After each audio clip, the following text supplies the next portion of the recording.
not the exception, I'm a blessing of a body too. If you want it bad tonight, come by me and drop a line. Put your aura into mine. Don't be scared if you like it. I could fill you up with life. I could ease your appetite. No, you've never been this high. Don't be scared if you like it. 'Cause I'm not here to make friends. No, I'm not here to make friends. Yeah, 'cause I'm not here to make friends. I need a lover. I need a lover. I'm just being honest, baby. I just need a partner when the lights come on. Yeah, yeah. 30 almost got me, and I'm so over love song. Yeah. So if you want it bad tonight, come by me and drop a line. No, you've never been this high.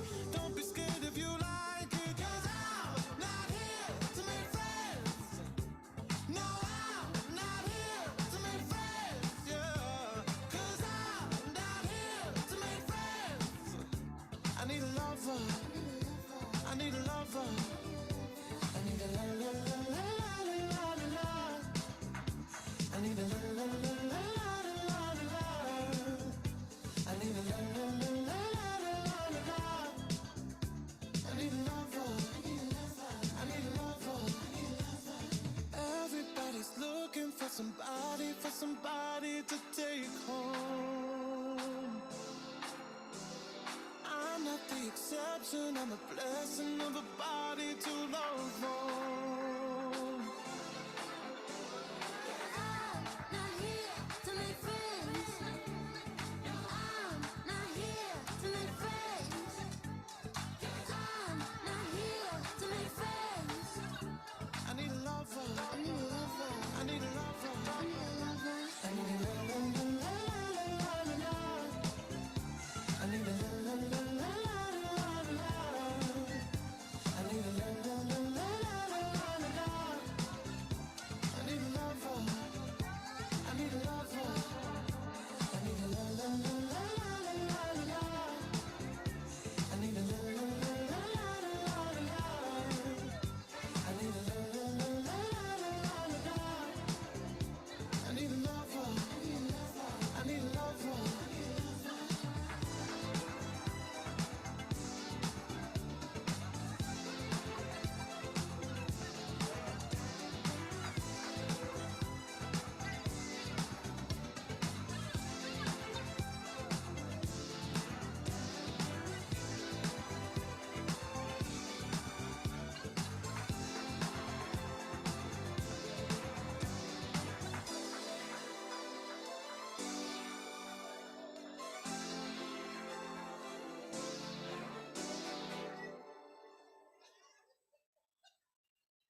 I get inside my head so much it happens, and honestly I'm past it. I've lost sight of the magic. I think it might be time to break some habits, be a little less dramatic. The past was only practice. I'll tell you how I'm feeling right now. If you want me to let it go, just say so. Sail away. Sometimes I really wanna sail away. Leave all those things I did yesterday. Is there a place I can stay? Sometimes I really wanna sail away.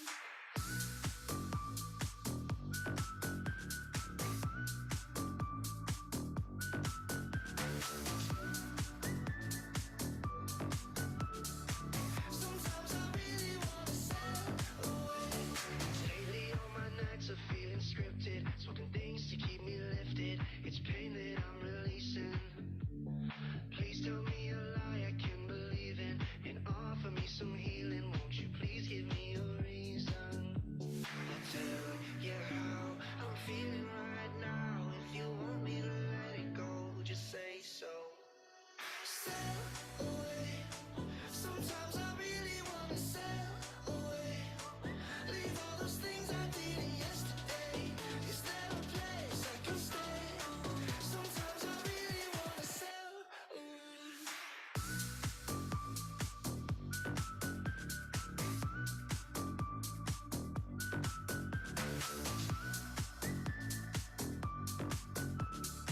Sometimes I really wanna sail away. Sail away. Sometimes I really wanna sail away. Leave all those things I did yesterday. Is there a place I can stay? Sometimes I really wanna sail away.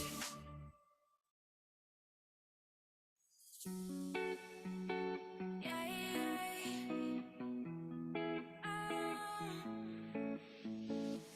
Too many questions in my head. Will I ever understand? I'm feeling lonely, feeling bent. Oh, here I am doing it all over again. Yeah, the overthinking. Yeah, and the drinking keeps pushing me further down, further down. I wanna feel a little more high instead of drinking all my nights away. I wanna feel fine, wanna feel that I'm worthy. Show me the light instead of pulling me down to the ground. Pick me up and take me up higher, take me up higher.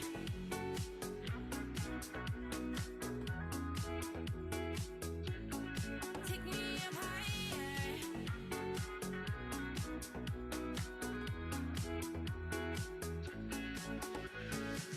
Don't wanna think about the past. I wanna think about what's next, yeah. Don't wanna argue day and night. With the conversations in my mind, it's eating me alive. Don't overthink it, it's what my mama says. But I'm scared to be different in some type of way. It's a safe spot to think this way, but baby, still like to be a bit higher. I wanna feel fine, wanna feel that I'm worthy. Show me the light Kasi mawawala yung sound mo. Meron na. Ayan, meron. Sige ma'am, disconnect na lang kita dito.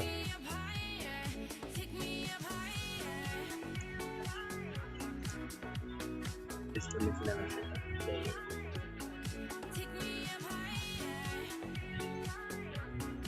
Dito pala. Kailangan mag-lead ka na lang. Para makakunik ka naman doon.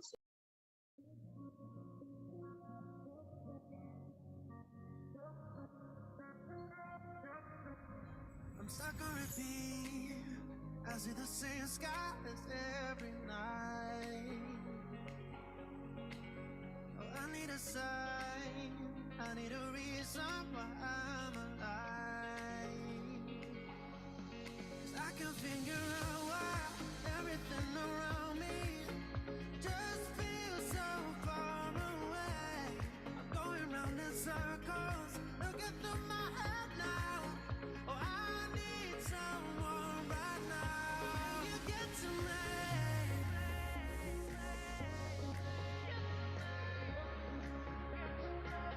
Can you get to me?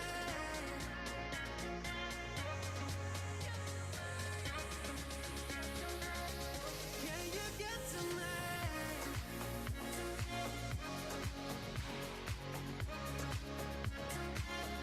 Can you get to me?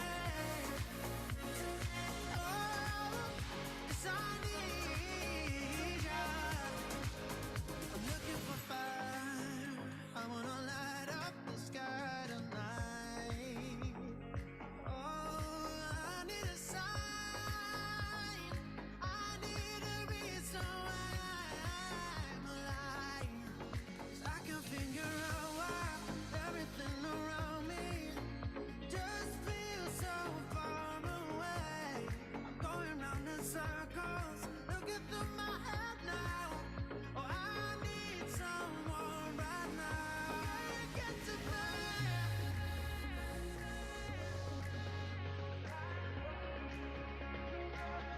Can you get to me?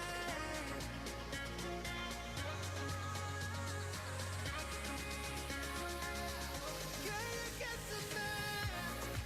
Oh, because I need ya, baby. Can you get to me? Oh, get to me.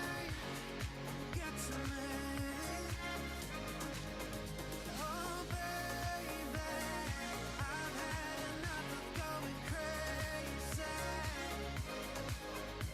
I can't take it.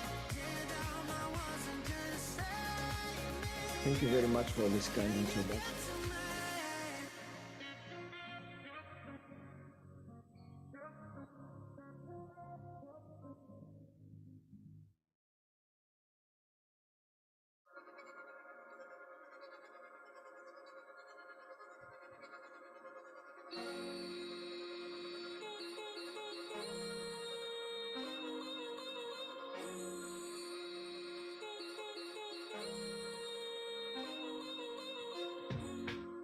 The difference in between all the faces you read when the grass ain't green, when you fix everything. I don't know about you, but I gotta get out, and I don't know how soon. But if we die, I wanna bring the whole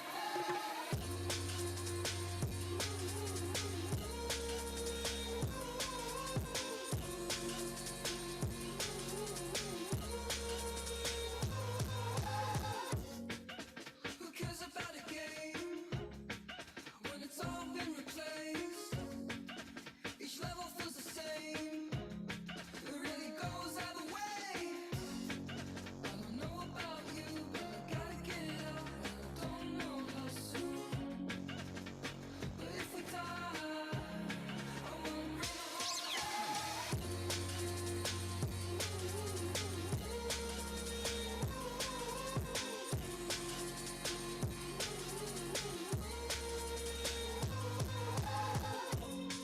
Just another world that I gotta get a grip of and hold on to. Just another world that I gotta get a grip of and hold on. Just another world that I gotta get a grip of and hold on to. Just another world that I gotta get a grip of and hold on to.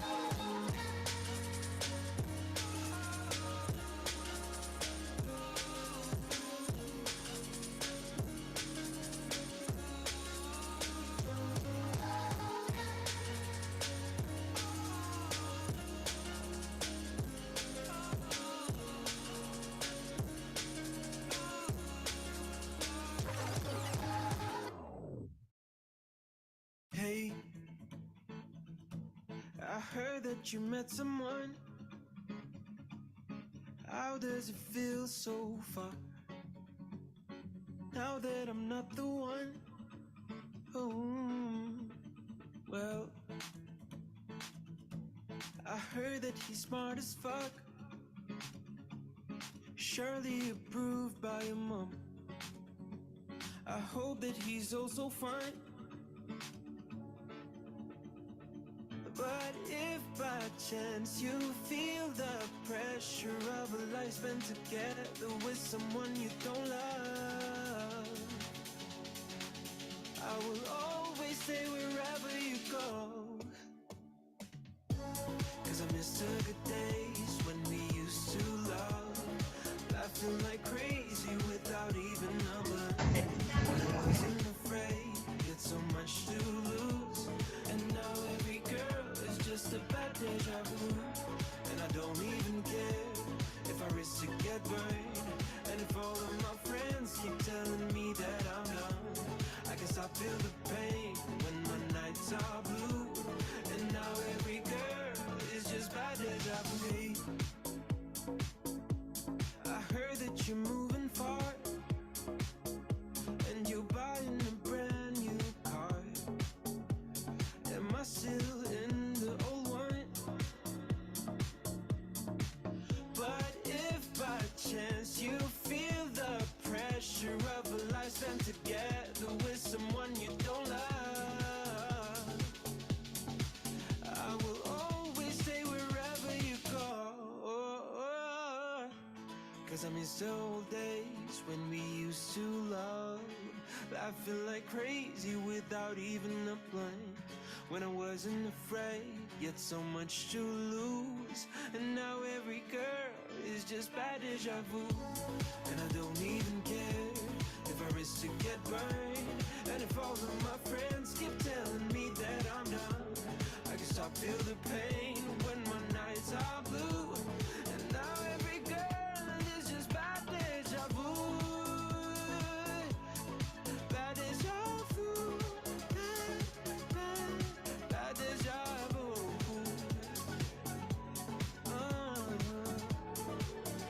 Now every girl is just a bad deja vu.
on something so good for a while, but we let it go, let it go.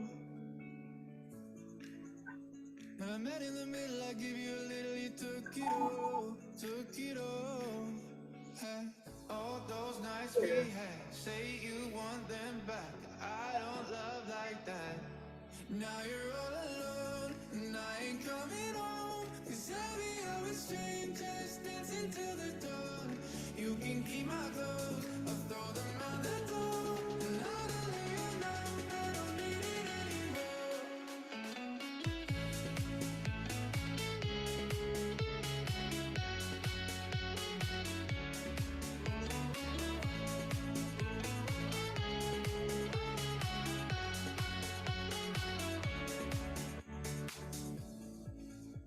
We were running on something so good for a while, but we let it go, let it go. Now I met in the middle, I give you a little, you took it all, took it all. Hey, all those nights we had, say you want them back. I don't love like that. Now you're all alone, and I ain't coming home. 'Cause I'll be out with strangers, dancing till the dawn. You can keep my clothes, I'll throw them out the door. And I don't let you know, I don't need it anymore.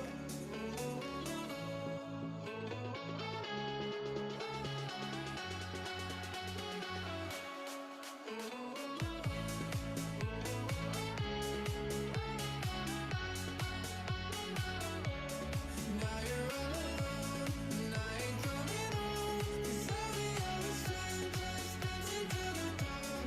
You can keep my clothes, I'll throw them out the door. And I don't let you know, I don't need it anymore. You can keep my clothes, I'll throw them out the door. And I don't let you know, I don't need it anymore.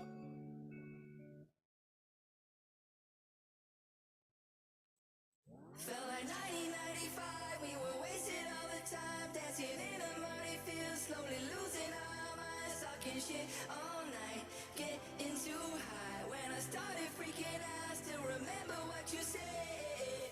You're not alone. I'll wait till the end of time. Open your mind. Come to the other side with me. You're not alone. I'll wait till the end of time. Open your mind. Come to the other side.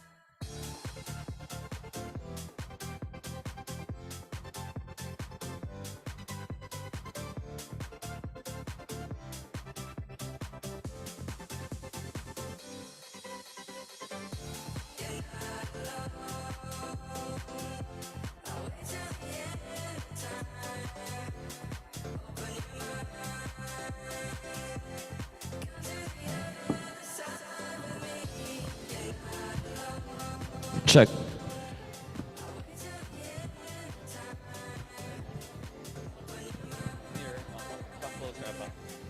Good morning, late. Check. Mic test. I hope everybody can hear me. Good morning, ladies and gentlemen, doctors. Just to remind everybody that we are starting today's session at 8:45. Once again, we're starting at 8:45, so those of you still outside, please come in now. I know you can hear me down there at the exhibit area, so calling on all the participants or doctors, you can please come up the plenary hall now, and we are about to start at 8:45. For those of you at the back, you can come forward po. You can come up front po. Come closer, in front.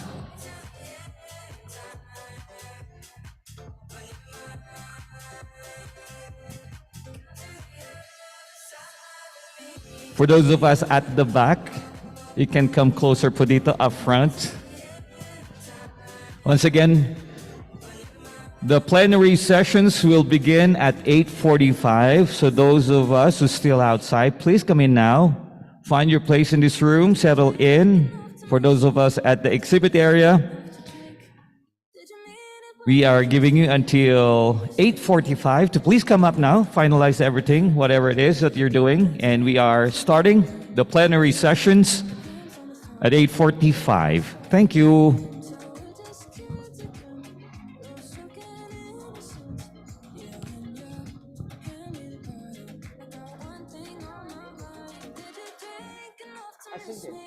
Did you miss me enough to drink? Did you mean it when you kissed me? Or was that just another fling? And am I on your mind like all the time? Like you're on mine. Said you weren't better life. Baby, I hope you meant it when you kissed me.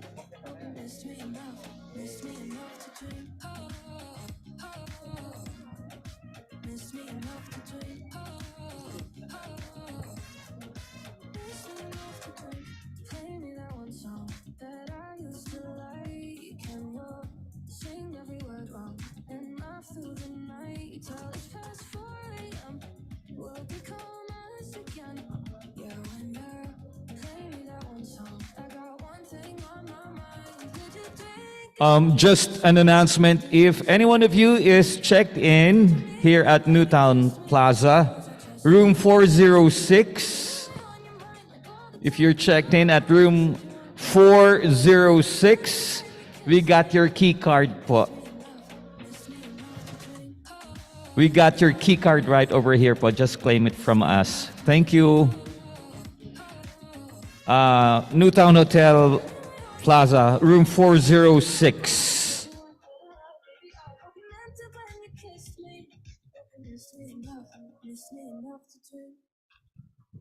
Did you drink enough to miss me? Or did you miss me enough to drink?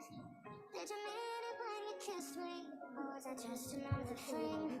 And you were on your mind like all the time, like you're on mine. Said you weren't better life, baby. I hope you meant it when you kissed me. Hope you missed me enough to drink.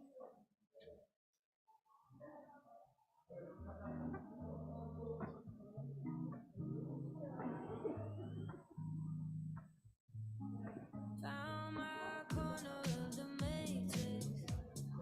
No, I never thought I'd say this, but it turns out all my friends are famous. So concerned with reputation. Why every night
In this video, we're going to be looking at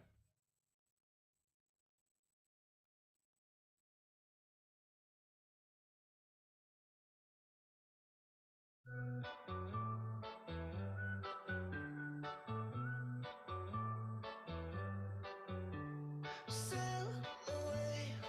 Sometimes I really wanna sail away. Leave all those things I did yesterday. Is there a place I can stay? Sometimes I really wanna sail away. Sail away. Sometimes I really wanna sail away. Leave all those things I did yesterday. Is there a place I can stay?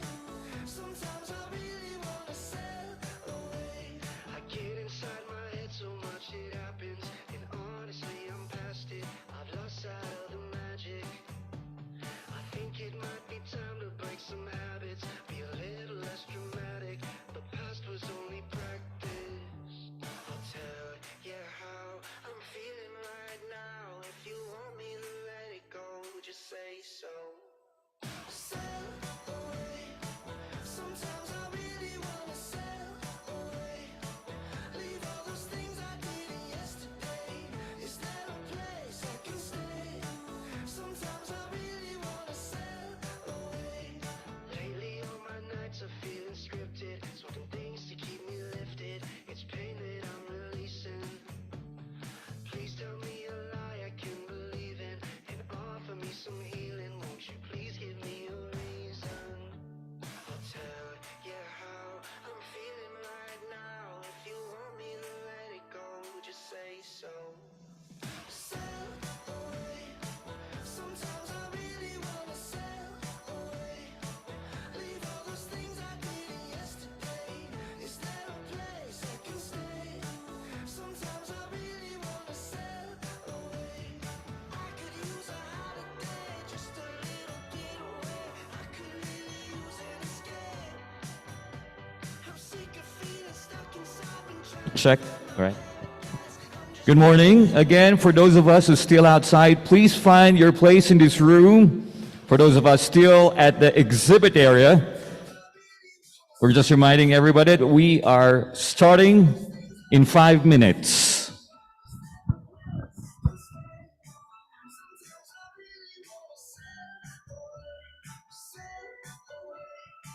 Sometimes I really wanna sail away. Leave all those things I did yesterday. Is there a place I can stay? Sometimes I really wanna sail away.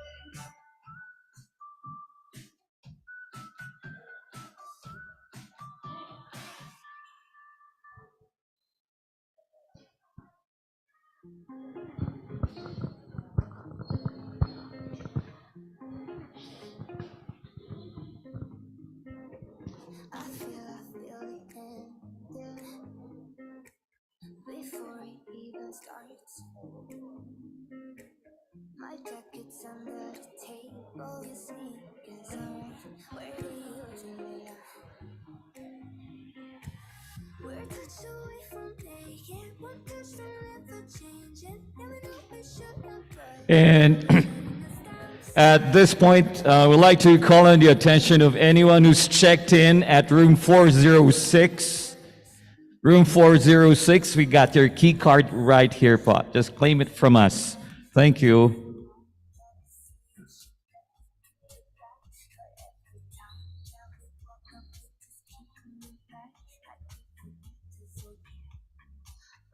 forget about us. Siguro na problema na may ano nito. Ah, hindi. May master key ang hotel pala. Oh, may password pa yung Wi-Fi. New sound active. Forget about us. I know it's better than mine.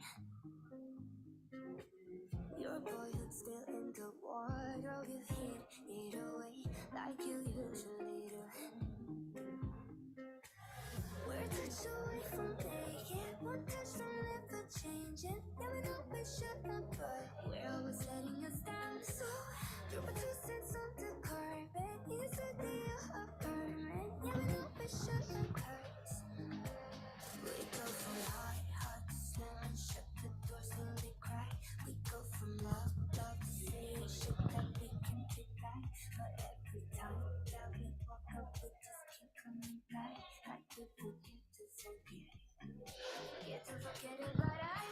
For those of us at the back, you can always take the tables here in front.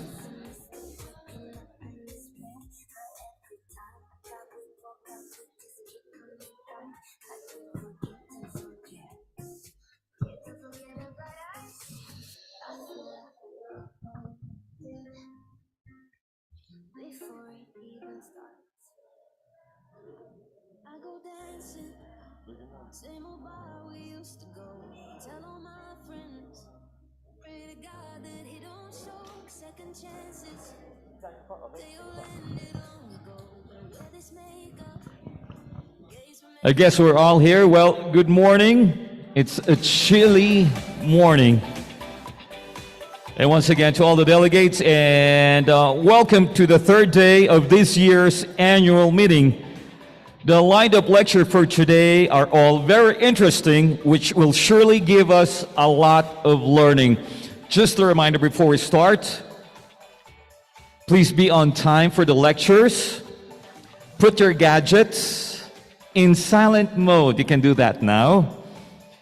And please answer if you have any calls outside the hall. Reserve your questions till the end of the presentation, and you may address the question or clarification to the speaker at the end of each session. For those of you watching us online or virtually, you can always post in your questions at the Q&A box. We're using the Zoom format, or we're using the Zoom platform.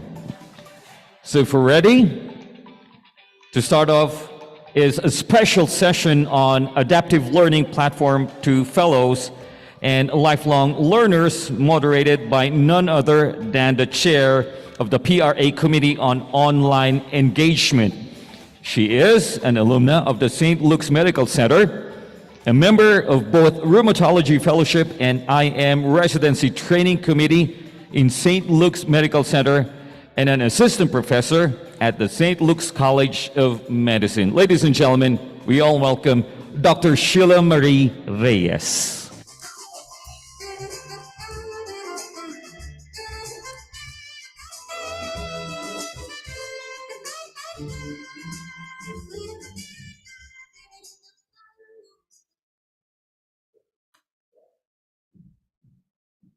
Hello, everyone, and welcome again to day 2 of our PRA Annual Convention. I hope you've had a good night's sleep and waking up early for this special session this morning. So please allow me to introduce our esteemed speaker for today. We have Dr. Lisa Trabuco.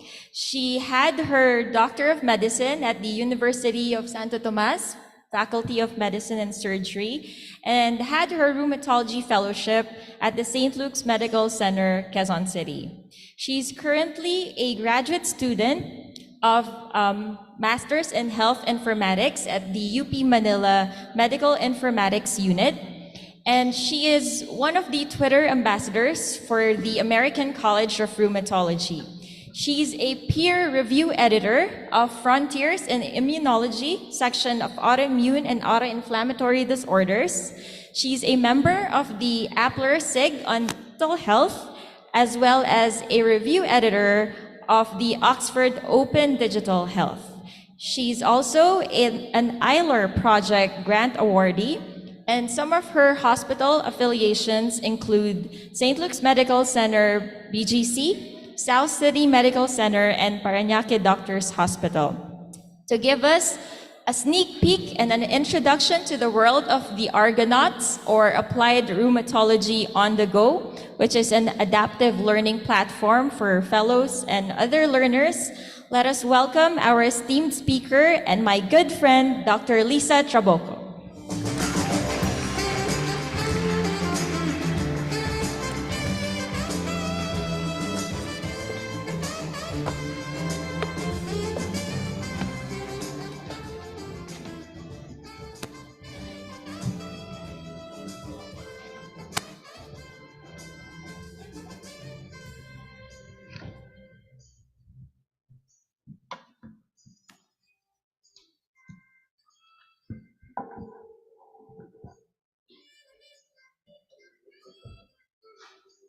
sige, sige.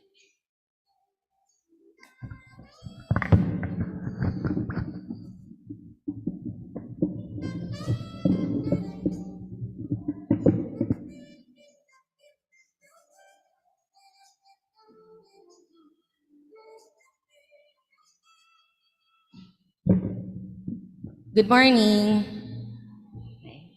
Can I know where the fellows are? Fellows. Okay. Okay, ayan. So, I'm here to share with you a very dear project of mine, which I created when I was a fellow just like you. So, it's already the 6th year of my project, and I'm very happy to be able to present this to PRA today. So, um, my project is called the ARGO, so Applied Rheumatology on the Cerego platform. It is a form of adaptive e-learning. So before I begin, I have a very important disclaimer.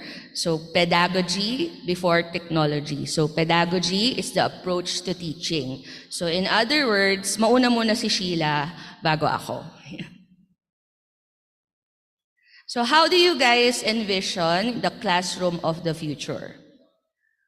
Okay, I stand corrected. It's no longer the future, it's already today. So my objectives will be to show some samples of artificial intelligence as a learning tool, some pitfalls and benefits, and my ultimate project of the ARCO. So, but for a more detailed discussion of AI, machine learning, please refer to Dr. T's lecture from APLAR, because the real AI is actually a lot too much to handle. So I'm going to be showing some more practical uses of it. So just a short talk about the tech teacher. So I'm not a fully fledged teacher, but when I created this, my idea is that as a teacher, I would be more flexible. I can use different learning teaching tools. I can communicate with the more digital native students and get access to more resources. As a student, as a tech student, students have more freedom to choose the methods and tools that will help them learn best, and they can communicate what are their gaps in learning and collaborate with each other. And as I mentioned, the younger med students of today are actually need to be more equipped to face a highly technological future. So bawal na yung hindi ako techie kasi they're already natives to this. So I'm going to show you one example of AI. So this is glass.health/AI.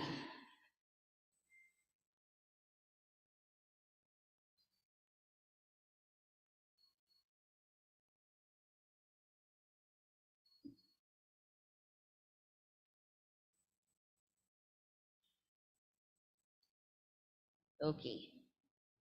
So let's try a one-liner case.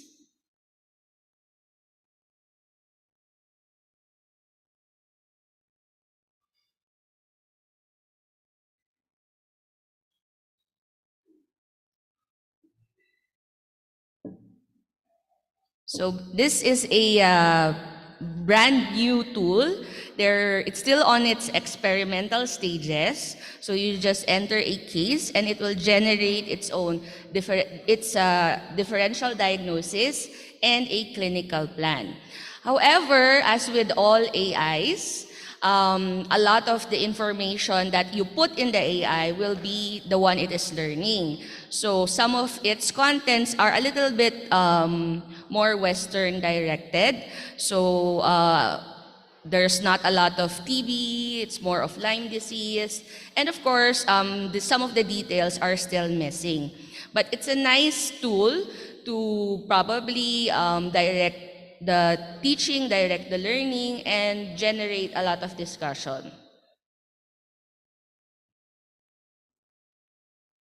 Okay, so another new AI tools are some of this. It's Research Rabbit, Cite, and Connected Papers. I'm sure some of your students already know this actually.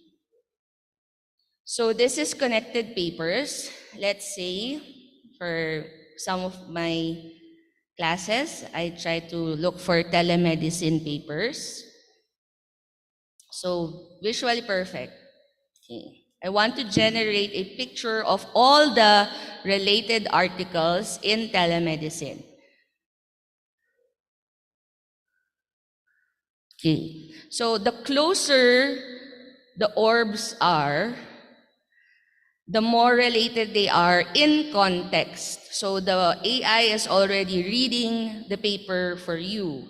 So if you want to learn about telehealth and COVID-19, the paper by Leyte is more related than the paper by Grossman.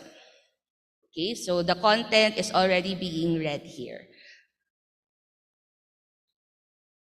If you go to Research Rabbit, it is a similar visual presentation of papers. So if you want to show similar works, it's already showing it to you in a visual format. So you can just click, and then all of the details are here for you in just one platform. Okay, so that's just two. Okay, so I do get a lot of comments when presented with new technology, but as I mentioned, I'm not here to replace anything. The humans are still going to be the boss of it, supposedly. So some cons of AI, if you watch The Social Dilemma and Coded Bias, so there is a risk of AI controlling the narrative. So in Coded Bias, the programmer detected that the facial recognition app is more predisposition to notice a white Caucasian face than a colored or African American face. So those are some of the things that the bias for AI. But as I said, the AI will only learn what you teach it. There's a trending topic recently about ChatGPT, very, very nice AI. So there was a professor who said that the paper of his student seemed to be created by an AI because it was really, really bad. Okay? Personally, I think that's a rather unfair because what if I just not really good at creating an essay? Then why would I be judged as using an AI? Also, see the irony here. In another university, one paper by a student was judged by their professor as the best paper in class. And it was determined that that student used an AI. So that's rather unfair. If I'm very good at my subject, I'm an AI. If I'm very bad, I'm also an AI. So personally, I think that is the actual pitfall of the AI. When the humans who pretend to understand it are judging other people based on the AI. So, like I said, the humans are still the number one here. So let's go to my real AI project, the Argo. So how did it started? So when I was studying for the PSVR, I was chatting with my batchmates and then we all were saying, ang hirap naman mag-aral, wala bang roomies for dummies? Yan. So ha ha ha, ganyan ganyan. And then I discovered the flashcard learning tool called that's the Forgetting Curve first. So this is Ebbinghaus, a psychologist.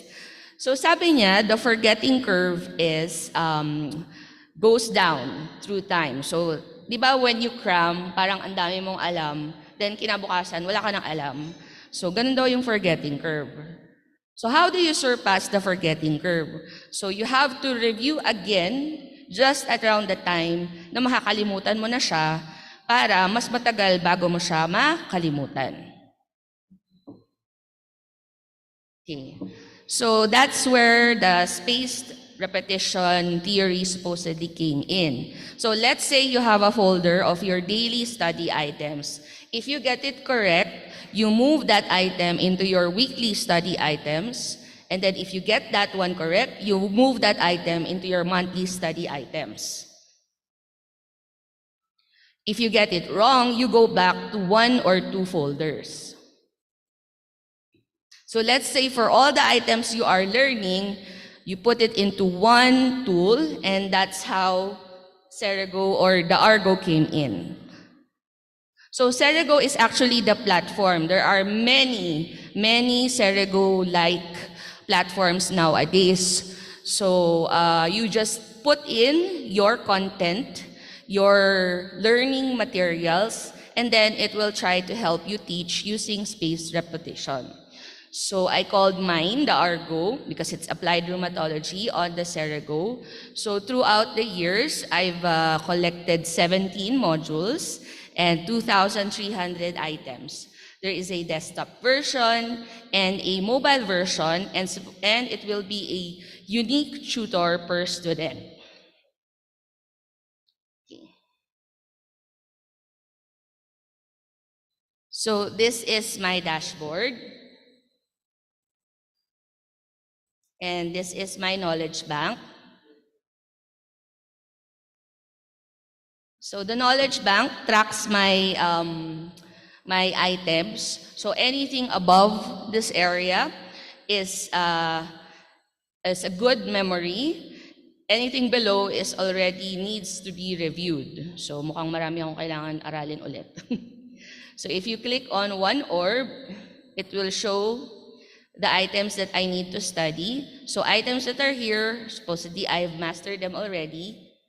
So you can see the individual items here. Items at the bottom are items that I need to study. Okay. So what does it look like in the real desktop version? So these are my modules, and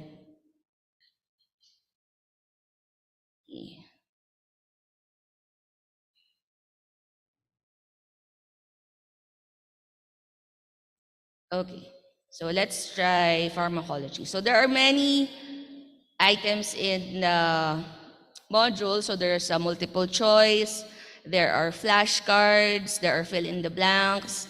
I have identification. There's a very 2-item of video, I think, and very few pictures actually. So this is a flashcard, so it shows you what you need to study first. Got it. Okay. And then it will ask you the question. Okay, so because I made it myself, I tried to create some mnemonics on how I could remember the clinical trials. So if I get it wrong, it will show you the correct answer, and it's actually also seen here behind. Okay. So if I get it wrong, the program will ask it more frequently. If I get it correct, it will push it to another much later date. Okay. So sorry for the cheesiness of the mnemonics. Sorry, what was the question? Abatacept. Okay, can anyone answer what are the clinical trials for abatacept? Come on. Come on. Kahit mali, okay lang. Wala? Wala? Dr. Sheila. Ang sagot.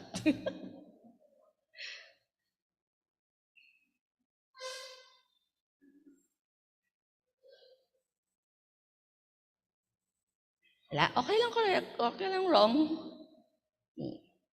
Ayun yung clue, yung ABA. So, sorry if corny. Yan. Okay, so let's exit. So you can quit early if pagod ka na dun sa pag-aaral. Okay lang siya. Okay, so it will track the assignment for you. And it also comes in a mobile version. The thing that I like when the mobile version came out is that it can be offline. So whether I'm in traffic, in the bank, doing some errands, I can start learning from here. So, flashcards. Okay.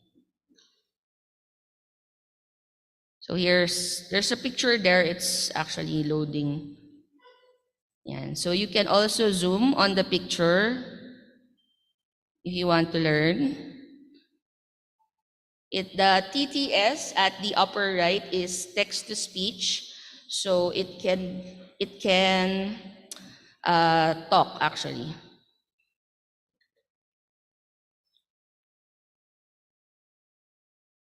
Okay, so it's already season 6 of this module. Okay, so my goal with the Argo is it's already the 6th season, so by this time may bago ng Kellys tayo. So I hope to update the current content of the project, and I would like to invite non-training editors to help me edit at least one module from the 2,300 items. So if you would like, I wish to have more than just 2 minds editing the content. Obviously, when I created the project, I was still a fellow, so a lot of the items there are still a little bit young, ganon, yun. And so if anyone would like to be interested in editing with me, I would absolutely love it. And of course, identify new ways of applying this e-learning project. Wala akong PEDIA module, obviously, so maganda sana to start something like that.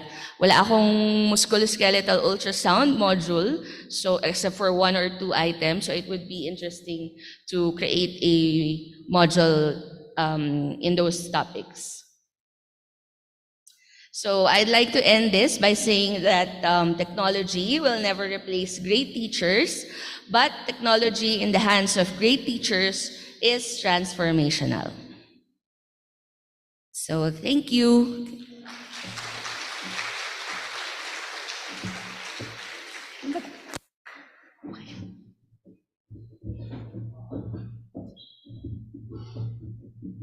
Thank you very much, Dr. Trabolco, for sharing your experience and your expertise in the field of artificial intelligence.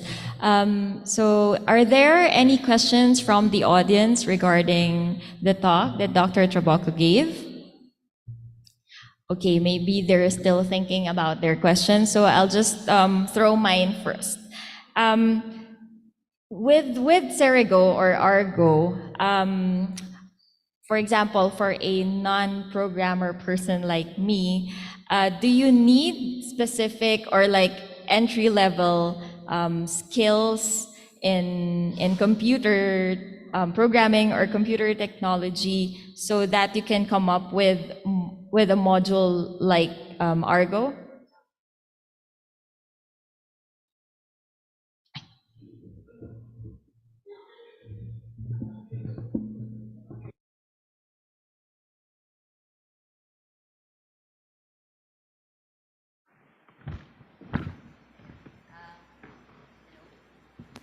Siyang na-mute, ayun.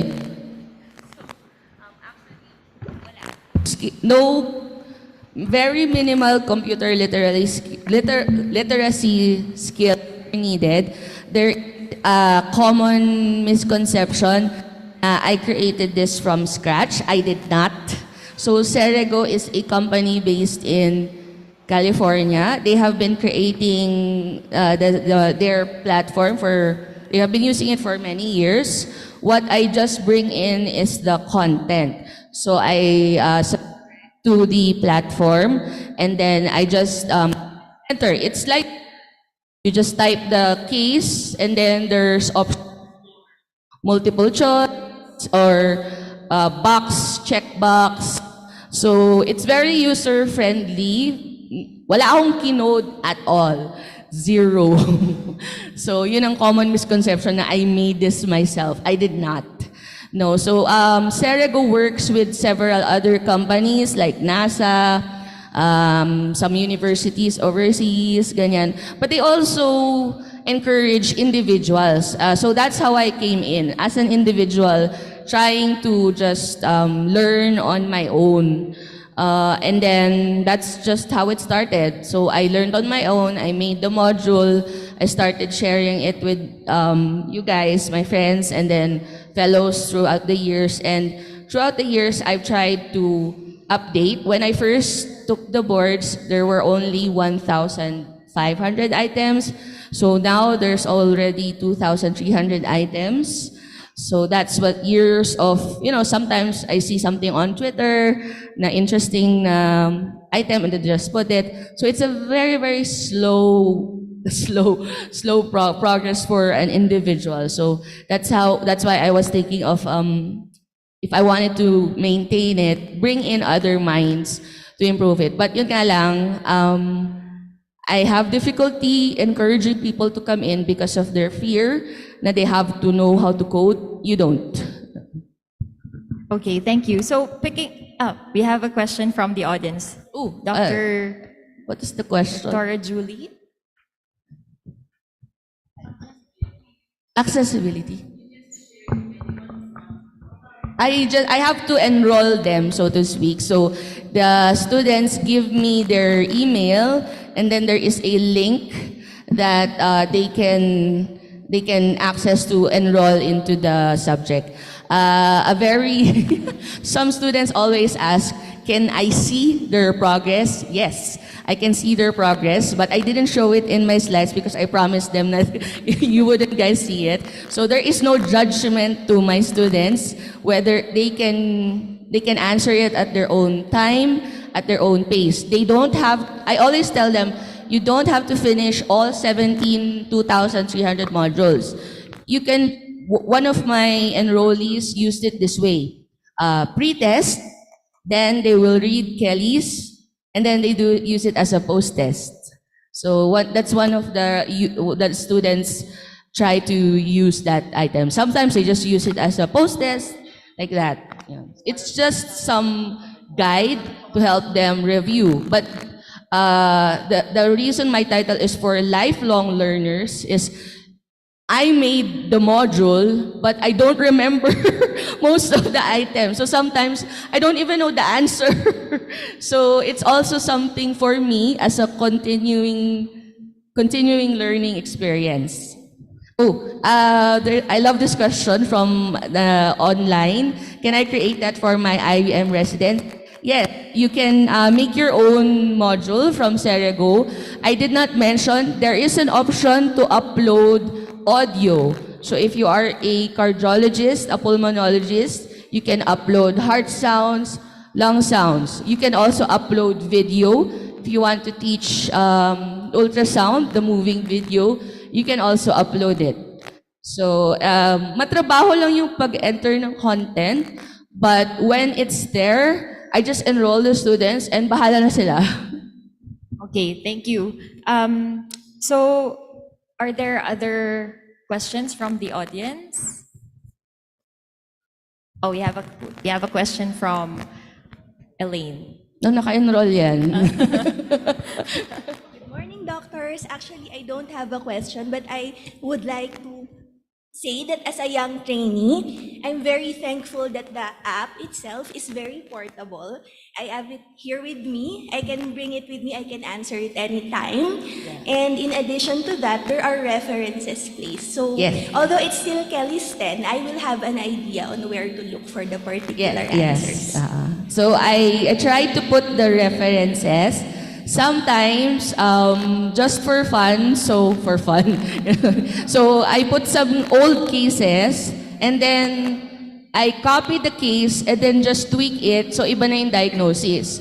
The choices are also randomized, so no one can memorize, pangalawang item yung nakita ko na to. No one. So they really have to read and understand the case yun, to get the benefit.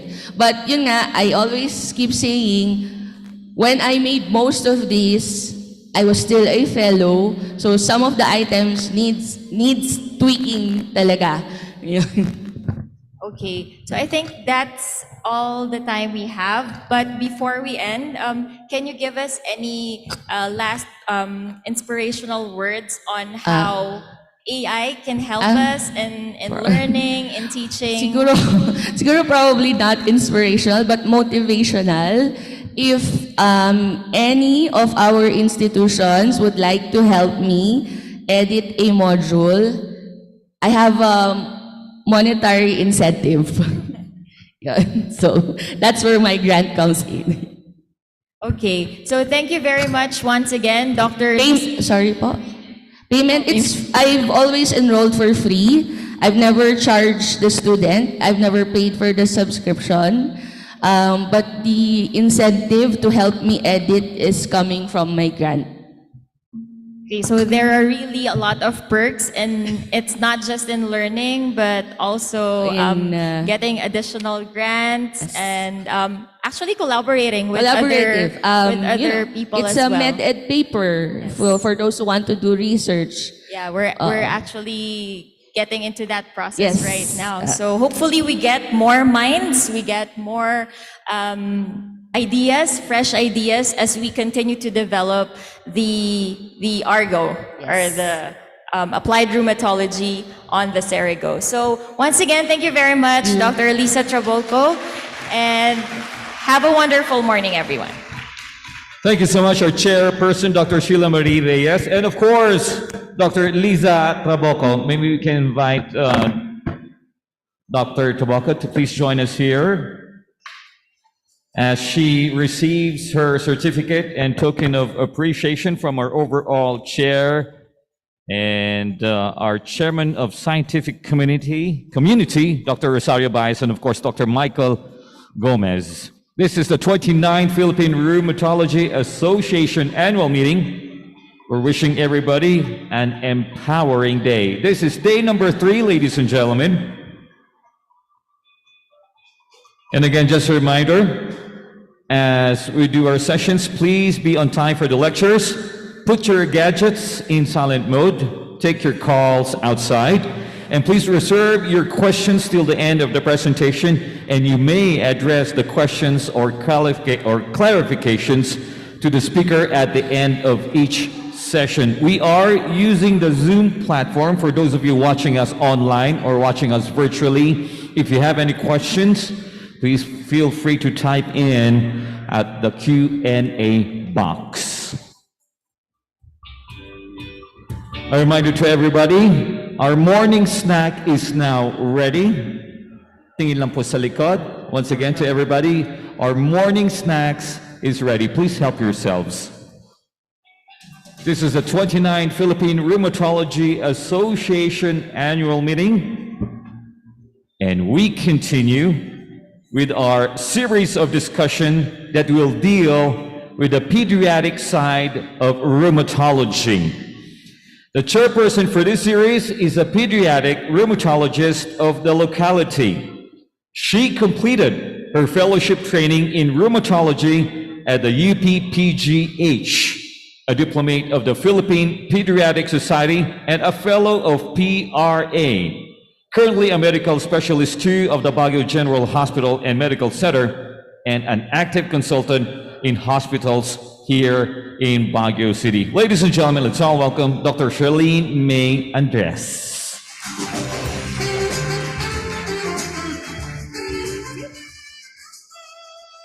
Good morning, doctors. For this morning's series of lectures, we will be dealing with a younger age group because, after all, kids get arthritis and rheumatologic conditions as well. So they range from a wide range of illnesses extending from the obvious and relatively common joint pains to the rare and insidious conditions such as uveitis. With this, may I introduce the first speaker. She's a fellow of both the Philippine Rheumatology Association and the Section of Pediatric Rheumatology of the Philippine Pediatric Society. She holds a master's degree in business administration from UP Diliman, Associate Professor 7 at the Department of Pediatrics of UP Manila, and is also a panel member of the Research Ethics Board of the same institution. Currently the training officer of the Division of Rheumatology, Department of Pediatrics of UP-PGH. She has authored a lot of research, gaining the 2022 International Publication Awards of the UP system. She is none other than Dr. Cherika A.T. The second speaker is not a rheumatologist, nor is he a pediatrician. Dr. Timothy L. Tang Lee Sai is an ophthalmologist who completed the residency training at the UP-PGH. He further pursued his fellowship as a medical retinal uveitis specialist at the Sydney Eye Hospital in Australia, and underwent another fellowship training at Cardinal Santos Medical Center on vitreoretinal specialty. He is the board of director of the Philippine Ocular Inflammation Society. Currently, he is practicing in several hospitals in NCR and Bataan General Hospital. So without further ado, we welcome our first speaker, Dr. Cherika A.T.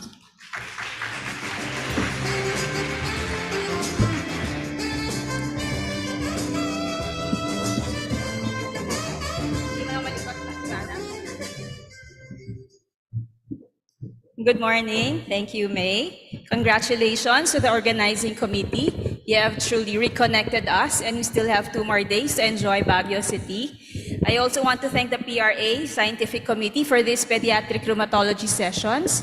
These sessions not only increase the recognition of our subspecialty, but it is also a way for our colleagues to increase their awareness, such as those who see our patients first, and also for our adult counterparts to boost their confidence, their competence in seeing, because they have no choice, in seeing pediatric patients in their areas of practice. So the title is Ouch, It Hurts, Differentiating Benign versus Serious Rheumatologic Conditions in Children. And since we deal with children of any age, manifestations may vary. Older kids or adolescents can complain of pain and stiffness, while babies or even younger kids cannot verbalize pain. So we just observe any changes, such as there is preferential movement of the normal limb over the abnormal one. And we can also see delay or even regression in their motor functions. A toddler who can already run goes back to crawling, or a child who can previously walk unattended can now be seen limping or prefers to just sit or lie down in bed. So this morning, my objectives are enumerate common rheumatologic signs and symptoms in children, differentiate serious from benign conditions, and give pointers when to refer to a pediatric rheumatologist. The most common complaint or reason for referral to a rheumatologist is joint pain. So it is indeed essential to differentiate arthralgia from arthritis. Is it just joint pain? It is arthritis if, aside from the pain, there is redness, warmth, swelling, and limitation of mobility. With respect to duration, symptoms are considered either acute or chronic. It is acute if the presentation is less than 6 weeks, and chronic if it is persistent for 6 weeks or even longer. It is monoarthritis if there's just one joint involvement, oligoarthritis if there are 2 to 4 joints involved, and polyarthritis if 5 or more joints are involved. It is much better if we can specify the site of the joint involved or the several joints that are involved, and probably characterize them if there is symmetric or asymmetric involvement.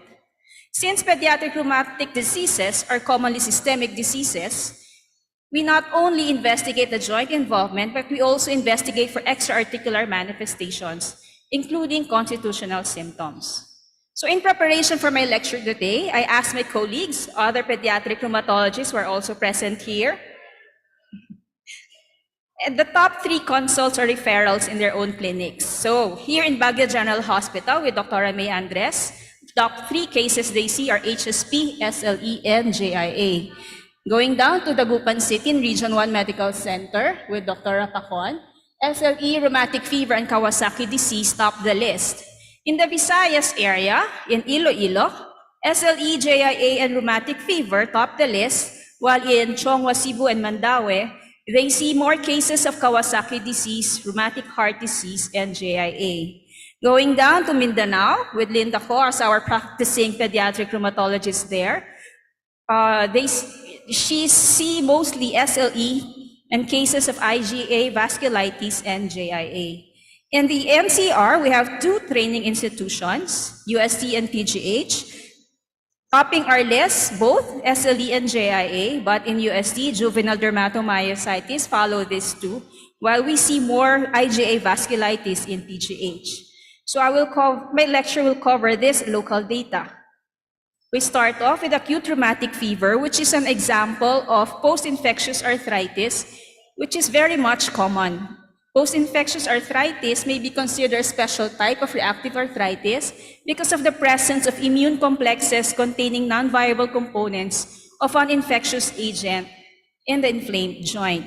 So acute rheumatic fever is one of those rheumatic diseases where we know the offending cause. So it is a complication of group A streptococcal tonsillopharyngitis in a predisposed human host. The clinical manifestations of acute rheumatic fever and the infection, there is a latency period that separates these 2, which is about 2 to 3 weeks. There is no specific test available to diagnose acute rheumatic fever. It is diagnosed based on the guidelines of clinical and laboratory criteria and a supporting evidence of previous streptococcal infection. And this is called the Jones criteria. The major criteria include arthritis, which is the most common but less specific clinical manifestation, occurring in about 70% of patients. It affects large joints, characteristically migratory, non-additive, and self-limited, which means even without intervention, the arthritis will go away. Extraarticular manifestations include carditis, which develops in almost majority of patients and the most common cause of morbidity and mortality. It occurs usually in tandem with other major clinical criteria such as arthritis. So carditis and arthritis are usually present in the acute disease of rheumatic fever. Chorea, if present, occurs 1 to 8 months after the infection and can be seen as the only presenting manifestation. It is described as persistent, involuntary, and purposeless movement of the extremities, which is usually symmetric and with muscular incoordination. The rash in rheumatic fever is called erythema marginatum. It is described as non-pruritic, macular, with erythematous borders. It is usually located on the trunk and the proximal aspects of the inner limbs, such as here on the arms. Subcutaneous nodules is another rare occurrence, but if present, they are usually located on the extensor surfaces. The overlying skin is not discolored, and the nodules are described to be firm, freely movable, and non-tender, measuring about 0.5 to 2 centimeters. The initial treatment of acute rheumatic fever should address the eradication of the offending agent, which is the streptococci. Then patients with rheumatic fever should promptly be evaluated for cardiac involvement. And subsequent management includes prophylaxis to prevent recurrences of streptococcal infections and treatment of residual cardiac disease when present. Juvenile idiopathic arthritis is a chronic illness of children under 16 years of age. A persistent objective finding of arthritis in one or more joints for at least 6 weeks is sufficient to make this diagnosis. But we have to note that it is important that JIA is a diagnosis of exclusion. The etiology of JIA is unknown, although it is most certainly multifactorial. Juvenile idiopathic arthritis is not a single disease, but a group of related, genetically heterogeneous, phenotypically diverse immunoinflammatory disorder. With that, there are 6 onset types of JIA, and it needs at least 6 months duration of the disease to classify the onset type. Oligoarthritis is a subtype of JIA involving up to 4 joints. There is asymmetric involvement of the large weight-bearing joints. And extra-articular manifestations include anterior uveitis. Patients would complain of eye redness, eye pain, or even photophobia, which we will hear later more from the next speaker. It is polyarthritis if there are 5 or more joints involved. Rheumatoid factor is a special test used not to diagnose, but to classify JIA and to prognosticate the outcome. Seronegative polyarthritis is much more common than the seropositive polyarthritis. There is symmetric or asymmetrical joint pattern involvement of both the small and large joints in seronegative. The cervical spine and even the temporomandibular joint can be affected. Iridocyclitis or anterior uveitis is also another common extra-articular manifestation. The seropositive polyarthritis has similar presentation as the adult rheumatoid arthritis. So there's symmetric involvement of both the small and large joints. It is more aggressive, and it has the most common extra-articular manifestation of seropositive polyarthritis is rheumatoid nodules, which are present on the extensor surfaces of elbows and the Achilles tendon. Psoriatic JIA is another subtype defined as the presence of chronic arthritis and psoriasis, or arthritis and additional features of dactylitis, nail changes such as pitting and onycholysis, and family history of psoriasis in a first-degree relative. Chronic uveitis is a common extra-articular manifestation of psoriasis, aside from the nail changes and psoriatic skin lesions. Enthesitis-related JIA occurs in less than 10% of cases, with peak incidence of between 10 to 13 with male predominance. So it is defined as the presence of arthritis and enthesitis, or the inflammation of the sites of insertion of the tendons and ligaments to the bone. So anterior uveitis is another extra-articular manifestation of ERA. Next is systemic arthritis, also known as Still's disease. It is characterized by arthritis in 1 or more joints and fever, persistent fever of at least 2 weeks duration. That is quotidian. Quotidian meaning there is fever spikes of at least once or twice daily. And aside from this, there are additional findings of the evanescent transient salmon pink rash, generalized lymphadenopathy, serositis, hepatomegaly, or splenomegaly. Treatment of JIA is similar to that of adult RA and involves the use of NSAIDs, intra-articular steroid injections, and disease-modifying anti-rheumatic drugs. Systemic glucocorticoids therapy should be avoided because of the risk of growth impairment among our patients. Systemic lupus erythematosus is another rheumatic condition that can present with arthritis. It is a multisystem disease caused by immune dysregulation, with 20% of cases diagnosed during pediatric life or in the first 2 decades of life. The presentation, disease course, and outcome can be unpredictable. Patients often experience disease flares and remissions. Symptoms can range from mild and localized to life-threatening systemic diseases.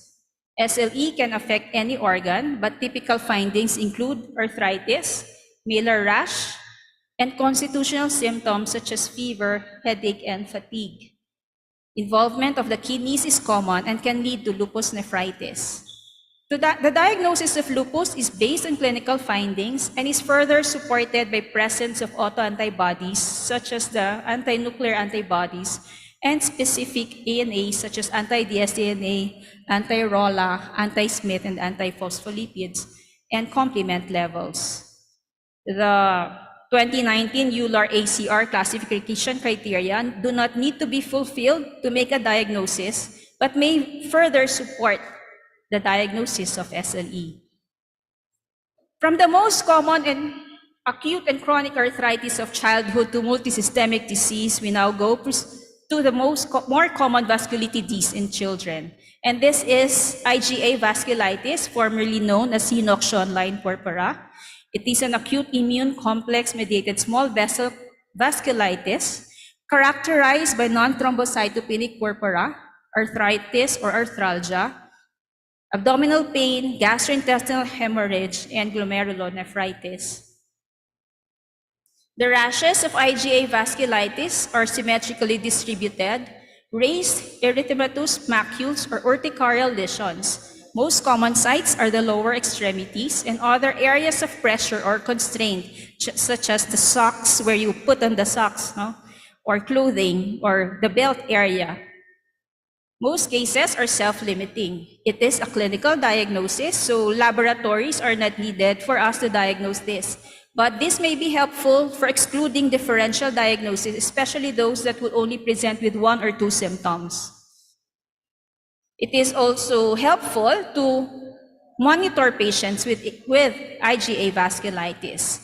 Because the disease is usually self-limiting, treatment is generally supportive, while severe cases may require glucocorticoids, antihypertensives, or even dialysis. So IgA vasculitis has an excellent prognosis, usually resolving within 1 month from presentation when not complicated by significant renal disease.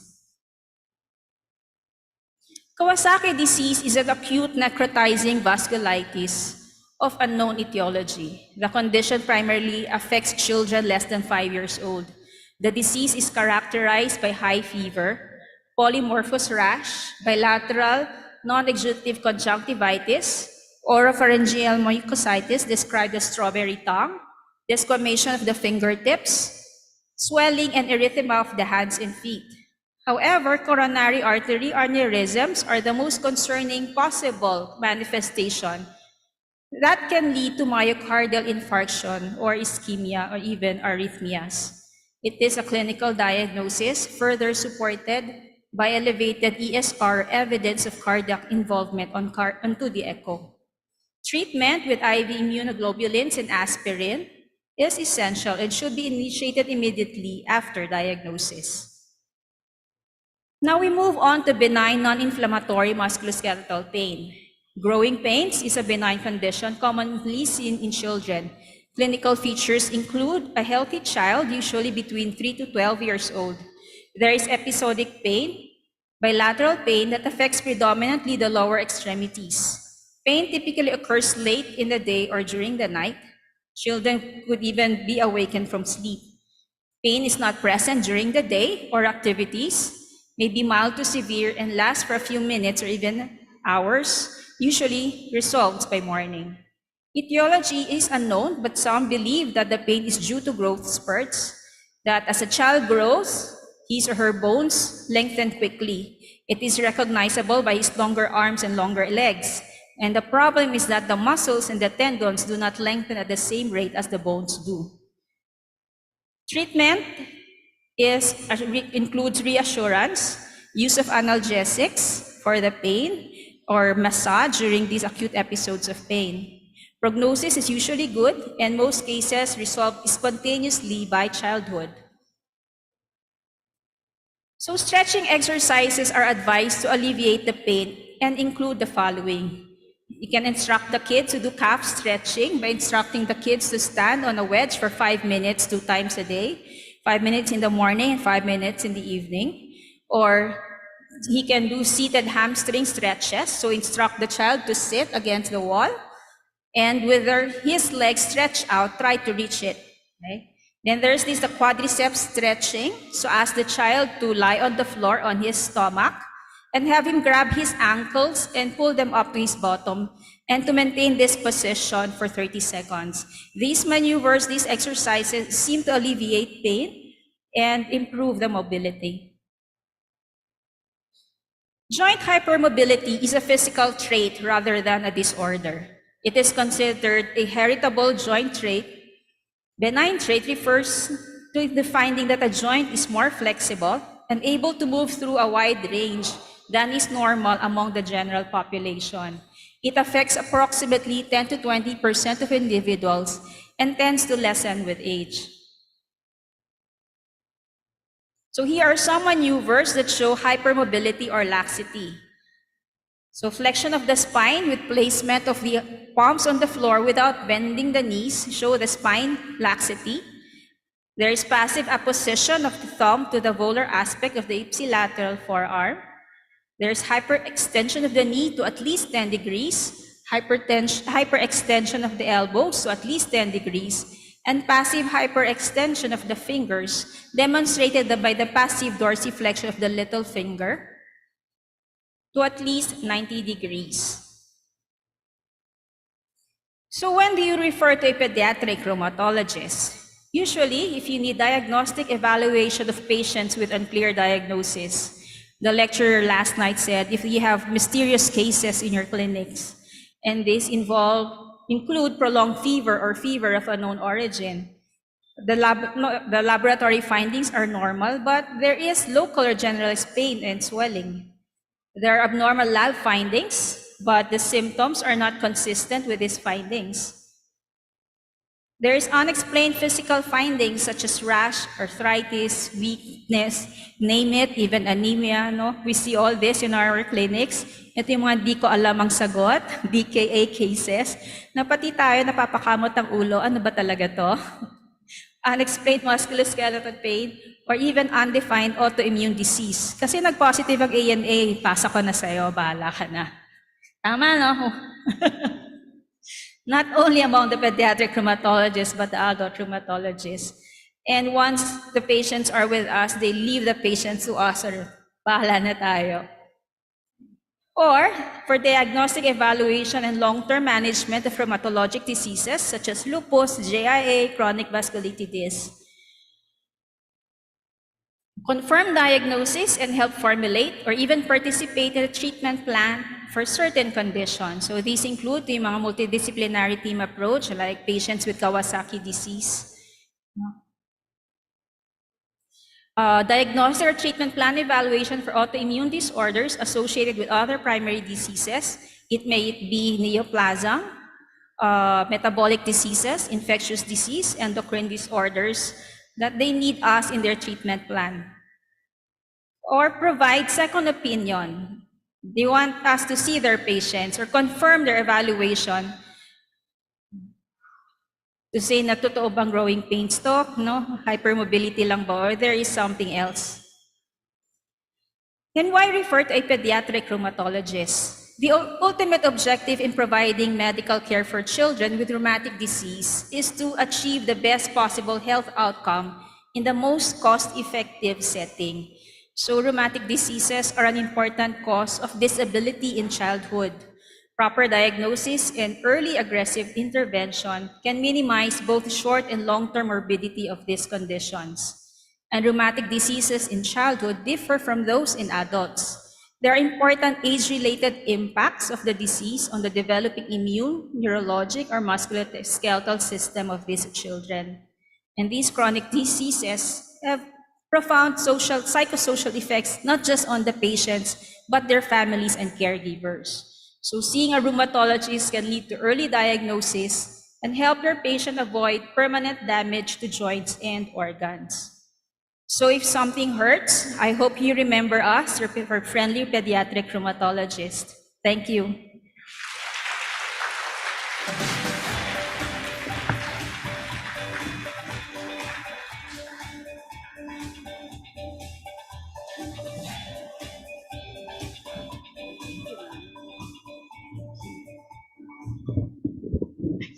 Thank you. Thank you, Dr. T, for that very comprehensive lecture.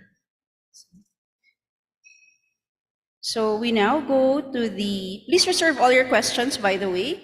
We will proceed with the second lecture, and then we will entertain your questions at the end of both lectures. So we welcome to the stage Dr. Timothy Tang Lee Sai.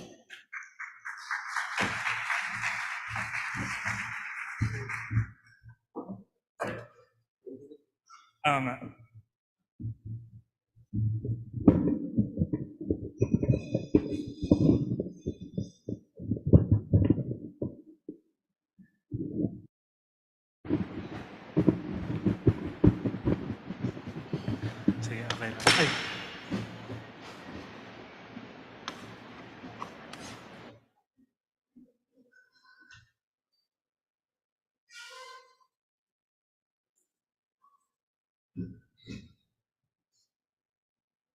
Okay, so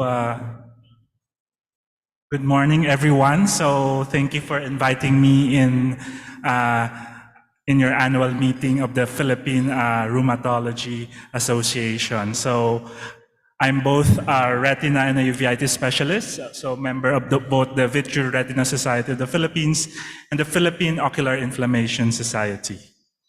So since I will talk to my fellow colleagues in rheumatology, I'll just show some basics of uveitis.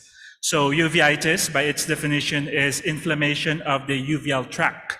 The uveal tract involves your iris, your ciliary body, and the choroid, including its vasculature, the collagen, the melanocytes.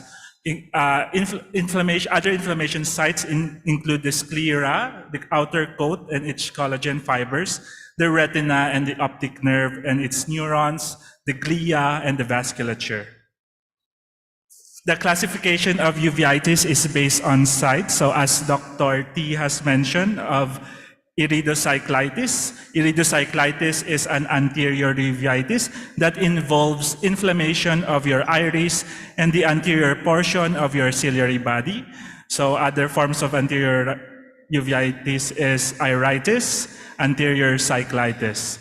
Intermediate uveitis, the primary site of inflammation is your vitreous cavity, which involves pars planitis, inflammation of the posterior ciliary body, also involving hyalitis, also optic disc edema, and cystoid macular edema. Posterior uveitis is involvement of either your retina or your choroid. So it's focal, multifocal, or diffuse choroiditis, retinitis, or chorioretinitis. If it's inflammation of the entire eye, that is called panuveitis. So duration, it's limited if it's less than 3 months. It is chronic if the patient cannot be discontinued in treatment or if there's a relapse less than 3 months upon discontinuing treatment. Recurrent if there's at least 3 months of inactivity. So uveitis is an uncommon disease. So the prevalence is only 52 in 100,000 person years. The incidence, the prevalence is 115 per 100,000. So there's no difference between males and females, but females tend to have more chronic disease. The collection, so as a uveitis specialist, I'm both the rheumatology and the infectious disease specialist of ophthalmology. But most of our cases are autoimmune, 85, 13% are infections, and the others are 2%. So there's myriad of presentations. So I'll just show some pictures of infectious uveitis. So this is toxoplasmosis, active toxoplasmosis that's healed, and then there is reactivation.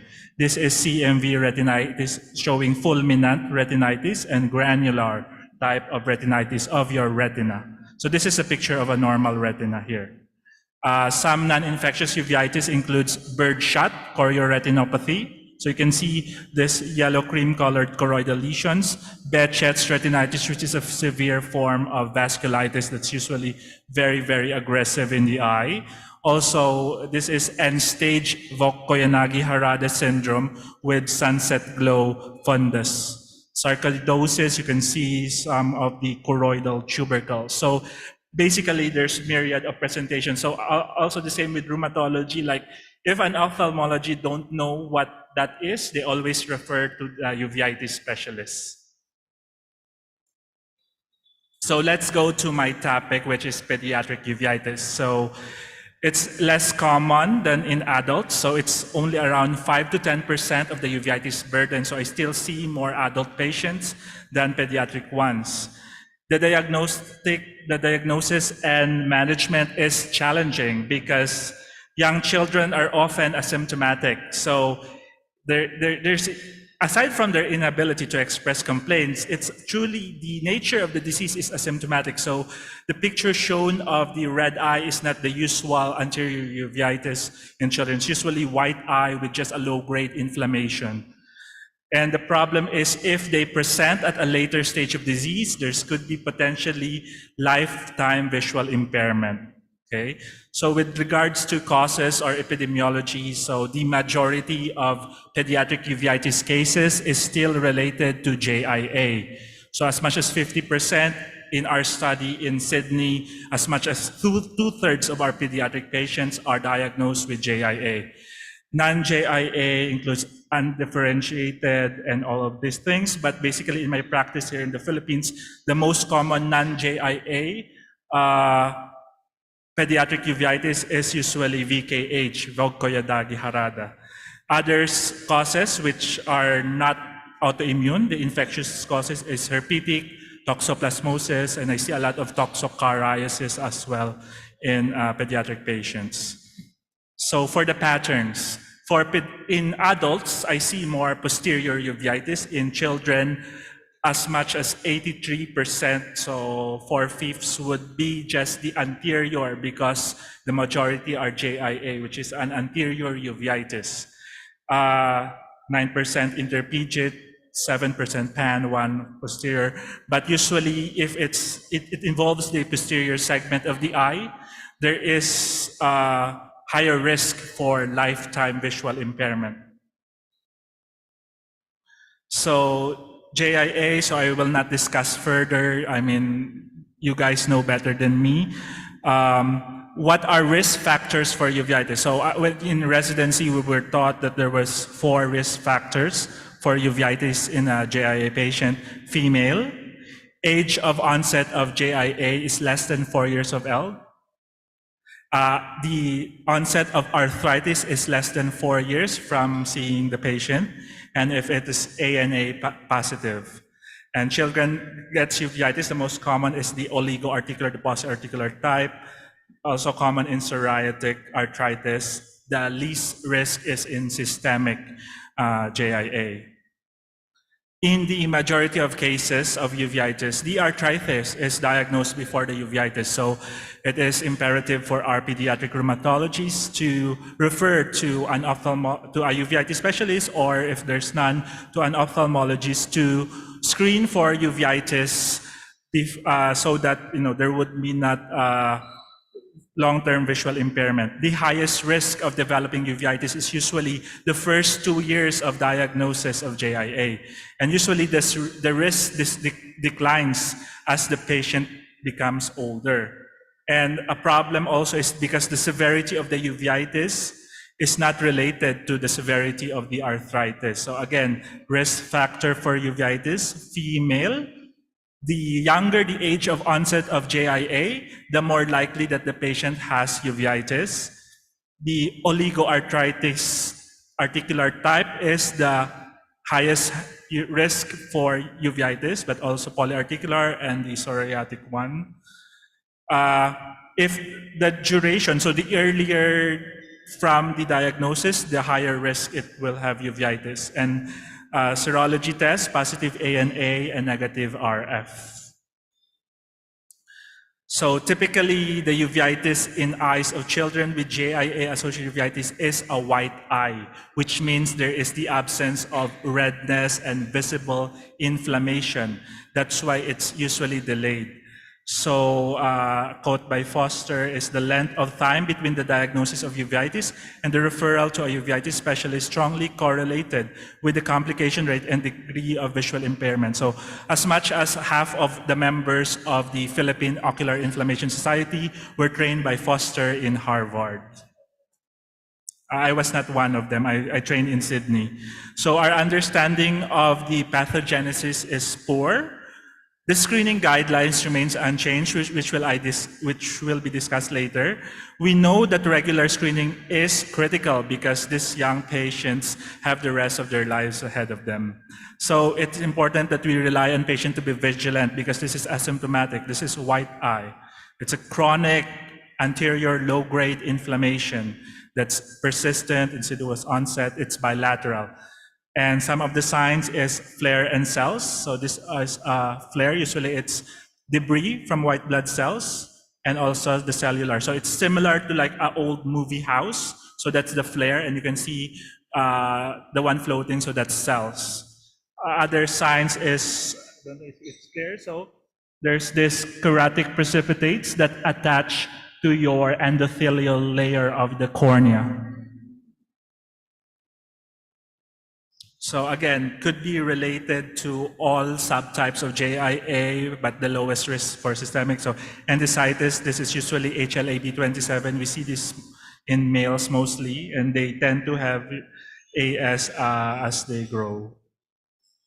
So this is the screening schedule. For high risk, it's 3 to 4 months. The definition of high risk, if it's oligoarticular or polyarticular, the onset of JIA less than 7 with an ANA positive serology. Moderate risk if it's oligo or poly, but negative ANA, so every 6 months. If the onset is also, of the diagnosis of JIA is also after 7 years of age, that's moderate risk regardless of the other factors, so every 6 months. Systemic onset JIA carries the least risk for uveitis. That's why a yearly examination is enough. So the screening schedule, usually first screening should be from 6 weeks of referral, and then every 2 months for 6 months. So just to explain this, you don't need to memorize the criteria. I guess the important thing is by age 12, the risk of uveitis is very, very low already. That's why the younger the age of diagnosis of JIA, the more prolonged the follow-up schedule. So if it's 3, you will follow up to 8 years. So basically, just to simplify, I just follow them up until about 12 years old, and I can relax now the follow-up once they're in their teens. So there could be structural complications with pediatric uveitis. So inflammatory mediated, so these are signs that control of your inflammation is not enough, is cystoid macular edema and also optic disc edema. Non-inflammatory that are usually already like chronic changes involves elevated IOP or glaucoma. So you can see normal disc here, and this is our glaucomatous optic disc. Also cataract formation and synechial formation. So cataract and synechia, so the edge of the pupil attached to the anterior capsule. And then you can see band keratopathy. And if you don't do anything, there could be hypothony and then eventual loss of the eye.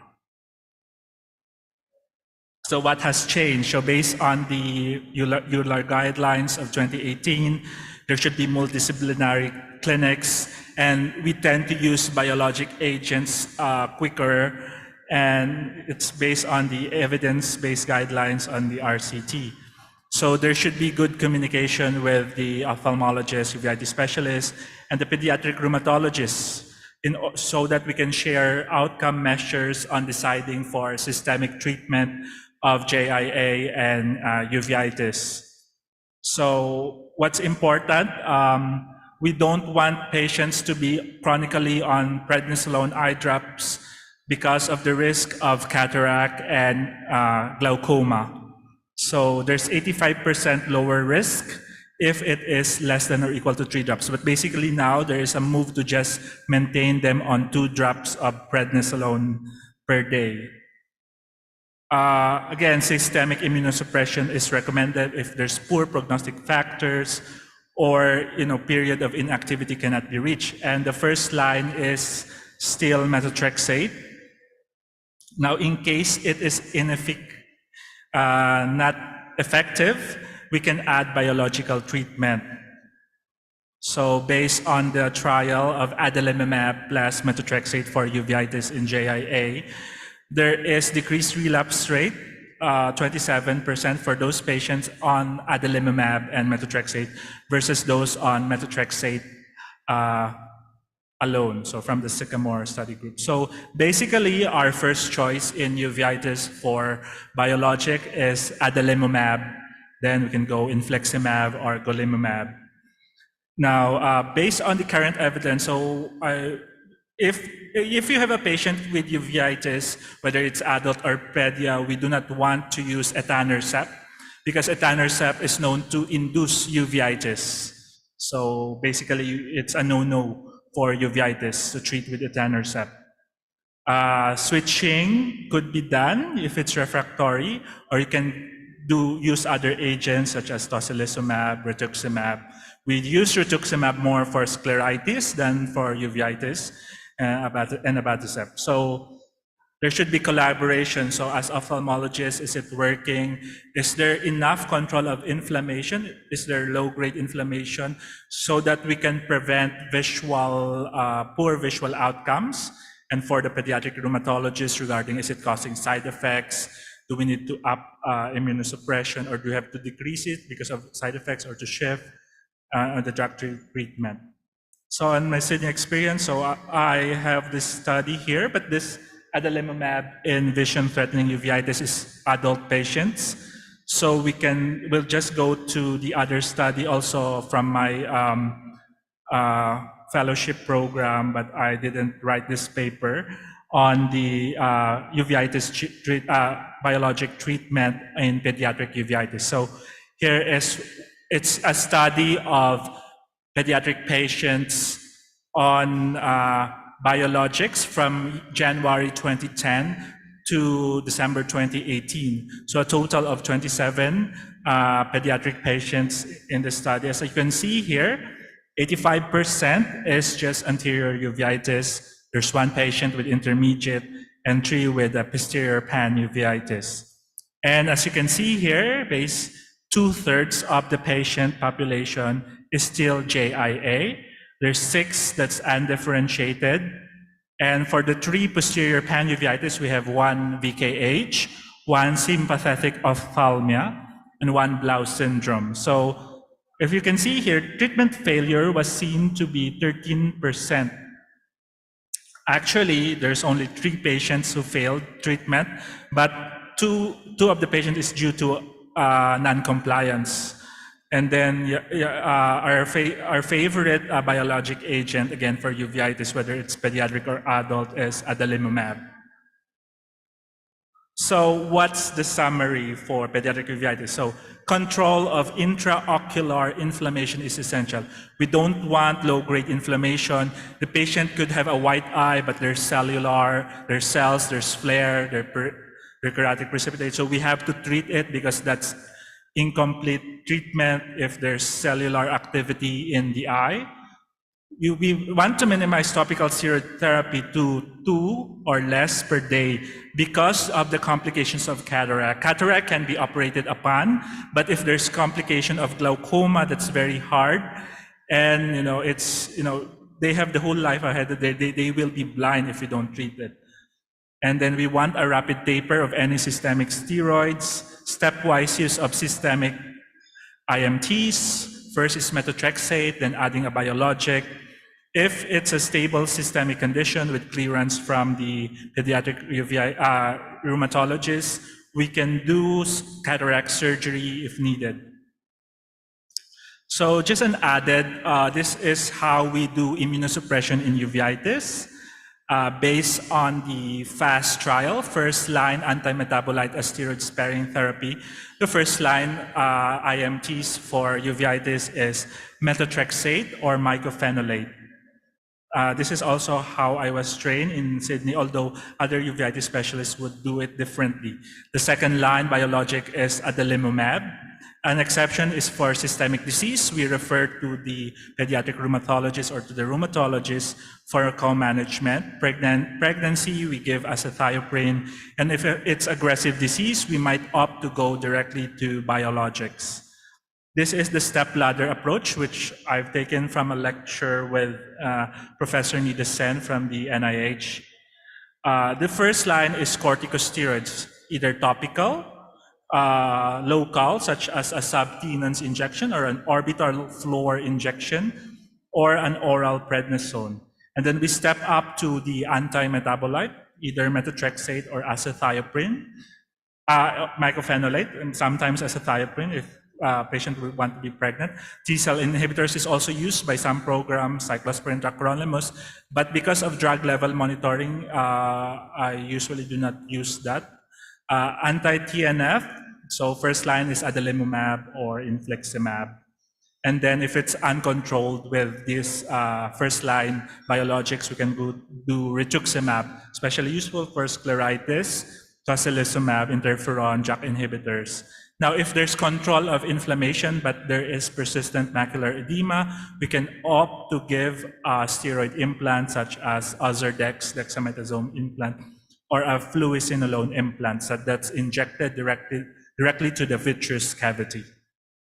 So based on the FAST trial, methotrexate is superior for the posterior or panuveitis subcohort at a 0.02 statistical significant, but it's not clinically significant. That's why the conclusion of the FAST, and also mycophenolate was shown to be superior for the anterior uveitis, but not clinically significant. So basically, the conclusion of the FAST trial is among adults with non-infectious uveitis, the use of mycophenolate, mofetil, compared with methotrexate as first-line corticosteroid-sparing treatment did not result in superior control of inflammation.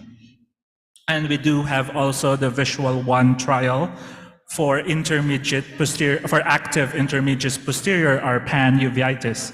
So most are idiopathic, 20% VERGCHAT, and 10% VKH.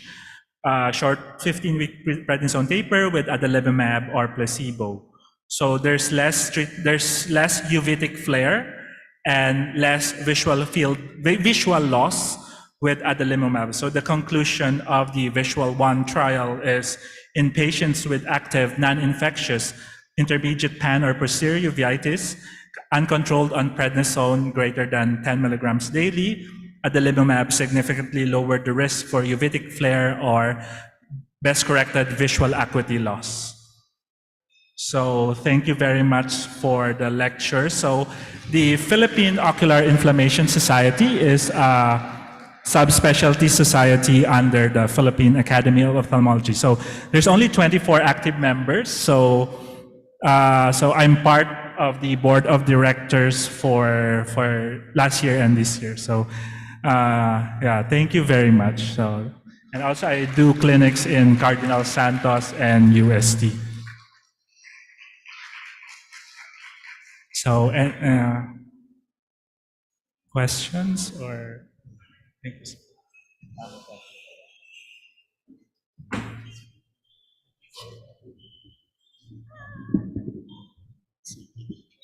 Thank you, Dr. Tang Lisai, for accepting our invitation and to share with us your expertise.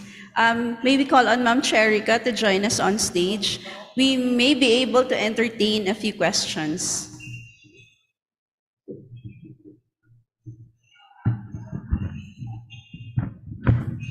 Any questions from the floor? No.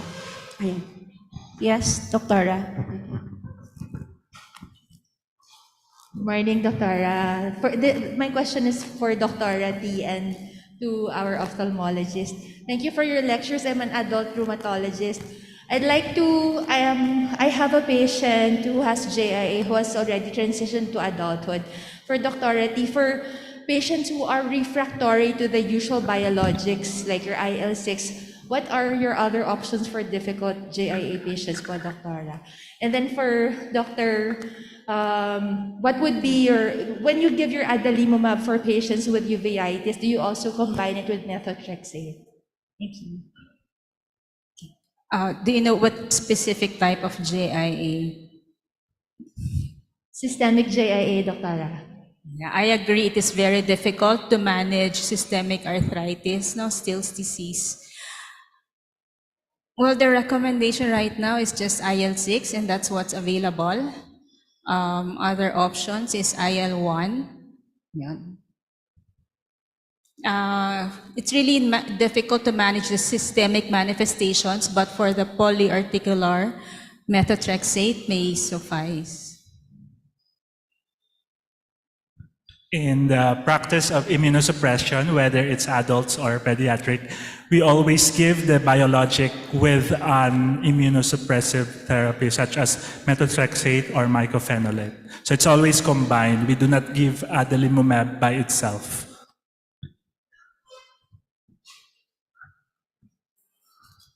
Thank you, Doctora. And Doctor? Yes, Dr. Salido. Hello, good morning.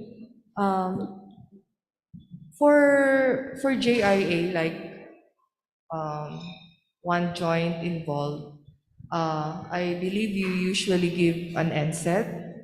And do NSAIDs prevent that joint damage?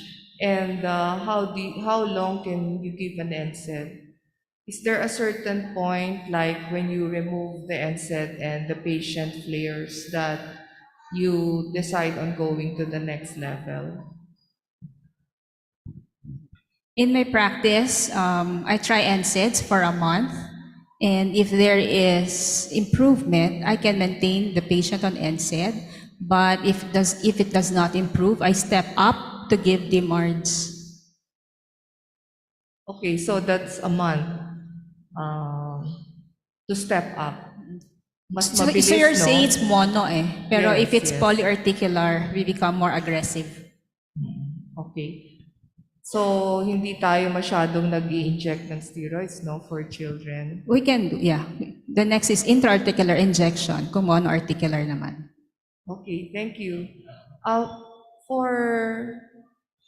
For adult patients, sir, with uveitis, like anterior uveitis, maybe in a patient with AS or RA, how long do you usually give high dose systemic steroids before going to the next step? There are some indications if we know there is a rheumatic condition involved, like, or it's a very chronic disease, like for example, Behçet's and VKH, we do immunosuppression on diagnosis. But if it's just undifferentiated anterior uveitis, we should usually just start first with eye drops, steroid eye drops and local therapy. And then if uncontrolled, we can proceed to oral steroids. And if during the taper of oral steroids there is relapse, then we proceed to give methotrexate or other IMTs. Thank you.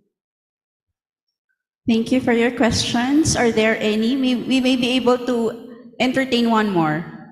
Yes, Dr. Regalia. Hi, sir, Dr. Tanvi. Sir, I have a question with regards to a patient of mine who I treated her with methotrexate for 6 months for the uveitis. This is an undifferentiated one with ANA positive case.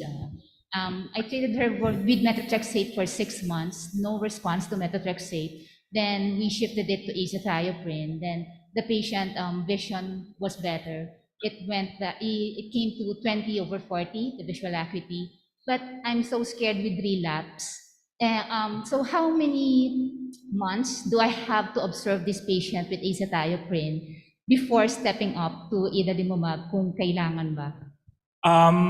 May I just know what type of uveitis? Is it anterior, intermediate, or posterior? Posterior. Posterior. So posterior panuveitis is it's difficult to treat. So usually it's immunosuppression on the get-go. That's why methotrexate was given, I think. And then we can shift to azathioprine. So usually what I do if there is a relapse, because my dose of methotrexate is usually very high already at the start. I give 15, 2 weeks, then 25, like for a year at least of 25 milligrams per week of methotrexate. If they relapse still, I can opt to shift to like change it to mycophenolate or azathioprine. So kung hindi pa rin, then for example, if your patient has azathioprine, then nag-relapse, then you can either, add a biologic na talaga. That's the next step. Because you already shifted. Although, you can offer also a shift to mycophenolate if possible. Okay. Thank you, sir. Thank you. We know you have more questions, but in the interest of time, we have to cut the question and answer portion short. You can always approach our doctors after the end of this session. Thank you. Thank you so much. Our chairperson, Dr. Charlene May Andres. Dito na po. Ouch, it hurts. Thank you so much, Dr. Cherika T. And can't take my eyes off you, Dr. Timothy Tang Lee Sai. Thank you very much. Doctors, please join us here as our overall chair, Dr. Rosario Baez, and of course, our chair for scientific committee, or committee, Dr. Gomez, present you our tokens of, or token and certificate of appreciation. Thank you so much. Just an announcement to everybody. Please secure yourself of the raffle tickets. Raffle is going to happen, of course, later on this afternoon. And as always, please do not forget to have those raffle tickets stamped at any of the exhibitors you go visit.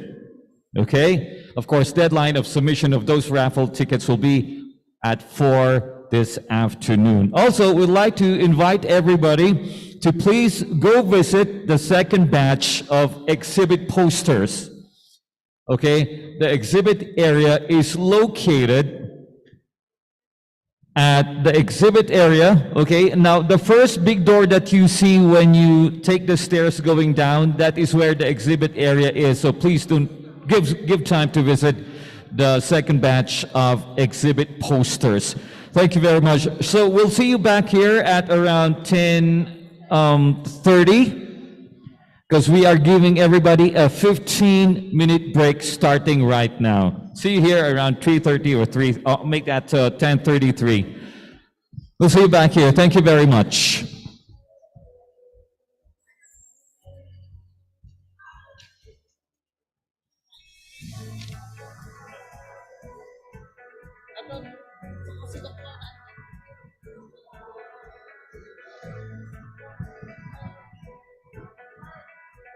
So just a reminder, once again, ladies and gentlemen, have those raffle tickets stamped at any or from any of the exhibitors you go visit at the exhibit area.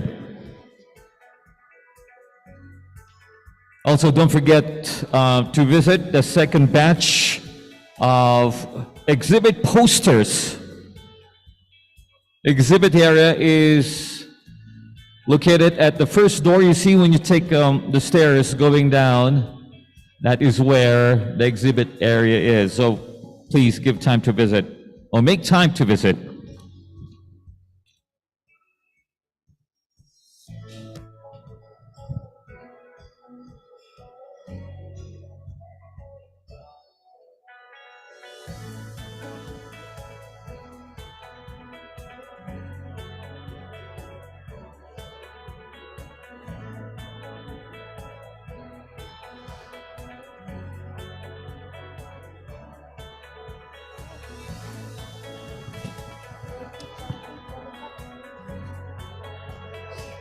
Para ma-move mo yan, bro.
Time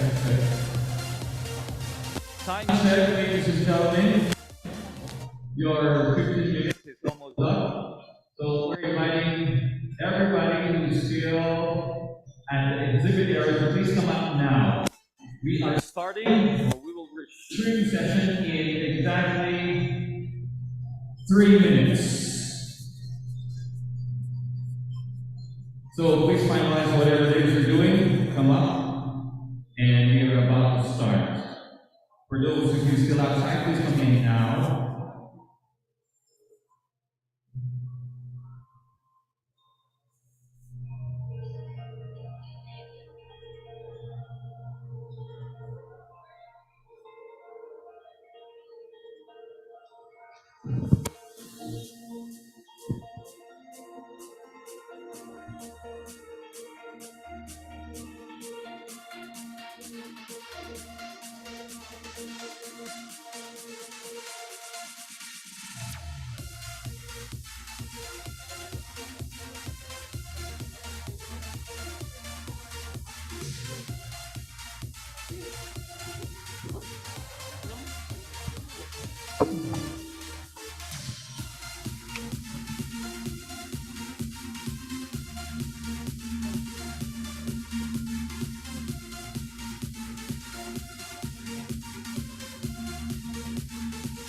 Okay, we just have an announcement.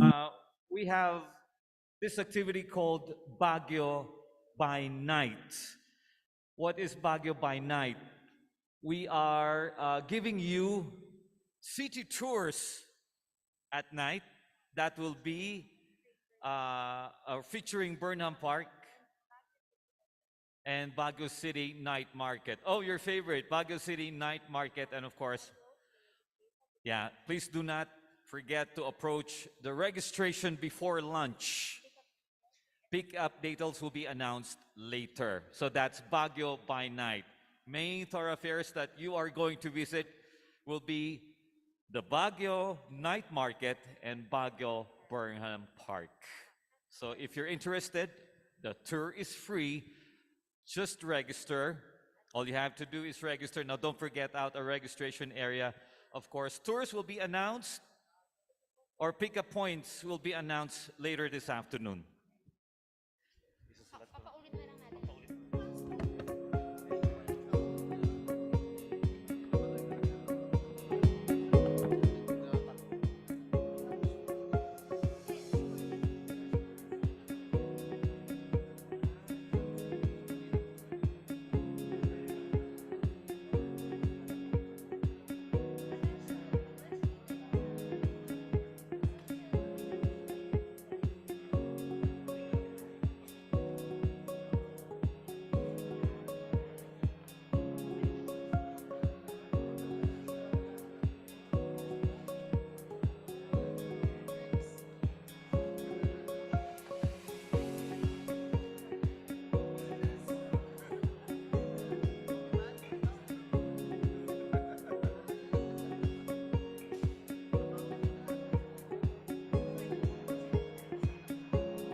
Okay, settle in now, ladies and gentlemen.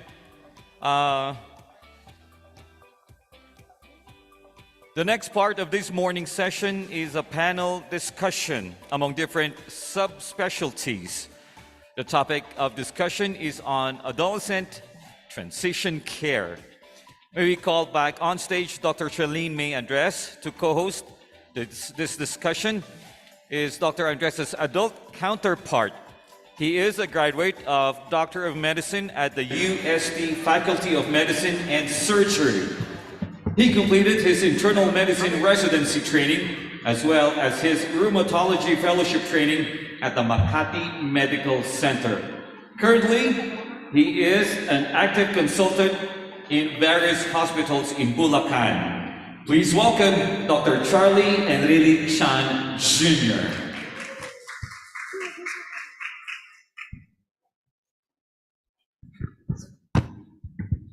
So good day, doctors. This morning, we shall continue our session in pediatrics. So allow us to introduce the members of the panel. May I introduce Dr. Abigail Cardinal. She is a fellow of the Philippine Pediatric Society and a member of the Society of Adolescent Medicine of the Philippines. She has a master's degree in business administration from the UP Diliman and is an International Research Presentation Scholar Award from the American Academy of Pediatrics in 2021. She is a medical specialist too at the Department of Pediatrics of the Baguio General Hospital and Medical Center. She holds several positions in the hospital and is a visiting consultant in almost all major hospitals here in Baguio City. Please welcome Dr. Abigail M. Cardinal.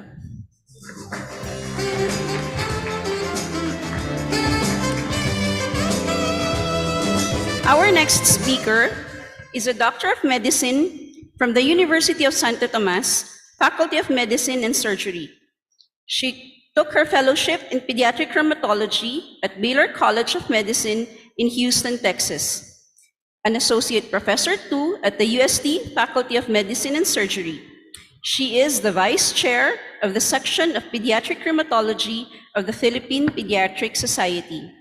Currently, the chief in the section of pediatric rheumatology at the UST Hospital and Cardinal Santos Medical Center. Aside from that, she is also the chair of the special interest group in pediatric rheumatology in our society, the PRA. Also, she is the country representative in the special interest group in pediatric rheumatology at the Asia Pacific League of Association in Rheumatology. May we please welcome Dr. Christine Lee Bernal. And for our third speaker, we have Dr. Alfonso Juan Miranda. He had his Doctor of Medicine in Cebu Institute of Medicine. He completed his IM residency training in Chonghua Hospital in Cebu. And he completed his rheumatology fellowship training at UPPGH. He is a faculty member of Cebu Institute of Medicine, Matias Aznar Memorial College of Medicine, and Gulas College of Medicine. He is currently a member of the Board of Directors, PCP Central Visayas Chapter, and currently a consultant of Chonghua Hospital, University of Cebu Medical Center, and St. Vincent General Hospital. Friends, we have Dr. Alfonso Juan Miranda, our third speaker. So, to start this session, Dr. Abigail Cardinal will be giving us an overview regarding ATC or Adolescent Transition Care. She'll talk about ATC care, and then this will be followed by a panel discussion by Dr. Christine Bernal and Dr. Alfie Miranda. So may we call on Dr. Cardinal for her lecture.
So, good day, everyone. I hope you can all see me. So, today we will discuss some important concepts in adolescent health and transition care. So, here are the objectives of my lecture: to discuss the 5 W's and how of transition, discuss the effect of chronic illness on adolescents' development, enumerate the 6 core elements of transition, and to describe the Baguio General Hospital and Medical Center's experience in the transition clinic. Okay, so for the first objective, we will answer what is transition care, why adolescents need this program, and when and where, and how they will be transitioned. So transition is the purposeful, planned movement of adolescents with chronic illness from child-centered to adult-oriented healthcare system. Usually, this is what we do in our healthcare system. So for children, they are usually seen by the general pediatrician and their subspecialists until the age of 18. However, if the patient reached the age of 19, they are automatically transferred to the adult care, regardless if they are skilled enough to manage their own disease. However, we know for a fact that an adolescent with chronic illness has complex needs. Yes, and they require a more comprehensive approach. So the transition clinic emphasizes the need for this program. However, there are actually limited transition clinic in our institution, and what we usually do is we just transfer them to the adult service, regardless if they have the skill to be transferred to the other side of the clinic. Okay, so that actually emphasizes the need for a transition clinic. Hence, the goal of our healthcare transition care are to improve the ability of adolescents to manage their own healthcare and to ensure an organized transition process from pediatric to adult healthcare. So, what is the difference between pediatric and adult care? In pediatric care, it is family focused and the parents are the primary decision maker. While in the adult care, it is patient-focused and the patient itself is the primary decision maker. However, decision-making is a complex process and it requires in-depth knowledge, and the adolescent must exhibit critical thinking and some form of independence as well. And this will not happen overnight once they turn 19. Hence, preparation is really needed, and that's what we are doing in the adolescent clinic. In the adolescent clinic, we create a bridge between the pediatric and adult care. The approach in adolescents is different from children or adult. They are a unique group of individuals with different needs, and they are not just big children or younger version of adults. We have to respect the adolescents' developing autonomy. That's why there's a part in the adolescent clinic where we talk to them alone, which is a good preparation for the adult clinic setup. Remember, they will not acquire this independence overnight, and at the same time, the parents will not easily give up their control. So it is very important to practice it in the clinic gradually. Acquiring independence for these adolescents is critical to the transition program success, especially in Asian countries like ours. Okay, so why? Because most parents are less likely to foster independence, especially if they perceive that their children are sick, regardless of age. Also, in Asian countries, young adults live for extended period with their parents, right? And they are more reliant on parental influence when making decisions. This emphasizes the importance of fostering independence in the development of transition program. So what is so unique about adolescent clinic, and how do we empower our teens and foster independence? Well, we allow them to be in charge of their own health by giving them an opportunity in taking part in the management. So we negotiate with the caregiver that we need to see the adolescent alone, and then we discuss the plan with the adolescent alone. Afterwards, we call in the companion and wrap up the plans. So doing this process would help them practice the new skills that they have acquired. And then another important aspect of an adolescent visit is we assure confidentiality to our patients. Confidentiality encourages access to care and increases discussion about sensitive topics and behaviors that may affect their health and management of the disease. So without confidentiality, your patient will not talk to you. But this confidentiality has limits. It includes harm to self, harm to others, and abuse. We also do an adequate psychosocial history to spot problems early on, enough to significantly reduce the risk of morbidity and mortality among teens. The HEADS interview is a practical, time-tested strategy that physicians can use to screen adolescents for psychosocial issues. This interview is the foundation, the heart, and the soul of every adolescent health visit. It is as important as physical examination. So what is it in the adolescent period that we need to do an extra step to our already long history and physical examination? Well, many issues occur as adolescents go through this stage, and they need to overcome this issue to become a productive adults in the future. So as you can see, adolescent itself is a period with complex changes, and the changes are enough to cause distress to our patients. Much more if they have a long-standing illness. And most of the time, having a chronic illness can complicate these adjustments. And not addressing these issues can make or break your adolescent patients. Just to give you an example, some patients without issues on their body would eventually have these body image issues as a result of medication and side effect of treatment. Some would have problems finding peers or relationship because they see themselves differently. Some unintentionally will isolate themselves because they are unable to go to school because of prolonged hospitalization. An illness might affect their independence to some degree and will also affect their search for self-identity when they become more dependent on their caregivers. And all of the mentioned psychosocial issues has direct and indirect effect on the management of these patients. As much as possible, we try to address these issues in our transition clinic program. On the other hand, developmental issues also have effects on the management of chronic illness, especially on the adherence of two medical regimen. They are first and foremost adolescents who have the capacity to do risky behaviors like smoking, alcohol, drinking, and even drugs. And in the transition clinic, we try to cover and manage these issues. On the positive side, during middle adolescence, they will start gaining the abstract thinking, which will make them capable of planning, and acquiring this skill will enable them to envision the future and plan ahead of time and have a greater capacity for self-management.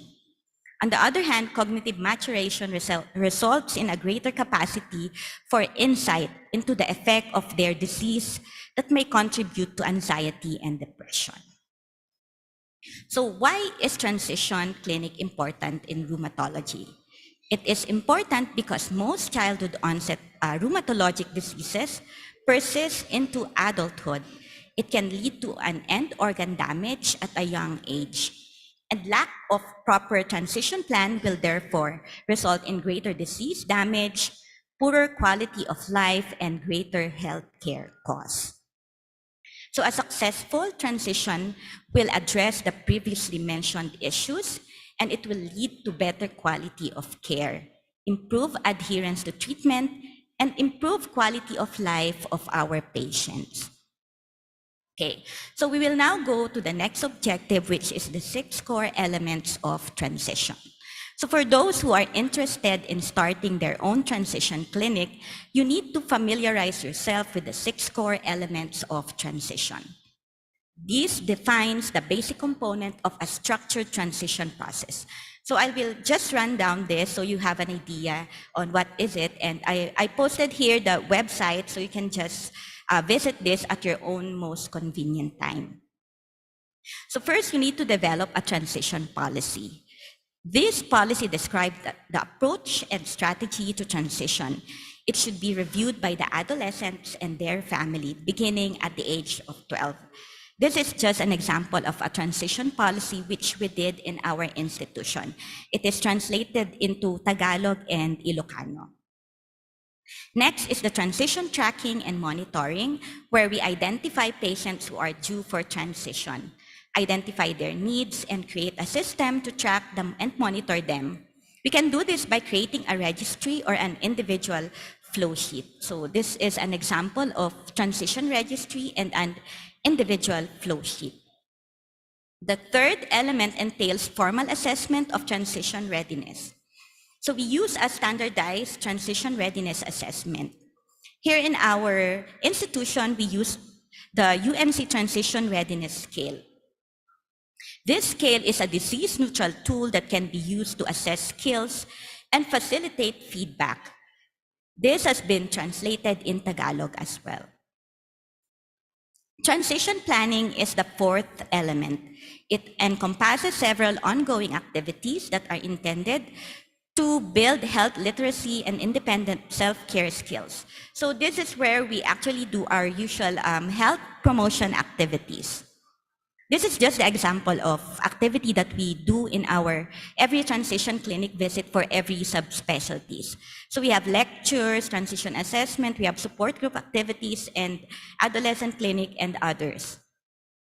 Transfer of care is the fifth element, and it is the official handoff of care and current medical information once they meet the requirement for graduation. And the last step includes confirming transfer completion, where adolescent and caregivers shall be contacted 3 to 6 months after the last pediatric visit to confirm their transfer to adult health care. Finally, I'll be giving you our experience here at the Baguio General Hospital and Medical Center during our one-year implementation of our transition program. We started with the Epilepsy Transition Clinic last August 2021. Then afterwards, almost a year after, we launched other subspecialties. So we already have the cardiology, endocrinology, nephrology, and lastly, the rheumatology transition clinic. So after all the preparation, the training, and workshop to our employees, we prepared all our needed materials and handout. So we created a transition passport where the plan of care was included together with the transition policy, health reminders to the patient, and other monitoring tool. And they usually carry it for every transition visit. There.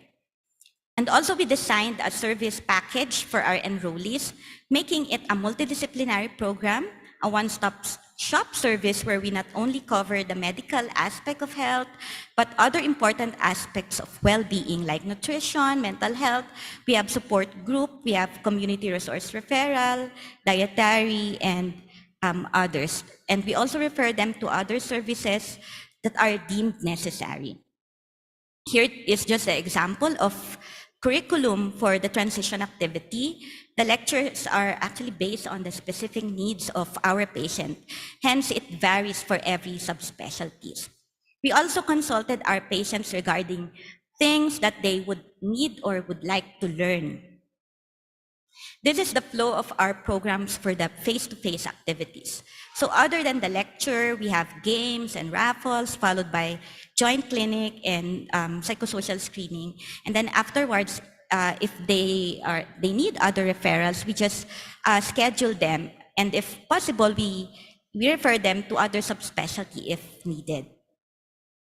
So during the peak of COVID pandemic, this is what we did so that our program will still continue. We created an online activity via Zoom, and we did live streaming on our FB page. So for the consultation, we created breakout rooms. So every breakout room, there will be 2 doctors, including the pedia and adult neurologist, and the patient, of course. And then we did the PRA, and we followed just the procedure as if it is face-to-face. So this is our epilepsy transition orientation. We initially have 6 patients during the orientation because of the pandemic. This is our transition team. So we have pedia and neuro residents. So that's me, adolescent medicine specialist. We have neurologists for adult and pedia. And then other allied healthcare professionals. Communication among the team is very important for the success of this program. Also, it is important that the patient and caregivers support the program, so we take time orienting them, making them aware of the importance of this program. So since we did the succeeding lecture online, we created an FB page for communication. So as you can see, we have at least 1,000 followers. Included here are the doctors, patients for both government and private patients of our subspecialists. There. We added here all of our lectures and programs, including our invitation and recorded lecture. This is our breakout room. As you can see, we have pedia and adult neurology rotator. Just a few examples of our virtual activity. We invited speakers inside and outside of our institution. In here, we invited an adult patient with epilepsy to give inspirational talk to our patient. Again, we have online games and breakout rooms and teleconsultation. We have lectures on nutrition, sexuality, reproduction, and others. We also invited sponsors and we provided prizes and free medicines, but this we don't promise to our patient, only if there is an available. Okay, then finally, this is the graduation ceremony that we did more than a year after the launching of our epilepsy transition. We give awards to our transferred patient and certificates to our speakers. We conducted this during Christmas party and invited other subspecialty to give inspiration to our patient. So we were able to transfer 2 patients to adult neurology. So at present, we have, for the nephrology transition clinic, we have 11 CKD patients, 6 patients with rheumatic fever and rheumatic heart disease for cardiology, 7 diabetes, and 3 papillary CA for endocrinology. And for rheumatology, we have 4 SLE and 1 JIA patient. So for the summary, transition is a process that is planned and purposeful and provides an organized approach before transferring adolescents with chronic illness to adult-oriented providers. An adolescent with chronic illness has complex needs, hence a more comprehensive, multidisciplinary, and well-planned approach is needed. The 6 core element of transition defines the basic component of structured transition process, and starting a transition clinic requires team effort of course, the teens, the parents, and the professional team. So before we end, I will leave you with a short video presentation of what we did on the program for the past 1 year. Thank you.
Thank you very much, Dr. Abigail Cardinal. And for the panel discussion, may we also invite on stage Dr. Christine Bernal and Dr. Alfonso Juan Miranda.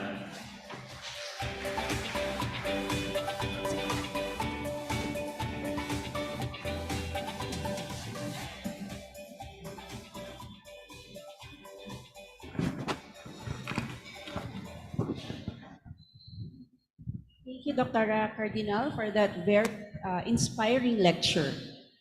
So may we start with the questions that we have formulated. Anyway, so you mentioned that transitioning is a process. It's not merely endorsing a patient to our counterparts in the adult rheumatology, but what if the adolescent or even the parent refuses to be transitioned, even if that patient is of age? Thank you for that question, Dr. So before we actually start our transition clinic, we give them a form for them to sign. It's like a consent and assent for the parents and the patient. So if they refuse, we cannot do anything about that. But we have to identify, or we have to investigate the reason behind that refusal. Maybe if we just explain it to the patient, they might eventually agree to transition. That's why we actually take time in orienting them. So in the orientation, we ask them, you have any question? What do you foresee to be, what would be the problem that you will be encountering? So everything that they need to ask, we answer them so that we have a higher chance of recruiting them in the program. And we should be able to explain to them the benefit of the program to them and to their children. That's it. Yeah, so it's all really about explaining to them, no? Doctora, another question for Dr. Cardinal again. How do you handle sensitive topics? Of course, adolescents, no? So like identity, pregnancy, sexuality, drugs, even mental health for this set of patients.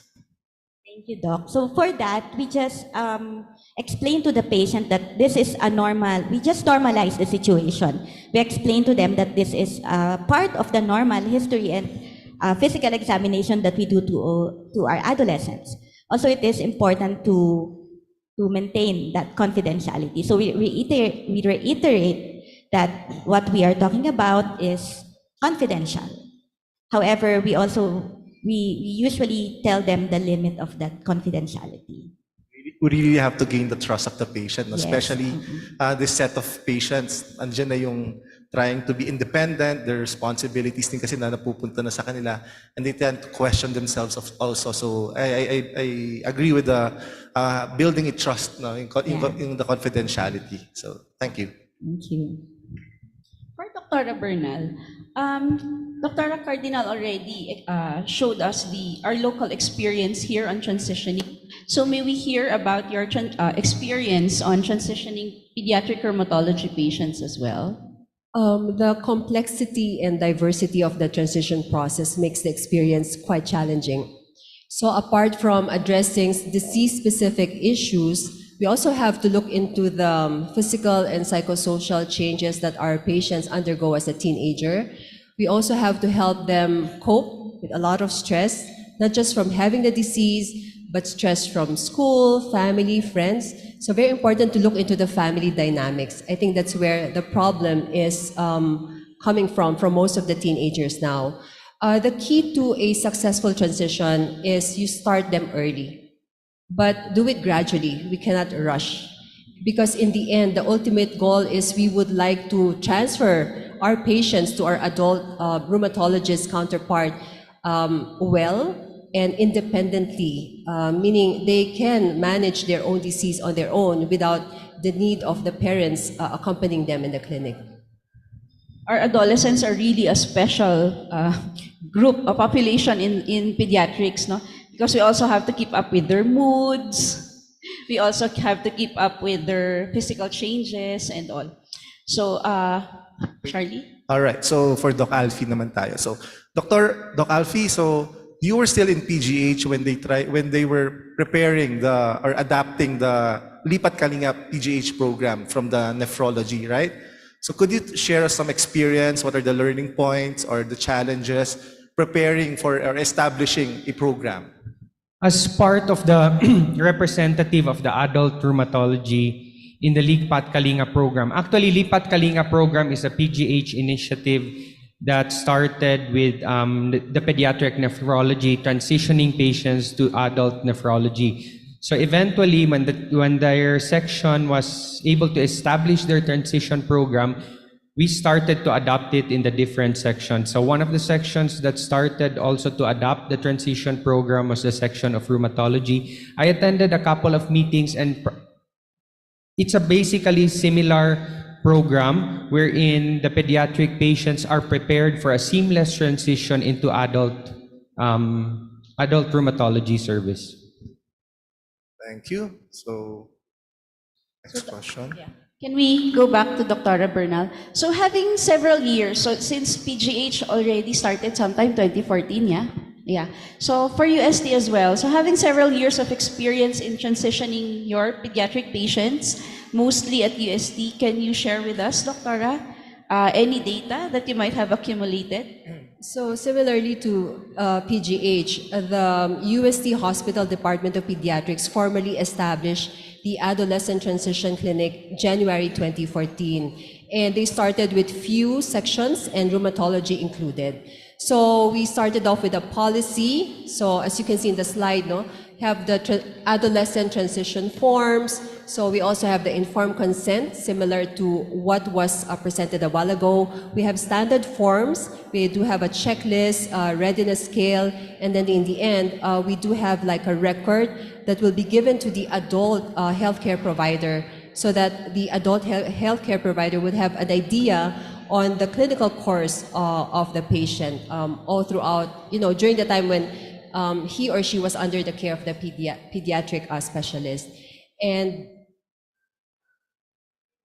next slide, please. And we also, in rheumatology particularly, we have this joint clinic, which is actually a part of the adolescent transition program. So the adult rheumatology fellows do rotate with me in the OPD. So they do see patients with us. And then, so this is one way of the patients getting to know the adult rheumatology fellows as well. So by doing so, somehow they'll get an idea on how they will be seen when they become adults. And from 2014 up to 2022, so because of this presentation, we decided to review like how many patients were transitioned. So a total of 135 patients were transitioned, mostly from the private, from my clinic. So around 85 patients, and then the rest were from the service patients. And as you can see, majority lupus patients, 80%.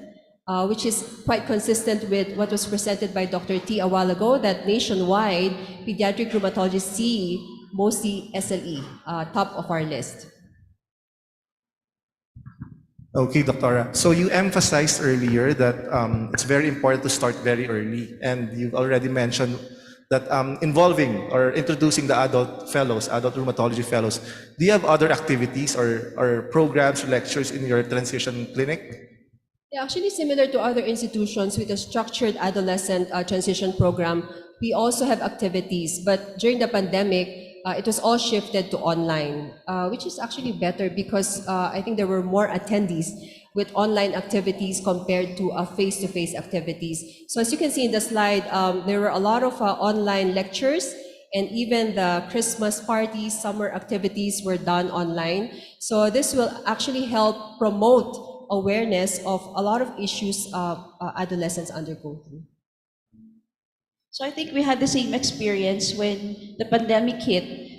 We had to be creative in doing all things. But comparing the attendees, the number of attendees when we had the pandemic, when they were online, compared to when we had it face to face, it really dropped because they had to attend their school. Some had limitations in traveling because they come from different parts of Northern Luzon. So anyway, Doctora, you mentioned earlier that they about 80% come from your clinic. So how I'm just curious because I find it quite difficult to transition patients from my private clinic because we really have to invest a lot of time.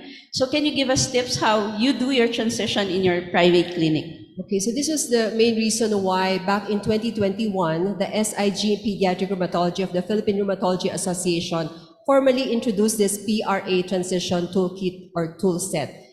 Basically, this will be used by pediatric rheumatologists in the private setting. So following the guidelines from the American Academy of Pediatrics and the GO transition policy, we came up with our own policy in terms of adolescent transition. As you can see in the slide, we also have a checklist and other readiness scale or parameters that we monitor for these patients. And next slide, please. So I'm sure, hopefully everybody's aware that we have these two videos on adolescent, again, formally launched back in 2021. So what we do is while the patients are waiting in the clinic, we allow them to watch these videos. And we also provided a QR code where they can just take a photo. If they cannot watch the videos while in the clinic, they can watch it at home. So by doing so, we are able to promote and somehow increase awareness on how they will be able to cope with all the physical and psychosocial changes that they have to undergo through. And likewise, we have this transition readiness scale. We do this every 6 to 12 months. So again, while patients are waiting in the clinic for to be seen, then somebody like my fellows do that for me. Then they do the checklist and then see if, and then we record the scores. We do this every 6 to 12 months. And if let's say by 18 years old, the patient is not yet ready, then I do refer to an adolescent specialist to help me out. And then finally, by the age of 19, then I prepare this medical summary and transfer letter. So this is available in the website of the PRA. So I've been using this form, so probably some of the adult rheumatologists here have received this package from me. So with the medical summary and transfer letter of the patient. Well, apart from that, I sometimes do call them personally to endorse the patient. Very nice. It's really established na talaga yung transition clinics from PGH, UST, and even in Baguio.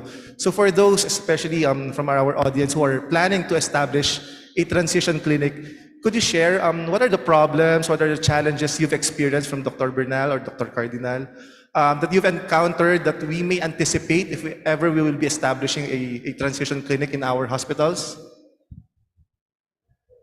During our 1-year program, what we had encountered was mostly more on the attendance, yeah, and the budget, because if they took time coming here in our institution, so since the program activity really took like 2 hours, so we provided snacks. Since we don't have budget, we have to shell out for the program, and then really that independence is really starting to become a problem, especially if they have become more really dependent with the parents. So we took time talaga to talk to them alone, to foster that independence.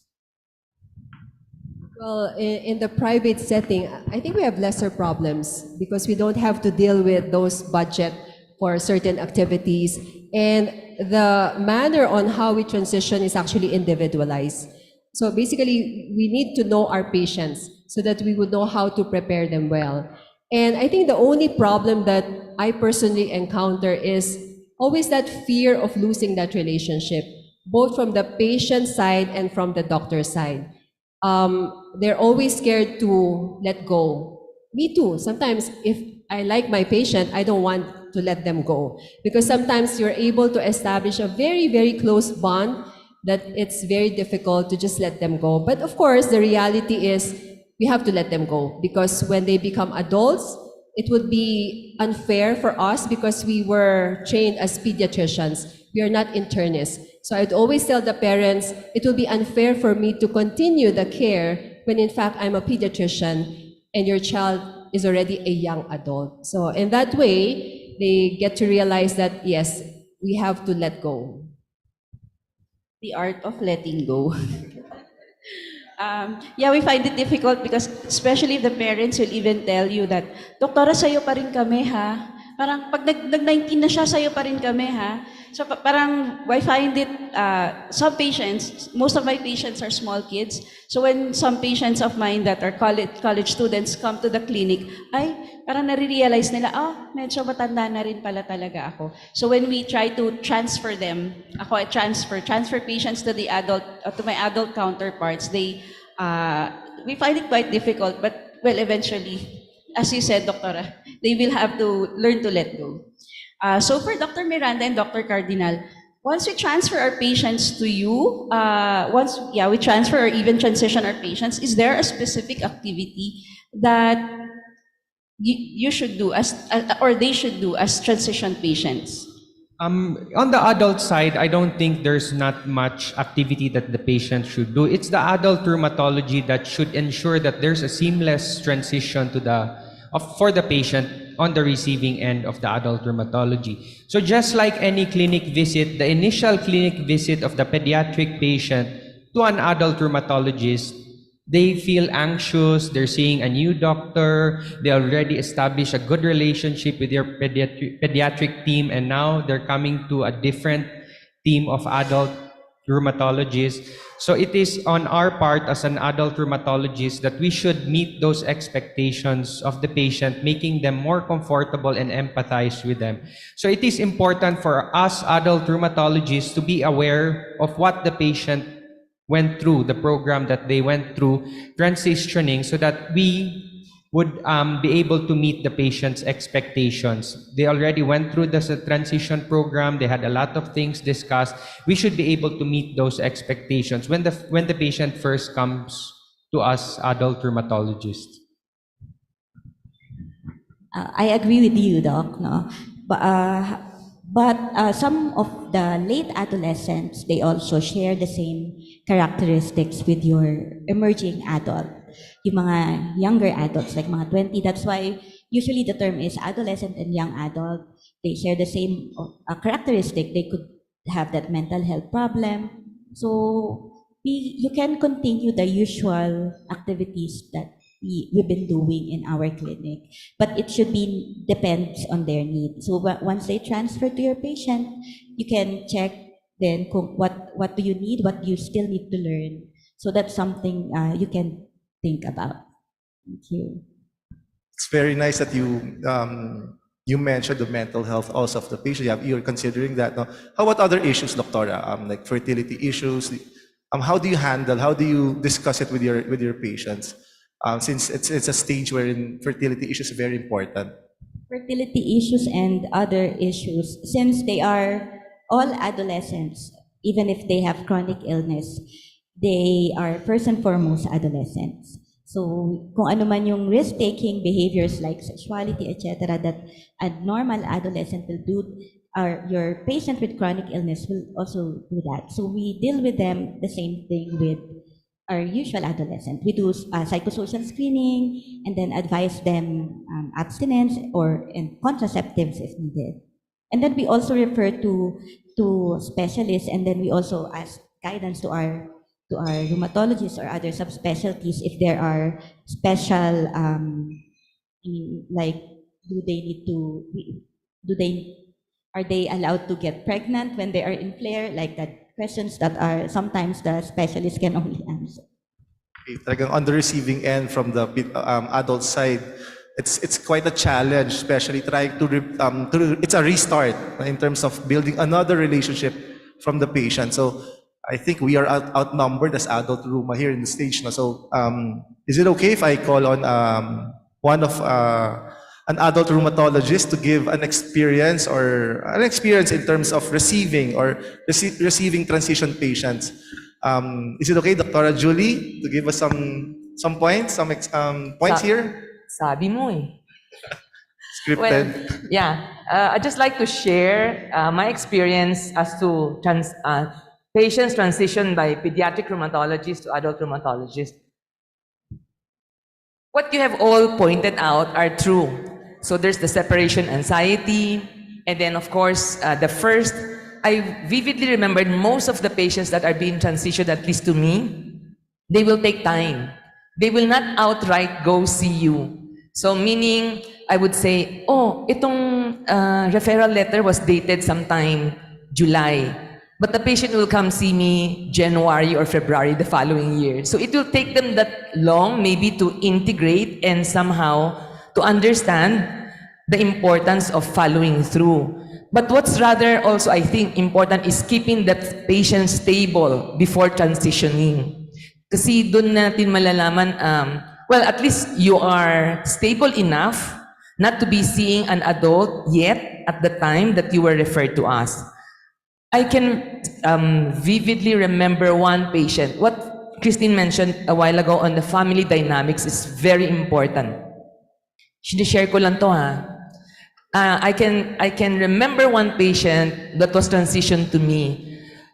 I had a very hard time with that patient because her parents are separated. The mom is living in Canada and she's only staying with the grandma. She can get away with everything with the grandma. So meaning to the point na during this time of pandemic where we give, of course, e-prescriptions, correct? So with the e-prescriptions, but I have to put my foot down on that patient because she used my prescription and altered the signature for certain other reason. It's good lang na she used that quote-unquote referral letter, but for certain reason, she's applying for work or somehow, and then maybe HR at the time called me and asked on the condition of the patient. So I said, this patient is known to me. She has been following up with me for several years already after the transition. But because of some family dynamics, she used my prescription and altered the signature. Alam niyo naman ang mga scanning, etc. And then I said, no, that's not my signature at all. This is my signature and not that one. So we also, I guess, have to be also cautious. And when I dig into the problem, the mom came home just to talk to me on what's happening with her, and she has other daughter with her in Canada. So she's the only one left here with the grandma. So parang it's also, well, maybe partly we cannot blame her given that she has a chronic condition, but ito yung where the family dynamics will come in. So that's also our concern as generally, I mean, as not necessarily as an adult rheumatologist, but also a general care practitioner. So it's weird, well, at least right now that you have already formed the transition care from childhood or adolescent to adulthood, we're a little bit more mindful of all of those qualities, characteristics that you have shared with us, the capacity of the family, the capacity of the patient themselves, the psychosocial development and concerns most especially. Can I just throw one question back to you? Will it matter as to if when your patient has been with you since, when I say childhood is of course, masyadong mahaba kasi yung pediatric age group. So from let's say 10 years old versus someone who's going to transition at the age of, just had the condition at the age of 17 or 18, near transition to adulthood already. So how do you address that compared to the two different age groups? Thank you. Thank you, Doctora. Thank you for your valuable sharing your experience. So the question was, maybe Doctora was asking for is it more successful if we start the transition earlier? Kasi there are pediatric patients, just like in rheumatology, as young as 7, 8, sometimes 4. And then of course, they built a relationship already. And then ito na yung time that you need to transition them already. Versus somebody who's just nearly diagnosed at the age of 17 or 18 that needs to be transitioned already when they reach 19 because of those technically age group, okay, that they should be under adult already? Yes, Doctor, I understand. So the reason why we usually start the formal transition activity during the middle adolescence, it is because during that period, they will attain that abstract kind of thinking. They are more receptive to your education.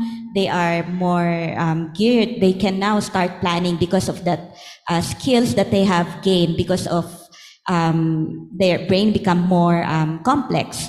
That's why the activity usually starts at middle adolescence. So at an earlier stage, based on the gut transition, we can already introduce the program, but we cannot start the education from, the main reason is that they may not, they are not capable enough to understand that lesson. Thank you. Can I add something to that? So I think that observation is true. Because of course, when we see them longer, the bond is stronger. And it's very difficult to cut that tie if the bond is very strong. So compared to, let's say, I have a lupus patient diagnosed at 17, I transition to 19, very easy. And I think it's more difficult to let go of private patients because they see you for how many years. But compared to service patients where they see different doctors, the transition is actually easier. And just a mention about age. Age is only relative. But yes, for service patients, even if they're very sick, by 19 they transfer because that's a policy of the hospital. But for private patients, I never transition a patient who's sick.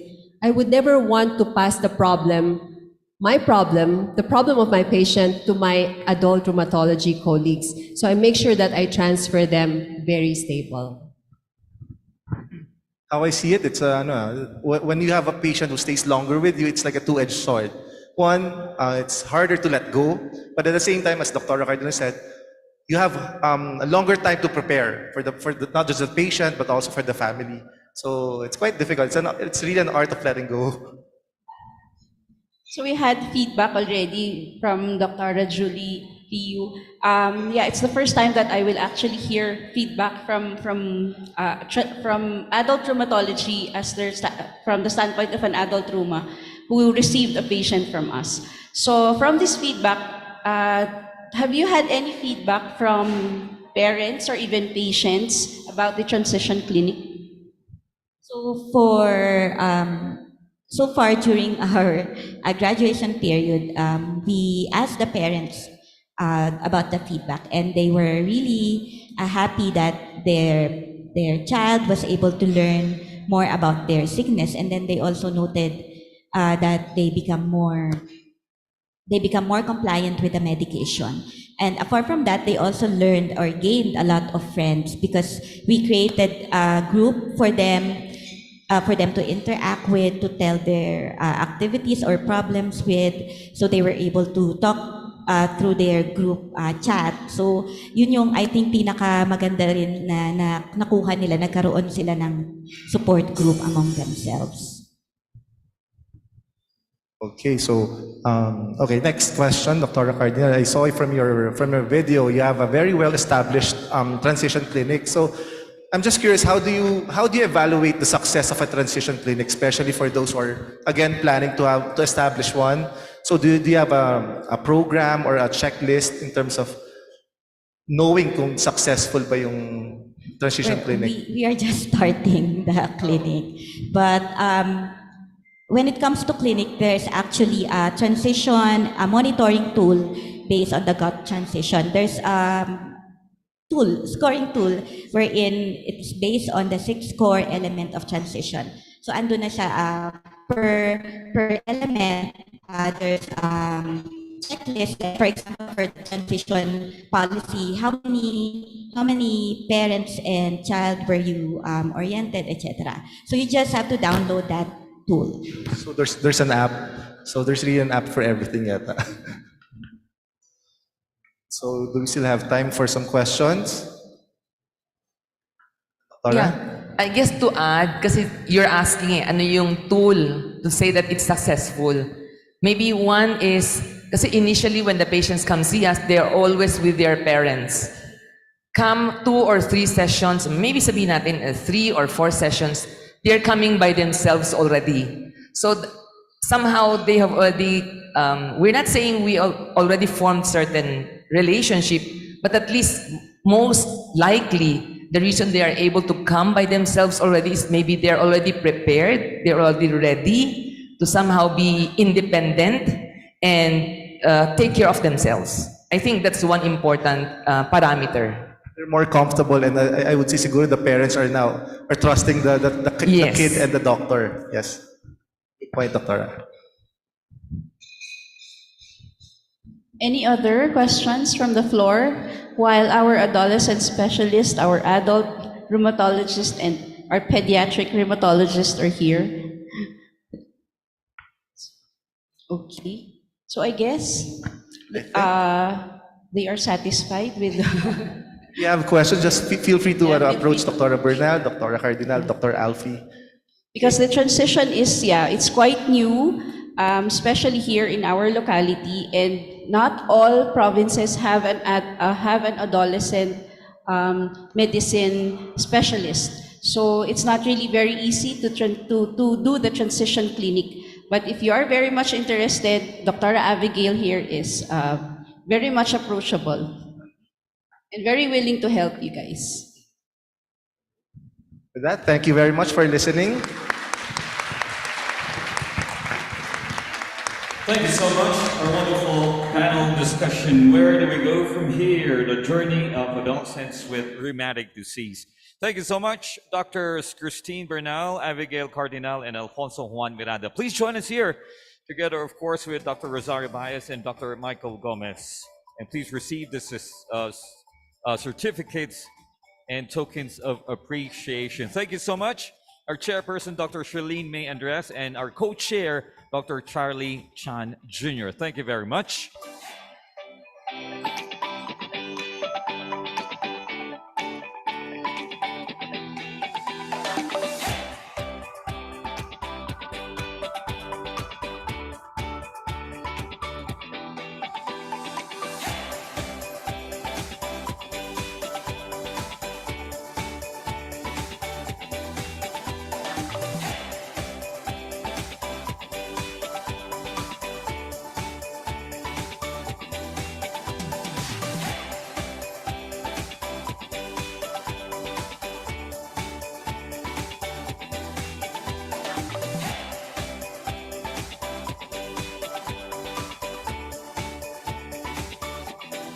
And thank you very much, doctors. Next up is a series of lectures on frailty, a condition that is more common in patients affected by rheumatic diseases such as sarcopenia and osteoarthritis. We shall hear about these conditions from this symposium from our next chairperson, who is a graduate of internal medicine residency training program of the East Avenue Medical Center.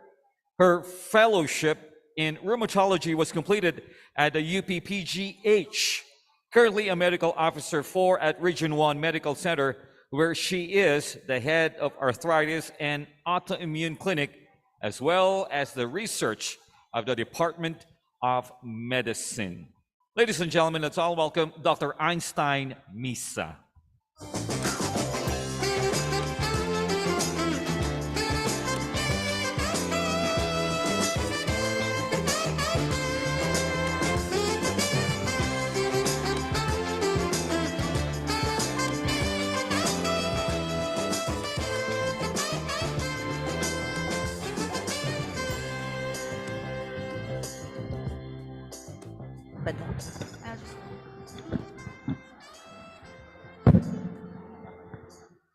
Good morning. Good morning.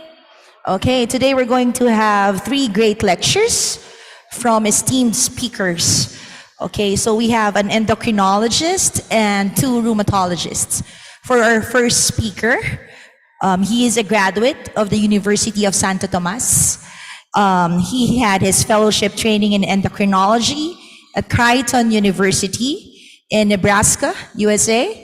He had his geriatric medicine fellowship at Mayo Clinic, College of Medicine, and he is a diplomate of the American Board of Internal Medicine, a fellow of the Philippine College of Geriatric Medicine.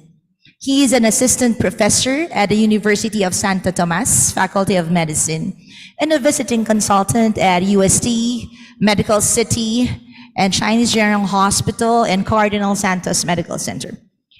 He will talk about sarcopenia today. Let's welcome Dr. Mark Henry Hoven. Okay, for our second speaker, I'll introduce the speakers, okay. So for our second speaker, actually he doesn't need any introduction. When you say geriatrics and rheumatology, one name comes to mind. Okay, so he is a graduate of the University of Santo Tomas, cum laude. He had his residency training in internal medicine at Howard University Hospital. He had his combined rheumatology and geriatric medicine residency training at the University of Illinois at Chicago affiliated hospitals. He is triple boarded by American Board of Internal Medicine in internal medicine, rheumatology, and geriatric medicine. He had his master's degree at the University of the Philippines, Manila, of clinical epidemiology. He is an assistant professor at the University of Santo Tomas, the past president and vice president of Philippine Rheumatology Association, and a member of the Residence Training Committee of the Department of Medicine of UST. He is currently affiliated at UST, St. Luke's Hospital, and Kalyang General Hospital in Isabela. Please welcome Dr. Inocencio Alejandro.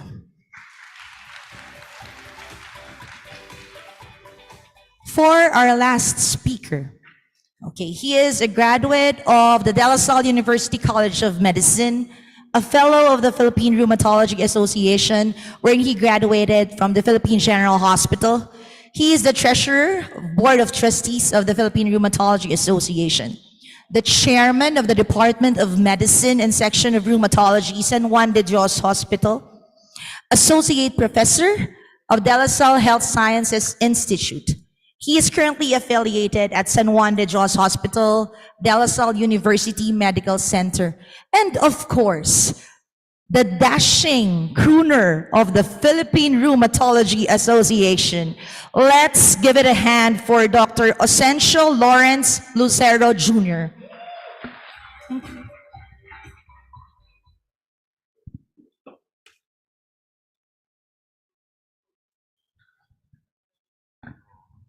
Hi, good morning. I'm Dr. Mark Hoven, and today we'll be talking about sarcopenia, the third wheel in frailty and fall.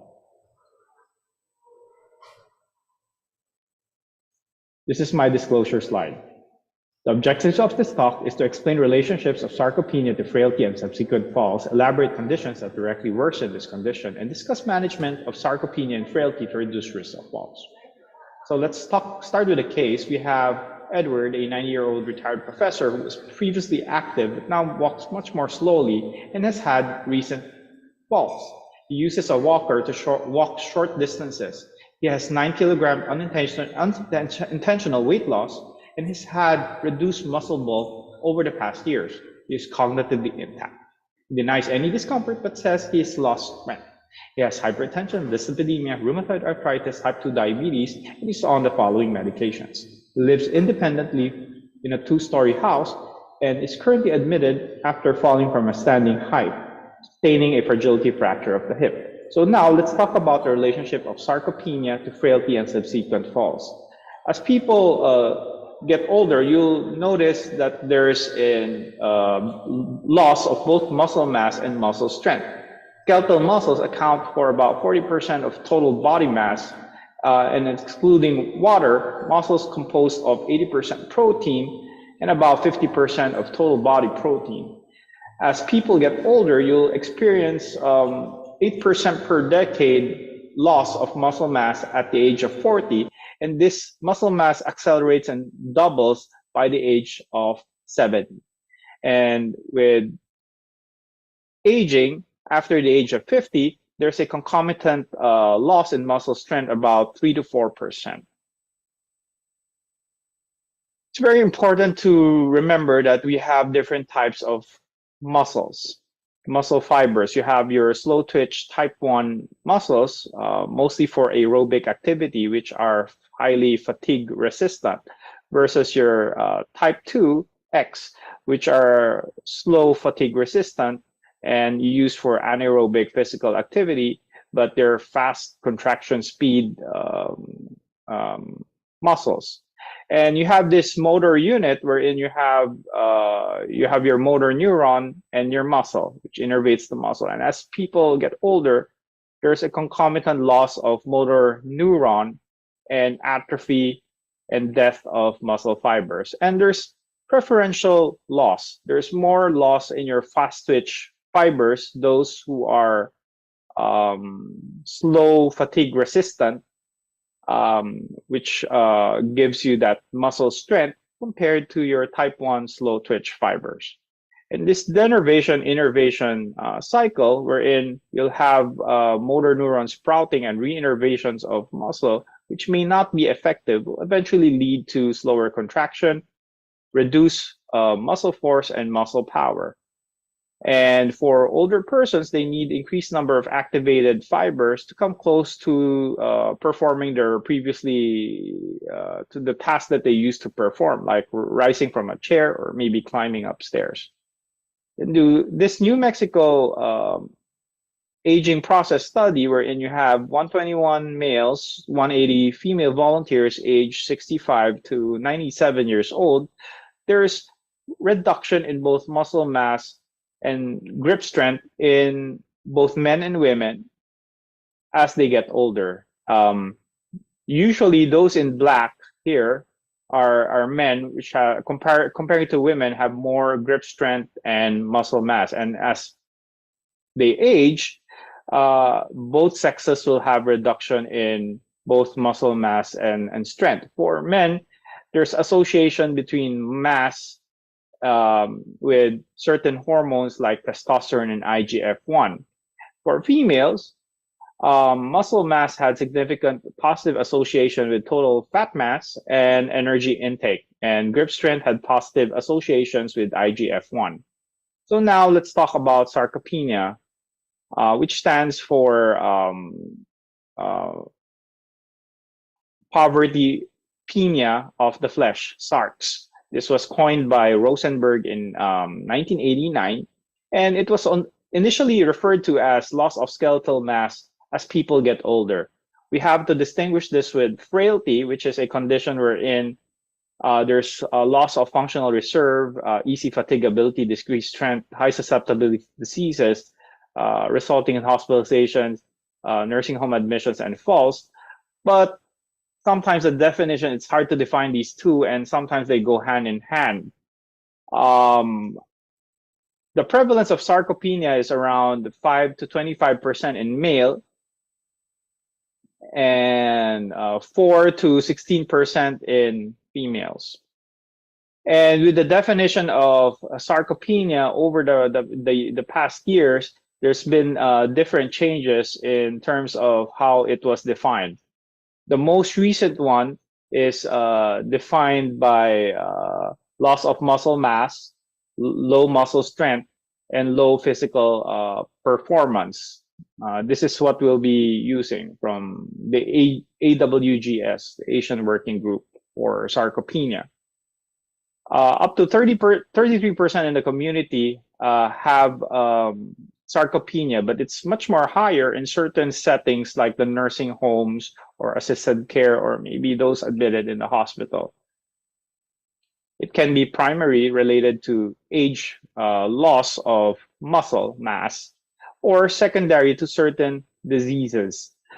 Diseases like inflammatory conditions such as malignancy, organ failure, endocrine diseases such as diabetes, inactivity, those who are sedentary, bedridden, or from malnutrition, undernutrition, or medication-associated anorexia.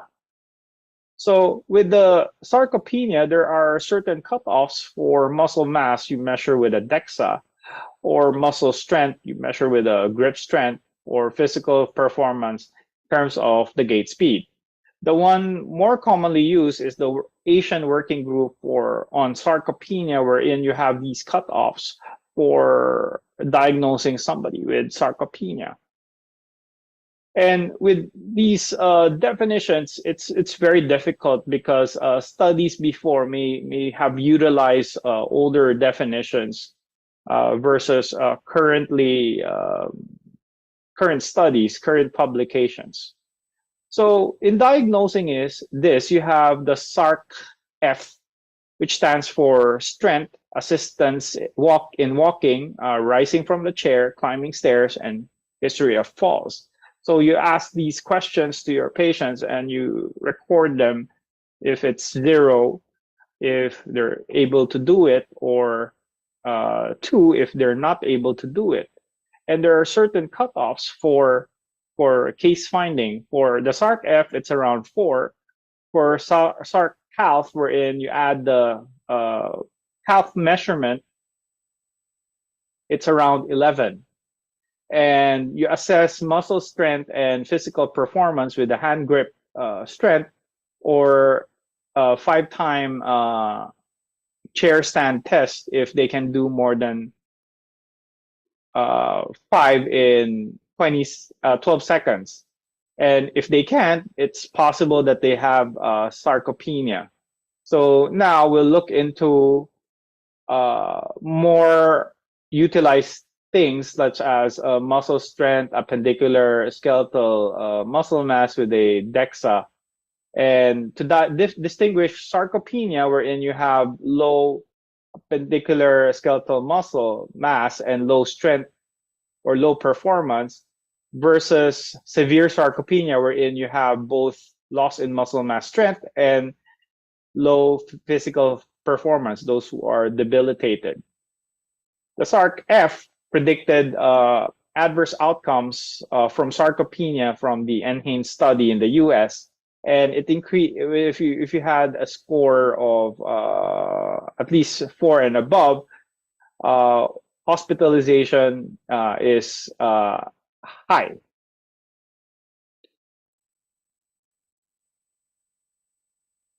And admission to acute care, as well as prediction of mortality, goes up. Now let's talk about falls. 80% of women surveyed would rather be dead than experience loss of independence and subsequent quality of life as a result from a bad hip fracture, and they're afraid of getting admitted to a nursing home. 1 non-injurious fall, at least 2 non-injurious falls, and at least 1 non-injurious fall were each associated with decline in both your basic and instrumental activities of daily living over 3 years. And after a fall, a significant portion of patients, around 22%, would be admitted to a nursing home, and only 71% of community dwelling residents regain pre-fracture function. There's increased risk for mortality, debility, and being in an institution. It's important to talk about hip fractures and falls because it's the consequence of sarcopenia as well as frailty. And with falls and fractures, they're highly prevalent and preventable. As people get older, the lines on interrupted lines on top, it's very frequent as people get older versus somebody who's much younger, those above the age of 85. In this cross-sectional study, 331 Japanese community dwelling adults above the age of 60, they looked into how much of these patients have frailty or sarcopenia or both. And they found that 11% of them had either sarcopenia or frailty, and around 3.6% of them had both sarcopenia and frailty. And if you have both, there's a higher risk for recurrent falls, low physical and mental scores compared to more robust participants. And if you compare sarcopenia or frailty, incidence of falls is much higher than robust individuals, as well as recurrent falls. And strength is poor, as well as the time get up and go test. But if you compare the three, you have sarcopenia, the first column, frailty, the second, and both, you'll see that if you had both sarcopenia and frailty, you had more risk for falls, poorer quality of life, more reduction in strength, as well as slowed movement. Here is a study wherein they measured D3 CR dilution method, wherein the patient participants were asked to ingest a 30 milligram dose of isotope labeled creatinine. Then to measure how much muscle bulk they have, and they found out that those who had more recurrent falls, the first quartile, had lower muscle bulk.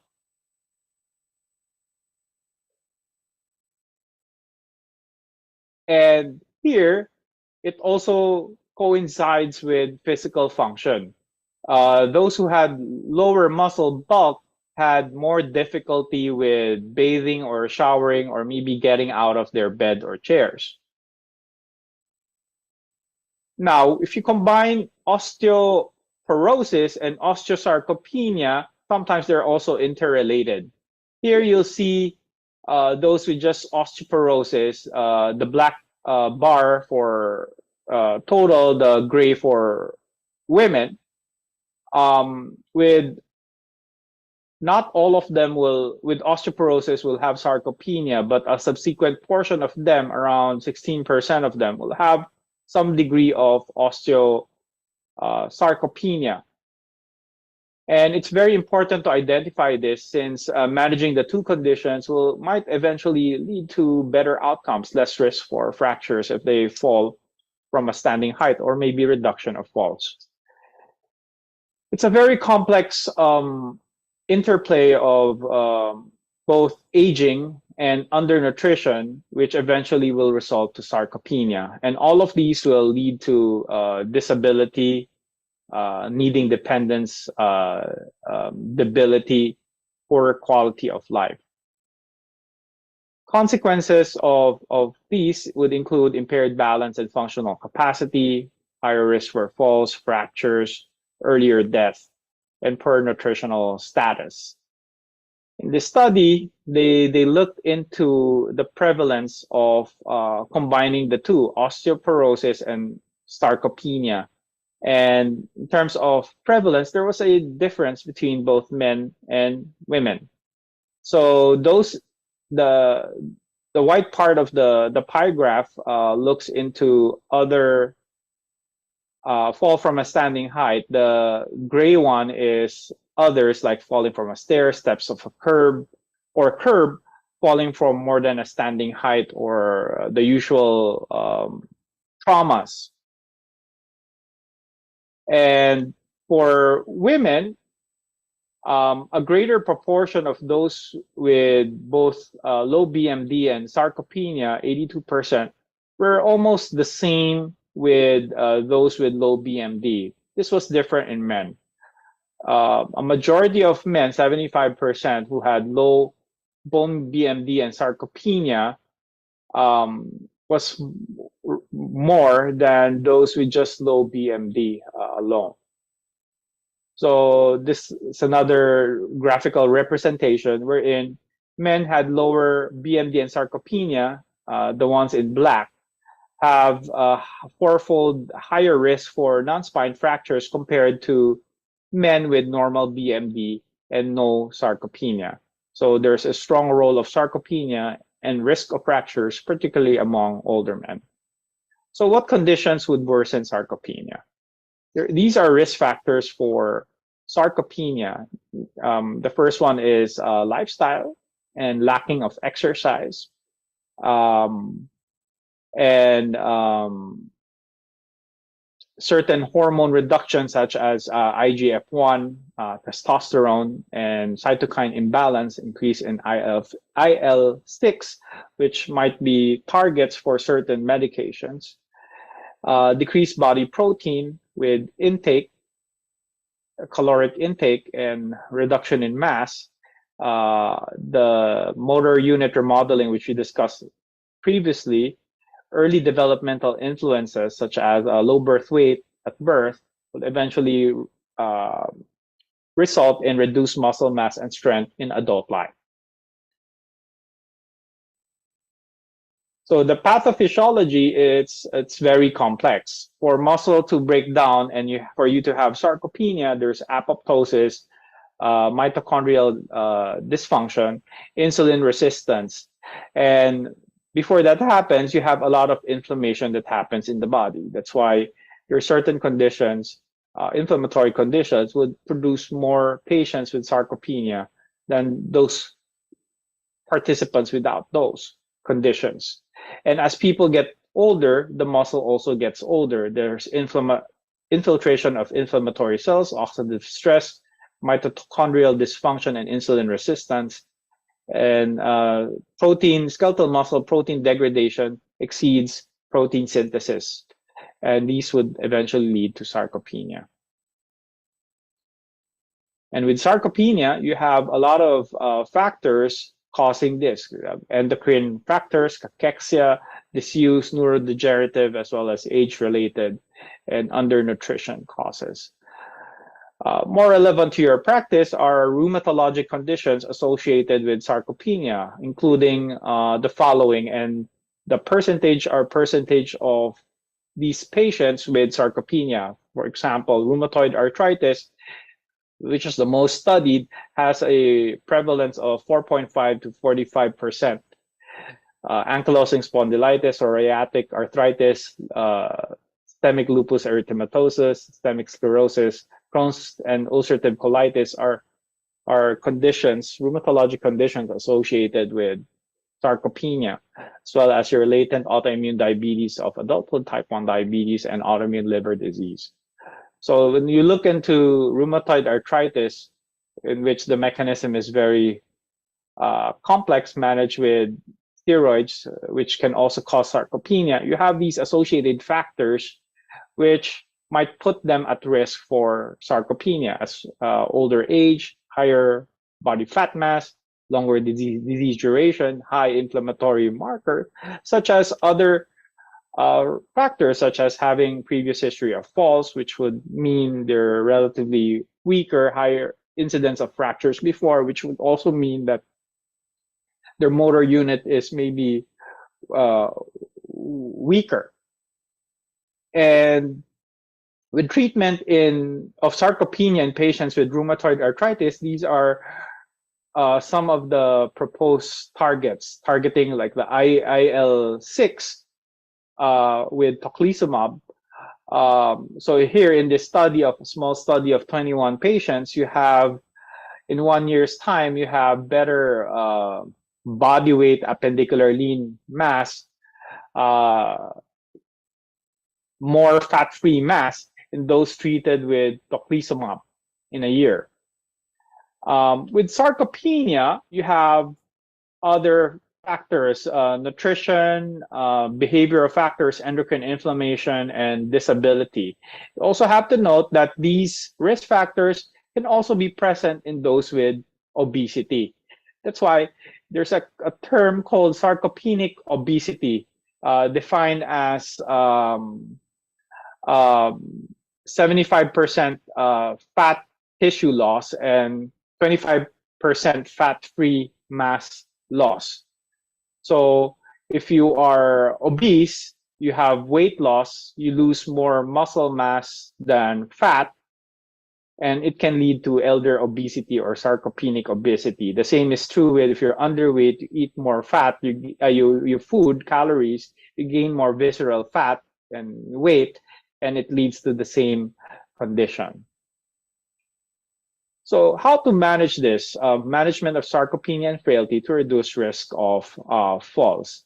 This is a very important message. If you fall, you may never get up. Adults, after all, don't go around falling. It limits your activity. Now at my age, it's perhaps the end of my walking or the end of my life, says a nursing home resident. So in terms of treatment targets, for sarcopenia, there's no FDA-approved pharmacologic agents for sarcopenia. Most studies were on hormones, and you have your myostatin inhibition and bimagrumab. You also have to understand that there's some benefit with treatment medications for osteoporosis, like denosumab in the Freedom trial. It also showed that compared to placebo, those treated with denosumab had lesser falls. This is a prospective study, which tells you that some of these medications may have other benefits, other effects, not very specific to the bone, but maybe to the muscle as well. Vitamin deficiency puts low vitamin D puts you at risk for frailty. This Chinese study, and with replacement, this meta-analysis, there is some increase in muscle strength, but not much in muscle mass and power. In managing sarcopenia with nutrition, it's important to promote intake of protein, vitamin D, PUVAs, and other nutrients. Usually the recommended is 1 to 1.2 grams in healthy older adults, up to 1.5 dose in those with disease.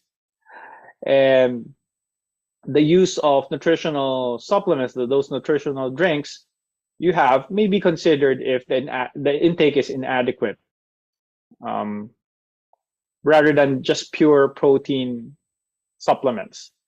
There are a lot of studies on nutrition and sarcopenia. This is one study wherein women who ate more tofu, more protein from tofu, had statistically significant association reduced risk of hip fracture compared to those who ate less. And with vitamin D supplementation and whey protein supplementation, here 380 sarcopenic older adults, vitamin D and leucine reach whey protein about 3 months. Those in the intervention group gain more appendicular mass, but there's no effect on function, no effect on chair stand test. On muscle strength, the effect is less pronounced in severe sarcopenia, here with leg strength at 12 and 24 weeks.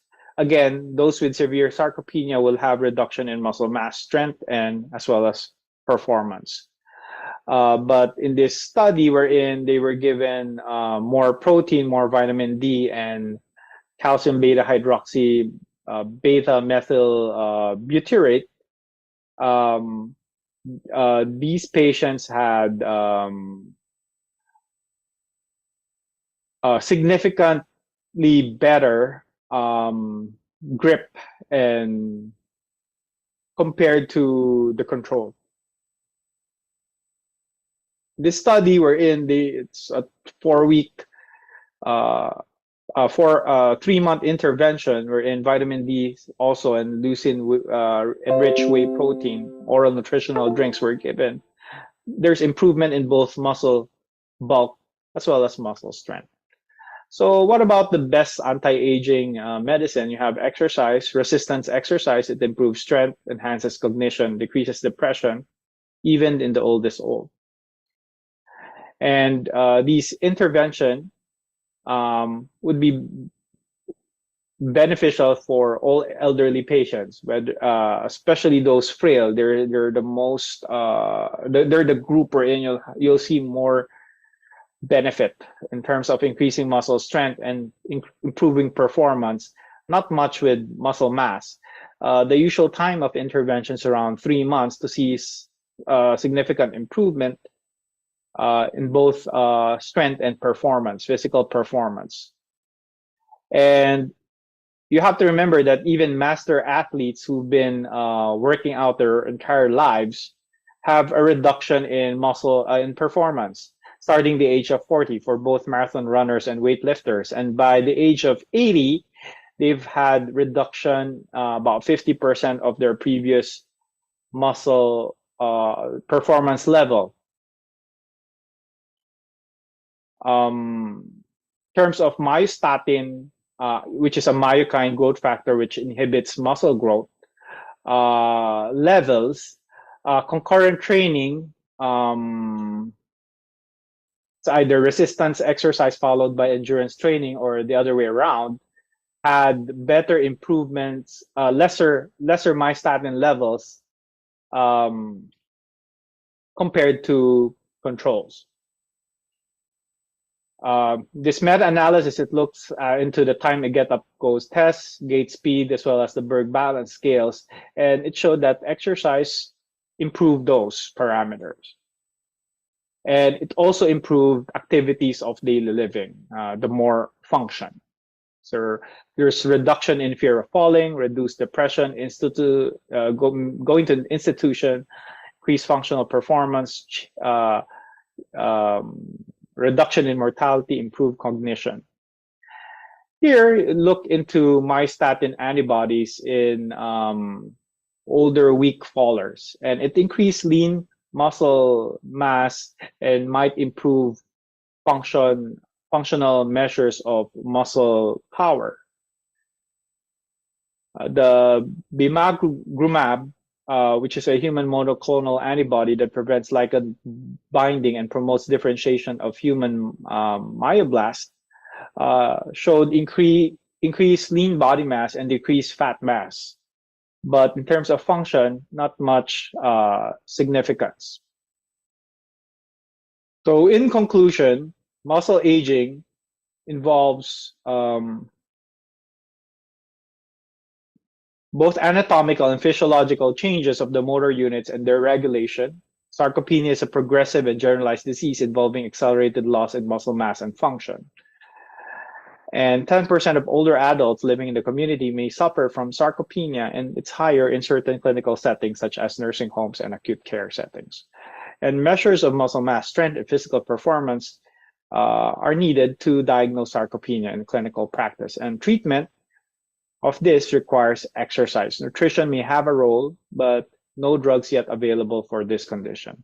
I did not talk about endocrine treatments such as growth hormones, testosterone, because of for the interest of time, but I'm glad to answer any of those questions if you might have some. With that, I'd like to thank the Philippine Rheumatology Association for inviting me to give this talk. Maraming salamat po.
One.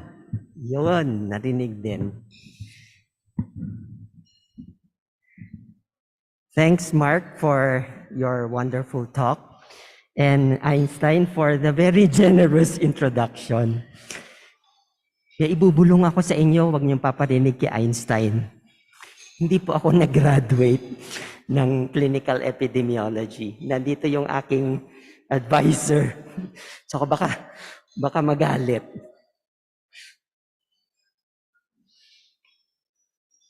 So that topic that was given to me is frailty screening, do they matter? And these are the objectives. Ay, bakit ganun? Ba't iniba mo?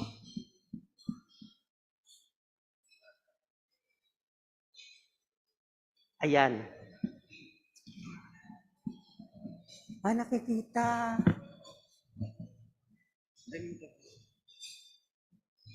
Okay. Sige.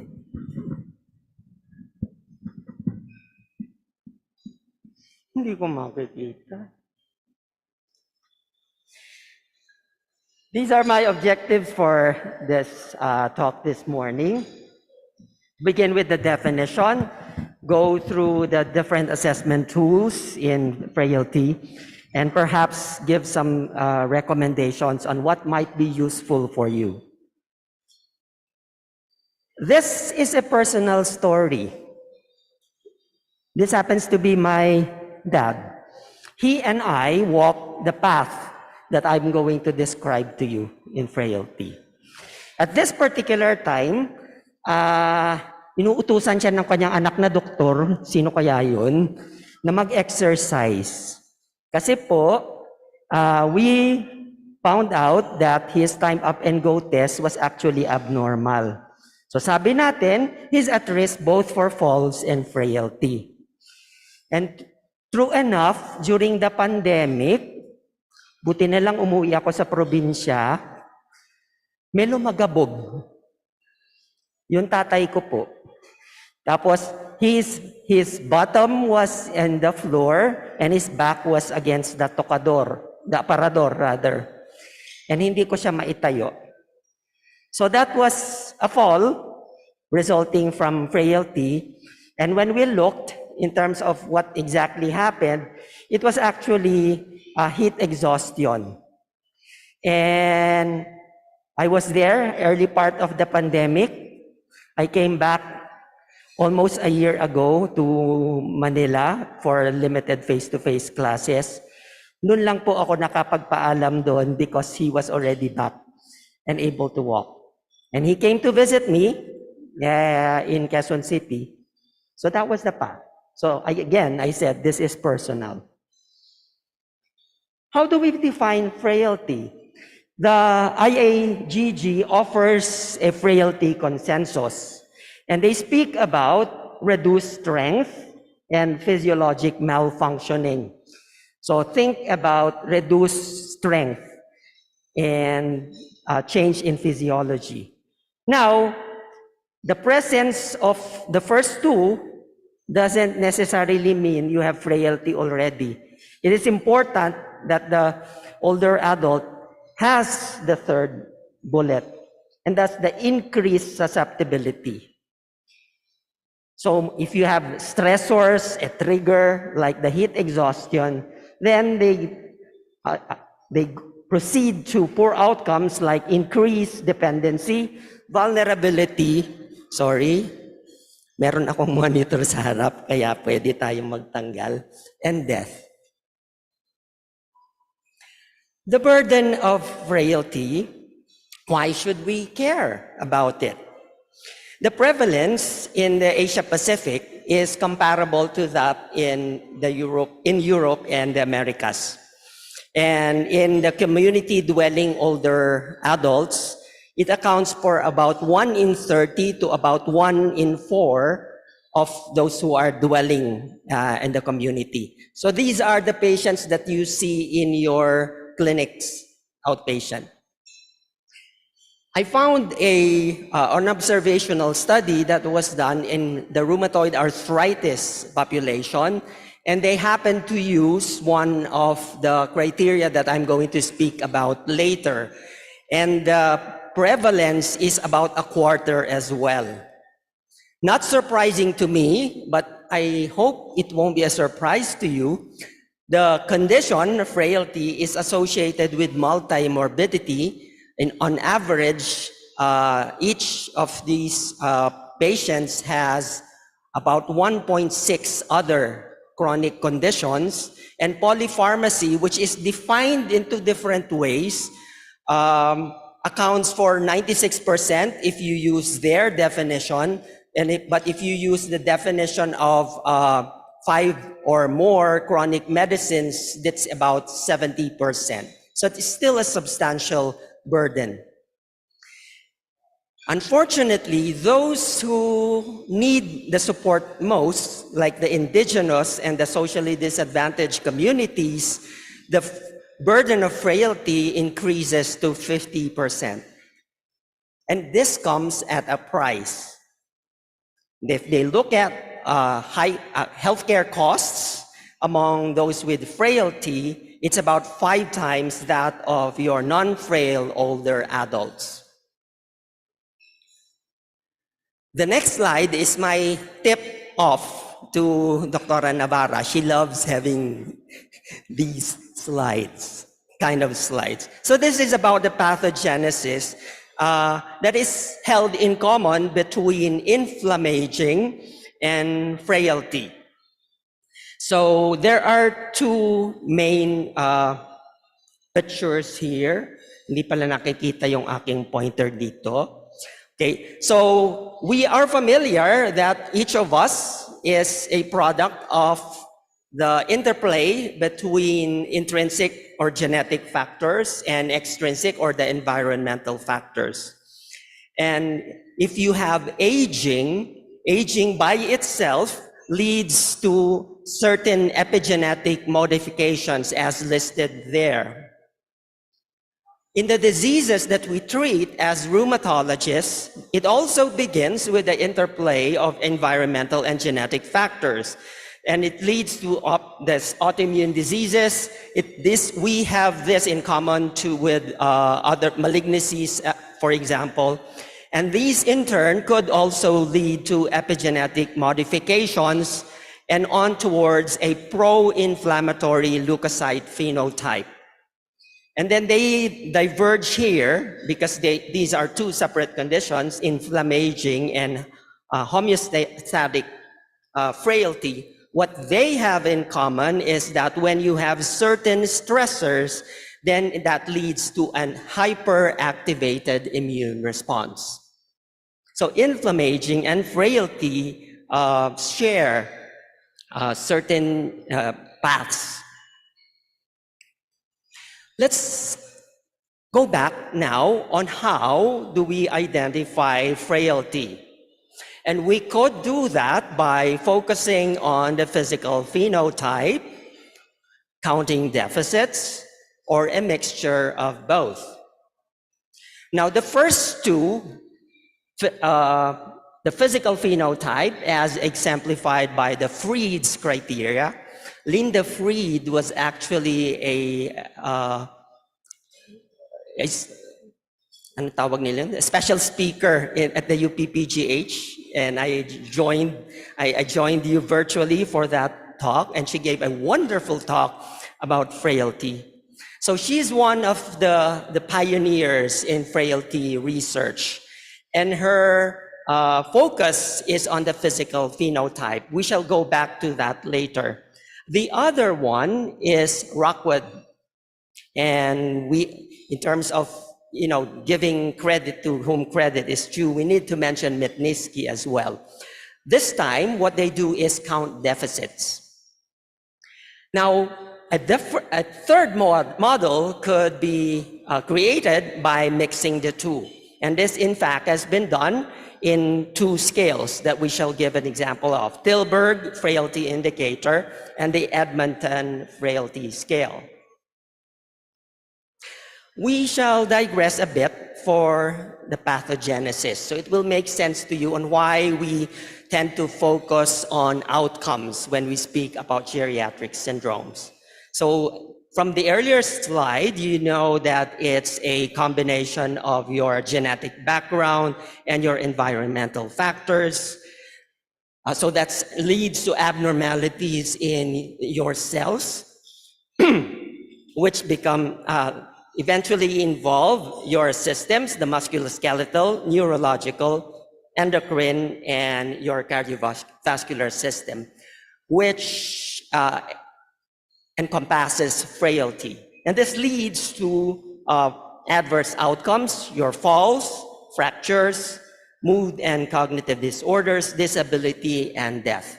I would like to highlight falls because falls is a related geriatric syndrome.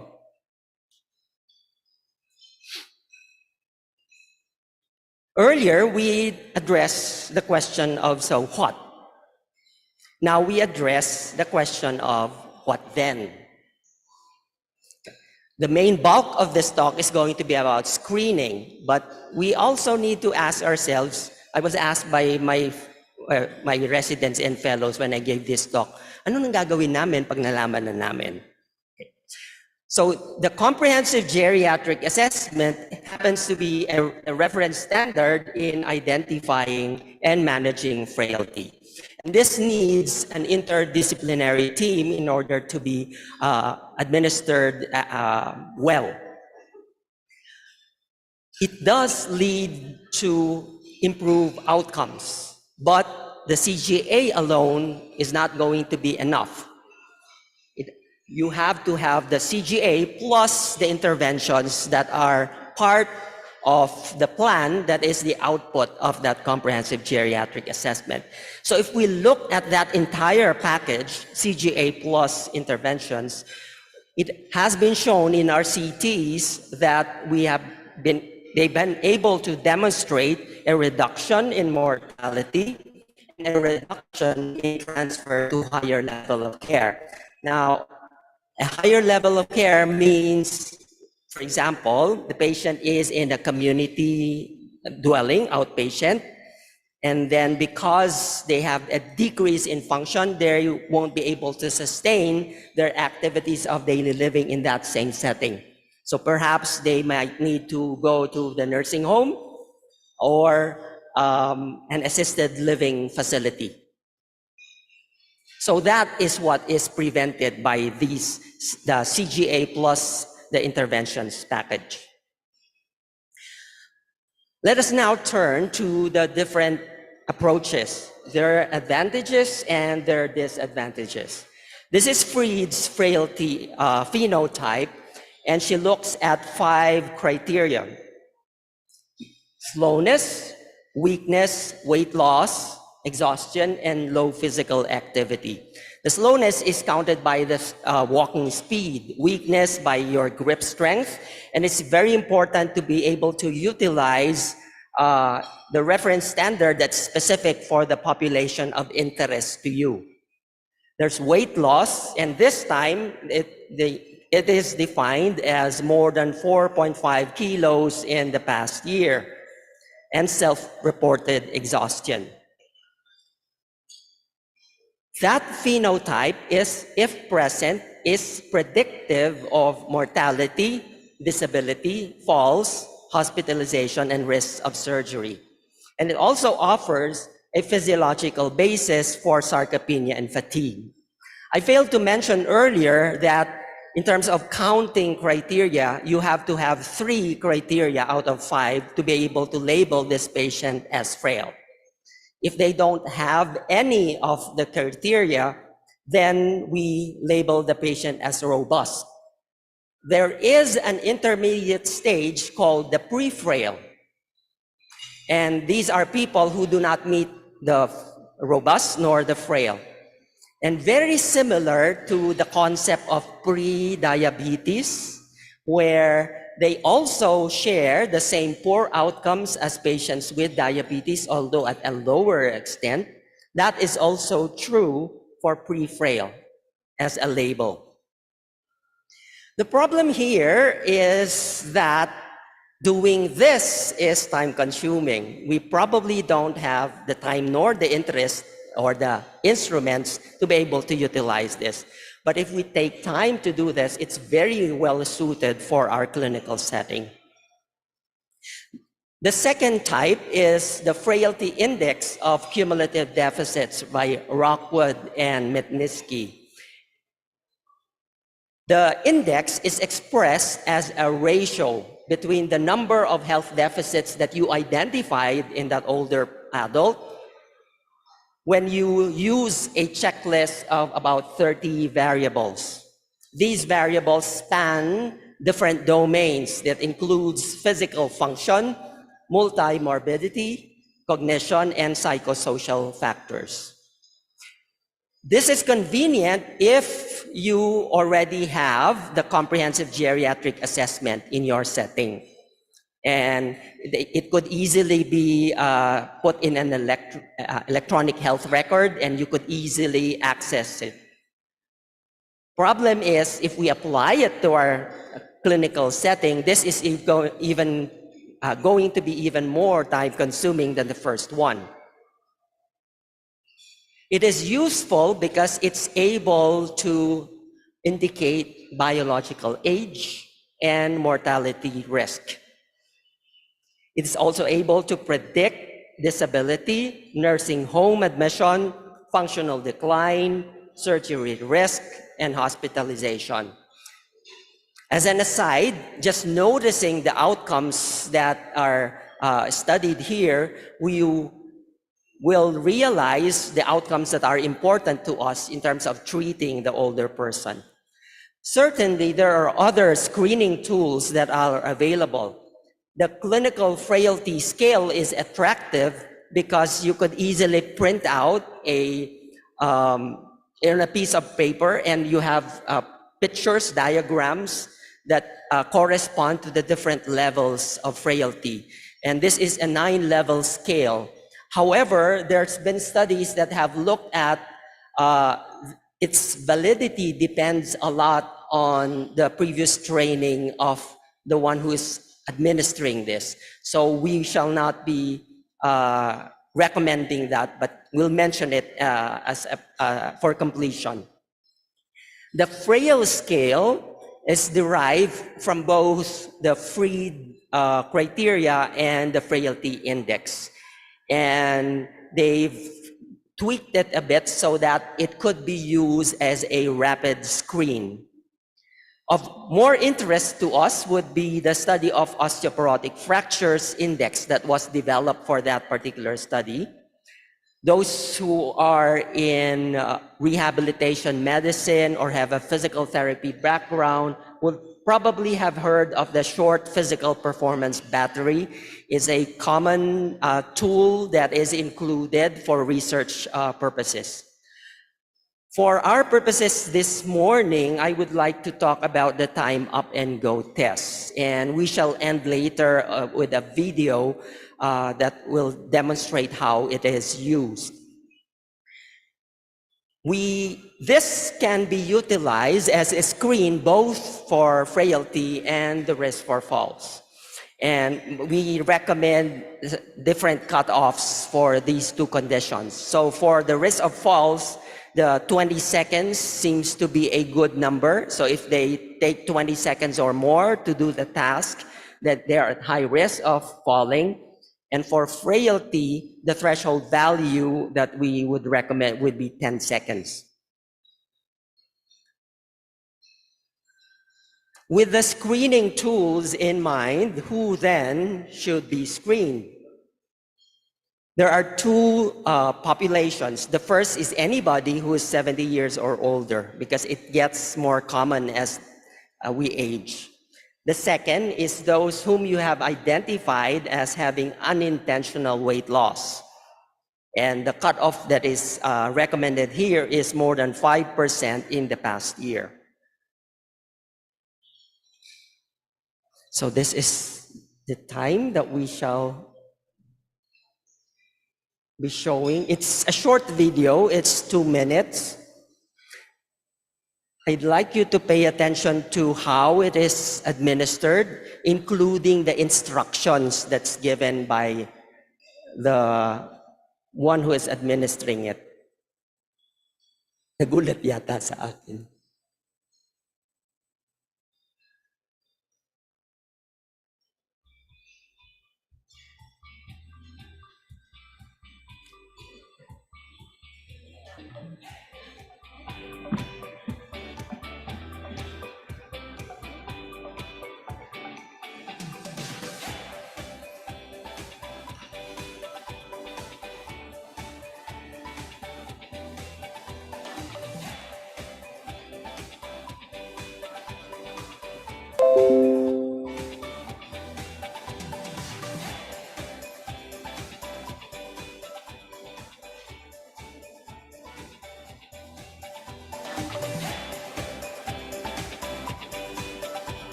Oo, nandito. Yun na lang? Ay, hindi. Okay. Nasaan na ba?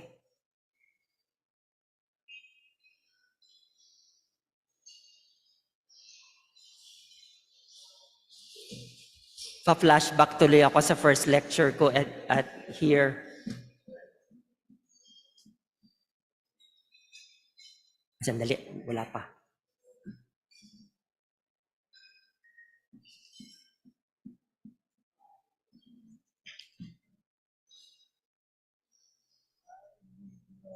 Hindi ko mahanap.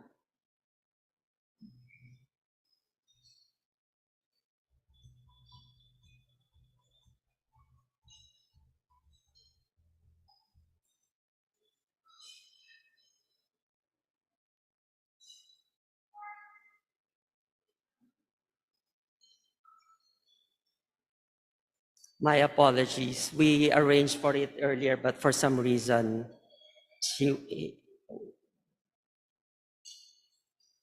they were supposed to project it for me.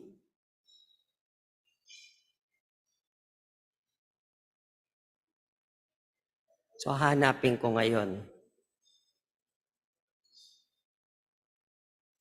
In this video, we're going to be looking at the timed up and go test to assess fall risk in the elderly population.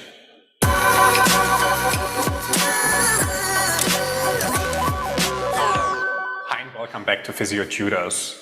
The timed up and go test has been rated both 87% sensitive and specific in identifying elderly who are at risk of falls in a small-scale study done by Shamway Cook et al. In the year 2000. To conduct the test, you need a chair, a stopwatch, and some tape to mark a line on the ground 3 meters away from the chair. To conduct the test, have your patient sit on a chair with possible walking aids at hand. Then explain the procedure to your patient as follows. When I ask you to start, please get up from your chair and walk at a comfortable and safe pace to the mark 3 meters away from you. Cross the line, turn around, and return to your chair and sit back down again. Could you repeat that to me? If your patient has understood the process, ask the patient to start the test. Once you ask the patient to start the test, you will start the stopwatch and only stop it until the patient is seated again. Okay, Kai, you may start.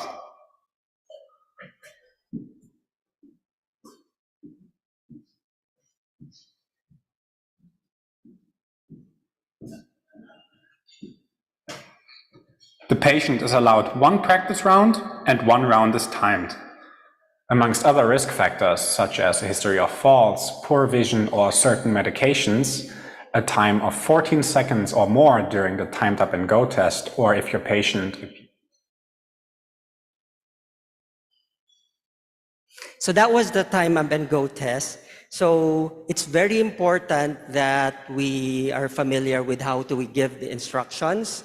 We give the instructions first and then check for understanding.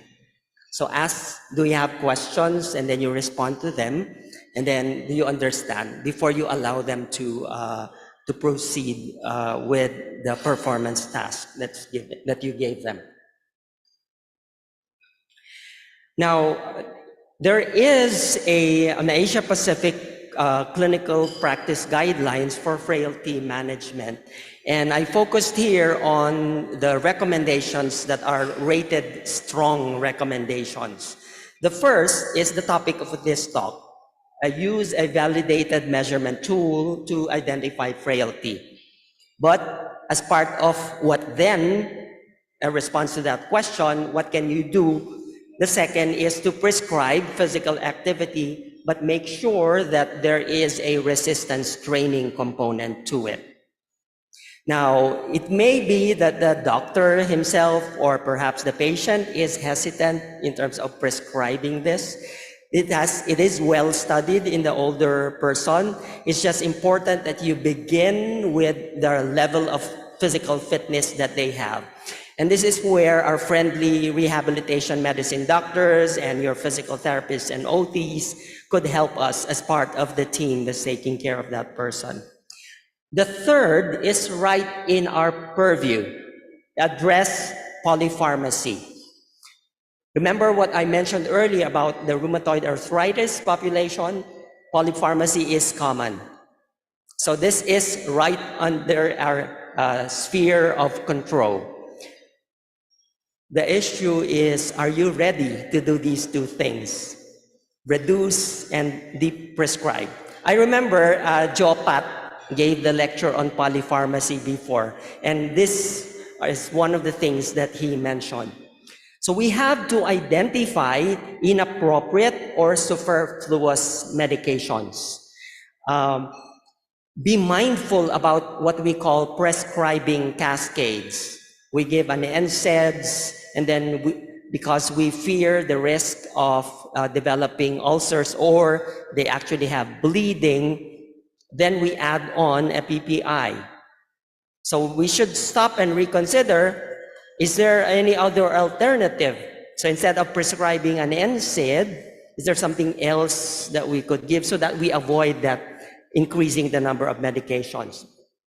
The other tool that might be of help to us is the AGS Beers criteria. There's an AGS update, the American Geriatric Society.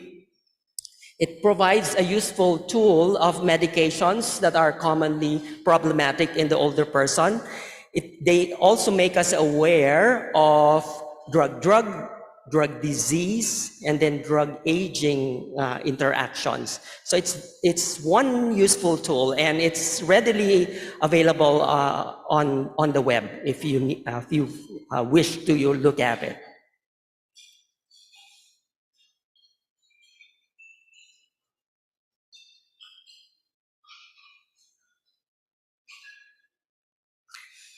Last slide na nga eh.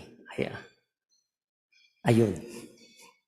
So these are the 3 points that I hope I was able to put across. The first is that frailty is a geriatric syndrome that leads to poor outcomes.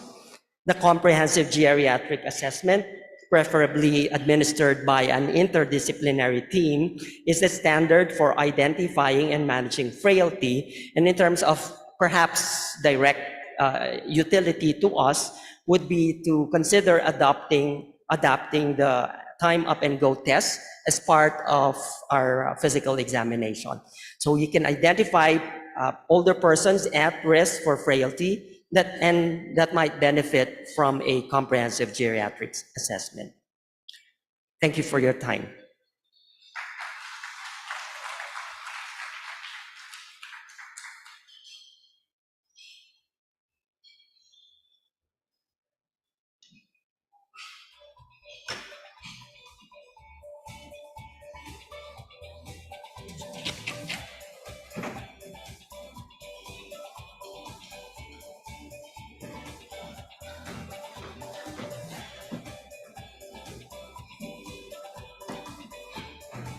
Sa kabila. Ay, wala akong... Hindi.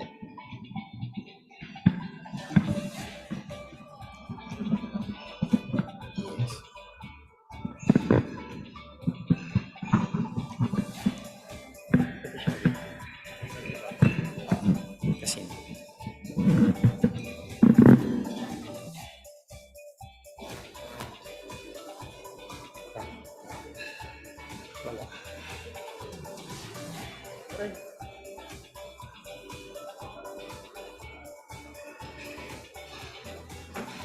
Wala siya. Ay, nalobat.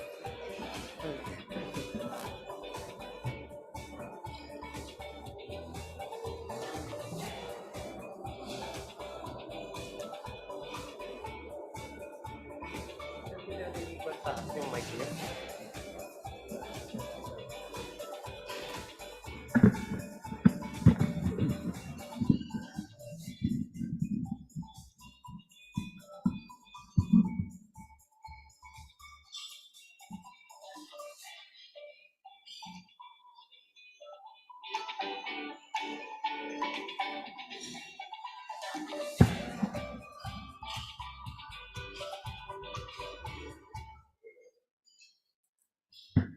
So good afternoon, everyone. First off, before I begin, I'd like to take this opportunity to thank the organizing committee for inviting me to be one of the speakers in this year's annual convention. So the topic that was assigned to me in the title of my talk is Early Osteoarthritis, Knowing Before Seeing. Okay, so this is just a short lecture. I prepared only 25 slides. 3 of them are transition slides. Okay. So these are my objective. I will be discussing 3 main points. Burden of disease of osteoarthritis. What is this emerging concept on early osteoarthritis? And what has been done so far to validate this early OA concept and where we can apply the initial definitions of this early OA concept. Okay? So this will be the flow of my talk. So let's begin with the burden of disease. So we all know that osteoarthritis is the most common arthritic condition worldwide, and based on the latest data in 2019 by the Global Burden of Disease Study, the prevalence of symptomatic OA is placed at around 7.1%. So in 2019, around 528 million people were affected, predominantly in females, and the most common joints involved are your knees, hands, and hips. And OA remains a significant burden worldwide. In 2019, it contributed to 18.9 million years of living with disability. So this contributed to 2.2% of the total global YLD, and so osteoarthritis remains a significant burden, and it ranks number 15th globally. And among the OA types, it is knee OA that contributes a lot to this years of living with disability. Now, OA prevalence has actually increased by almost 30% since 2010. And we are still expecting this to increase due to 2 phenomena, aging and obesity. And while this is good for our practice, now this is bad for our patients. Now, according to the latest estimates, okay, the elderly population by 2050 will more than double, and this will be reflected also in the Philippine population. And as you can see in my slides, obesity prevalence has also increased in the last 2 decades from 8.3 to 13.2%. And this is also true in our Philippine population. And so, faced with the increasing number of patients with osteoarthritis in the near future, we are confronted with the unmet needs in OA. So we all know that so far the available treatment that we have is for pain relief. And from there, we somehow improve function and the quality of life. We still do not have an effective disease-modifying treatment, and a lot of patients who have undergone hip or knee replacement, a significant proportion of them are unhappy 1 year after it has been done. Now, the main reason why this is so is because we are seeing patients already at a late stage of their disease.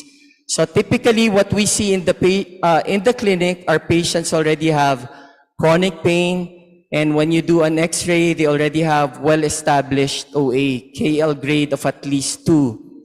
And according to the literature, if you already have a KL grade 2, that's already established disease. And that's an irreversible stage already. So what we can do from there on is just to slow down the progression to an end-stage OA. And so, if we really want to reduce the burden of osteoarthritis, the trend right now is to really identify these patients earlier so we can manage them much earlier and prevent progression to long-term disability.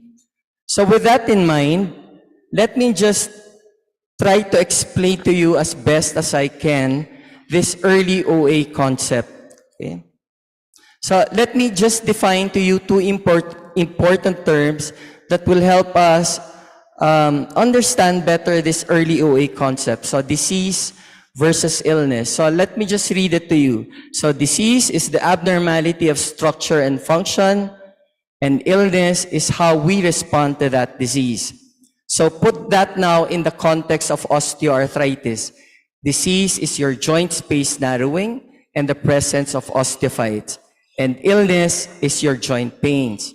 Now, a lot of times we do see in the clinic that they do coexist. So you have a patient with a disease and the illness, but there are also instances where disease may occur without the illness and vice versa.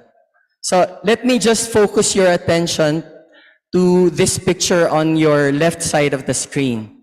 So we still don't know the trajectory of osteoarthritis, but based on research, we know that it starts with a molecular abnormality. Okay? And if you just let it simmer or let it continue, it will eventually manifest as an anatomic and physiologic abnormality and eventually presenting to us in the clinic as an illness. But this picture also tells us the situation that we see in the clinic. You might have a referral wherein a patient was referred to you because of an incidental finding in the x-ray for knee OA, but when you ask the patient actually doesn't feel anything. Or you might have a patient who walks into your clinic because of knee pain, but when you do an x-ray, you actually see nothing. It's normal. So this actually explains the discordance that we see in the clinic, the radiographic and the symptomatic pain discordance that we see in the clinic. So in the earliest sense, early OA is actually characterized by that asymptomatic disease state. Okay? Now, because of these early OA concepts and the situations that we see in the clinic, there's now a call to revise the OA taxonomy, okay? Taking into account the disease elements and the illness. And these are your disease elements: anatomic, molecular, and physiologic. And if you just let them continue, somehow along the way, they will breach a clinical threshold, and that's when they come to our clinic. And as I have said a while ago, once they breach this clinical threshold and we see them with the illness, that's already a downward spiral for our patient because it's already a very established disease. But if we look the OA taxonomy this way, then we will anticipate the development of a composite index score similar to what we have been using with DAS score in rheumatoid arthritis. And if we accept this new taxonomy, we can now see OA as a continuum of disease. So you will have a no disease, no illness stage, a stage with subclinical disease and no illness, a stage with clinical disease and illness, and the end stage OA. Now, most of the time, what we see in the clinic is this one, the stage of clinical disease and illness. And here, the best that we can do is already tertiary prevention. So we can only reduce damage and symptoms and try to slow down as much as possible the development of end-stage OA. Now, what we want to see with OA is to move further back into the early phase of the condition. So we can do either a primary prevention or a secondary prevention and effectively manage this patient. So this OA continuum is actually providing us with a window of opportunity to intervene much earlier for our patients. And so if we accept this OA continuum, then it will spur an effective treatment for our patient, probably development of more effective disease-modifying drugs, and translating to a further reduction in the burden of disease of osteoarthritis.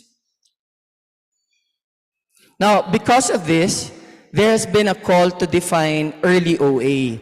And this early OA definition will help us identify important risk factors and who are the patients who will have osteoarthritis and whose osteoarthritis will eventually progress. However, we do not have a standard definition yet coming from reputable organizations like ACR, ULAR, and ORC. However, I have encountered 3 proposals in the literature. 2 of them are classification criteria. One is a diagnostic criteria. So let me just discuss to you the earliest was proposed in 2012 by the Luiten et al. Group. So here they defined somebody as having early OA if you have knee pain, an x-ray of the knee either with a KL grade of 0 to 1 or even 2, as long as you do not have joint space narrowing and only osteophytes are seen, and at least one identified MRI or arthroscopic feature. Fast forward to 2018, it was revised. Now, the definition of early OA is that you need to satisfy all of these 3 criteria. So, number 1, you have to have this criteria using a patient-based questionnaire, preferably the use of knee injury and osteoarthritis outcome score. So if you score 85% or less in 2 out of the 4 subscales, then you most probably have early OA. If you have joint line tenderness or crepitation and an x-ray of the knee with a KL grade of 0 to 1. Now, the other proposal for the early OA is actually coming from the Italian Rheumatology Society. Now, the difference is that this is a diagnostic criteria. So they use 2 mandatory symptoms, the presence of knee pain and short stiffness in combination with a lot of these risk factors. Now, you can be diagnosed to have early OA if you have both mandatory symptoms or at least one with the presence of any of the risk factors. Now, what is common among these definitions is that all the authors agree that these are early definitions of the early OA concept, and therefore they can still change depending on new data that will come in the future. And all of them are mainly defined for knee osteoarthritis. So there's no definition yet for the hip, for the hand, because all of them wanted to start with a knee OA. And I've shown you the reason for that, because in the burden of disease that I showed you a while ago, a significant proportion of the YLD is contributed by knee OA. And therefore, they started with defining early OA using the knee joint. Now, if you also notice in the 2018 criteria, they did not include the MRI or the arthroscopic feature. And the reason for this is that they wanted this criteria to be used in a primary care setting, and therefore these 2 might have limited utility when you put it in the primary care setting.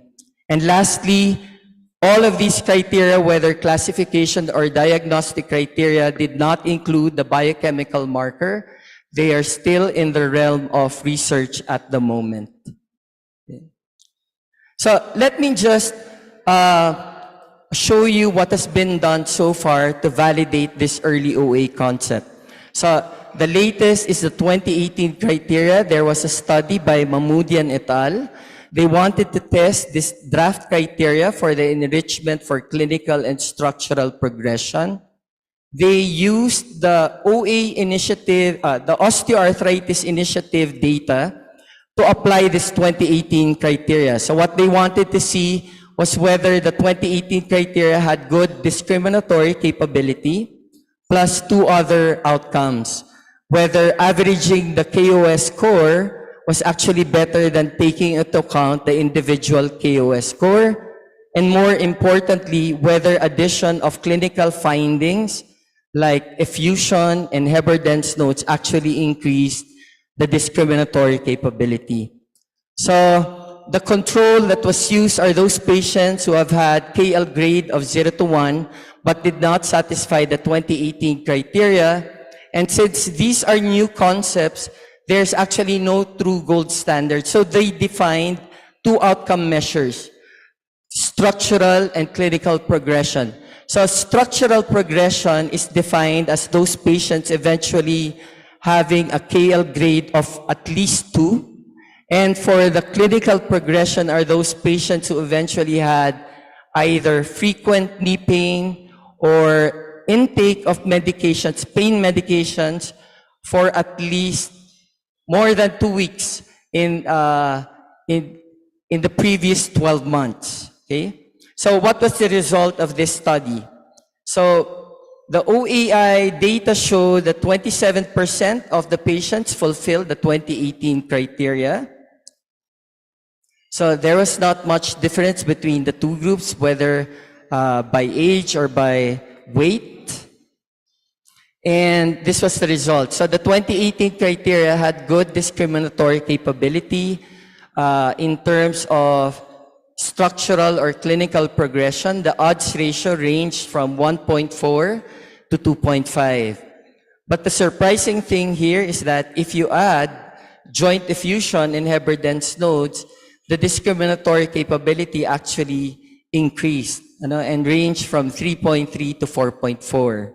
So overall, based on this validation data, the sensitivity of the 2018 criteria is low, but the specificity is good. So the authors concluded here is that it had encouraging performance, but it may need to be refined because addition of clinical findings actually improved the performance of the 2018 criteria. Now, the other application of the early OA concept is actually coming up with a risk prediction tool, similar to what has been done with the FRAX model in osteoporosis. Again, it will help us identify patients who has the risk factors and who are the patients who will eventually develop OA and whose OA will eventually progress. And the literature is also telling us that there is a significant proportion of patients with early stage OA who will rapidly progress. And therefore, we need to identify these patients who are at highest risk of developing osteoarthritis. So let me just present to you one prediction model. There has been several that has been proposed in the literature. Some of them use the imaging data. Some of them use biochemical markers. But as I have discussed a while ago, they still have limited utility in the clinic. The one that I'm showing you is something that you can actually apply in the clinic and even for research. So this study actually wanted to develop and validate a prediction model for patients with incidental tibiofemoral joint radiographic OA and see who will rapidly progress in 5 years. So rapid progression is defined as patients with a KL grade of 0 to 1 at baseline and eventually having a KL grade of 3 or more in 5 years. So they used risk factors that were already identified in the literature to have a prognostic role in knee OA incidence or progression. So they used the MOST data for the development, and for the validation, they used the OAI data, and then eventually came up with a nomogram. Okay. So I have been mentioning the MOST, which is the Multi-Center Osteoarthritis Cohort Study, and the Osteoarthritis Initiative data. I'm just going to describe them briefly because if you read a lot on osteoarthritis, you will be encountering these two landmark studies. So both of them are NIH funded, OAI with a little bit of a private funding. The duration is somewhere between 7 and 9 years, and both were conducted in the United States. They had similar enrollment of patients with tibiofemoral OA or at high risk of developing OA with similar age of eligibility, and both used X-ray and MRI. Okay? So what was the result?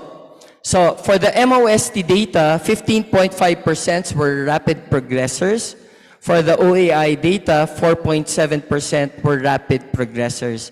And these are The risk factors that were identified in the literature, 19 of them, only 9 were found to be significant using univariate analysis, and these 9 underwent multivariate analysis, and only 4 were found to be significant, and they are contralateral knee OA, baseline KL grade of 1, a baseline BMI, and the baseline WOMAC score. Okay? And this model had good discriminatory capability, whether using the derivation model or the validation model. So let me just present to you the nomogram that they made using this study. Okay. So they included the 4 risk factors there, and you can actually use this in the clinic. Okay. So for those who want to take a picture, I'll pause for 1 second if you want to use that, because I'll show you how to use this in the clinic with just one. In the interest of time, I just prepared for one example. Okay. So suppose you have this patient with this particular profile, a radiographic contralateral OA, a baseline index KL grade of 1, a BMI of 35, and a WOMAC score of 50. What is the probability that this patient will have rapid osteoarthritis within 5 years? So let me just show you how to do the scoring. Okay, if your patient has a radiographic contralateral OA, that will be given 42 points. For baseline index knee KL grade of 1, that should be given 39 points. For BMI of 35, that's 50 points. And for the average WOMAC score of 50, that's 47 points. So if you add all of them, that will give you 178 points. And therefore, your probability that this patient will have OA in the next 5 years is 53%. And if you think that is significant, then you can already manage your patient as early as now, as soon as you see this profile in your patient. So this is my last slide. Okay. So let me just show you my conclusion. So as you can see, the early OA concept is actually taking us in the same direction as rheumatoid arthritis and spondyloarthropathy, which is giving us that important window of opportunity, which is effective management early on for our patients and even cure our patient in the future. And as I have shown you in my previous slide, it also provides us with tools that can help us identify patients much earlier. And because of this early OA concept, it will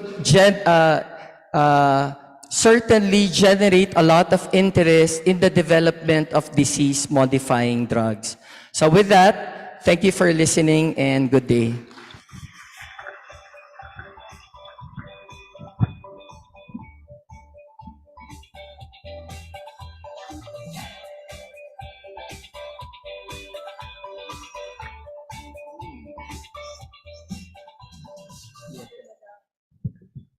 Hello, good afternoon again. Thank you to our speakers for giving comprehensive lectures. As much as we would like to accommodate your questions, we won't be having any time for the questions. So, but I think Dr. Lucero and Dr. Alejandro will be very much willing to be approached for any of your queries. So again, thank you and good afternoon. Thank you very much, doctors, for the mind-stimulating lectures. Of course, certificates and tokens of appreciation shall be handed by Dr. Rosario Baez and Dr. Michael Gomez. And may we call back right here, Drs. Inocencio Alejandro Jr. and Inocencio Lawrence Lucero Jr. to receive your certificate and tokens of appreciation. Of course, joining us virtually, Dr. Mark Henry Hoven. And while doing that, while we're on that, may we enjoin everyone to visit the PRA 2023 website, which is PRA Baguio 2023, to view the images in rheumatology and cast your vote as to who you think has the best image. Again, we'll bid everybody to please visit PRA 2023 website which is PRABaguio2023.com. And of course, view all the images in rheumatology. Do not forget to give it a thumbs up. So to cast your vote, and who do you think has the best image? Thank you very much. Now, our next plenary shall be a lecture on denosumab or denosumab for osteoarthritis, moderated by the Medical Scientific Liaison of Zuellig Pharma Therapeutics. Ladies and gentlemen, let's all welcome Dr. Paul Aben.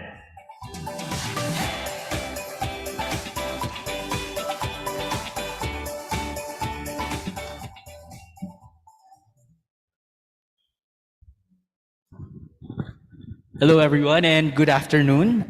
It's such an honor for me to introduce our next speaker for this afternoon's plenary. She's such a well-decorated physician, and I know that you might all know her. So our speaker is a distinguished member and fellow of the Philippine Rheumatology Association and the Assistant Fellowship Training Officer of the Section of Rheumatology at the University of Santo Tomas Hospital. She is a certified clinical densitometrist at the International Society for Clinical Densitometry. She is currently the Vice President for the Rheumatology Educational Trust Foundation Incorporated. She has authored various local and international publications, and as well as a recipient of numerous local and international awards. Dear colleagues, let us give a round of applause to Dr. Millicent Ong.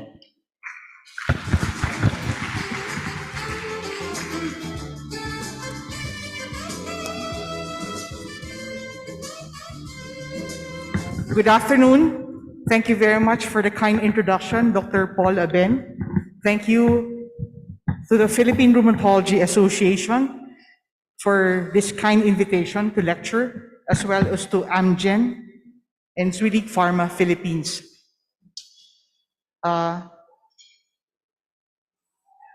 Thank you also to Dr. Emmanuel Perez, Dr. Harold Michael Gomez, Dr. Chato Baez, and all the members of the organizing committee for making this Baguio Convention possible. Thank you very much.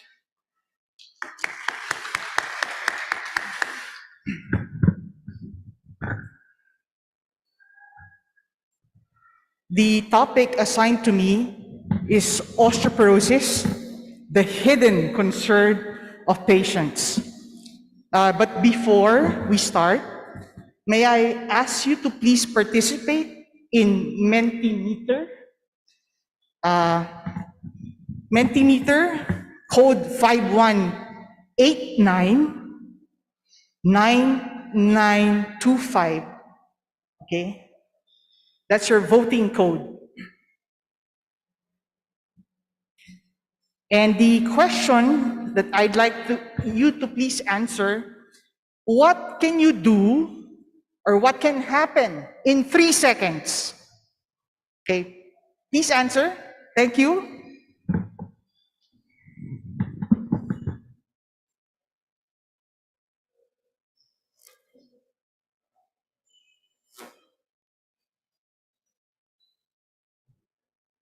So maybe we'll give you 1 minute to think of anything that you'd like to do in 3 seconds.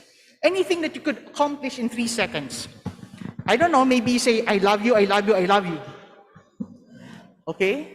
Or maybe, I don't know, take a spoonful of soup. Take a sip of water in 3 seconds.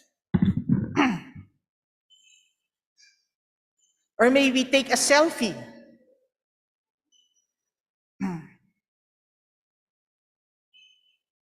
I think we'll give you about 30 seconds more.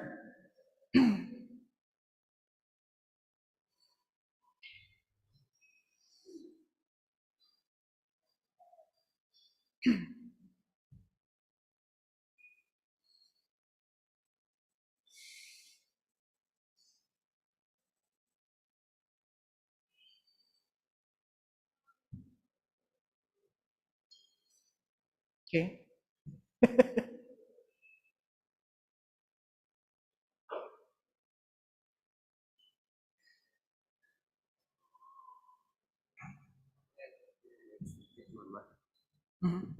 Oh, okay. Thank you.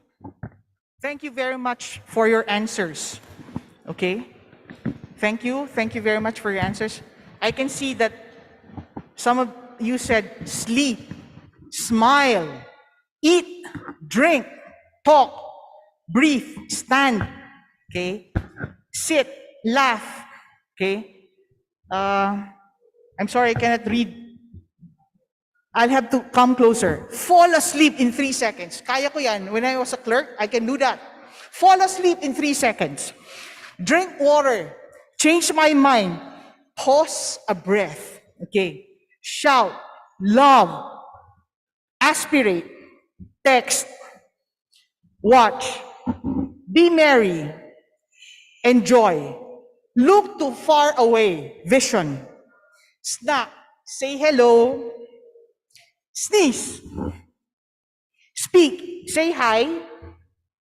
Okay. Discussion. Stretching. Drink water. Oh, there's something here. 3-letter word. I'm not gonna read it anymore. Okay.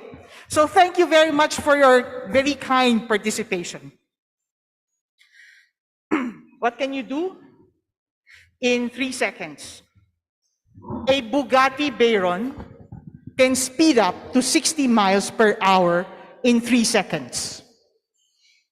A termite queen lays an egg every 3 seconds, amounting to 30,000 eggs daily, 11 million eggs annually.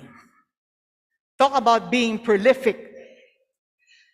One Barbie doll is sold every 3 seconds worldwide. One Krispy Kreme donut is sold every 3 seconds. Anybody who could gulp down Krispy Kreme in 3 seconds? Okay. A solid hug can be given in 3 seconds. Less than 3 seconds is viewed as cold. More than 3 seconds is considered weird. Okay? So 3 seconds lang. You might have missed many of your friends, many of our friends here. So go ahead. Why don't you hug somebody beside you? Or go to that somebody and hug him or her for 3 seconds.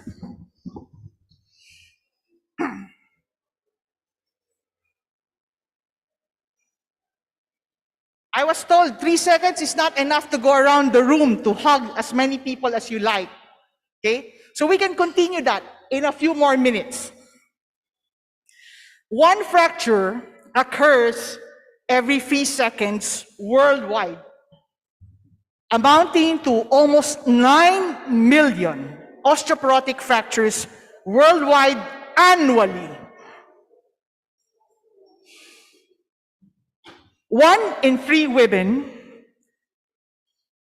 and 1 in 5 men over the age of 50 will fracture. Fragility fractures increase with age. All types of fractures increase with age. And because of the increased longevity, the global hip fracture is estimated to increase from the 1990 data to 2050 estimates 310% in men and 240% in women. A spine fracture leads to a 7-fold increased risk of spine fracture. 1 hip fracture leads to a 7-fold increased risk of a second hip fracture within 3 months. A prior fragility fracture is associated with an 86% increased risk of another fracture. 86% was the grade that you wanted to achieve to become cum laude. Is that so? But it's not the percentage of risk that you want to have. Therefore, we must take it upon ourselves to prevent the very first fracture.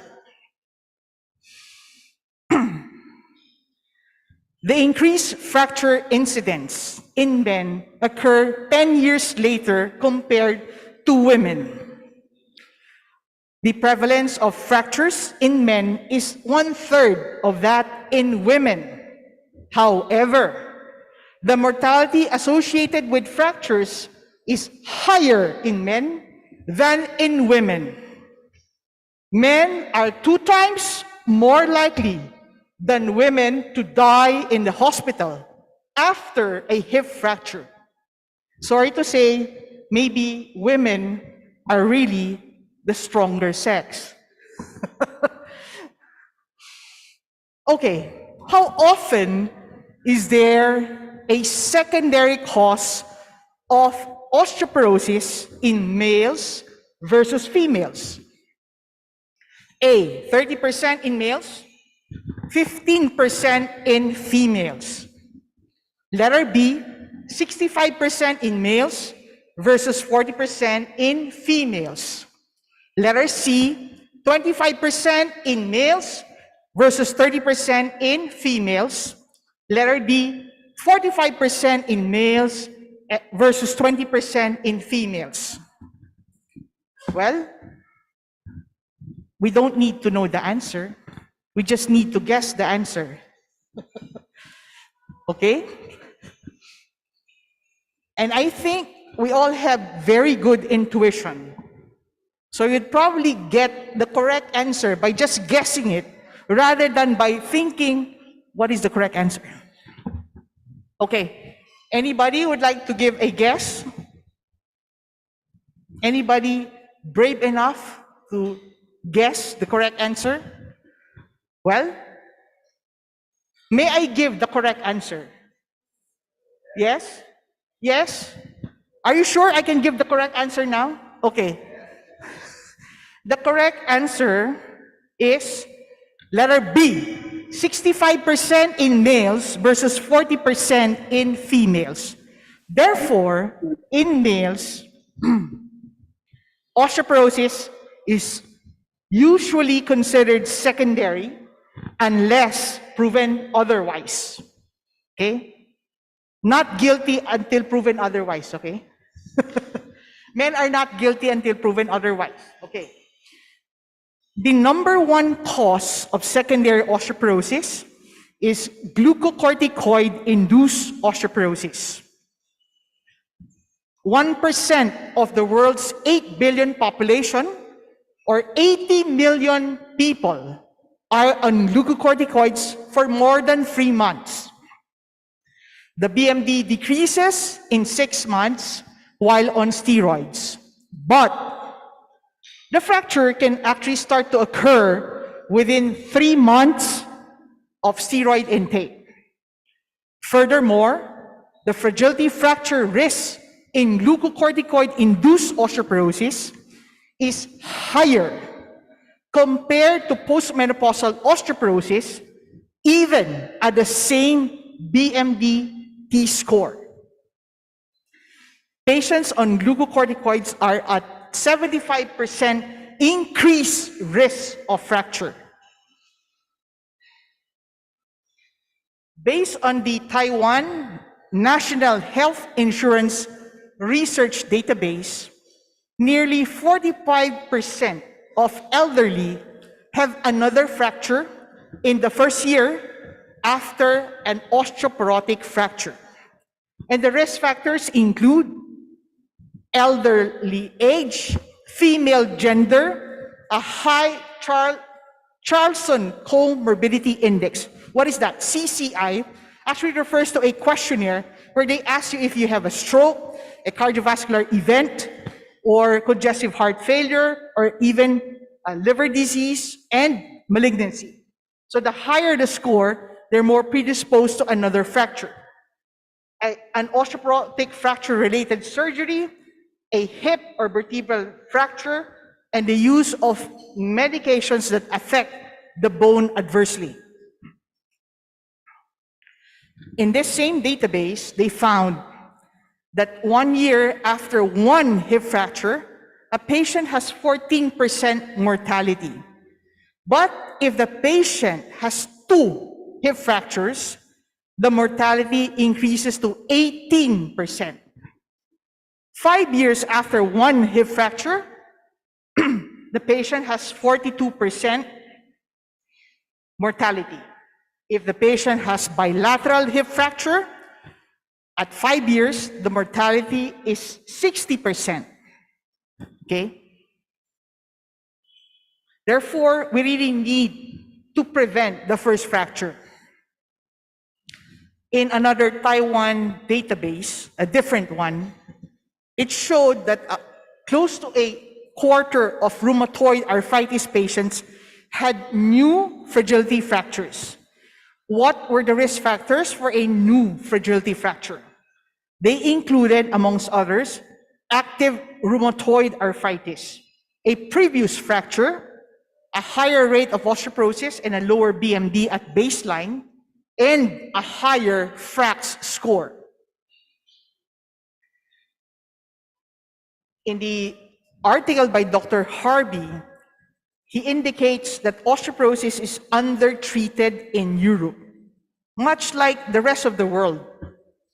The average treatment gap is 71%. 15 of 21 million women with osteoporosis are often left untreated. Hopefully, we can do better than that. The aims of osteoporosis screening and management include: 1, to prevent the first fracture. In patients who have had a fracture, we want to be able to prevent the future fractures. We want to prevent falls, improve quality of life, decrease morbidity and mortality. The diagnosis of osteoporosis has always been utilizing the World Health Organization criteria, which uses the BMD T-score. But in 2016 and 2020, the American Academy of Clinical Endocrinologists proposed that aside from using the T-score of negative 2.5 or lower, they propose that low trauma or fragility fractures of the spine and hip, regardless of BMD, be included in the diagnosis of osteoporosis. A T-score of -1, -2.5, which means the patient has osteopenia or low bone mass, and a fragility fracture in the proximal humerus, pelvis, and distal forearm is also considered as osteoporosis. A T-score of osteopenia or low bone mass coupled with a high FRAX score is also in their definition osteoporosis. Now, if you ask the International Society for Clinical Densitometry, let's say you attend the online quality bone densitometry course, they cannot answer you straight away if they agree with this or not. And in fact, one of the speakers was an endocrinologist, okay? So maybe it's not a universally accepted definition. However, they all agree that these conditions should be treated for osteoporosis. Before we embark on treating a patient, we want to determine the fracture risk of the patient, because that will determine how we treat the patient. So different societies define fracture risk differently. For the American Academy of Clinical Endocrinologists, the presence of a recent fracture, multiple fractures, fractures while on osteoporosis treatment, fracture while on steroids or medications that adversely affect bone, a very low T-score of more than or less than -3.0, a high risk for falls, a very high FRAX score would all be termed very high risk. For the Endocrine Society, multiple spine fractures and osteoporosis means very high risk. For the IOF in 2019, they defined it as somebody with a prior fracture, a family history of hip fracture, somebody on steroids, and somebody with osteoporosis by T-score. High risk under AACE is an osteoporotic BMD. For the Endocrine Society, it's a prior spine of hip fracture and an osteoporotic BMD, and a 10-year hip fracture risk of 3% or more, and a 10-year major osteoporotic fracture risk of 20% or more. What about moderate risk? The patient has a T-score higher than negative 2.5, a 10-year fracture risk of less than 3%, a 10-year major osteoporotic risk of more than 20%, and no fracture. Low risk, patient can have a normal T-score, no fracture, and a 10-year hip fracture risk of less than 3%, 10-year major osteoporotic fracture risk of less than 20%. Okay, hopefully I did not lose you amongst the numbers. Okay, who needs pharmacologic therapy? The American Academy of Clinical Endocrinologists strongly recommend treatment for the following patients. Of course, the patients who are osteoporotic, that's number 2. Bullet number 1 and bullet number 3 refer to patients with osteopenia. And number 1 is osteopenia with a fragility fracture. Bullet number 3 is osteopenia or low bone mass with a high FRAX score. Of course, this 10-year probability of major osteoporotic fracture of more than 20% and hip fracture risk of more than 3% is for the United States. And just as a reminder, that the intervention threshold must be determined for each country.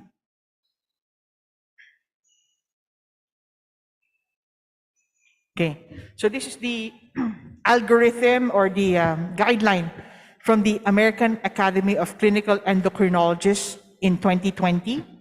For high risk with no fracture, alendronate, denosumab, risedronate, and zoledronic acid are recommended.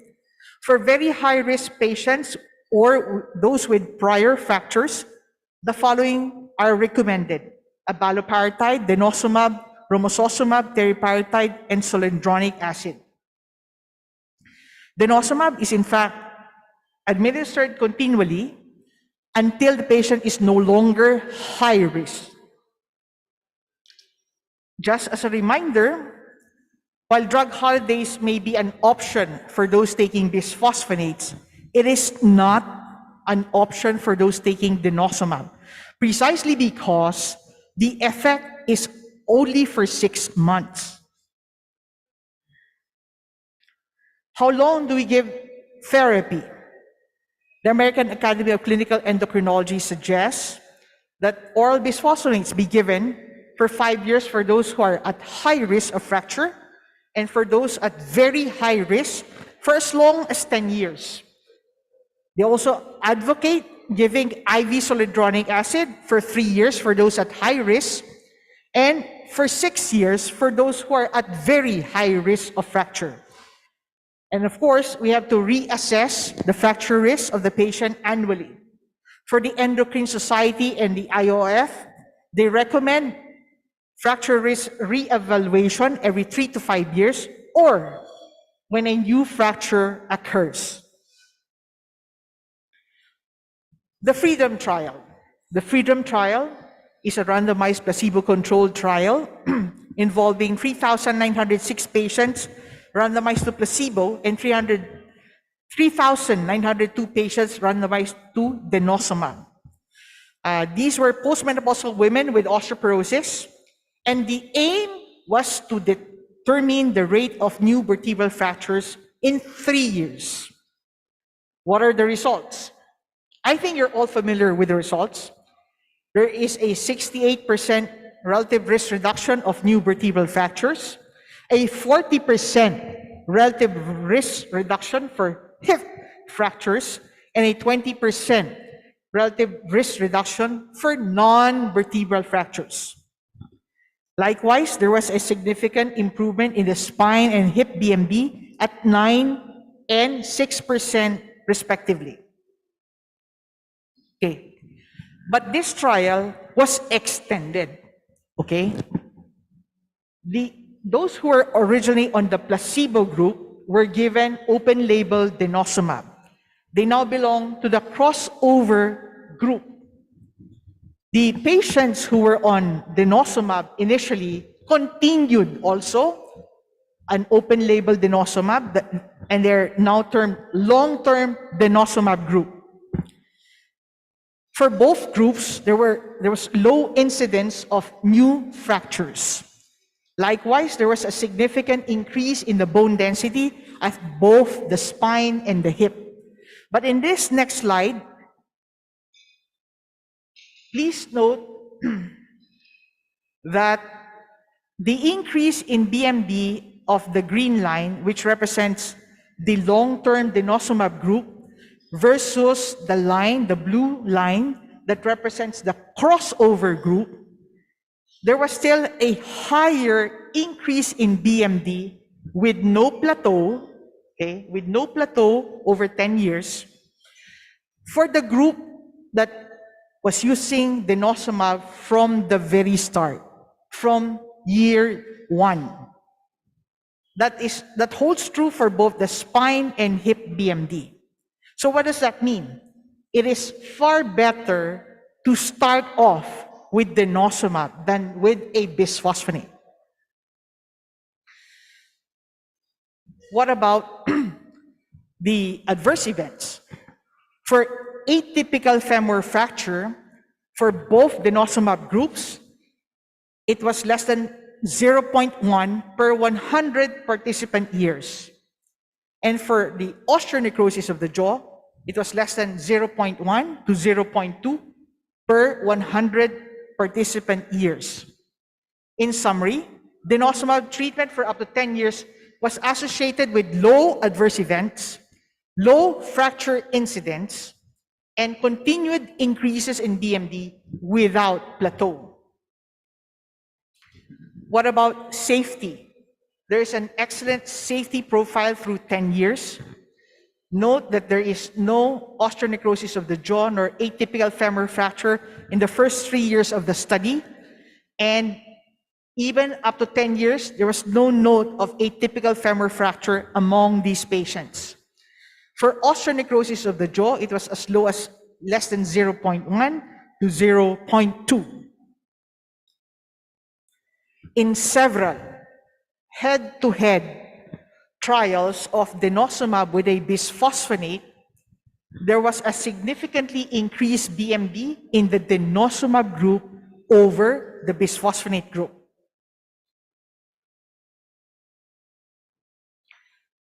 Okay, this is an article by Dr. Paul Miller. And they pulled 4 studies where 1,424 patients who were on oral bisphosphonates were shifted to denosumab. And they also had 1,426 patients on oral bisphosphonates and then continued on bisphosphonate. But the continuation can either be an oral bisphosphonate or an IV bisphosphonate. The green bar represents denosumab, and the blue bar represents the patients who continued bisphosphonates. Please note that there is a significantly increased BMD at all sites: spine, total hip, femoral neck, and 1/3 radius for the groups that were shifted to denosumab versus the patients who continued on bisphosphonate. And this was at a significant p-value of less than 0.0001. Therefore, postmenopausal women can safely transition from a bisphosphonate to denosumab, which is more effective in improving BMD than continuing with a bisphosphonate.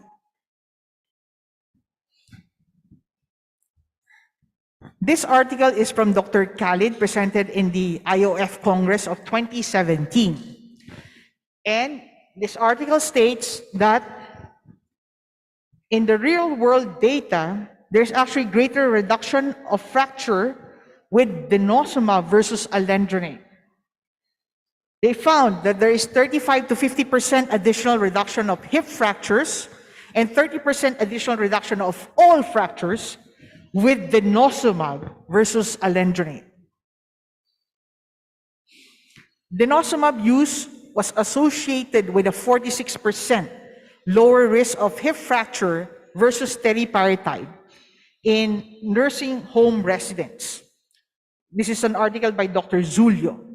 And they also compared teriparatide with zoledronic acid, and apparently these two were no different. Okay, so we've seen many patients who are on bisphosphonates for maybe more than 5 years, more than 10 years.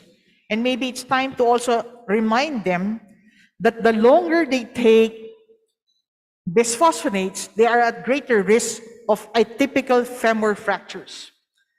The risk of atypical femur fracture for those who are taking it for 3 to 5 years is only 2.5 per 10,000 patient years. But if the patient extends to 5 to 8 years of bisphosphonate use, continuous use of bisphosphonates, the incidence of fractures, of atypical femur fractures could be as high as 6, okay, more than double the original one per 10,000 patient years. And it increases exponentially to 13% per 10,000 patient years if the patient were on bisphosphonates for more than 8 years. Likewise, it's important to share with the patients that apparently Asians, including Filipinos, have a higher risk of atypical femur fractures. Compared with bisphosphonates, the incidence of osteonecrosis of the jaw in denosumab-treated patients was relatively low.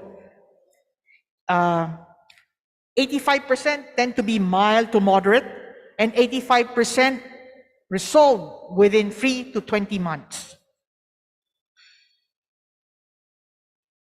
And comparing, based on 14 systematic reviews, okay, the incidence of osteonecrosis of the jaw for oral bisphosphonates is 1.04 to 69 per 100,000 patient years.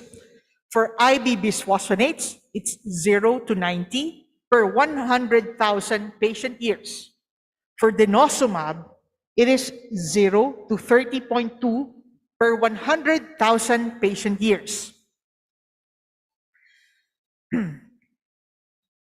This article, the graph on top is from the article by Dr. Boonen, where they found that the adverse events in those who are more than 75 years of age was not really different from those who are younger. And it means that even elderly women tolerate denosumab very well. The graph on the lower part of the slide refers, okay, to patients, women with postmenopausal osteoporosis and chronic kidney disease. What does it show? It is also well tolerated by patients with stage 1 to 3 chronic kidney disease. As you know, for denosumab, you do not need to make a dose adjustment because denosumab is not excreted by the kidneys. Okay, so there's no need for dose adjustment. In fact, denosumab is the only anti-resorptive approved in all stages of chronic kidney disease. For alendronate, the creatinine clearance must be 35 ml per minute at least or higher. For zoledronic acid and ibandronic acid, the creatinine clearance should be at least 30 ml per minute. For denosumab, there's no dose adjustment. Okay?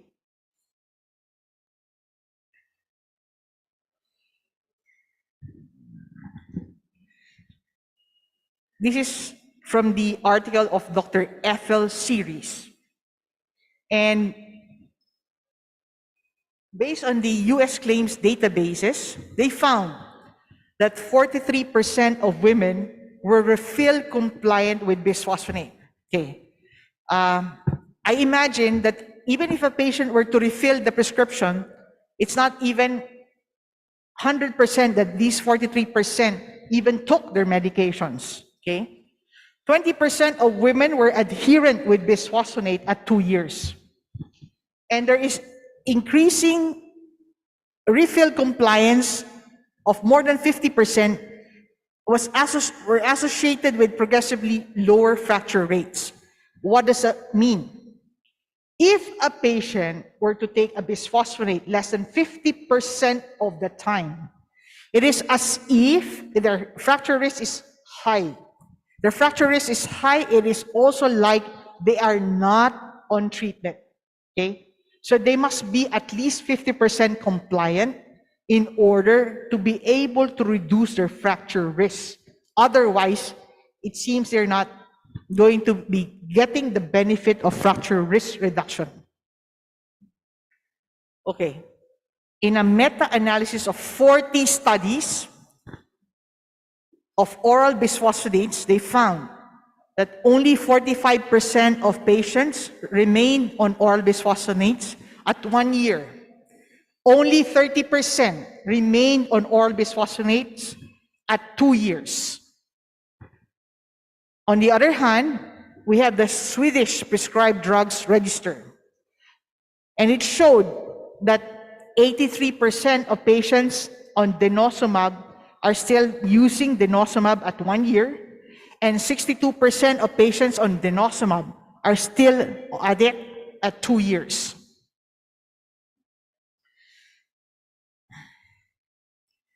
So conclusion on denosumab. There is persistent BMD gains up to 10 years with no plateauing. Fracture risk reduction is also seen up to 10 years. And real-world evidence of greater fracture reduction versus alendronate is available. There is low incidence of adverse events, including low osteonecrosis of the jaw, and there is greater adherence, compliance, and persistence to denosumab versus alendronate. So I'd like to pause and maybe ask for your kind participation just another time before we end. Okay, if you have a 50-year-old female with rheumatoid arthritis who has been on prednisone 10 milligrams daily for more than 6 months, and this patient was prescribed methotrexate. However, she developed side effects from methotrexate. Therefore, you started screening for tuberculosis in preparation to giving her biologics. However, she turned out to be positive for pulmonary tuberculosis. Therefore, she was given anti-tuberculosis medications for 6 months. As it turns out, her BMD T-score is osteoporotic. Her trabecular bone score shows a poor microarchitecture. She is vitamin D deficient. How will we manage this patient? Okay, kindly use the same Mentimeter code in order to answer this question, please. 5189-9925. That's the Mentimeter code, voting code. 5189-9925.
So can we show the answers already? Thank you.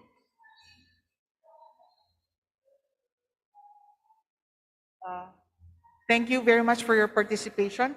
I'm hoping to see the answers. Can we flash the answers, please? Thank you.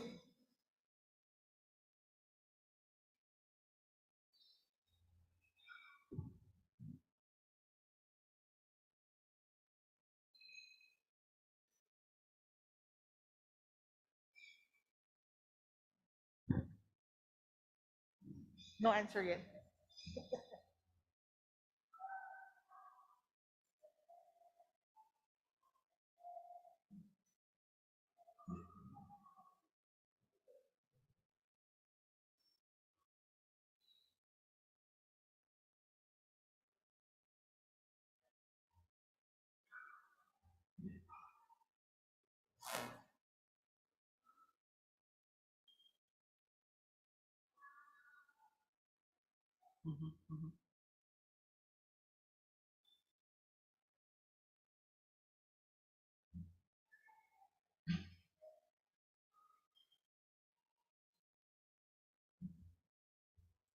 We're trying to flash it in a few more minutes.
Okay, thank you.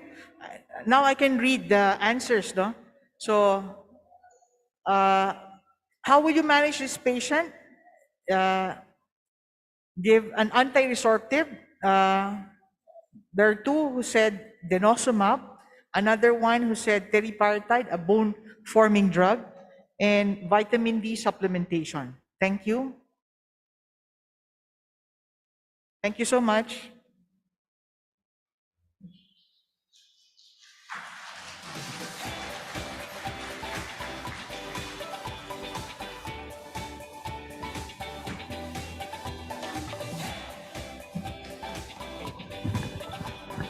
So, thank you so much, Dr. Ong, for such an interactive and information-filled presentation on the role of denosumab in osteoporosis. But unfortunately, we don't have enough time for the question and answer portion. But please feel free to approach Dr. Ong or any of our medical representatives from Zulig Amgen, so we can forward your inquiries to her. Again, thank you so much, and please have an amazing day ahead. Thank you so much to our moderator, the medical scientific liaison of Zwilling Pharma Therapeutics, Dr. Paul Alban, and of course, Dr. Millicent Tan. Thank you very much. And please join us here on stage and accept your token and certificate of appreciation. Of course, from Dr. Rosario Baez and Dr. Michael Gomez. Thank you very much. Now, the next symposium will deal with COVID-19 in the immunocompromised, a state we all dread of because we all know that COVID-19 can do to our patients. The chairperson for this symposium is Dr. Colleen Meriza Galang. How about a big hand, ladies and gentlemen? Now, she is a graduate of Doctor of Medicine at Far Eastern University, Nicanor Reyes Medical Foundation. Her residency in internal medicine was completed at the Dr. Paulino J. Garcia Memorial Research and Medical Center. Whereas her fellowship training in rheumatology was taken at the UPPGH. Currently, she is an active consultant at Nueva Ecija, where she is affiliated with several hospitals.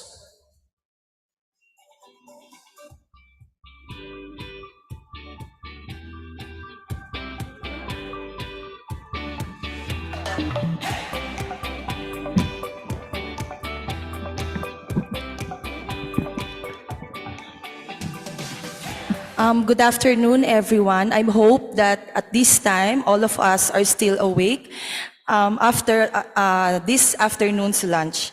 So, good afternoon again. This afternoon, I am tasked to introduce to you today's esteemed speakers who will deliver a very relevant and timely topic on rheumatic disease and COVID-19 infection. Our first speaker is a graduate of Doctor of Medicine at the University of Santo Tomas, Faculty of Medicine and Surgery. She finished her fellowship training in adult infectious disease at the same hospital, University of Santo Tomas. She is a fellow of the Philippine Society for Microbiology and Infectious Disease. She is the past co-chair of PISMID Curriculum Committee for Fellowship Training, the past chief of the Section of Infectious Disease of UST Faculty of Medicine and Surgery. She is an associate professor of the UST Faculty of Medicine and Surgery and also an active consultant of same hospital. Ladies and gentlemen, our first speaker is Dr. Maria Rona M. Gatpandan Bergatin. She will deliver her lecture entitled When Expectations Are Not Met, Immune Response to SARS-CoV-2 Vaccination in the Immunocompromised. Our second speaker for this symposium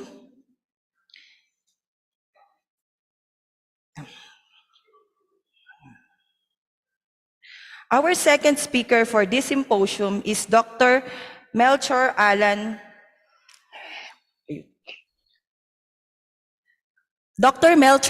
Siriban. Dr. Siriban is a graduate of Doctor of Medicine at the University of the Philippines College of Medicine. He also finished her residency training in internal medicine at UPPGH, his fellowship training in rheumatology at UPPGH, and he is the current regional representative of Mindanao to the Board of Trustees of PRA. He is an active consultant at Zamboanga City Medical Center, Internal Medicine Residency Training Program, a faculty member of the Ateneo de Zamboanga University School of Medicine, and he is a plenary lecturer in our 15th, 18th, and 24th Philippine Rheumatology Association Convention.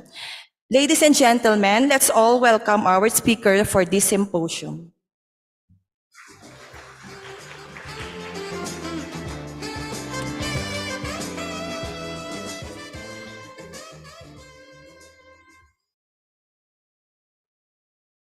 Good afternoon. Can I take the floor now? Can you hear me?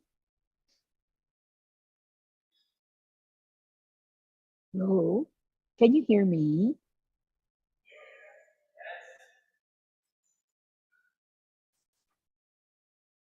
Sorry, my audio is not that clear, so I hope I am audible at this point.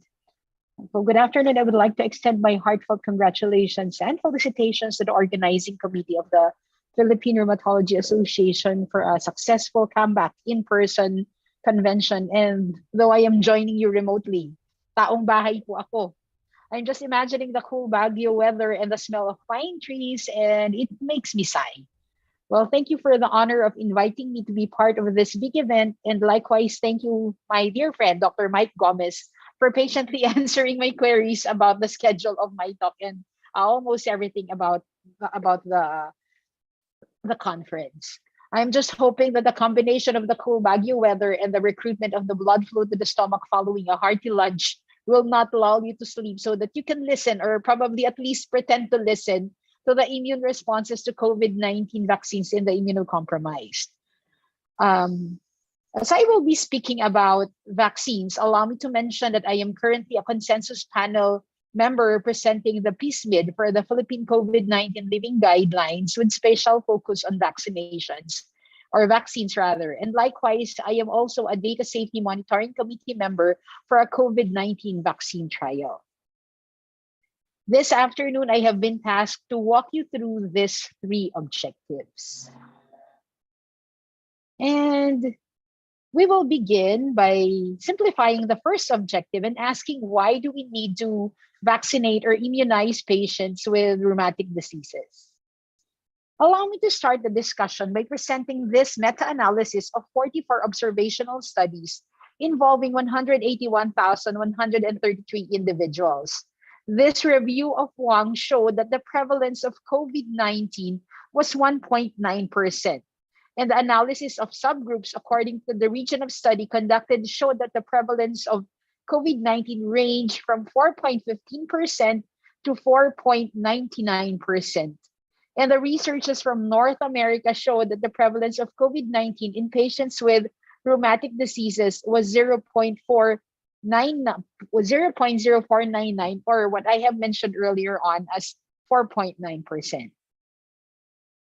Now, due to the significant heterogeneity in the overall study, which is probably due to the difference in the research scale, a meta-regression was conducted to explore the source of the heterogeneity, and the factors tested by the univariate models were the methodological quality, age, gender, smoking status, and comorbidities, which included, of course, hypertension, pulmonary disease, and diabetes mellitus. And based on the analysis, the various parameters mentioned did not contribute to the risk of COVID-19 in rheumatic patients.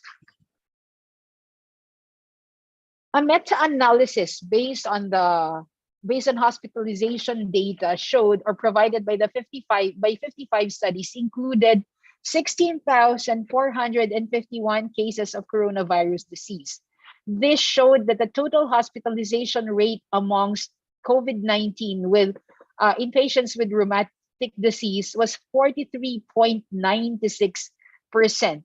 And the subgroup analysis showed that the hospitalization rate of COVID-19 in rheumatic diseases range from 32.93 to 48.48%, with the highest hospitalization rate observed in Asia.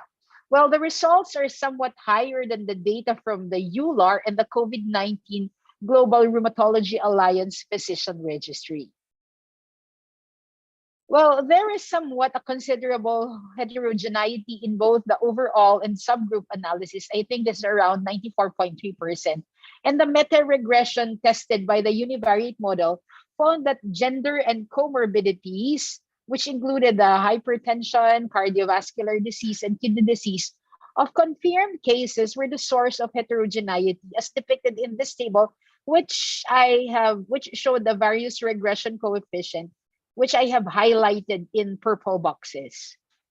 Therefore, in rheumatologic diseases, being male, hypertensive with cardiovascular or kidney disease are associated with higher risk of hospitalization due to COVID-19.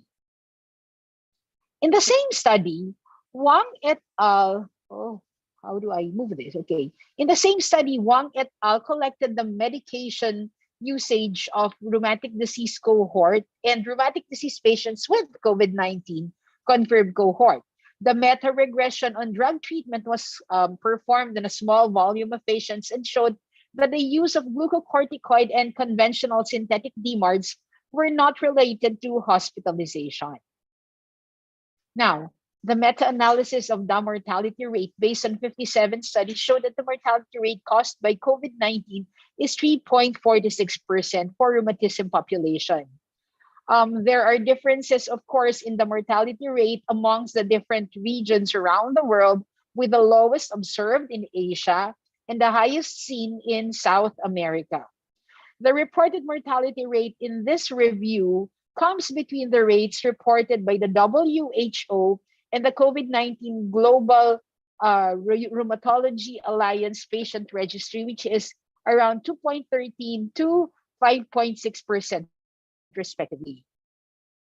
Now, there was a considerable overall heterogeneity. This is around 80% but limited in most subgroups. So therefore, meta-regression was conducted to analyze the source of heterogeneity in the mortality rate and the average age of the confirmed cases and coexisting cardiovascular diseases were the sources of heterogeneity, as depicted again by the purple boxes.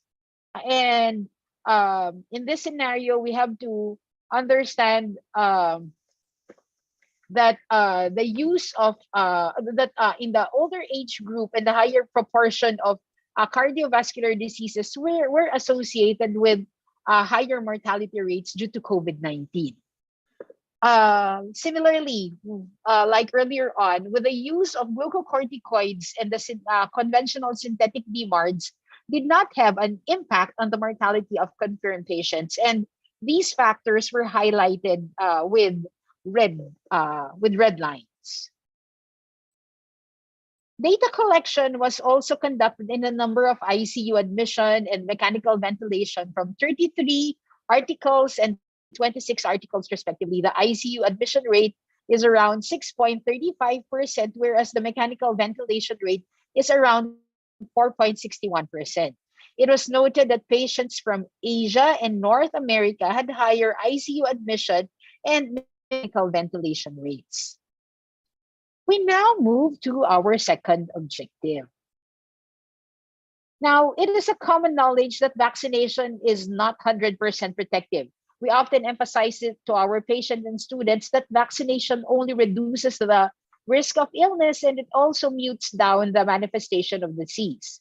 Now, with regards to COVID-19, there are two structural proteins that are commonly used as target antigens for serologic assays, and the nucleocapsid protein or the N protein and the spike or the S protein. So immunoglobulin G anti-N antibodies typically appear on average 2 days earlier than the spike protein antibodies.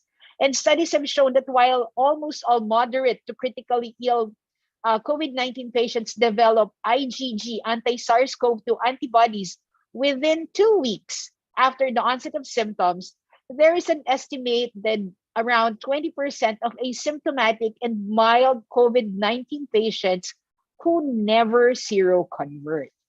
And there are also reports that peak antibody levels are lower in patients who had an asymptomatic to mild infection. It has also been suggested that these patients become seronegative faster, with some reports of rapid decline within 3 months after infection. So minsan parang isipin mo you'd better off having the natural infection. Now, the group of Islande did a retrospective study at the University Hospitals Leuven and Ghent University Hospital, wherein they characterized the immunoglobulin G anti-N antibodies kinetic up to 8 months, because prior to what they did, there were no studies which looked into the antibody levels beyond 6 months. So they compared this to the antibody response in the mild and severe COVID-19. And what I'm showing you right now is the graph depicting the antibody response in mild COVID-19 patients. So in that study, they were able to get 152 samples. Now, these Ig and anti-N antibody levels are measured using the semi-quantitative SARS-CoV-2 IgG chemiluminescent microparticle assay, immunoassay. Sorry, it's a tongue twister. With a signal cutoff value of around more than 1.4, which they considered as positive. Let me tell you that at present there are no standardized cutoff value which will tell us that a certain specific antibody level will be protective of a person. Now, in their study, 10 of the 45 mild patients never had positive samples, so they never seroconverted, and that is around 22.2%, compared to only 5 patients out of 191 severe patients who never seroconverted. So that's around 2.6%. So 22.2 versus 2.6. 22.2 in the mild versus 2.6 in the severe cases who never seroconverted.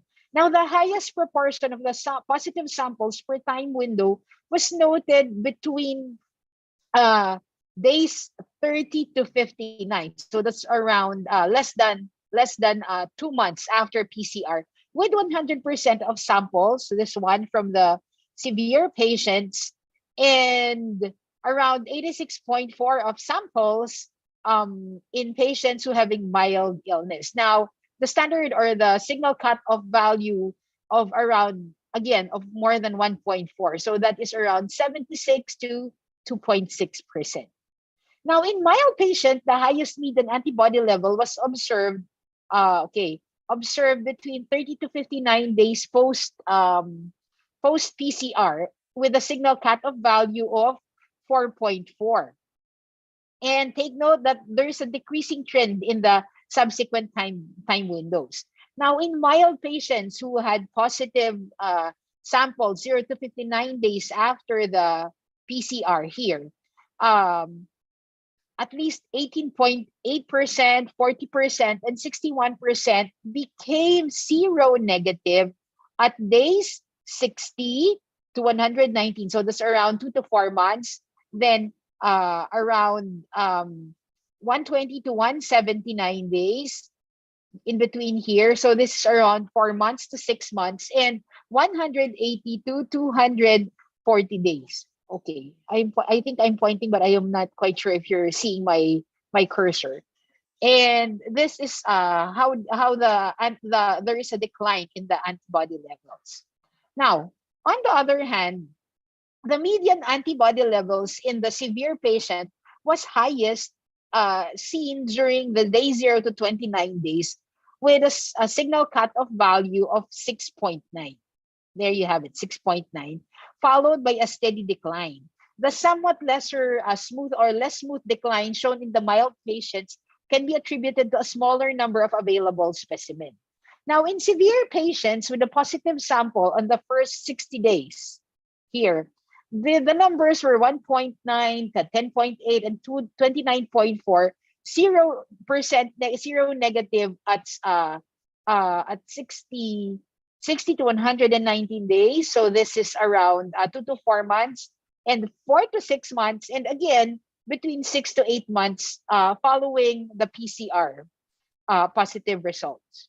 Now, to compare the long-term antibody response in mild and severe patients, the antibody levels every 60-day time windows were evaluated, and the antibody levels were significantly higher. Take note, in severe COVID-19 patients. So this one, the one with I think red diamond boxes, in severe compared to the mild patients, while 69% of severe patients had still seropositive between 180 to 240 days, only 33% of mild patients were seropositive after 6 months. Now, using a cutoff value for a gray zone of around 0.8 signal cutoff, 86.2% of severe patients were seropositive compared to 58.3% of mild patients.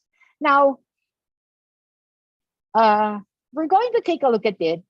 Neutralizing antibodies, therefore, can be said to be more robust following moderate, severe, and critical illness compared to those who only had asymptomatic and mild infections, likely as a reflection of the stronger stimulation of the B cells and the formation of more long-lived plasma cells in the ones who became more ill compared to the ones who only suffered from asymptomatic infection or mild illness.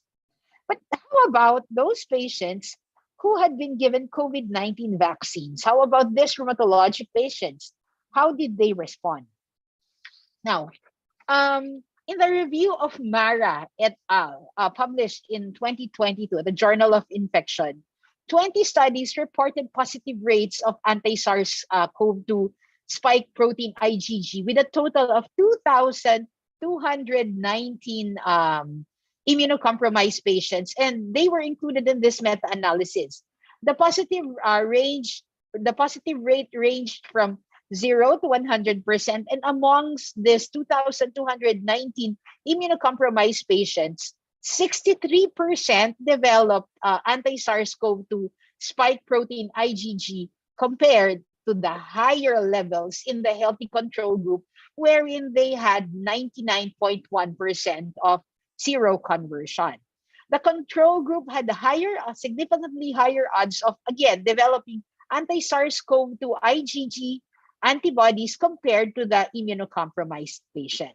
Now, after performing a stratified analysis, the pooled odds ratio for developing neutralizing antibodies among the control group was 181 compared to the immunocompromised patient. Now, with regards to the stratified analysis by the immunocompromising conditions, there were several groups of patients. Those who had solid organ transplantation, those who had malignant diseases, and our focus will be on those patients who had inflammatory rheumatic disease. So in this population, the pooled odds ratio was around 19.06. Okay. Take note that in this situation, the development of SARS-CoV-2 antibodies are lower than the general population, but definitely those patients who had inflammatory rheumatic diseases developed antibodies higher than that levels of those who had malignant diseases and solid organ transplantation, likely reflecting the use of more expanded use of immunosuppressive agents in these patients who are recipients of solid organ transplantation, as well as those who are undergoing chemotherapy. Now, amongst these, if we're going to take a look at it, in the large meta-analysis of COVID-19 vaccine efficacy in immunocompromised patients, the group of Galmish included 31 studies which focused on immunogenicity in 4,680 patients with inflammatory or immune-mediated diseases. And this included some patients or some subset of patients who had rheumatoid arthritis, because they also included those who had inflammatory bowel diseases and multiple sclerosis. 20 of these studies had control group, around 1,609, among which 16 participants failed to mount a post-vaccine antibody response. So the non-response rates in this different populations range from 0 to 63%. And in the study that they have conducted, the highest non-response rates included are patients who have received rituximab. Several authors have looked into the impact of the treatment for inflammatory diseases, and they have seen that those who have been negatively impacted by negatively been impacted for the production of antibodies following COVID-19 vaccinations are the ones who receive B-cell depleting agents, those who are receiving methotrexate, those who are also receiving DMARDs, as well as corticosteroids. Now, some authors cited different kind of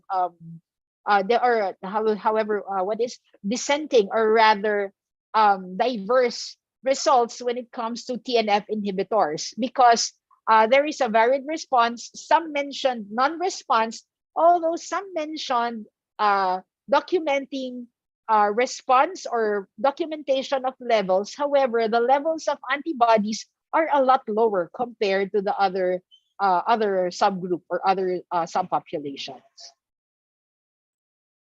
Now, we now move to the last of our objectives. For the succeeding slides, I have lifted the recommendations from the documents which have been drafted by the American College of Rheumatology pertaining to the receipt of COVID-19 vaccines by your patients. And we have to understand that these are the general precepts of patients who are receiving COVID-19 vaccine. Now, acknowledging the heterogeneity heterogeneity due to the disease, as well as the treatment-related factors, which we have mentioned earlier on. After considering the influence of age and sex, rheumatologic patients are at higher risk for hospitalization or hospitalized COVID-19 and also has worse outcomes compared to the general population. I think we have established that earlier on. And based on their risk for COVID-19, they should be prioritized for vaccination above the general population of similar age and sex. Now, beyond known allergies to the vaccine components, there are no known additional contraindications to COVID-19 vaccination for patients. And the expected immune response to COVID-19 vaccinations for many patients on systemic immunomodulatory therapies is, of course, often blunted in its magnitude as well as in duration compared to the general population. And we think this has been illustrated in the previous slides. So not only some would have low levels, some may not even seroconvert at all, comparing this with the general population. Now, this last premise is quite important and should be discussed with the patient beforehand.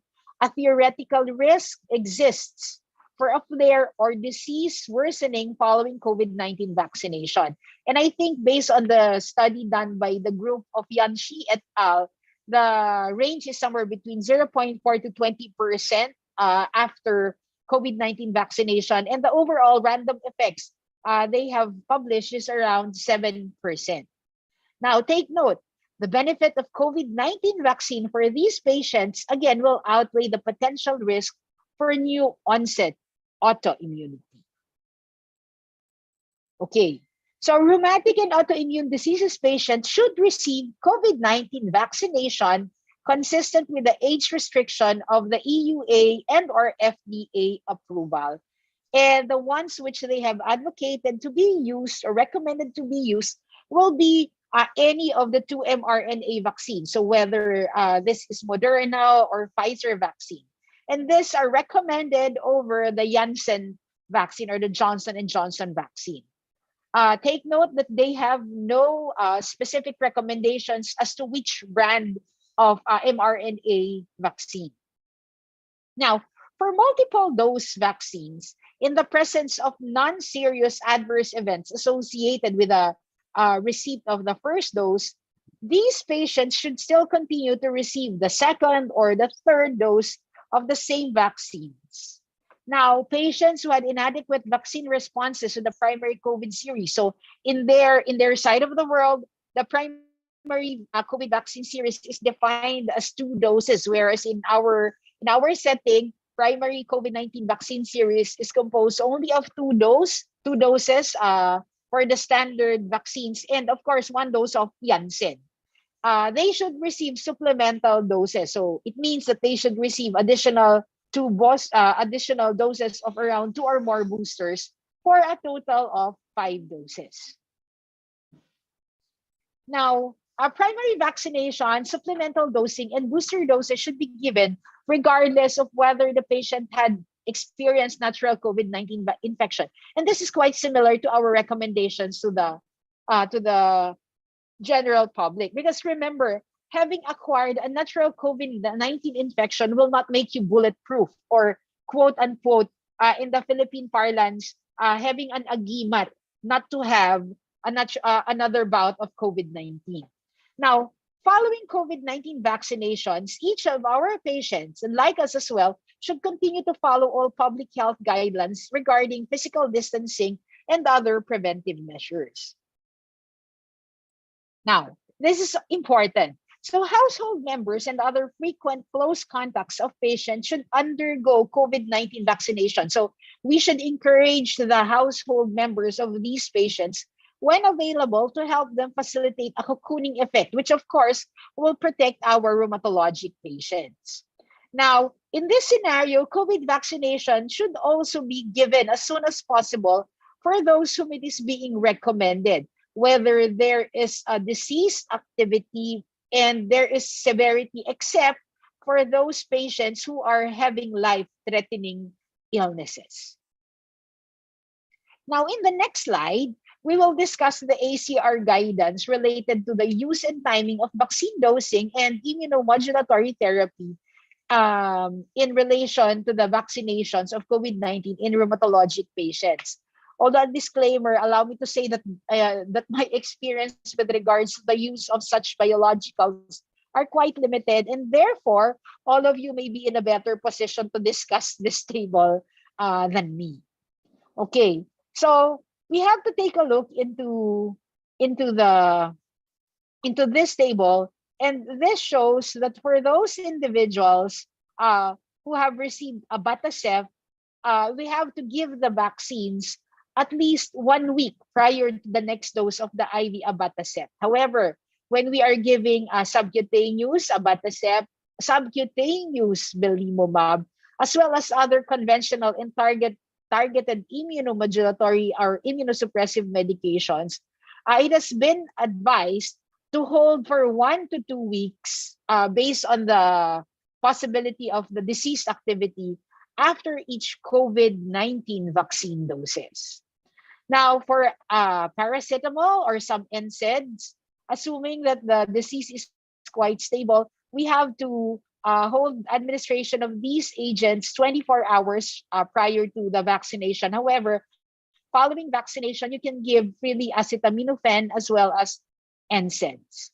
Now, take note, for cyclophosphamide, you have to time the administration of the vaccine so that it will occur approximately a week after, or rather, you have to time the cyclophosphamide administration so that it will occur approximately 1 week after each vaccine dose, if feasible. Okay. Now, regarding the hydroxychloroquine as well as the IV immunoglobulin, there are no modifications to either immunomodulatory therapy schedule or vaccination timing. The last two I have deliberately placed in the latter part of the discussion, because whenever we talk of rituximab or the B-cell depleting agents, the optimal timing and dosing of the vaccination should be within the jurisdiction of the rheumatology provider before you give these vaccines. Theoretically, following receiving the anti-CD20 B-cell depleting agents, the marrow recovers or starts to recover at around 6 months. So therefore, there are some studies that would show that the full recovery of the marrow, wherein, of course, our progenitor cells are present, will be around 1 year. So therefore, if we give the vaccines while the patient is actively receiving rituximab, chances are there could be really no seroconversion at all. Now, the last one, the TNF, the interleukins, as well as other cytokine inhibitors, as of the last iteration, which I think was August 2022, they have failed to reach consensus whether or not to temporarily interrupt these medications following each doses of COVID vaccine, whether primary vaccination or booster dosing. Okay.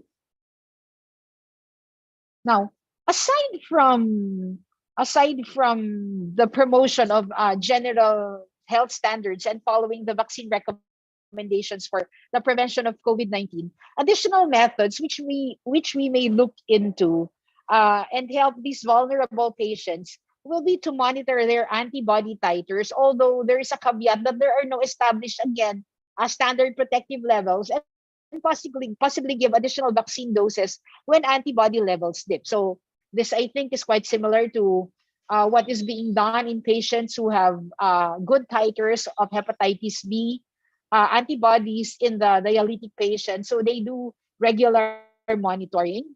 But I think based on the ACR, this is not recommended. But these are just some possible options which we can think of. And of course, we can lobby for the creation of more policies which can address and protect the at-risk sector of our society. Now, as I end my narrative, allow me to remind you that the rheumatologic patients are at higher risk for COVID-19, and therefore recommended to receive vaccines even if the vaccine efficacy or immune response may be blunted. So typically, in layman, what we often say is hindi na baling mas maunti yung proteksyon kesa walang proteksyon kahit kailanman. Okay. So even if you only might have low level of protection, that is better than none. And we should always remind them that aside from vaccination, we should always observe the minimum public health standards. Okay.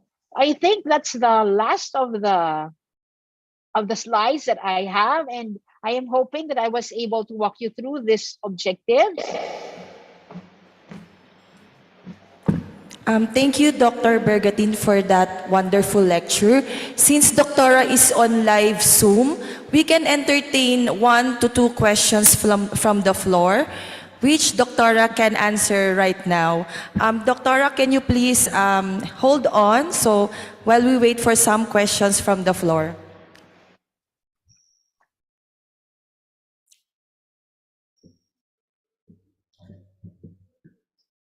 So I think there is no question from the floor.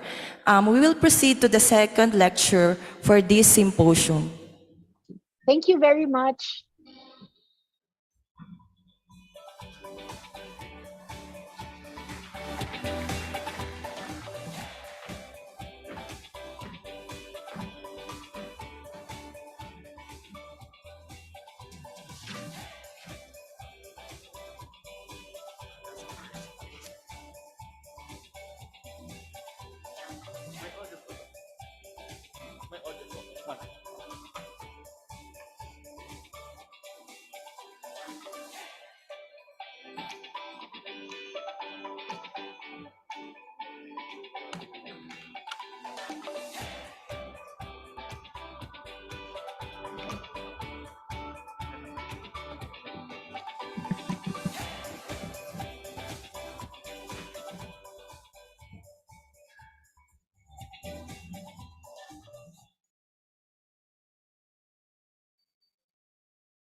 Okay.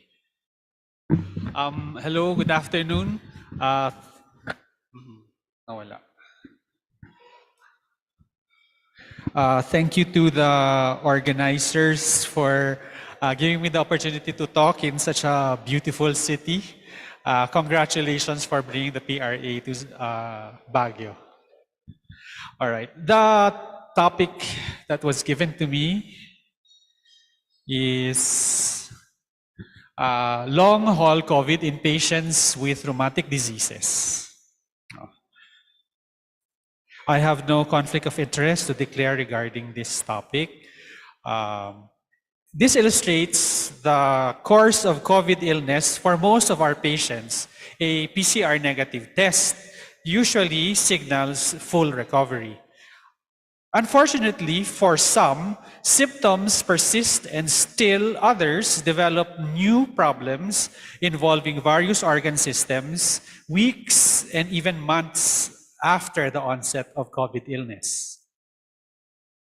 And these new symptoms are varied across different organ systems, which we will discuss in greater detail.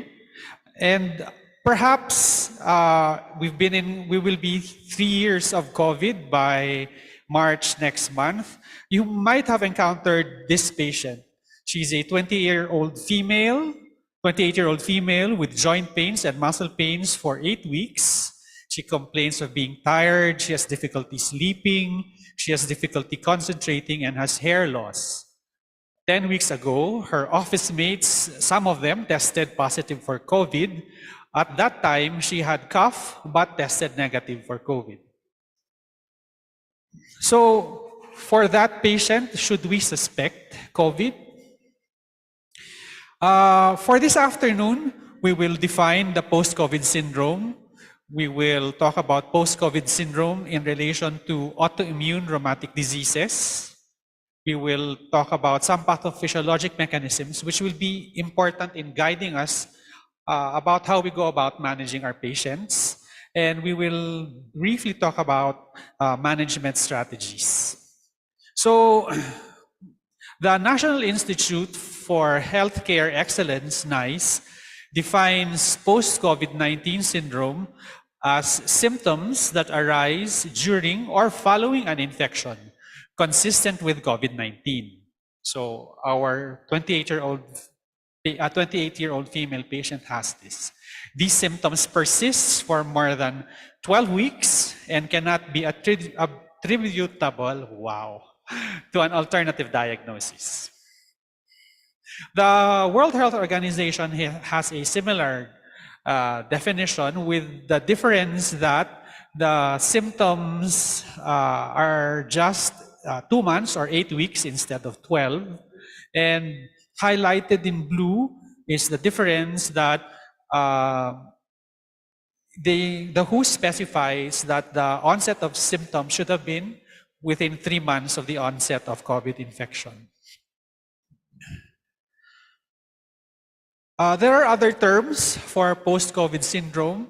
The items in red are important to consider: post-acute COVID-19 syndrome, long-haul COVID-19, and post-acute sequelae of SARS-CoV-2 infection. The other terms are just permutations of these 3 terms. So what are the risk factors for post-COVID syndromes? Who are the patients who are at risk?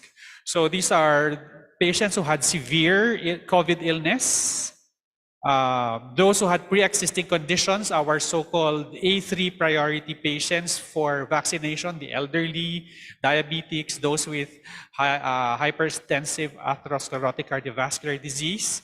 And relevant for our talk this afternoon is that patients with autoimmune inflammatory rheumatic diseases are at high risk for severe COVID, and by extension, would probably also be at high risk for post-COVID syndromes.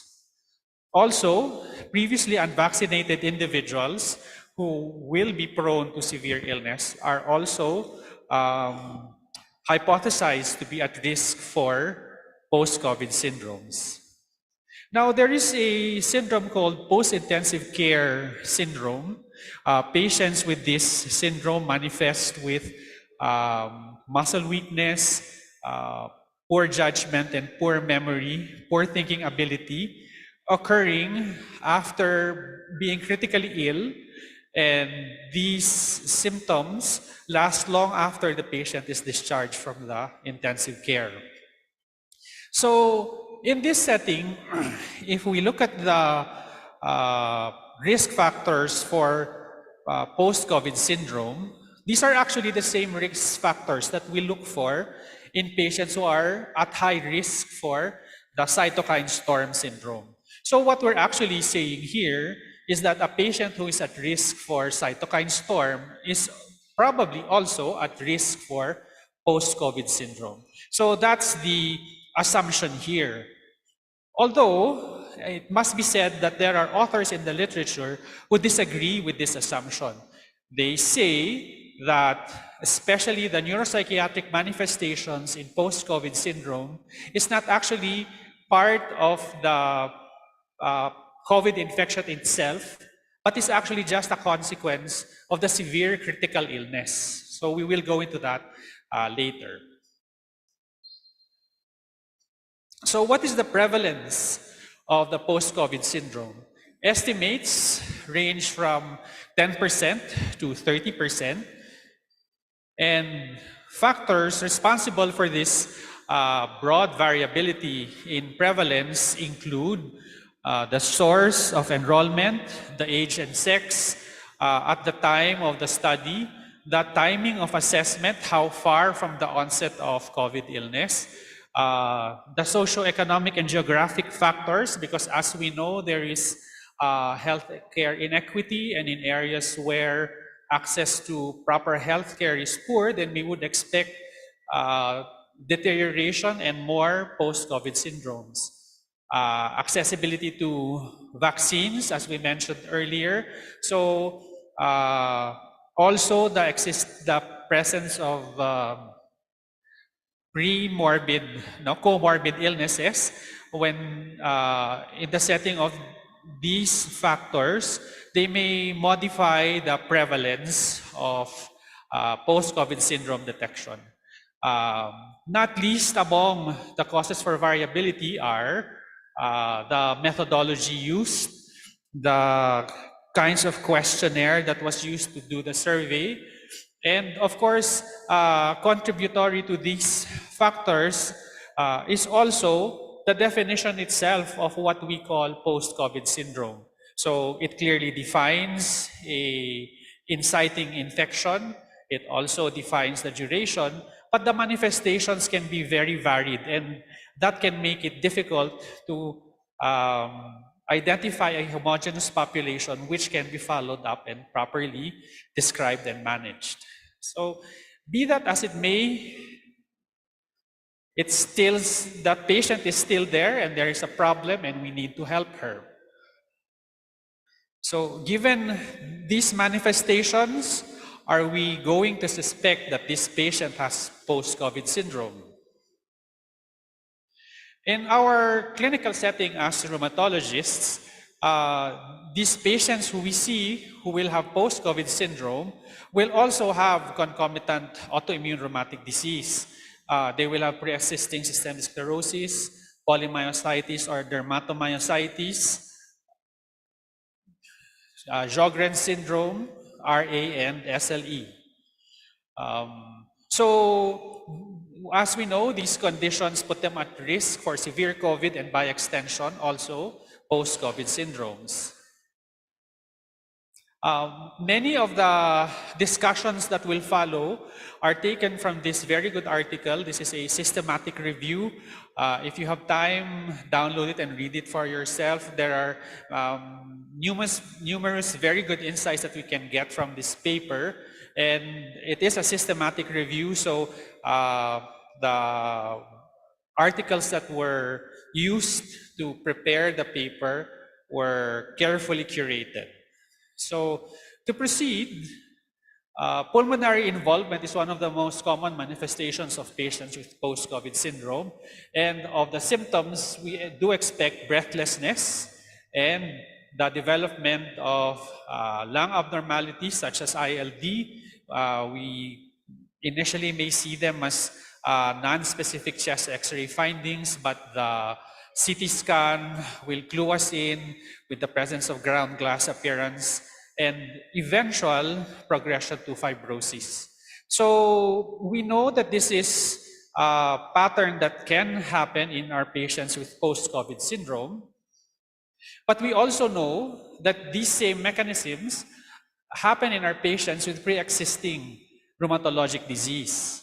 So that in a patient with pre-existing rheumatologic disease who has had a recent COVID infection, it becomes difficult to decide what the true etiology of the breathlessness is. Is it actually just post-COVID syndrome, which we hope with the resolution of the infection, the breathlessness and the pulmonary symptoms will also resolve.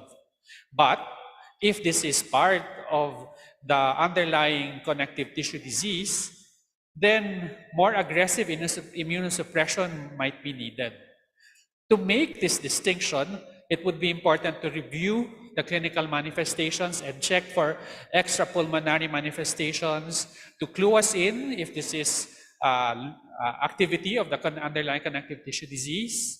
We have to review serology because some of these serologies will be unique to an active connective tissue disease as opposed to post-COVID syndrome.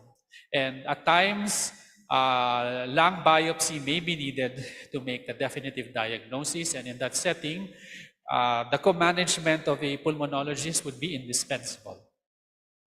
Now, looking at blood abnormalities, it has been reported that patients with post-COVID syndrome actually can have positive ANA tests anti-cardiolipin antibody, and anti-beta-2 glycoprotein.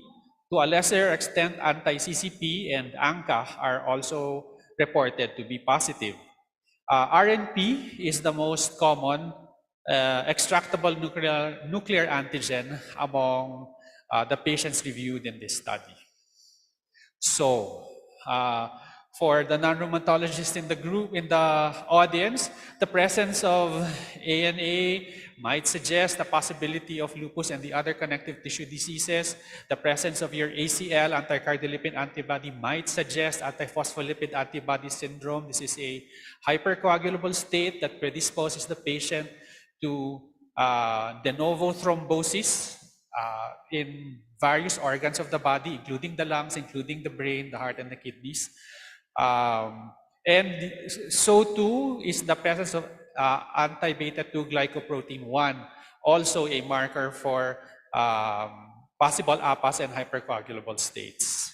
So, as useful as checking autoantibodies are, it can become, there are situations where it can be confusing. So, are these autoantibody changes permanent or are they transient? Meaning, do we expect these levels to also abate and disappear with the resolution of the post-COVID syndrome? Or do these changes in fact signal the beginning of what might later on become a diffuse connective tissue disease? In these studies, it's important to note that these tests were taken already with the patients in the post-COVID syndrome. They're already symptomatic.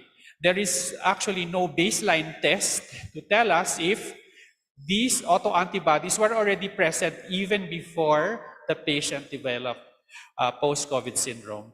Because it might be that these autoantibodies were already present and their presence predisposed the patient to develop the post-COVID syndrome. Lymphopenia, elevated CRP, elevated ESR, and the dimer are also reported to be present in our patients with post-COVID syndrome. It is reported that interleukin-6 can be elevated, and this portends a serious possibility of deteriorating into pulmonary fibrosis later on.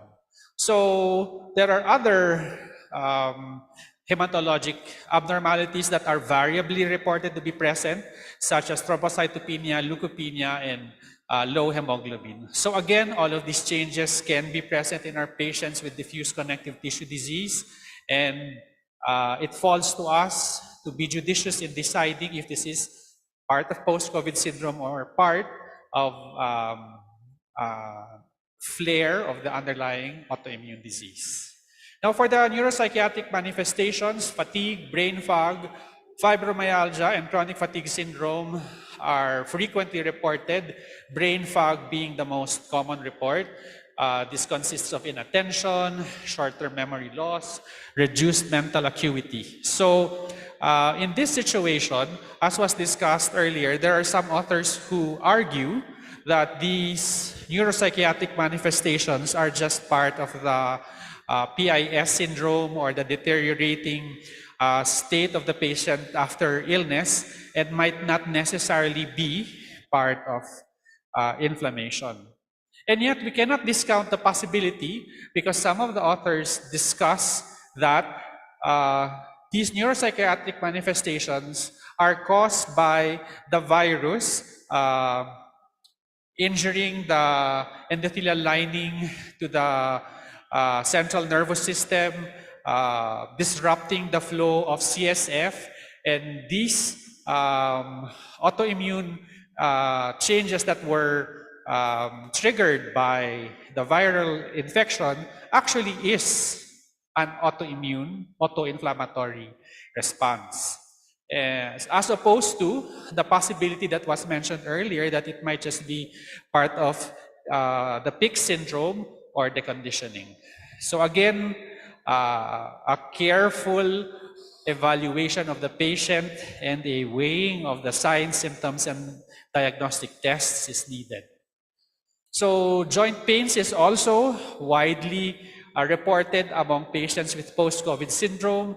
Reactive arthritis, the typical reactive arthritis pattern is actually reported in many post-COVID syndrome patients with the typical pattern of male predominance, usually from the age of 40 to 70 years old, and with prominent involvement of the lower extremities, and also elevated CRP.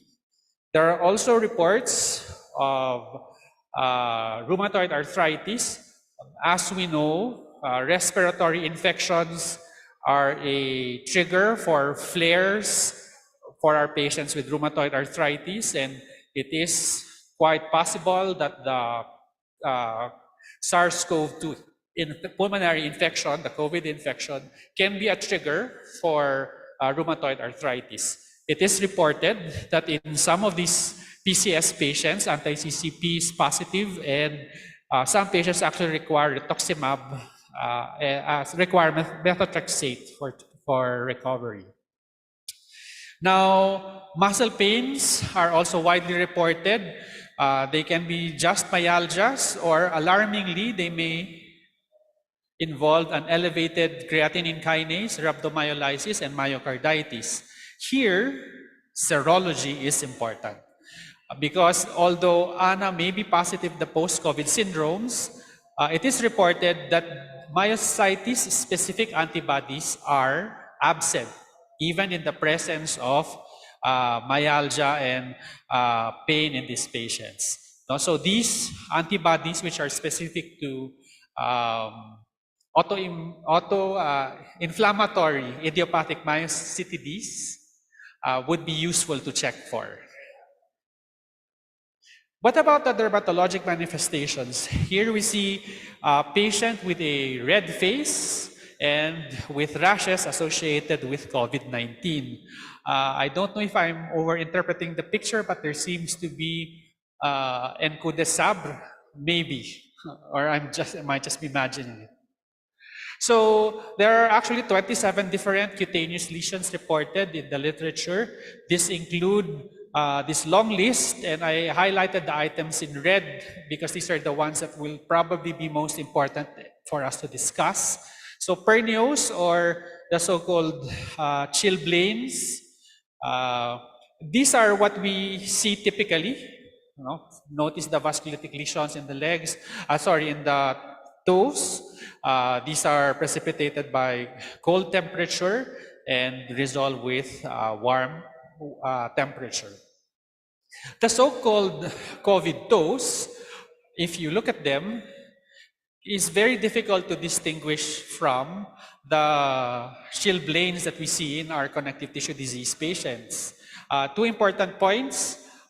It is reported that in some cases, in the so-called COVID toes or chilblain in the setting of COVID, can occur even in the absence of the precipitating cold temperature. So watch out for this. So if you have chilblains without the precipitating cold, it might suggest that this is PCS.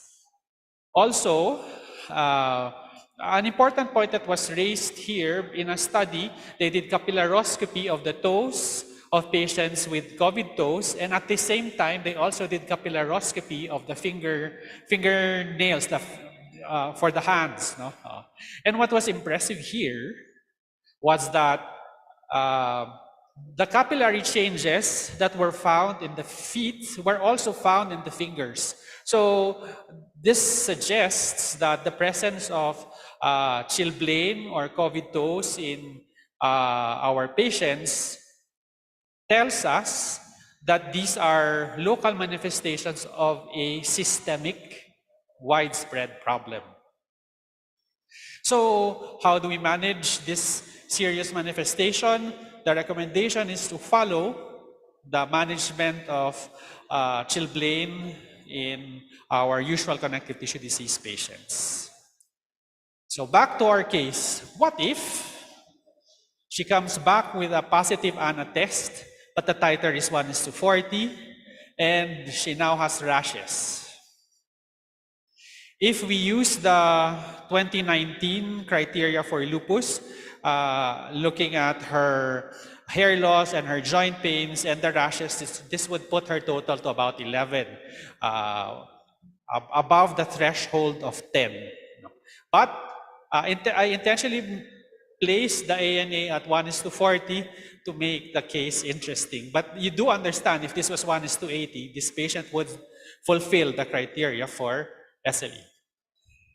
So for the pathophysiologic mechanisms, the articles I reviewed here discuss the pathophysiologic mechanisms by organ system, but actually it's the same mechanism. It is based on the interaction of the SARS-CoV-2 virus interacting with the host inflammatory cells and the endothelial cells, which are metabolically active and causing a release of the cytokines.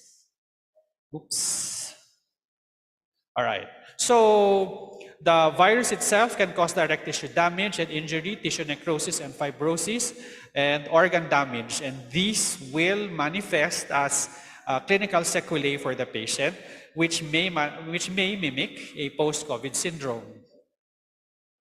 Of course, the host response, the inflammatory response will cause a cytokine deregulation, hypercoagulable state, and thrombosis. The areas that are thrombosed undergo hypoxia and oxidative stress, and the oxidative stress further generates oxygen radicals, causing more endothelium injury and more inflammation, again perpetuating the inflammation.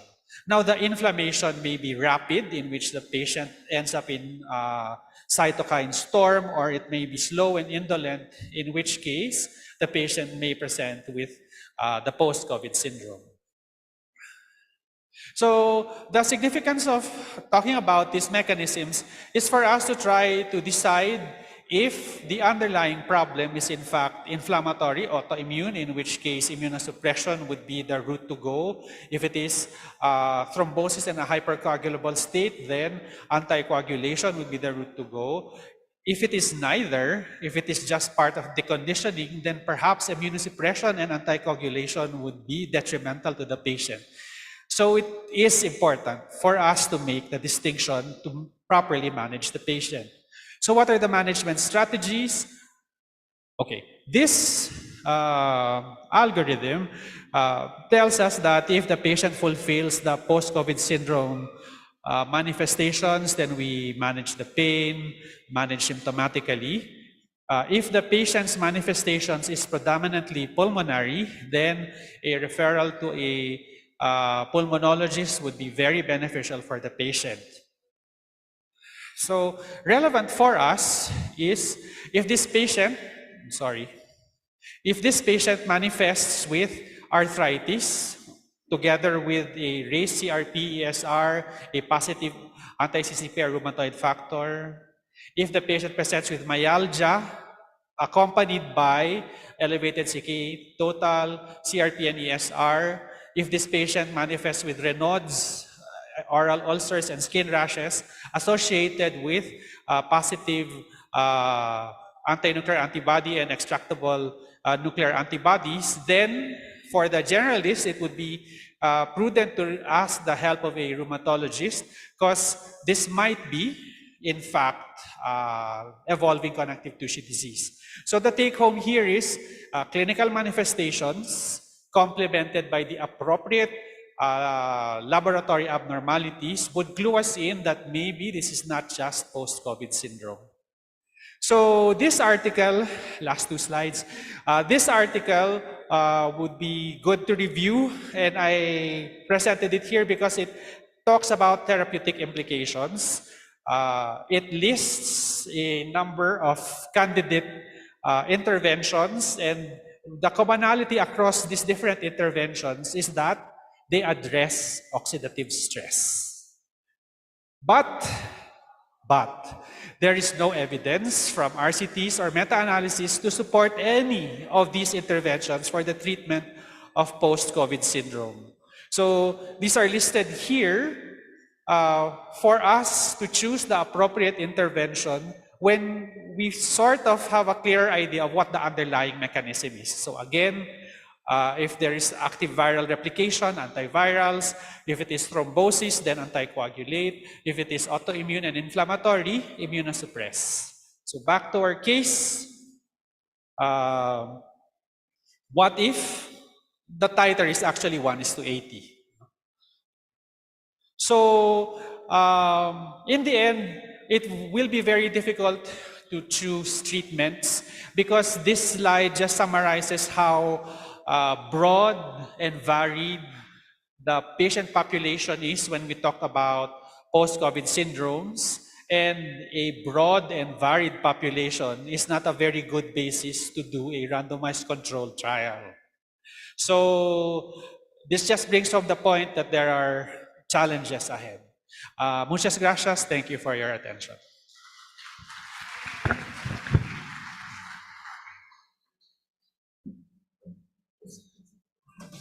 Okay, thank you.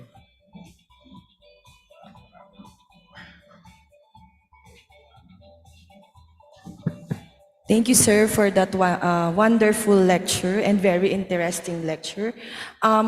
We are opening the floor for 1 to 2 questions for Dr. Siriban regarding his lecture on long COVID syndrome and connective tissue disease.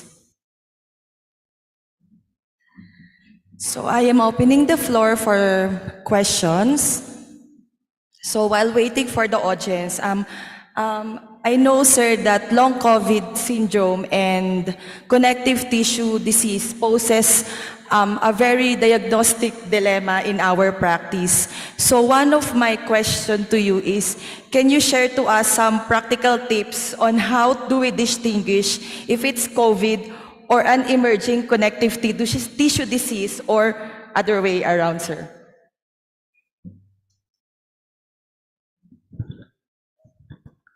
Hello. Ayan.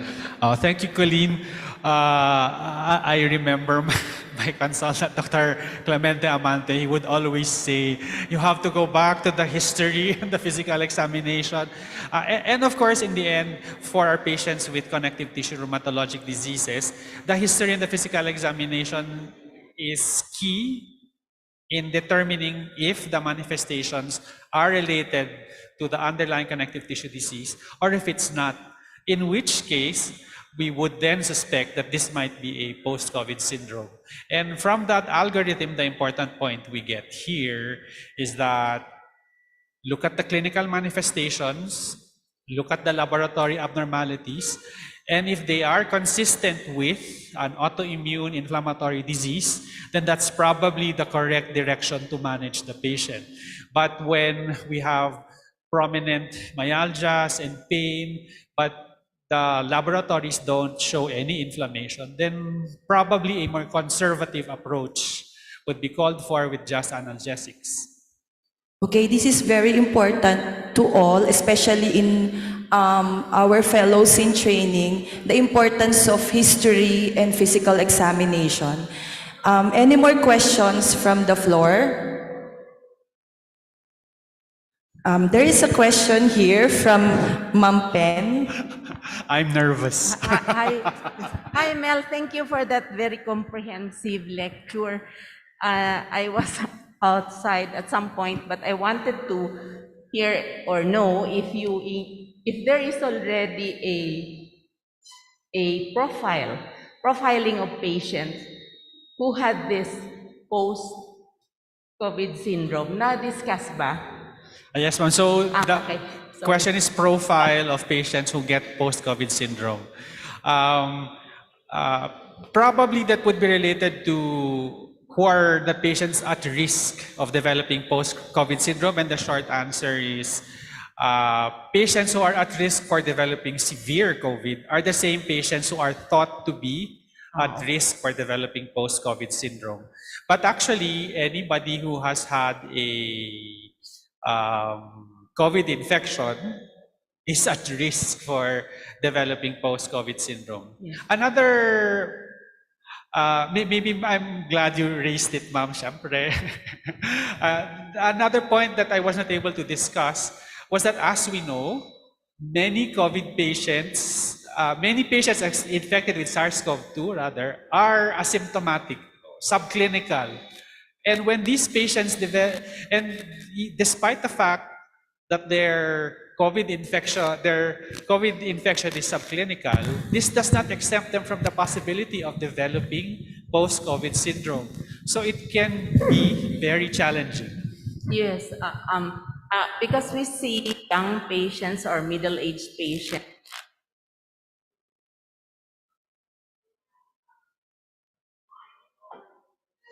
COVID, mild COVID, non-severe, no? So they still have usually the brain fog. Brain fog, yes, Oo. ma'am. Brain So, fog. Nagka-brain fog ako sandali. Are they more females than males? Okay. Are there more Thank you for raising that. So about the profile, the patients who, well, if I remember what I reviewed right, was more females are represented among the post-COVID syndrome population. But among the subset who develop reactive arthritis, meaning inflammatory lower extremity oligoarticular arthritis, the distribution is predominantly male. Thank you, Meloy. Very interesting, and this could still be possibly ongoing, the observations, and many of our young rheumatologists may really need to really look at this in their clinics and report. Thank you. Thank you, ma'am.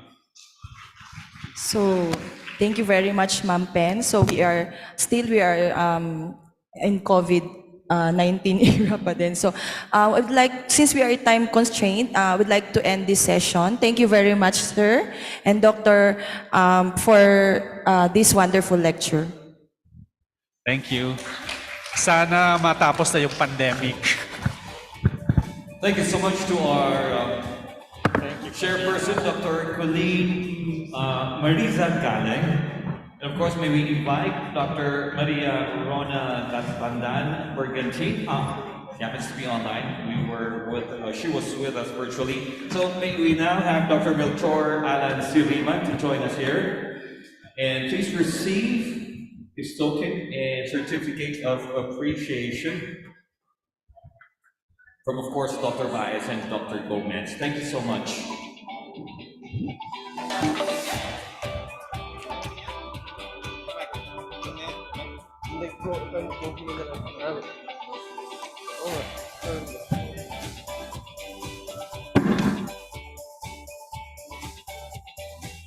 And we continue, ladies and gentlemen. Our next lecture will be on musculoskeletal pain. And here to introduce our next speaker, can we have her on stage, Dr. Geraldine Zamora.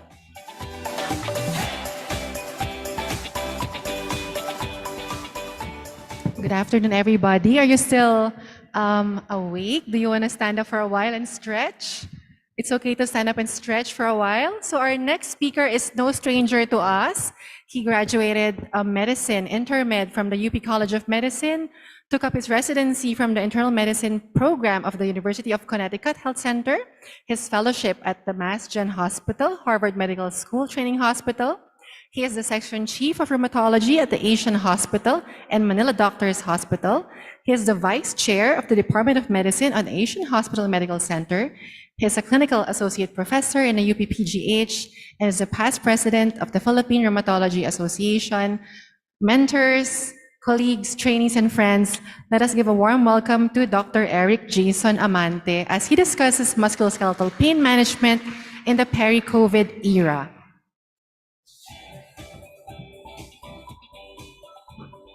Thanks, Jing.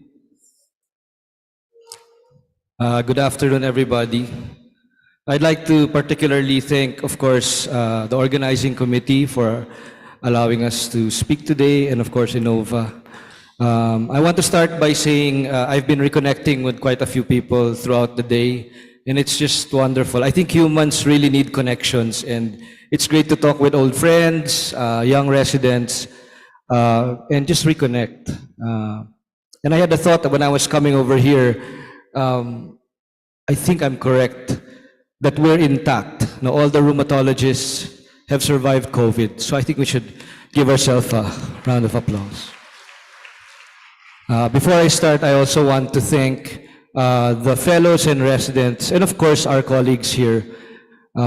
It's been a difficult 2 to 3 years. I know some of you have been on duty. I know our fellows have worn 8 hours of hazmats and really endured a lot. So I thank you for your service to this country. And of course, on a lighter side of things, I want to thank Meloy, my friend, because his lecture segues into mine.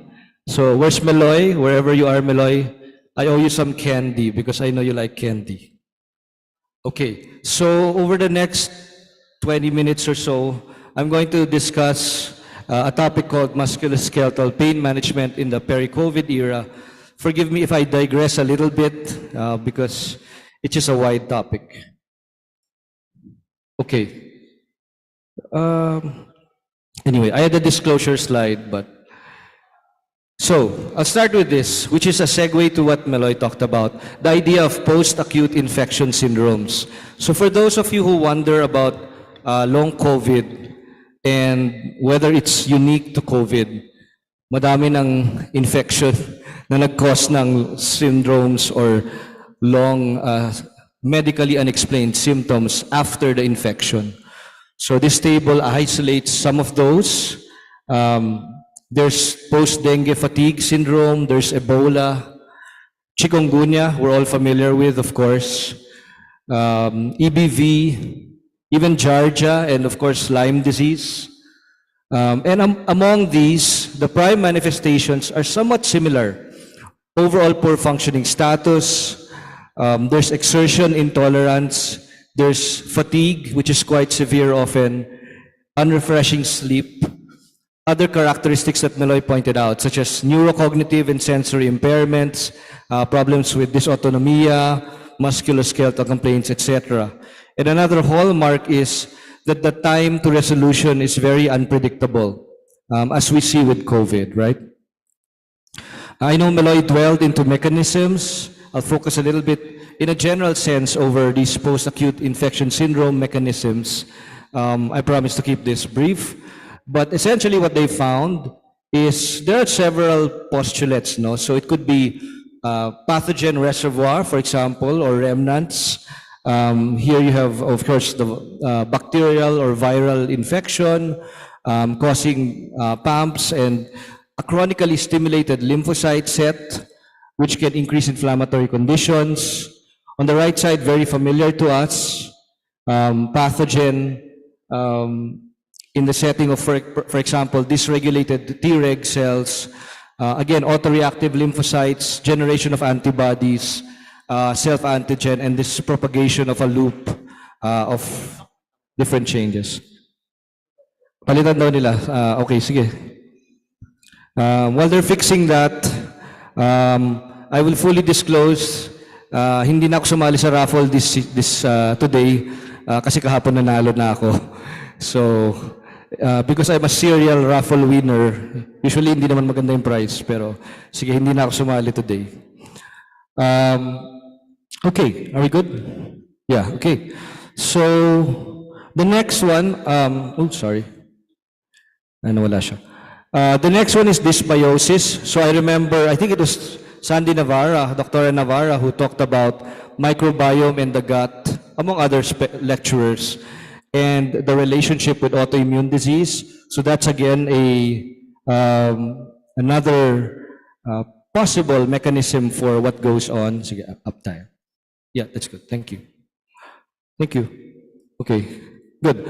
And then of course, there's just tissue damage. As Meloy mentioned earlier, patients can just have profound local organ tissue damage. And again, this can be either even brain atrophy, of course, lung fibrosis, and others, which can really cause a lot of problems with regards to triggering autoimmunity. Let's give him 1 second. Yeah.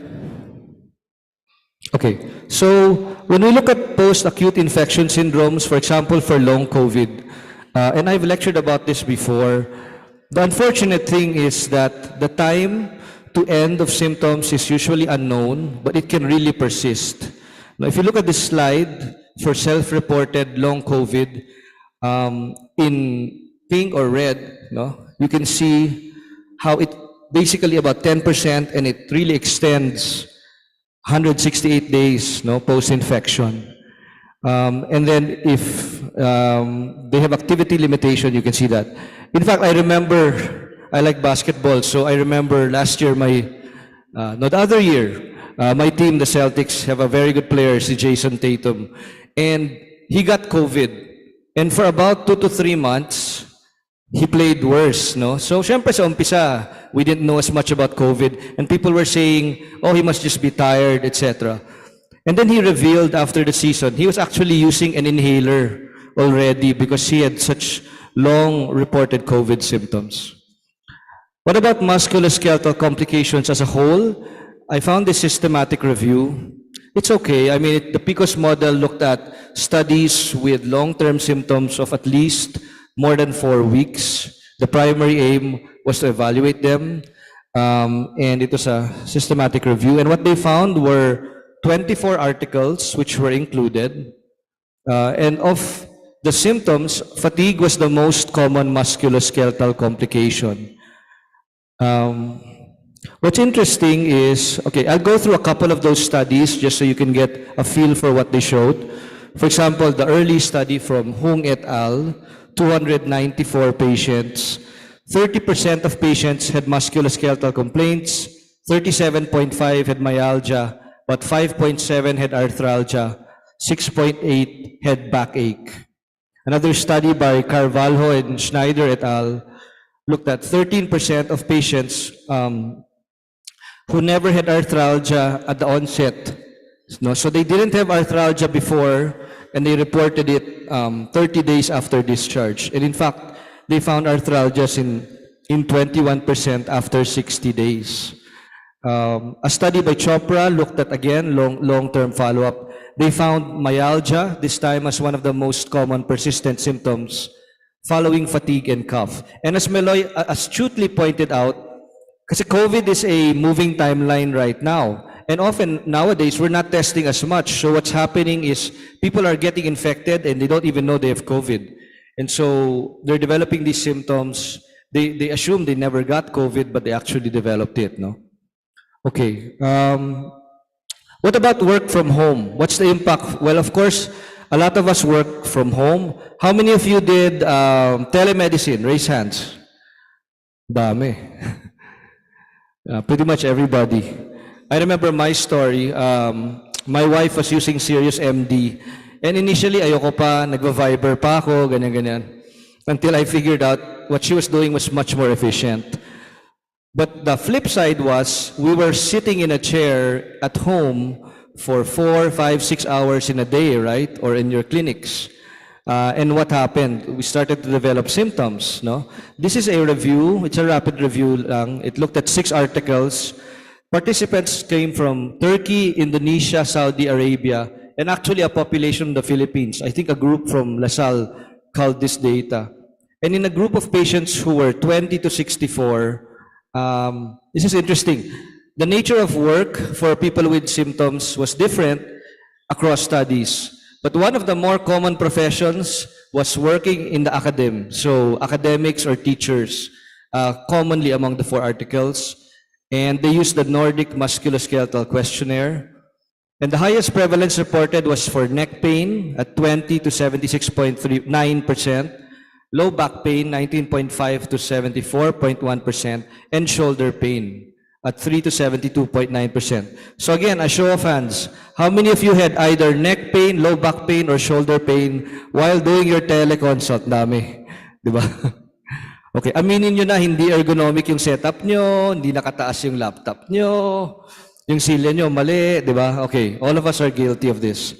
So again, a lot of our patients who were also trying to work during this period developed these symptoms. So I behoove you to keep asking them about this, because not everybody has gone back to face-to-face work. And I think for the foreseeable future, we are going to have a hybrid scale of work, no, where people are in the office once or twice a week, but they're home the rest of the week. So we need to make sure they are ergonomically correct, or they will develop this. And it will be heightened, especially in patients who have underlying musculoskeletal conditions to begin with, right? Again, the prevalence increased, no? So for low back pain, 11.9% pre-pandemic. In the review, naging 19.5 to 74%. So very, very common. And roughly, they say about 20 to 30% increase in the prevalence of self-reported musculoskeletal pain symptoms for the neck and lower back. So yes, dumami yung pasyente natin, pero pwede rin tayo maging pasyente. So we have to take care of our own setups and of course educate our patients. The three factors which increased low back pain were prolonged sitting, stress, and decreased physical activity. And I'm not going to ask for a show of hands, but I'm pretty sure a lot of you had either prolonged sitting, stress, decreased physical activity, or all of the above, diba? Okay. What about the pipeline for pain? So, I guess in a great world, after the pandemic, we would suddenly wake up to a world where there are dozens of new medications for pain, right? I just wanted to highlight a couple of those and where we are. And of course, we will start with one that interests a lot of people, CBD and THC, right? We might as well look at this stuff, diba? So in a review by Lowen et al., they found that cannabinoids might show anti-inflammatory effects, activating CB type 2 receptors, which decrease cytokine production and immune cell mobilization, or antagonize CB type 1 receptors, which increase beta-2 adrenergic signaling in your joints. However, the data is still ongoing. In a study in pain in 2022, a cannabidiol treatment in hand OA and psoriatic patients, compared to placebo in 136 patients who were given it as an add-on therapy, 20 to 30 milligrams daily for about 3 months. There was no statistically significant difference in pain intensity, sleep quality, depression, or anxiety. So that was a negative study. The US FDA has only approved one product containing cannabidiol and 3 products which contain THC-related compounds. And so far, none have been clearly indicated for pain treatment. Interestingly, about 8 new products are now in phase 3 trials with multiple pain indications such as musculoskeletal pain, cancer, etc. I looked up where we are in the Philippines, and there's a proposed Philippine Compassionate Medical Cannabis Act 2019. Maybe Ino can help us because he might know House Representative Albano, who is from the north in Isabela. Then the Dangerous Drug Board had to present at the Senate, and they issued a resolution approving the creation of a technical working group to study the proposal for use of medical marijuana. Why do I bring this up? Because I think it's something like any other extra treatment that we have for pain or for our patients, we still have to be abreast about. No, we have to look at, because we can't just shy them away, but we have to look at the evidence and discuss. Okay, some drugs in phase 3 trials for pain in 2022. Actually, when I was looking at my slide, I think I'll start at the bottom because that is fasinumab. Fasinumab is a joint venture by Mitsubishi Tanabe and Regeneron. It's a subcutaneous nerve growth factor inhibitor. And I know some of you have done clinical trials here in the Philippines with similar medications. Unfortunately, it seems like I have to 100% confirm the side of Tanabe. But in November of last year, Regeneron pulled out of this. So they are no longer supporting the phase 3 trial. The indication is back pain. We know that nerve growth factor has been evaluated in osteoarthritis in other sites, such as the knee. But the door on this seems to be closing. I just want you to be aware of that one and follow things. Then we have more interesting stuff. No? So we have VX548, That's a phase 3 trial for acute pain, and it has an interesting method of action. It's a NaV 1.8 voltage-gated sodium channel inhibitor. So how does this work? Those have a role in initiating and propagating action potentials in excitable cells and conduct pain signals. And for this drug, the target is the C fiber of the dorsal root ganglion. So again, phase 3 trial data ongoing. A couple of others I looked at. So this one's interesting too. So its name is resineferatoxin. Walang quiz mamaya, so don't worry for the residents. Resineferatoxin or Lopain, it's made by a company called Grunenthal. And it's another interesting thing, it's a indication is for musculoskeletal pain and OA, but it's an intra-articular TRPV1 receptor agonist, which basically forces open calcium channels that are located in the end terminals of nerves. So again, phase 3 trial. And then there is Ngensis. And I just bring this up because how many of you take care of neuropathy? Not because, but because we just do, diba? Neuropathy. And there's so much overlap with our patient population. We have diabetics.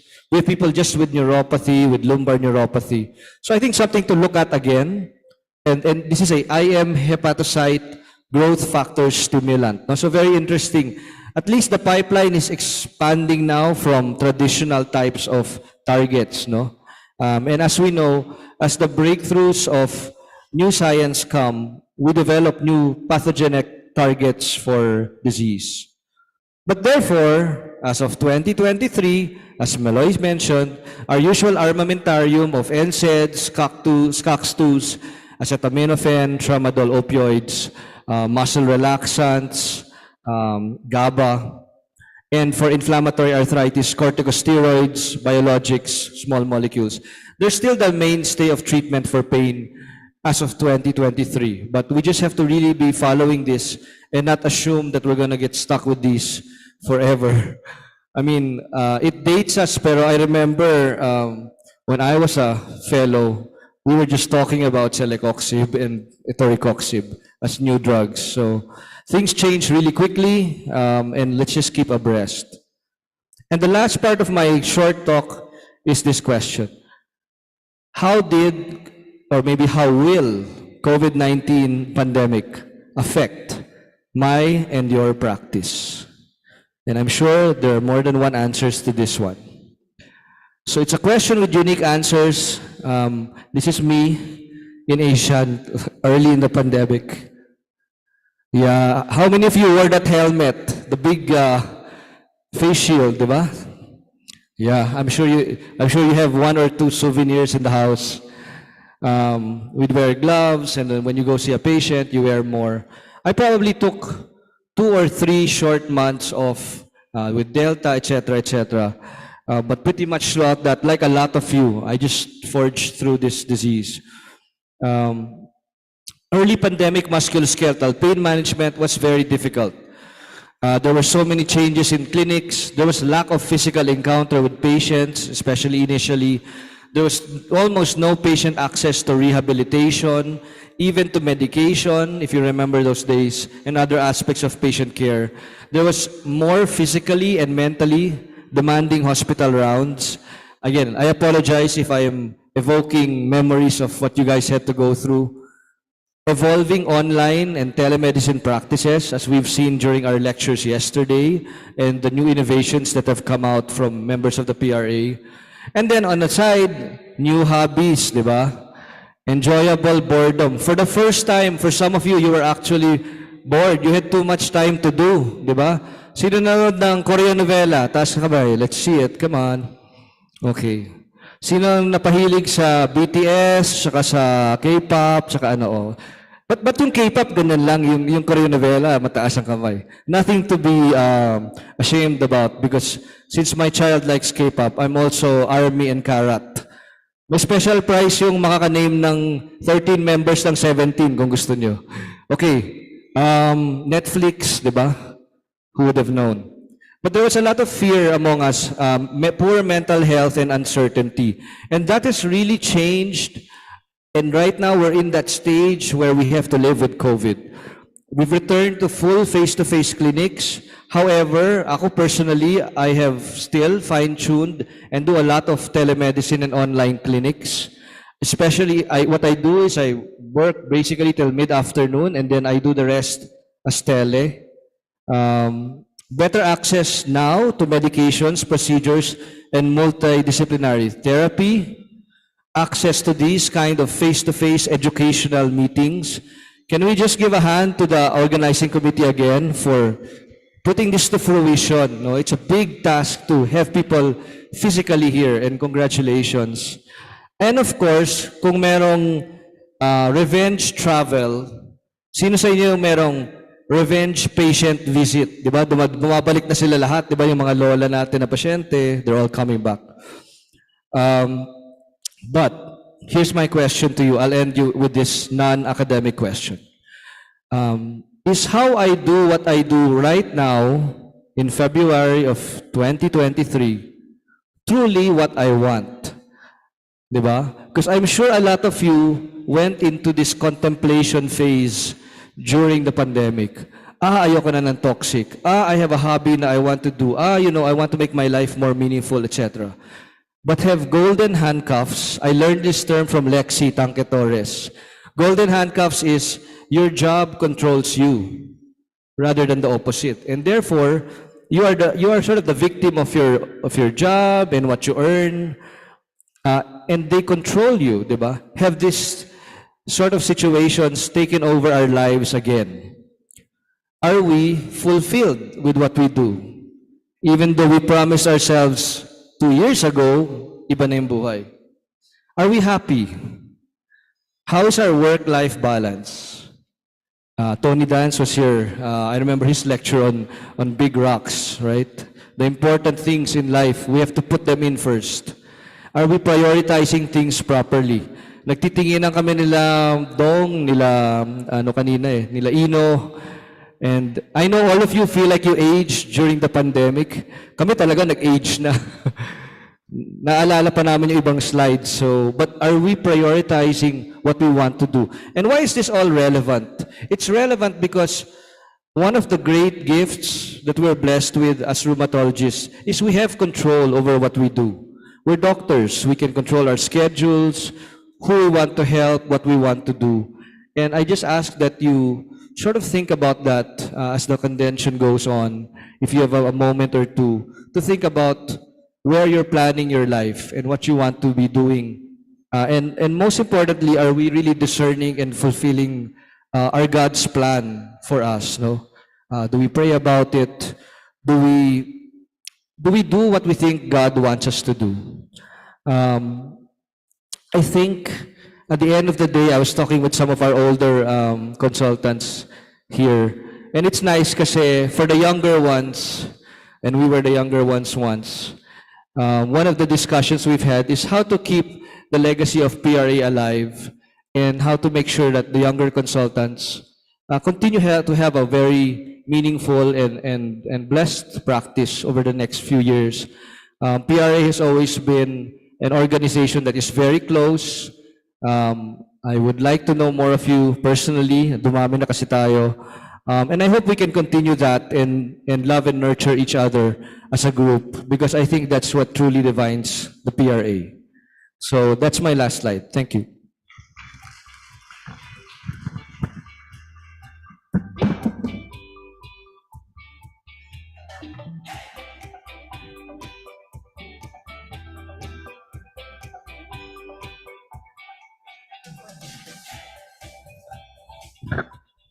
Hello. Sir, thank you so much for the lecture. As always, one of our best speakers during our conferences. Does anybody have any question? I was surprised, sir, with your last slides. Now, I had the privilege of seeing your slides prior to this, but didn't really see that last part. So aside from musculoskeletal pain in this very COVID era, Dr. Amante also touched on our personal priorities, maybe new desires and goals in life. not just to treat our patients, but also to address our own pains and everything else that life is throwing us. Any questions from the floor? Let me check the DMs to me. Actually, the question here, sir, is more for COVID, peri-COVID pain, if you can please answer this. In your practice, sir, how long does it take for patients who had COVID and develop musculoskeletal pain? How long do they get better, and how easily do you prescribe their medications? Do you give it immediately or after a certain number of weeks or months? Thanks, Jing. So I think, like I mentioned earlier, long COVID or post-COVID syndromes, we really have a very variable length. But I do think I'm an optimist. I think we can help these patients have a shorter length of difficulty. From all the years of the PRA lectures, we know that we need to address pain early. We can use multimodal treatments, because the more that you allow pain and myalgias, arthralgias to fester, then they become chronic pain. And then it becomes more difficult to treat. So to answer that, yes, of course, I'm more aggressive. We're all internists, so we always think about what medications we can give. If appropriate, we ask if they're diabetic, they have allergies, what's their creatinine. And then we just choose something that's relatively aggressive within that spectrum to address the problems. And of course, use multimodal as well. No? So we engage, nandito ba si Don Santiago, asawa si Ange? We engage rehab and other modalities. We encourage our patients to exercise and to get up early, kasi I think they need that motivation to feel better. And so for the pharmacologic part, sir, you give analgesics, NSAIDs. How do you grade the progression of giving the medication? I think in general, the same way that we treat any other patient. If they have arthralgias, then certain drugs come into fore, right? You can treat anatomically, so if you think they have nerve-related pain, then maybe you give more of the GABAs. If they have muscular pain, myalgias, you can give more of the muscle relaxants. So it's still the same. Of course, the caveat is a lot of us have autoimmune patients, so we have to be a little bit careful with those. And then we're talking about elderly patients often, so we have to sort of dose properly to avoid people getting problems with mentation or falls or drowsiness. But other than that, it's very similar to our practice as usual. Whether they're patients with COVID or without. Okay, is there any other question, or is anybody up to the challenge of Sir's 13 names? Ano bang band yun, sir? Sabi ko 17. May prize daw, may prize. Baka may gustong mag-take up on the challenge of Sir Eric. Ako isang ban yan bago ko natandaan. But it's okay. Okay, so if there is no other question, we can close this symposium, this module, and please feel free to stretch again so that you don't have the musculoskeletal pain that Dr. Eric has just discussed. Thank you again, Dr. Amante. Thank you, everybody, Thank you, for Jing. your attention. God bless everyone. Thank you so much to our moderator, chairperson, Dr. Geraldine Zamora, Dr. Eric Jason Amante. Thank you very much. Please join us down here and receive your token and certificate of appreciation from Dr. Rosario Baez and Dr. Michael Gomez. Thank you very much. We just have an announcement calling on all vasculitis SIG. You have a meeting beside the registration after the raffle. So once again, calling on all vasculitis SIG. You have a meeting beside the registration. That's going to happen after, okay, after the raffle. Thank you very much. Now we move on to the next plenary to be moderated by Dr. Ivan Glenn Vista.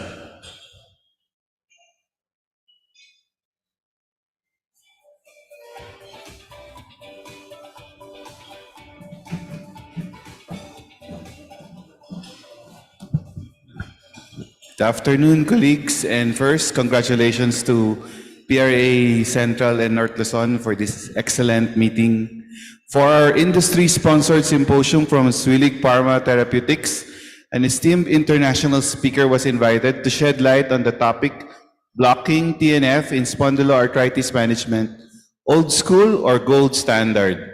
He's the head of rheumatology at the Rheumazentrum, Ruth Gerbet, him, and professor for internal medicine and rheumatology at the Ruhr University, Bochum, Germany.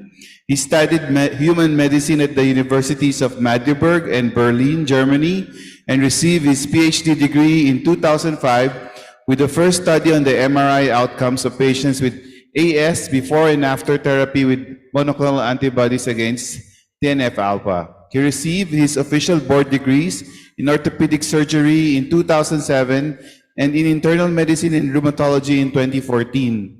His research interests include clinical and academic research in the field of spondyloarthritis, with special emphasis on imaging, outcomes, and treatments of the disease. He is the current president of ASAS and member of the EULAR Council. He has served as chair of the EULAR Standing Committee for Musculoskeletal Imaging. He holds membership of the American College of Rheumatology, the Group for Research and Assessment of Psoriasis and Psoriatic Arthritis, and the German Society of Rheumatology. Colleagues, please let's all welcome Professor Xenophon Boryalakos.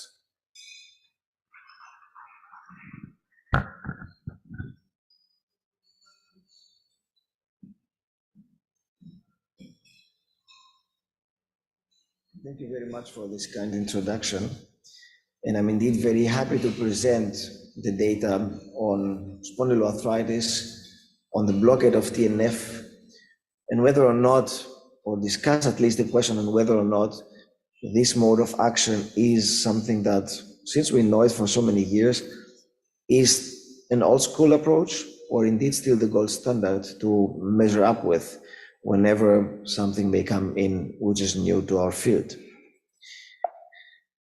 I would like to remind that when we talk about axial spondyloarthritis, we talk about a disease that does have its first symptoms earlier in the ages of, let's say, about 20 to 30, this third decade of life. However, unfortunately, the diagnosis is happening at around 10, in the newest data, maybe even 6 to 7, but still for so long, years later. This very much means that we are dealing with patients independent on which time we are working at. Again, the mean delay in diagnosis nowadays, at least in Germany, is around 7 years. We're dealing with patients who already have their symptoms for a pretty long time, and we need to take that into account when we talk about possibilities, but also expectations of treatment effects, since all these patients may be considered as later in their disease process. And therefore, and this indeed is what I take out from this whole research, therefore we need any potent drug that we may get in order to be as effective as possible once the diagnosis has been set. These are the data that I've been talking about from the German situation nowadays. In the entire group, we have seen in more than 1,600 patients, we've seen a delay in diagnosis from first symptoms of about 6.7 years. Excuse me. Nevertheless, we have also seen that in subgroups of patients, such as males versus females, between seven positives versus negatives, but also those who have or do not have psoriasis, there may be differences in how diagnosis or how fast diagnosis is being set, especially in male patients, and those who are HLA-B27 diagnosis may be a little bit faster. Psoriasis, by the way, does not contribute that much to this improvement of the situation or the problem. Nevertheless, even if that faster situation is occurring, still early patients are unfortunately not yet really reachable in this disease. We also need to take into account that axial spondyloarthritis is not just about back pain. We know, and we speak about those with radiographic or those with non-radiographic later versus a bit earlier patients. We know that in this entire spectrum of axial spondyloarthritis, symptoms may be very similar between earlier and later diagnosed patients, again, according to their classification. But still, back pain is not the one and only symptoms that patients may come with to the doctor.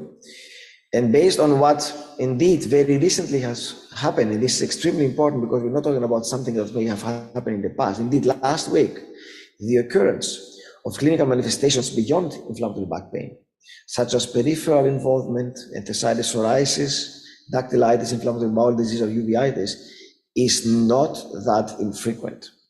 There might be some differences between those, what we call extramusculoskeletal manifestations, but nevertheless, they are indeed not infrequent. And hence, when we talk about diagnosis and thereafter, as early as possible, initiation of the correct anti-inflammatory treatment, we really need to take these extraspinal, extramusculoskeletal manifestations into account. And this is something that has been shown of being of relevance in studies that come or arise from different cohorts. What you see here is a situation of two different cohorts from the same country in Belgium. And this is important because obviously they are a little bit comparable since they come from the same environment. In the so-called AS cohort or in the entire AXPA cohort, what was shown was that if diagnosis is being delayed, and you see that here, the duration of the disease, this means since diagnosis is being delayed, back one slide, delayed by more than 10 years, the situation gets more complex. The situation on the left is within the first 10 years after diagnosis. The situation of the right is the diagnosis after 10 years and the situation there. And you see the overlappings of those circles overall. And this means the proportion of patients who do have or do not have any of these extramusculoskeletal manifestations that we know that occur in patients. So altogether, delaying the diagnosis does not only make the necessity of adequate, strong, and effective treatment necessary, but it also worsens the clinical situations that we have to face, which means patients are getting more complicated, they get more extramusculoskeletal manifestations, and of course we need even more, I would say, a complex approach to treat them accordingly so that they get rid of all their symptoms that are associated with the disease. So again, the plea or the increase of the awareness that early diagnosis and early treatment are key to success for getting patients in what we want them to get into. This means clinical remission, and obviously avoid difficult and complicated clinical situations. One other thing that we've seen is that over time in the course of the disease is that the body and the tissue that we are treating with this treatment that we have available, whatever the treatment would be, is changing over time. This very much means that if we, for example, take the gut inflammations here, in those patients who have a non-radiographic earlier disease as compared to the radiographic later disease, axial spondyloarthritis, this means ankylosing spondylitis, there might indeed be a change in terms of how many acute inflammatory gut lesions may be available and obviously are about to be treated. Again, you see in the non-radiographic AXPA, the acute and the chronic lesions are more or less equal in their occurrence. The longer the disease course goes on and patients get from the non-radiographic stage to the radiographic stage, the lesser the acute, the more the chronic gut inflammation lesions will be found. And you may, of course, as human, imagine that in the chronic lesions, it is much more difficult to really treat them properly, which again means that A, early diagnosis is important, B, we need strong drugs, strong but also safe drugs in order to ensure that the clinical situation is beneficial for the patient. Altogether, this very much means that we need to have trustful drugs, not only TNF blockers, we speak about the entire armamentarium that we have, but also those drugs that are really sustainable. This very much means that patients need to stay on the drug for as long as possible. And this has also been shown that to correlate the gut inflammation with the imaging findings. You see here the proportion of patients with a positive MRI score and the MRI score itself. There has been a clear increase of the MRI score, the inflammation is bigger and more, inflammation that looks like this, in those patients who really have the chronic inflammatory activity in their gut as compared to those who have the more acute inflammatory activity, which also means that the situation is not just getting more chronic, it's also getting, while time goes by, even more inflammatory over time, since that inflammatory activity is increasing with the chronic lesions occurring over time in the course of the disease. Now, this all needs to be translated in a recommendation.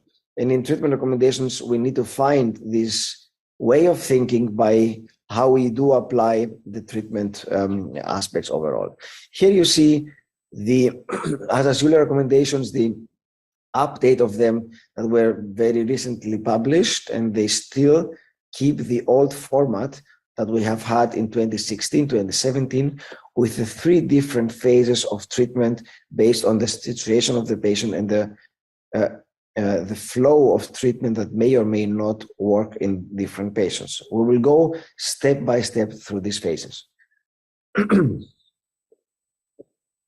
In the first phase, what we have is the clinical diagnosis of axial spondyloarthritis.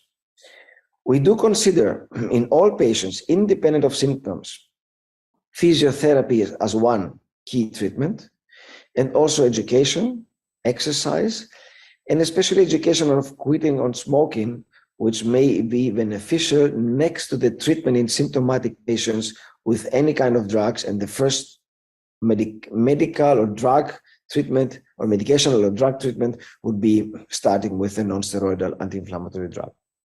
Now, what these recommendations say is very simply that we would start in symptomatic patients with an NSAID and titrate up to the maximum tolerated dose.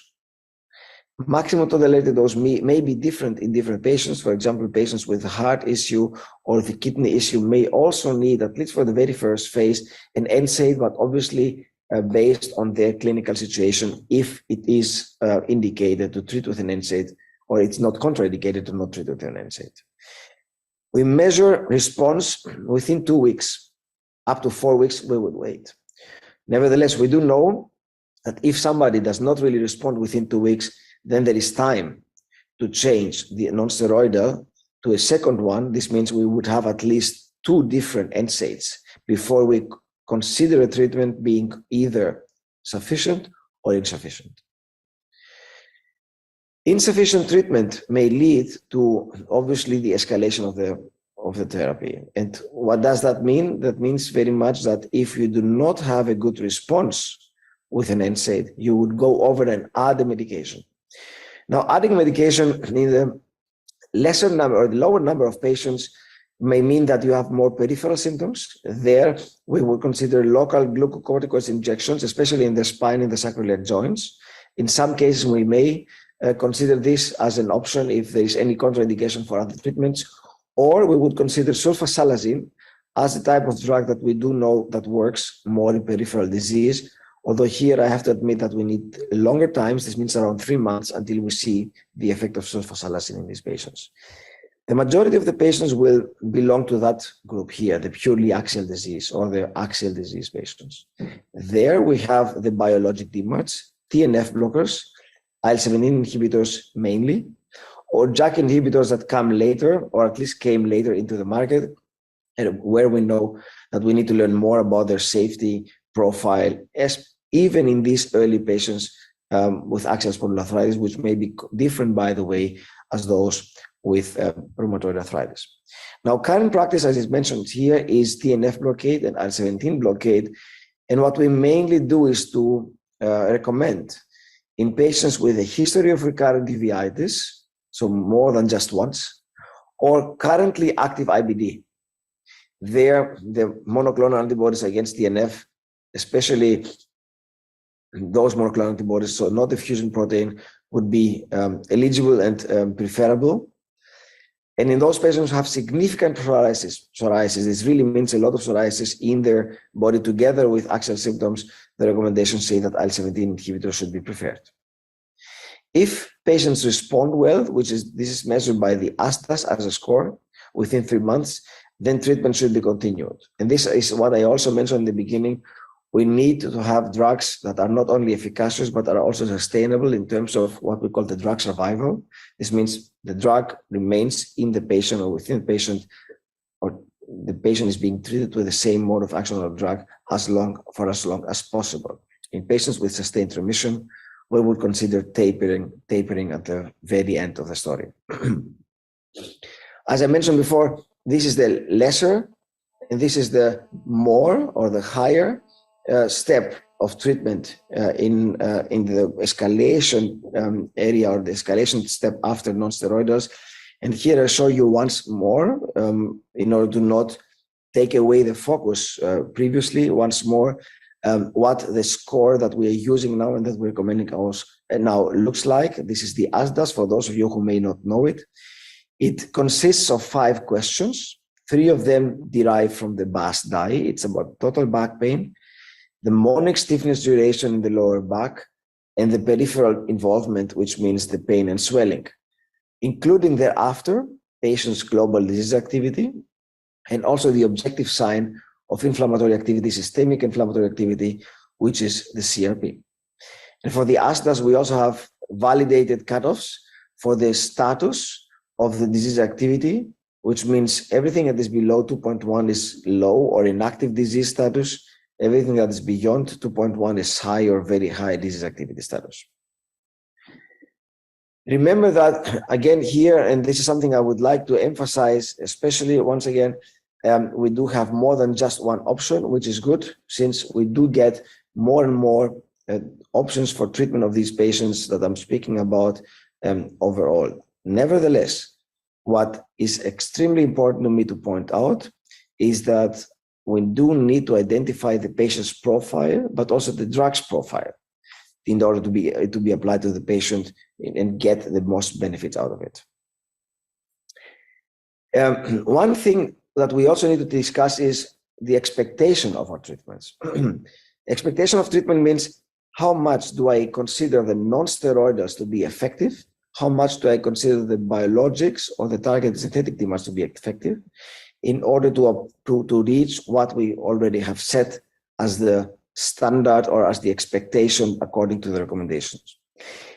Here I show you a study where we have tried to find out exactly that question, answer exactly that question when it comes to the intervention by an NSAID. What we did was, as also considered by the recommendations, to give the maximum tolerated dose of NSAID to patients with axial spondyloarthritis, independent of their status, and to see what happens within 1 to 2 weeks, and thereafter 2 to 4 weeks later. And here you see, for example, the BAS-DAI. This is just one example of how we measured this activity at that time. The BAS-DAI, which indeed was high before treatment initiation, and went down significantly already after 1 week. This very much means that, again, patients with non-steroidals will benefit, at least in their average, in terms of significant improvement of disease activity. However, and that's the important thing, since we continue the treatment with the NSAID, in case of non-tolerance, we switch to another NSAID. After 4 weeks, we did not see any additional benefit. This very much, again, means that we do get out of the maximum tolerated and possible dose of NSAIDs, we do get the benefit within, let's say, a week or 10 days.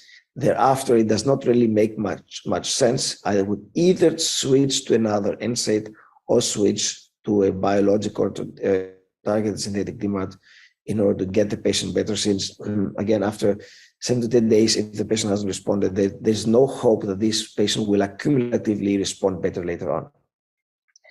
Now, what can we expect in our patients with TNF blockers? And this is, of course, the topic, not only the topic of my presentation, but also the topic of discussion regarding adalimumab in this case.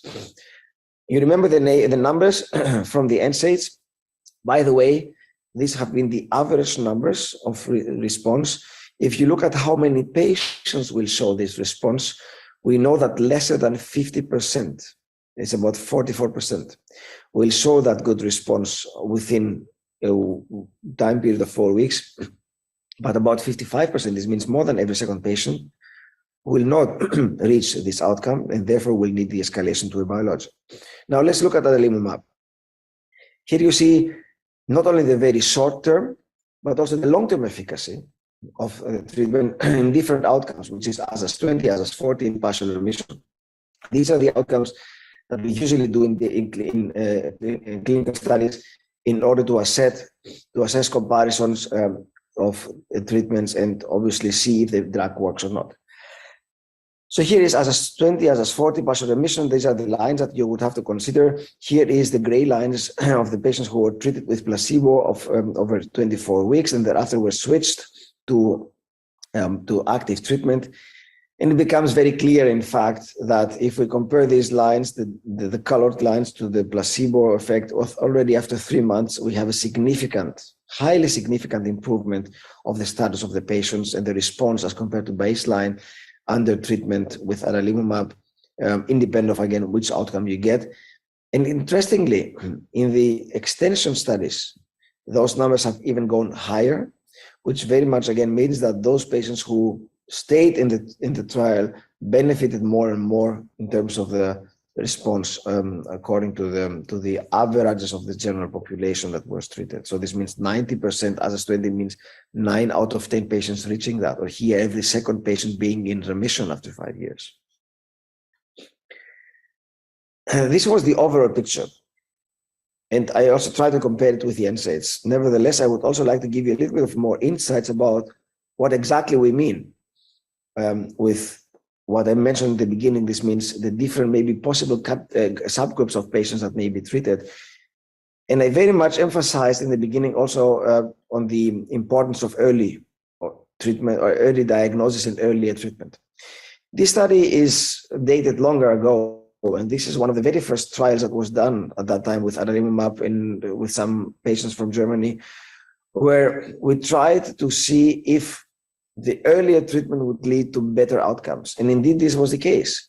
You see here, out of those patients who were included, that those who have been treated within the first 10 years after diagnosis had a higher proportion of patients reaching 50% improvement of the BASTI as compared to those who have been having a longer time since diagnosis and those who have the longest time overall. So altogether, early diagnosis does not only mean early treatment initiation, but most probably also much better clinical results in the long term. Here you see the data of patients with on the partial remission after 1 year, even in going into a shorter disease duration of less than 3 years. At that time, again, we started looking into the patients with non-radiographic axial spondyloarthritis. The numbers are not very high because this was a concept that was very new at that time again, but you see the very big difference between those who have started treatment early as compared to those who started treatment later. That does not mean that those who start treatment later do not respond at all, but still we need to understand that the earlier the treatment initiation, the much better the treatment result. And what we have also been able to understand is that there's not just the disease duration that plays the roles in terms of the predictive value of treatment. For example, for the outcome of 50% improvement of the BASTI, it's also the MRI score on the MRI score. This means the inflammatory score on the MRI, but also the disease duration and the CRP. Very briefly said and explained in this graph. If you have a patient who has, here you see the red dotted line, a disease duration of less than 10 years and high CRP, the higher the inflammatory activity on the MRI will be, the much better the probability of response of BASTI 50. If you have the other extreme, patient with very, very long disease duration of more than 20 years, no CRP, and also low inflammatory activity, there is still, on the MRI, there is still some proportion of patients who will respond and will show BASTI 50, but this is certainly not comparable to the other first group that I described. So this means, again, that yes, disease duration is important, but also the inflammatory activity is also a predictor for good treatment responses. What I show you here is some other aspects of how to look at the data, and different aspects have indeed been published. You see the distinction between high and low CRP, low, mid, and long-term disease duration. This should be more than 10 years. Age at study entry. This means age at beginning of treatment, below 40, 30, below 40, or between 30 and 40, and more than 40 years of age, and HLA-B27 status assignment. This means positive or negative. Altogether, we can say that, again, indeed, the higher the inflammatory activity, but also the earlier we start the treatment, the much better the treatment results will be. These are data that we, in the meantime, know very well about how to handle TNF blockade treatment. We do not know everything about these things for the other modes of action so far. And I also mentioned in the beginning the extra musculoskeletal or extra articular manifestations. And this is something that we definitely need to take into account. I mentioned earlier that this is part of the disease. So this is part of what the patients complain about. And yes, we do take them into account by looking into whether or not treatment with the TNF blockade, here again with adalimumab, would have led to an improvement of this conjunctivitis or other issues. Here you see different sites that were assigned, were examined in this study with adalimumab, showing that, yes, at baseline, everything was increased. This means the patients who have been suffering from these findings have been in a number of between about 40 and 60%. But all of those findings have been improving while when time, or improved when after 12 weeks only with adalimumab treatment. This means, yes, our treatment also improves those extra-articular manifestations. Now, let's go to a little bit of a more broad overview again, and remind ourselves what we have been looking of happening during the years. The data that have been produced so far, and I've been showing you, most of the data have been produced on patients with radiographic axial spondyloarthritis. And if we do consider the earlier and the later phase or stage as being also associated with earlier or later disease diagnosis, which not always is the case, but theoretically it should be, then we need to specifically look into the non-radiographic population as well. And we do know that patients with non-radiographic have shown their axial spondyloarthritis have shown the same good response as patients with radiographic axial spondyloarthritis, ankylosing spondylitis. And here you see data of responses in the non-radiographic axis in the very first study with the TNF blocker. This was done with adalimumab in this population. This was called the ABILITY-1 study. And the primary endpoint was assessed by us as 40% over 12 weeks. What was shown in that study as well was that if you are positive on the MRI or positive on your CRP, you will have better response chances as compared to being negative in both. And I just mentioned this not in order to show limitations of treatment, but in order to show you that exactly that what we know from the radiographic axial spondyloarthritis occurs also in the non-radiographics. We do need, of course, those predictors of response. It does not say that those without any predictor will not respond, but especially early diagnosis and CRP or MRI positivity are even more of importance for prediction of early treatment effect. Here you see, and again, I now close the circle, for the non-radiographic axial spondyloarthritis population, a similar approach with symptom duration less than 5 years as compared to those with more than 5 years. And again, symptom duration more than 5 years leads to much better results, similar to those patients who have been having high CRP.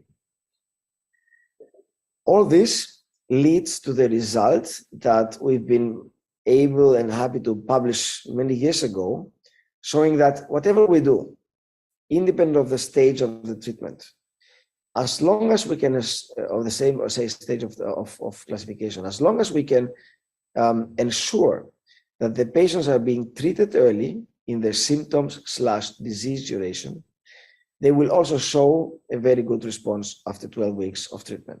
What does that mean for the clinical practice? It means that also the earlier you reach your good BASTAI outcome, this means you start from a BASTAI of more than 4, and after 12 months you are in the BASTAI of below 1, then the higher the probability will be in the very long run. You remember longevity of treatment, drug survival, all this terminology has already discussed. After 8 years of treatment, the chances to be in remission are much, much higher, significantly higher, as compared to those patients who are being treated early because we waited too long in order to escalate. And the BASTA may improve, but it's still relatively high. This means between 3 and 4. There, the chances to be in remission or at least BASTA 50 responder are much lower, and the chances to be a dropout and stop the treatment overall are much higher.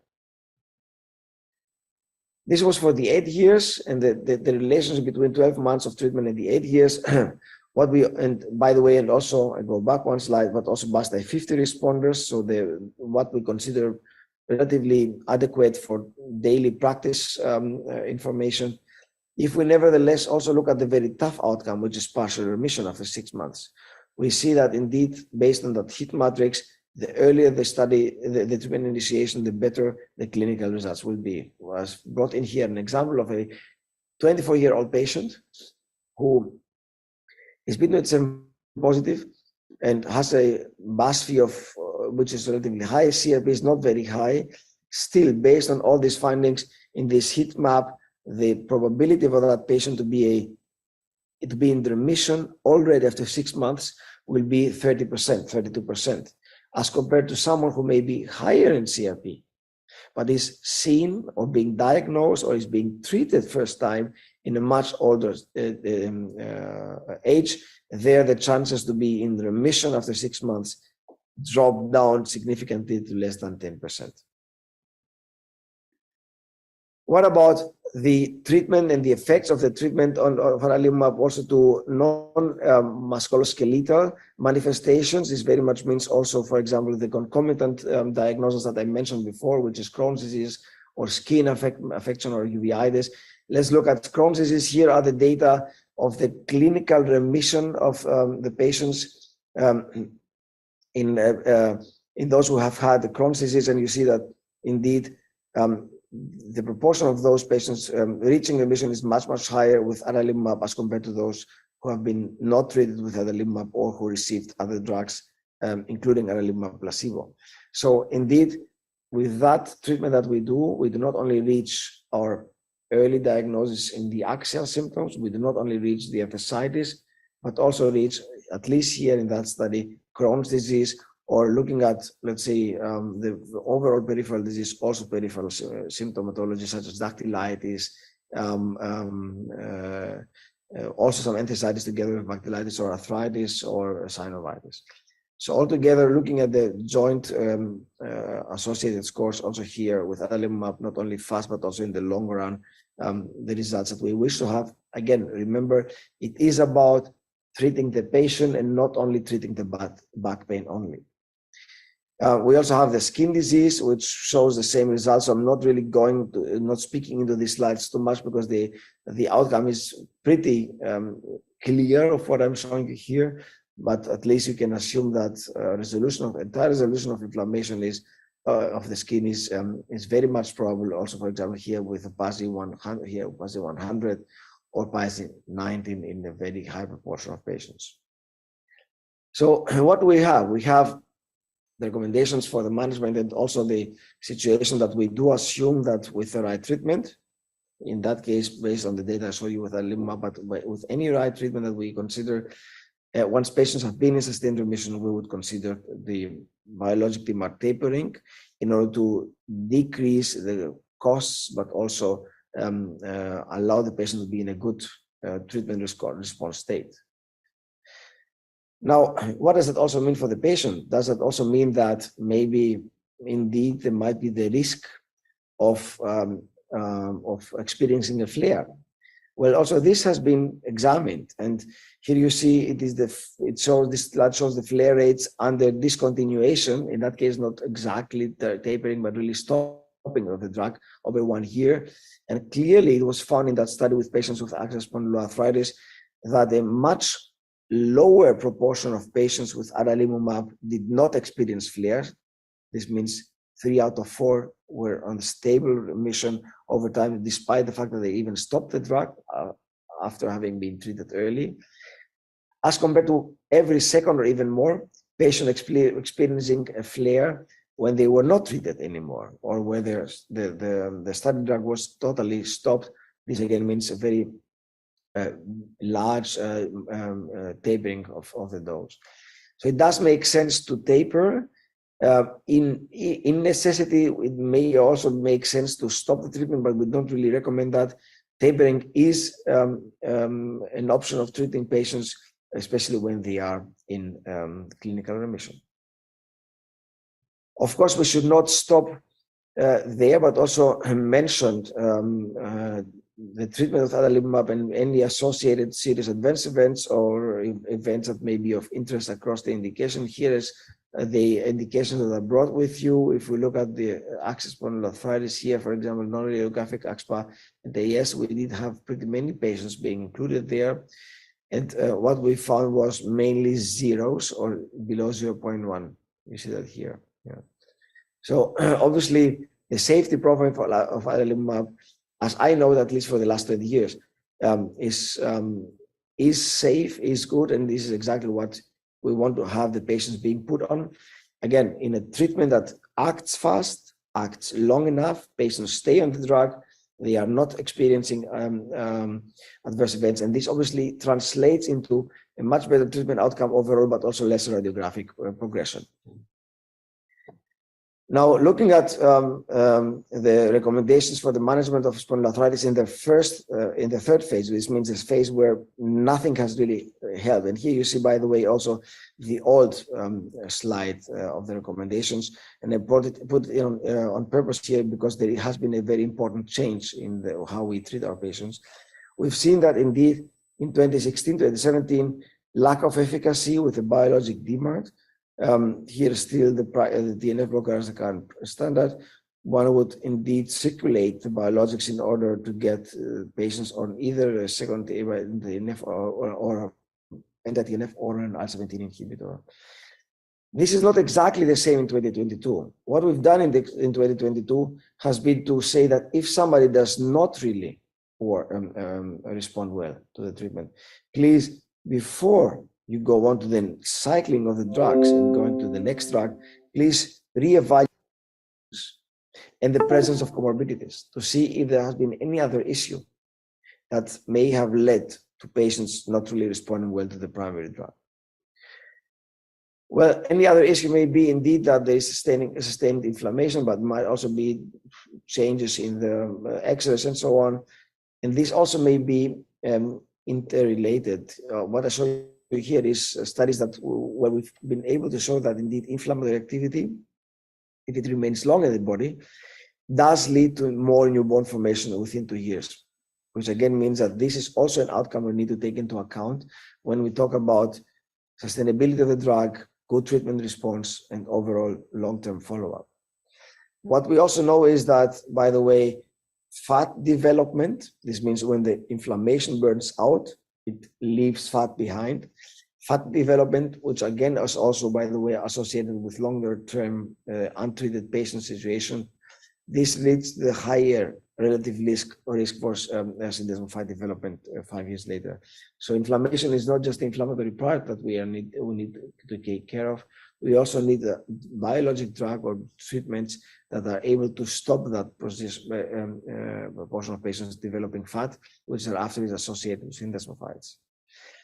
And one of the things that I would like to add here is that also here the early treatment plays a role in terms of not allowing new fat to come up, which again means translated it would stop or significantly decrease radiographic progression. What you see here is the odds ratio for fatty lesions within 12 weeks, in case inflammation had occurred or was still occurring or was stopped under treatment with the biologics. So this slide very much means that if inflammation is being stopped within 12 weeks or within 48 weeks with a shift to the right, then fat lesions occur lesser frequently. This is significant. But if inflammation is not being treated adequately with the right drug and remains over 96 or 204 weeks, this also can happen, then there is a significant increase of fat lesions in these patients, which again is associated with new syndesmophytes. And this is, by the way, also depending very much on the disease duration. You see here the dark orange, those patients who have been treated early enough, they did not develop fat. Independent, by the way, they got their inflammation away. In those where we had waited for, because of the late diagnosis, there this effect was more prominent, again, meaning that the earlier the treatment will come, the better it will also be for fat or for lesser fat development, which again means lesser radiographic progression. Another study that has confirmed that is the study from Canada, where they've shown that indeed the delay in starting the TNF inhibitor also led to higher radiographic progression. Early treatment had led to lesser progression. And again, what we do want is that this treatment, I repeat myself now, is not only efficacious for back pain, but it also captures any other aspect of the disease and is being given for long periods of time, such as 5 years and so on. This study is a little bit more complicated. It was published just recently, showing that if we treat patients continuously, this is this line here, continuously means longer time periods within the intervals that we are examining in studies, which is, for example, here up to 4 years, this will lead to lesser radiographic progression as compared to treatment on and off, which would be this line or that line, which again is not associated with lesser radiographic progression. So overall, we do need these drugs that will lead to this really long-term, for many years, good response in order to also assume that there is lesser radiographic damage occurring over time. Here is what I believe is at the very end, the clinical message for all this information. The clinical message is very clearly that if you have patients who have X-rays and MRIs available, and you look into the correlation of those findings, imaging findings, to what we measure, this is a BAS-ME, you will see a very clear tendency in those patients who have a disease duration of less than 3 years. There is a significant association between BAS-ME, this means limitation of mobility, and MRI, but not for the X-rays. Whereas if you look at those who have a disease duration of more than 3 years, the X-rays are then associated significantly with BAS-ME correlation, with BAS-ME limitation, and the MRI does not do that anymore. So it's in the beginning, it's inflammation, thereafter it's new bone formation, and as a consequence, we have a mobility restriction. What we've been able to show very recently has been this study that proves, in fact, the anti-osteoblastic effect of TNF blockers. What we've done was to take patients who have had the disease, you see that in the upper panel, we put them on an MRI and also did an examination of the PET MRI. And this PET MRI took the right tracers to depict osteoblastic activity in the bone. And here you see the results after 3.5 months in the lower panel, where not only inflammation is away, but also fat remains. However, it's important to see that indeed there was no inflammatory activity, no osteoblastic activity anymore, after decreasing and properly treating inflammatory activity in the bone with a TNF blocker. So we do also act anti-osteoblastic, which exactly is what we want to do, get rid of the inflammation and stop new bone formation overall. Now, I've brought with me a clinical case in order to wrap it up. And this is something that made me think about what I was talking about in my presentation. This is why I brought it. I would say a relatively easy case, but I believe makes sense to show based on what we've discussed. This has been a female patient who was 41 years when she came to us with a diagnosis of ankylosing spondylitis in 2017. Had symptoms of back pain, peripheral pain, and was a smoker. Her BASTA was 4.9 at the beginning of the presentation, at the very first visit. Here you see the lab results of that patient. In fact, we can say that we don't really have something very important. CRP was totally normal. Everything else was also in the range of what we would expect. This patient got NSAIDs in fluctuating doses. This means by on demand, and the BASTA improved, but it not really improved that much.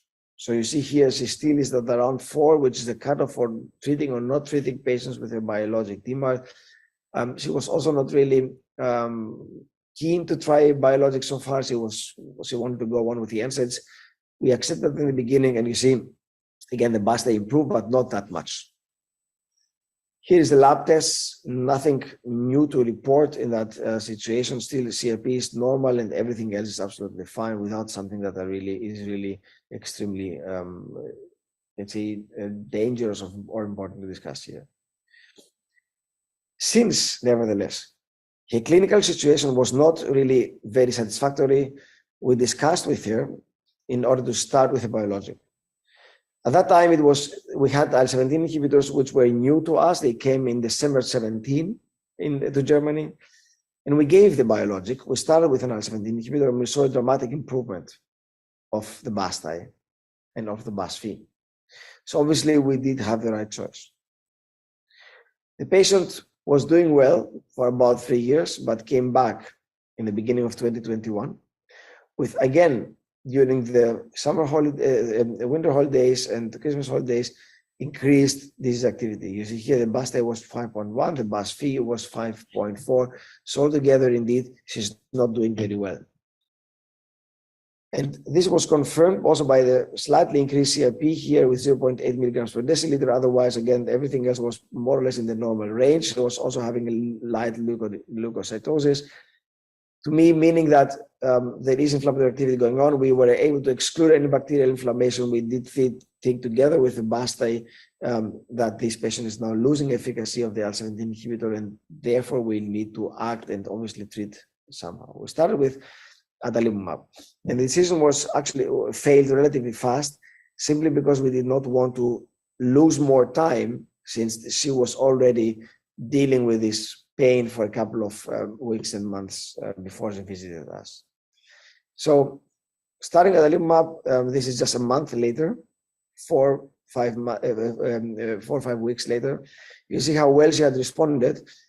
And you remember also the shift to the left in this blue graph that I showed you, that the better you respond within a couple of weeks, this really very much ensures how you will be doing later on in terms of chances for remission. And this is indeed what happened here.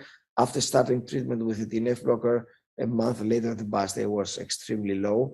And also the CRP went down to normalization, which again brings me to the question, we know the old school, we know the gold standard, we also know what we expect. And we also know that we can expect good long-term treatment. And this is exactly what we are aiming for. So the question has been, what would have happened if we would have started with the old school / gold standard first, which I believe would have maybe benefited, or the patient may have benefited in at least in not really having these ups and downs with inflammatory activity. And this again is what we want to ensure, to get the patients in a good shape, but also stop radiographic progression overall.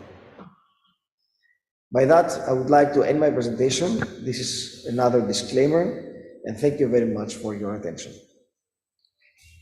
Thank you very much, Professor Xenophon.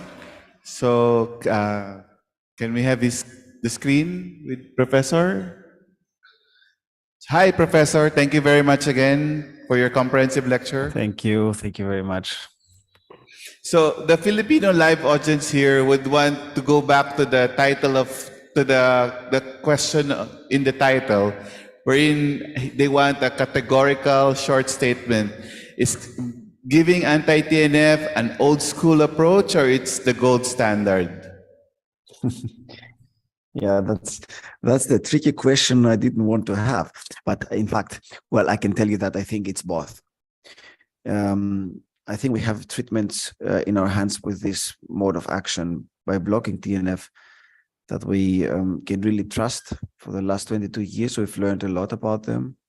Of course, we also have other treatment options as well, especially in the field of spondyloarthritis. You know, we are limited. It's different in rheumatoid arthritis and psoriatic arthritis. So obviously, because it is old school, it is a gold standard. This would be my, as you mentioned, very categorical answer to your categorical question. And a safe answer as well. Yeah, we agree. Well, it comes from the daily practice and the clinical and the clinical experience. I'm not saying we're not using anything else, because that would be, of course, a wrong approach anyway. But when we do believe that we want to be on the safe side, I think there we are on the safe side indeed. Thank you, Professor. So there's another question online.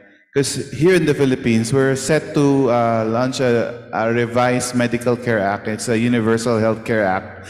And I know in certain countries in Europe, there are big in biosimilars. So the question is, can you, in a world where there's a lot of biosimilar, what is the importance of the role of the reference medicine in the treatment of spondyloarthritis? That's a very important question indeed, and I'm happy that I receive it because this is what we have been dealing with pretty many years longer ago, or for pretty many years longer ago when biosimilars came into the market. Now, I can tell you that in the meantime, we do not have a preference. In terms of treatment expectation and safety and efficacy. This very much means that at least the situation in Germany, which makes my life a bit easier, is that we are allowed to use what we would like to have or what we think the patient would like to prefer. And we discuss this with the patient so that we are able to apply the drug without any monetary restrictions. We have a flat price, which has increased the biosimilar rates, but also has slightly decreased the originator rates. So I believe it is important to have the biosimilars as well, but we made our experiences with the originator. So yeah, well, it might be allowed to say that there is very much a role for both in there. Thank you, Professor. So shared decision with the patient is still paramount. You know, you want, as a physician, to avoid discussions with the patient where acceptance of the drug will lead to, let's say, lesser acceptance also of the treatment, of the decision, and also obviously the patients may not or may take it. Some of the patients do accept the biosimilar, some of them not. And at least the system in Germany is like that we do mention what we are giving. So it's not that you give it and we don't have the pharmacist's decision. That's what I want to say, to decide on the drug. So we are the ones who are prescribing the specific drug, the specific compound, and the specific product. Thank you, Professor. Are there any other questions on the floor? Is there any other question? Okay, Professor, we thank you so much for being here with us virtually. Thank you very much for having me. Take care. Thank you very much. Bye. Bye.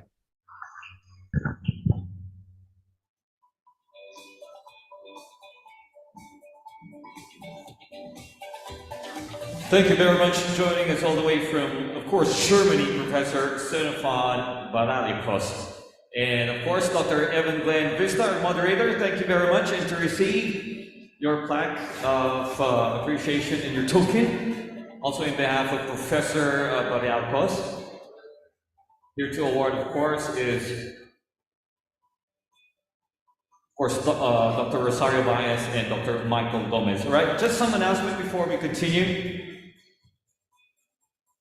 Don't forget to cast your vote for the People's Choice Award for the Best Rheumatology Image at the convention website. That's PRABaguio2023.com. Cutoff for the raffle already happened. That was about 20 or 30 minutes ago. I hope your raffle status is already inside your Dropbox. Local K-pop artists still happening later, and of course our hands up pass. Do watch out for that. Now, they're offering free city tours, just so you know. Free city tours is being offered. It's called Baguio by Night. We'll give you a chance to see the ever-famous Burnham Park and the night market. Now, times and of course pickup points will be announced later. Now, if you're interested, please don't forget to check out with our registration. And as we continue, our next doctor to chair and moderate this afternoon's symposium took his internal medicine residency at the Ilocos Training and Regional Medical Center, his fellowship training in rheumatology at UST Hospital. Now, he is a member of the Asia Pacific League of Associations for Rheumatology and the Philippine representative in the APLAR Special Interest Group for Myositis and Scleroderma. Ladies and gentlemen, let's all welcome Dr. Joseph Patricio. Yes, good afternoon, everybody.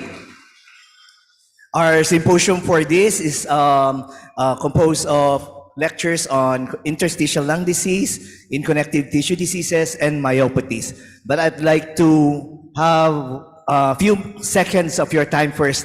Let me ask all the audience to stand up just to check that we don't have conference-induced myopathy. Stand up. Maybe stretch your arms. O yan, kaya pa namang itaas. And then shake. Okay, thank you very much. Have your seat now. I did that because not only do I want you to witness two interesting lectures, but also to witness two beautiful lecturers, which I will introduce now. For the program, we will have the two lectures and then it will be followed by Q&A later. For the first lecturer, we have Dr. Noreen Antoinette Quintanar. She finished her Doctor of Medicine from Ateneo de Zamboanga University. She became the Chief Fellow in her fellowship in rheumatology at St. Luke's Medical Center. She's a member of the Philippine Society of Physiologists and Philippine Association of Academic Biochemists. She's an associate professor at Western Mindanao State University College of Medicine, member of the Training Corps and Research Coordinator for Internal Medicine at West Metro Medical Center, Zamboanga City, and a board member of the Philippine Medical Association, Zamboanga Medical Society. Next speaker is Dr. Candice Reyes. She finished her Doctor of Medicine from the University of Santo Tomas, Faculty of Medicine and Surgery, summa cum laude. She had her internal medicine residency at Danbury Hospital, a Yale University affiliate at Danbury, Connecticut. She had her fellowship in rheumatology at Rhode Island Hospital, Brown University program at Providence, Rhode Island, and health science associate clinical professor at the University of California, San Francisco.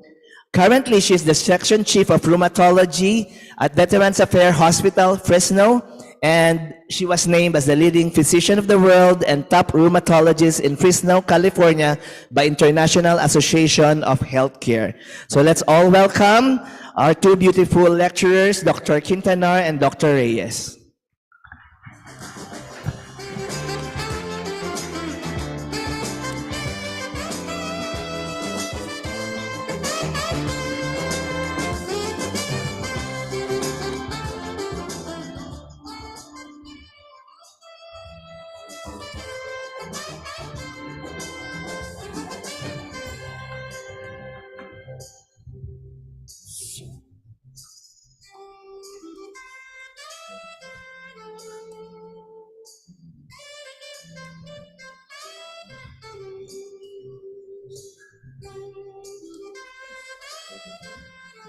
All right, good afternoon.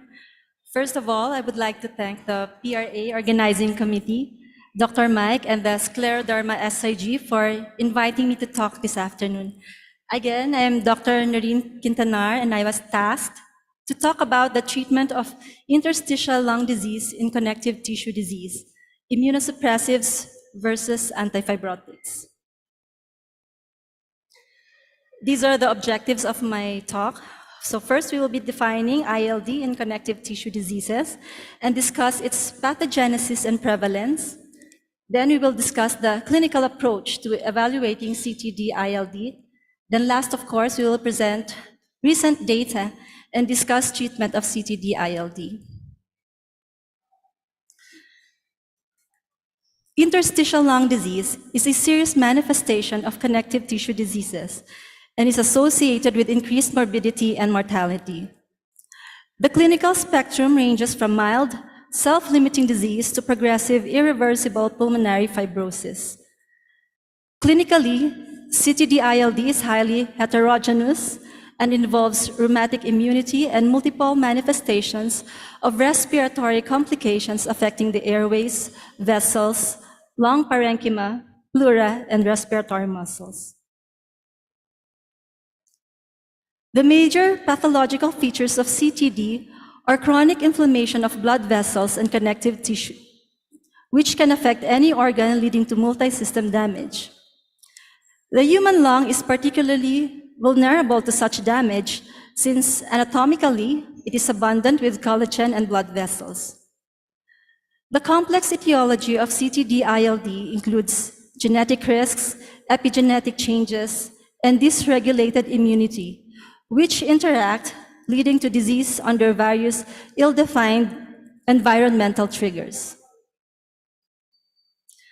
In genetically susceptible individuals, external factors such as smoking, environmental chemicals, and infections can lead to epithelial cell injury and aberrant repair, alveolar macrophage activation, neutrophil recruitment, and oxidative stress. Over time, increased extracellular matrix turnover will result in the development of fibrosis. With these exposures, the host's immune tolerance is broken, leading to chronic inflammation from cellular and humoral autoimmunity.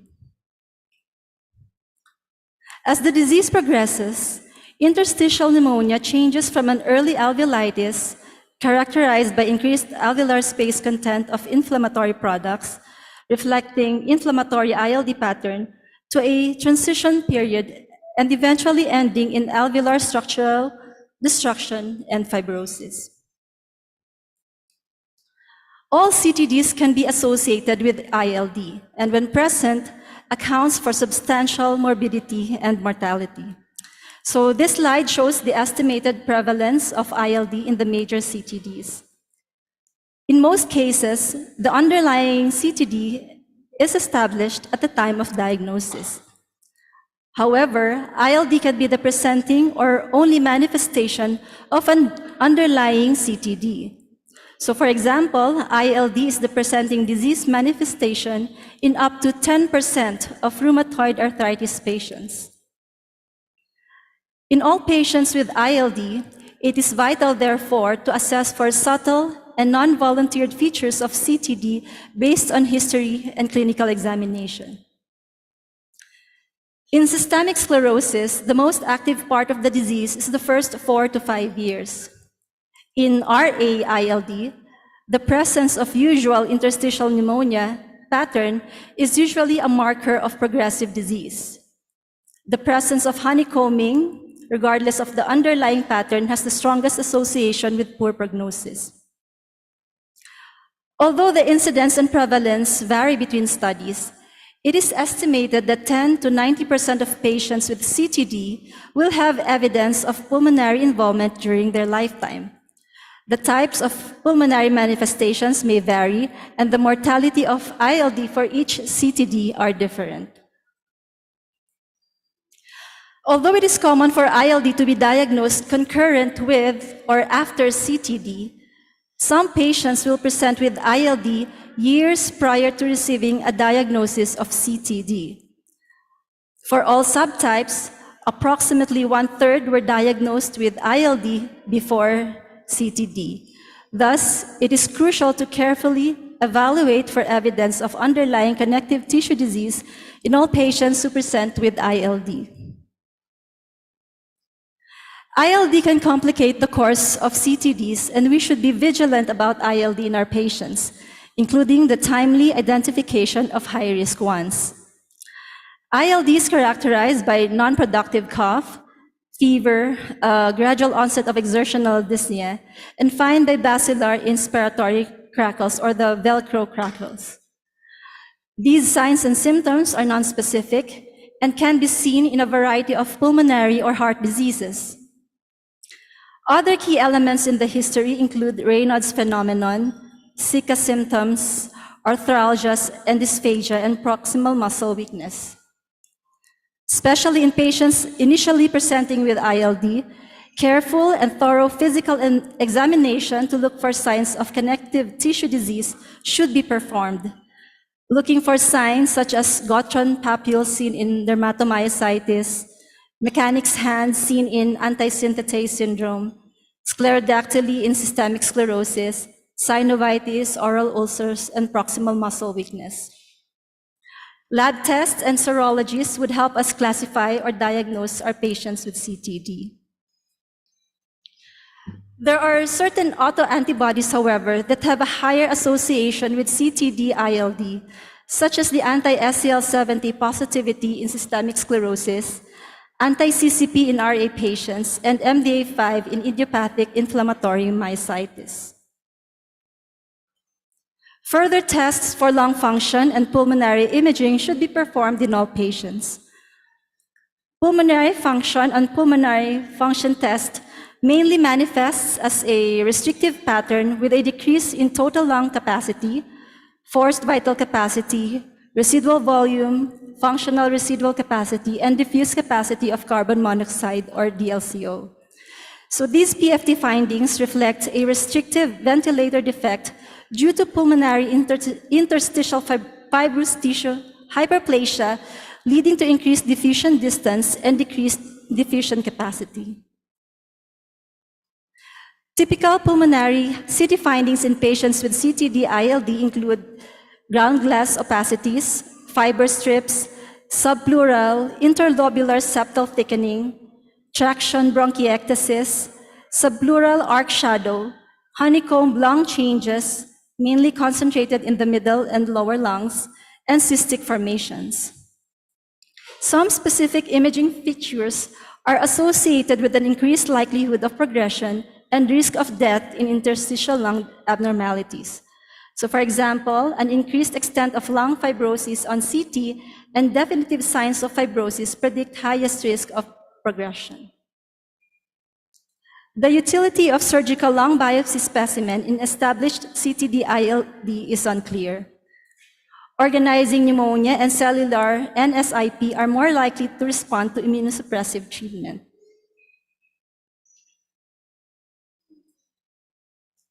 So who should we treat, or which patients would require treatment? Little evidence guides which patients with CTD-ILD should receive immunosuppressive therapy targeting their underlying ILD. Some patients may not even require therapy, and we do not routinely initiate therapy for patients with asymptomatic or mild ILD, and in place would recommend serial monitoring of symptoms and pulmonary function. Although expert opinion and case series suggest a benefit to therapy in some patients, the level of evidence is not robust. When deciding whether a patient with CTD-ILD may benefit from immunosuppressive therapy, we evaluate the following factors: rate of disease progression, severity of lung disease, underlying CTD, likelihood of response based on radiographic and histopathologic patterns, the patient's age, and ability to comply with therapy and monitoring.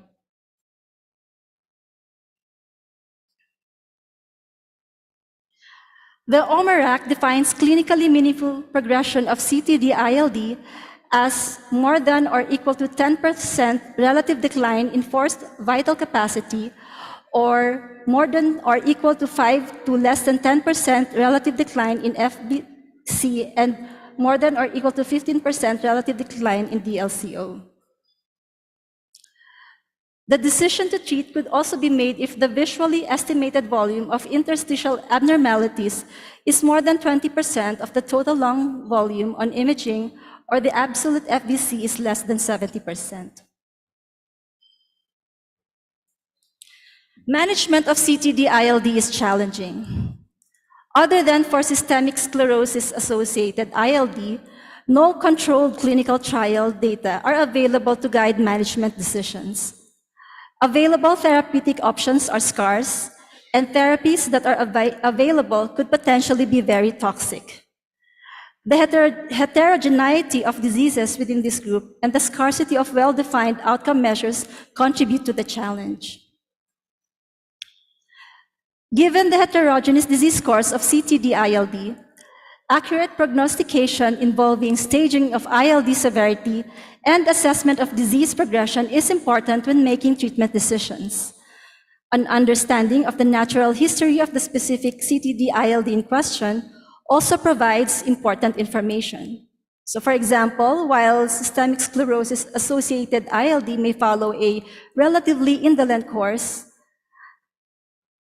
and require only careful monitoring, myositis-associated ILD can progress rapidly, requiring intensive immunosuppressive therapy. Importantly, drug-induced ILD and infection, including opportunistic infections, should always be considered in the setting of new-onset interstitial changes in CTD, particularly in those receiving immunosuppressive therapy. Despite an increasing number of RCTs, in particular in the context of systemic sclerosis, direct comparisons of treatments in high-quality studies are not yet available for CTD-ILD.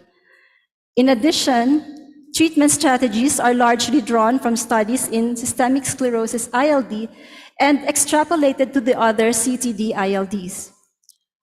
While this is reasonable in the absence of specific evidence, caution is required, especially in the more progressive types of CTD-ILD.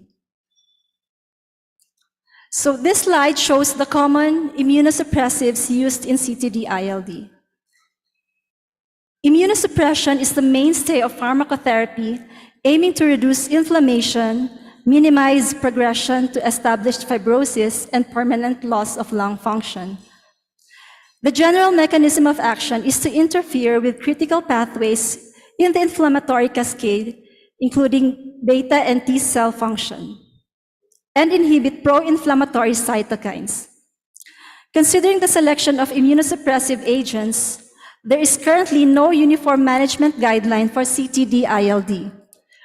Rheumatologists should carefully consider the actual situation of each patient according to their underlying CTD, disease severity, and the rate of disease progression when selecting immunosuppressive agents. In the next few slides, I will be showing key clinical trials that have supported the use of immunosuppressives for CTD-ILD. The Scleroderma Lung Study 1 and Scleroderma Lung Study 2 trials were published in 2007 and 2015 respectively, and have established the role of cyclophosphamide and mycophenolate for systemic sclerosis-ILD. In SLS1, the mean absolute difference in forced vital capacity in 12 months was 2.5%, favoring oral cyclophosphamide versus placebo. The SLS2 trial showed the non-inferiority of mycophenolate to cyclophosphamide in the management of systemic sclerosis-ILD.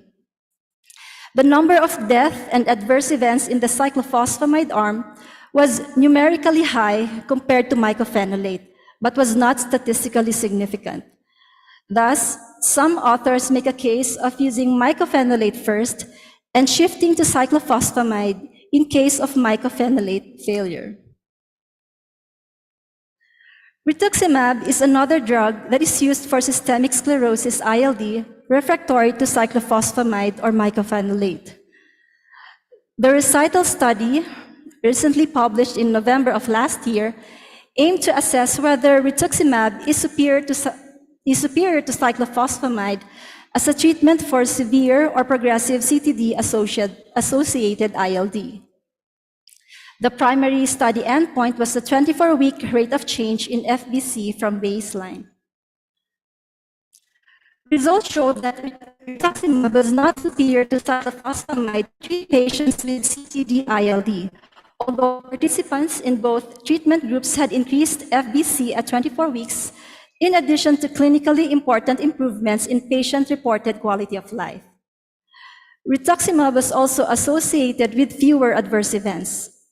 Rituximab, therefore, may be considered as a therapeutic alternative to cyclophosphamide in individuals with CTD-ILD requiring intravenous therapy.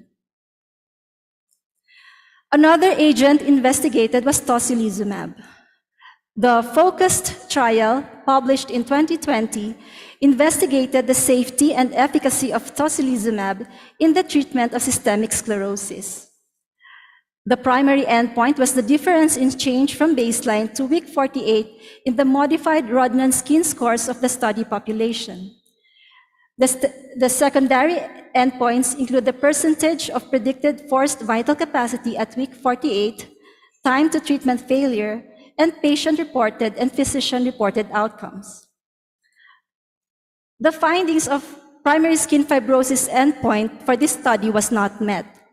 However, findings for the secondary endpoint of FVC indicate that tocilizumab might preserve lung function in people with early systemic sclerosis ILD. Now let's talk about antifibrotics. Because of overlapping pathological and clinical features between idiopathic pulmonary fibrosis and CTD-ILDs, two antifibrotic drugs conditionally approved for use in idiopathic pulmonary fibrosis patients, namely nintedanib and pirfenidone, have also been trialed in CTD-ILDs.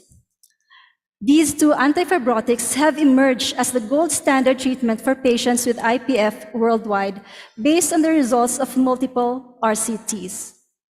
Therefore, despite little evidence from RCTs being currently available for CTD-ILDs, it seems plausible that antifibrotic drugs may also be effective in patients with CTD-ILD refractory to immunosuppressive medications.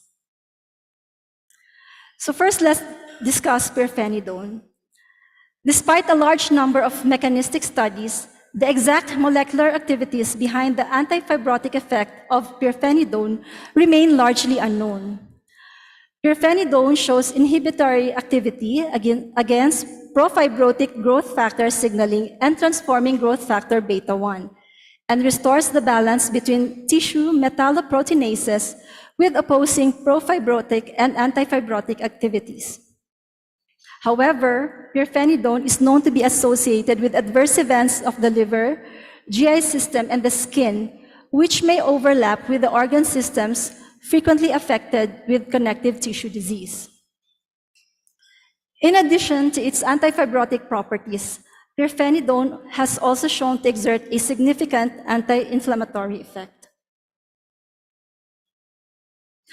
The LOTUS study was designed to evaluate the tolerability of pirfenidone in systemic sclerosis ILD. The known gastrointestinal, skin, and liver adverse events of pirfenidone are of importance given the involvement of these organs in systemic sclerosis. Another trial for pirfenidone, the TRAIL trial, was done to investigate the safety, tolerability, and efficacy of pirfenidone, this time on rheumatoid arthritis patients with ILD. The trial was stopped early due to slow recruitment and soon after the shutdown of clinical trials as a consequence of the COVID-19 pandemic. Data from 123 patients enrolled were analyzed, and the results showed that the decline from baseline FVC was not significant compared to placebo. However, subjects receiving pirfenidone had a slower rate of decline in lung function measured by estimated annual change in FVC and percent predicted FVC. But as a disclaimer, due to early termination of the study, results should be interpreted with caution. The other antifibrotic, nintedanib, is an intracellular inhibitor of tyrosine kinases. In vitro studies have shown that by inhibiting signaling mediated via tyrosine kinases, nintedanib inhibits fundamental processes of fibrosis, such as the recruitment, proliferation, and differentiation of fibroblasts and fibrocytes, and the deposition of extracellular matrix. It is an approved treatment for idiopathic pulmonary fibrosis and recently became the first US FDA-approved treatment for systemic sclerosis ILD in the United States. That breakthrough for nintedanib was largely a result of the SENSIS trial, which was a large randomized double-blind trial investigating the efficacy and safety of nintedanib in patients with ILD associated with systemic sclerosis.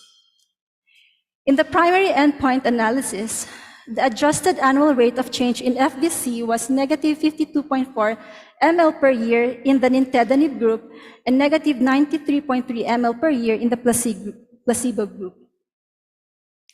The adverse event profile of nintedanib observed in this trial was similar to that observed in patients with idiopathic pulmonary fibrosis, which are gastrointestinal adverse events, including diarrhea, and this was seen more commonly with nintedanib than with placebo.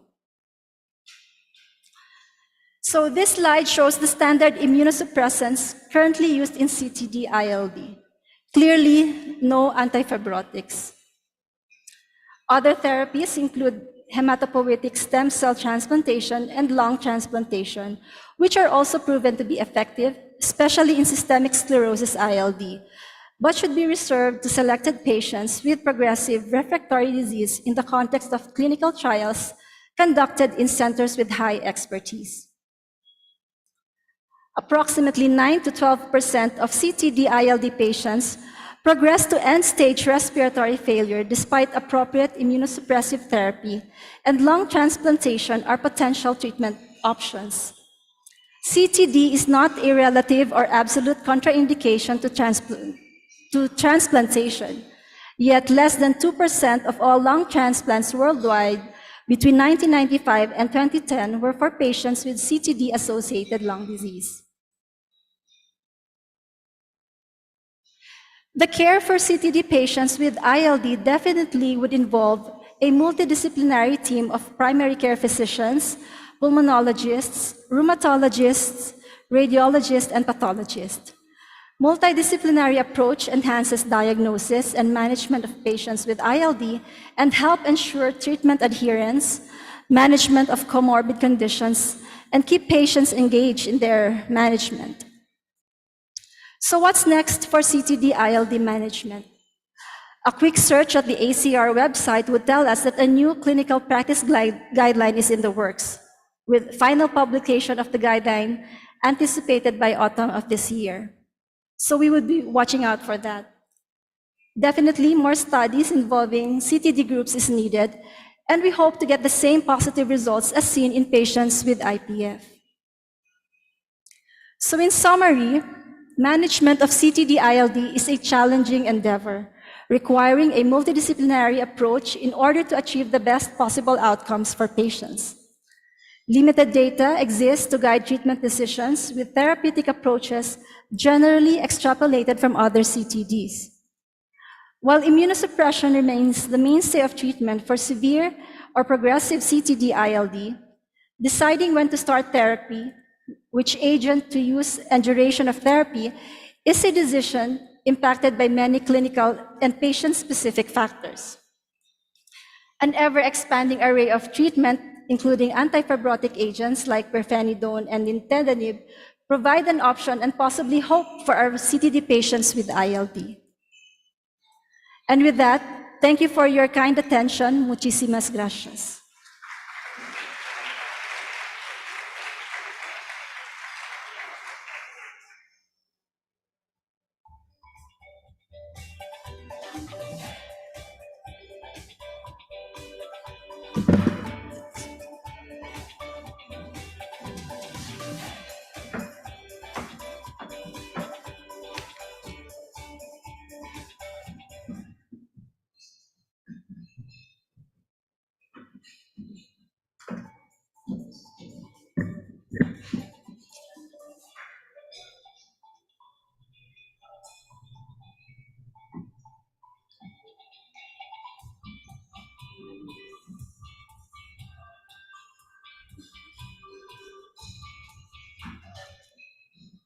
Check.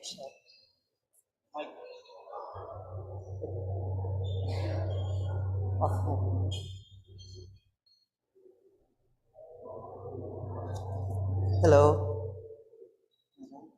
Hello? Dinig niyo pa ako?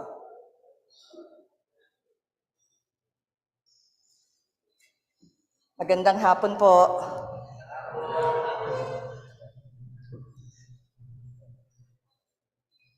Thank you for the kind introduction.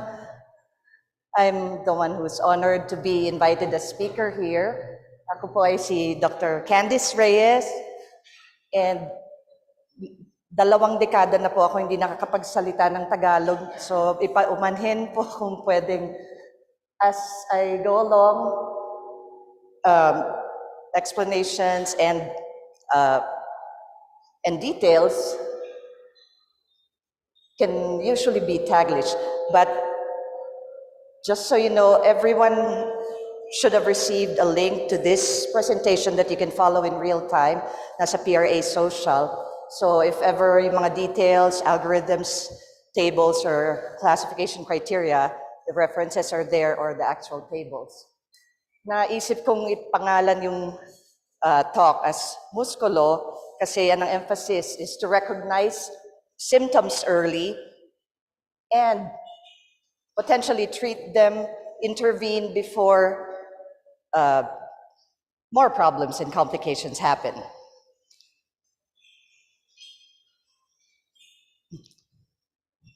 High tech.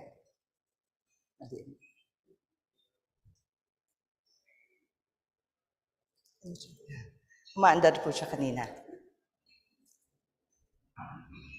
So, muskulo, mga unang simptomas, kailangan sisain lagi, okay? Kasi wala akong makitang O na word na bagay. Muskulo rheumaticus sana nga pero ang haba, hindi ko malalagyan ng acronym.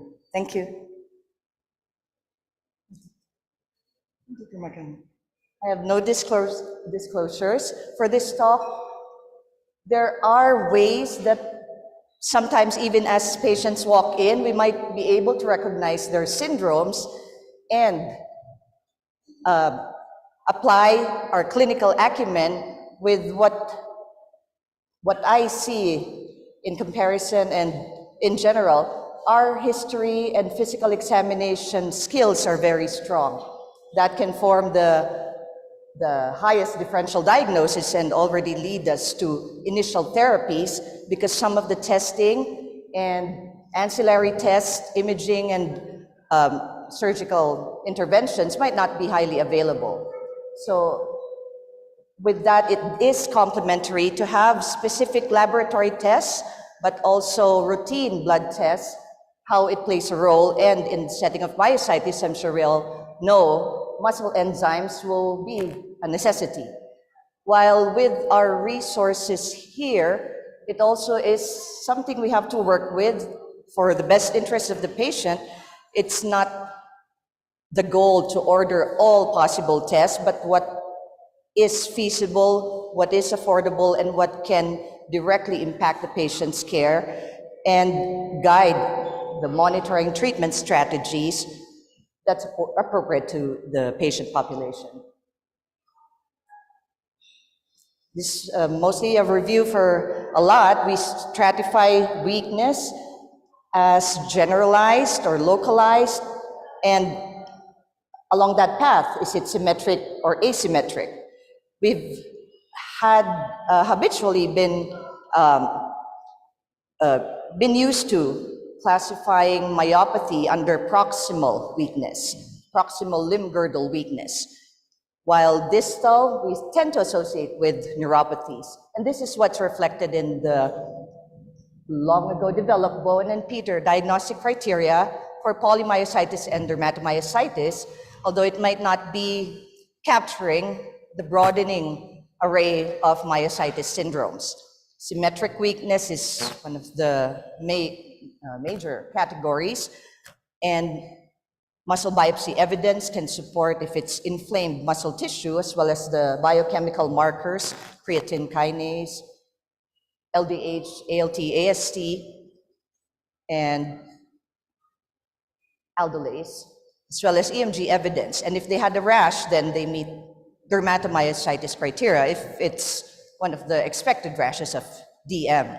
But not to also forget that myopathies or weakness can also come from endocrinologic disorders. So sometimes thyroid workup, search for drugs or toxins, as well as metabolic disorders will be important, and not to be bypassed because sometimes it is going to mimic a primary myopathy such as hypothyroid myopathy and drug-related reversible muscle problems. As we go forward, there will be clinical syndromes presented, and that I'll highlight what can be the most prominent physical examination findings and also relate to you the antibody tests that tends to be highly available in the USA. So it is possibly harder to acquire these results, or if it is, it's very delayed, like 2 months if it's a send-up. But for awareness, it's also helpful that we know, and it might become available here through specialty labs or maybe with APLAR and myositis work group representation with JOPAT can advocate for it, hopefully, for these tests to become highly available. Sorry.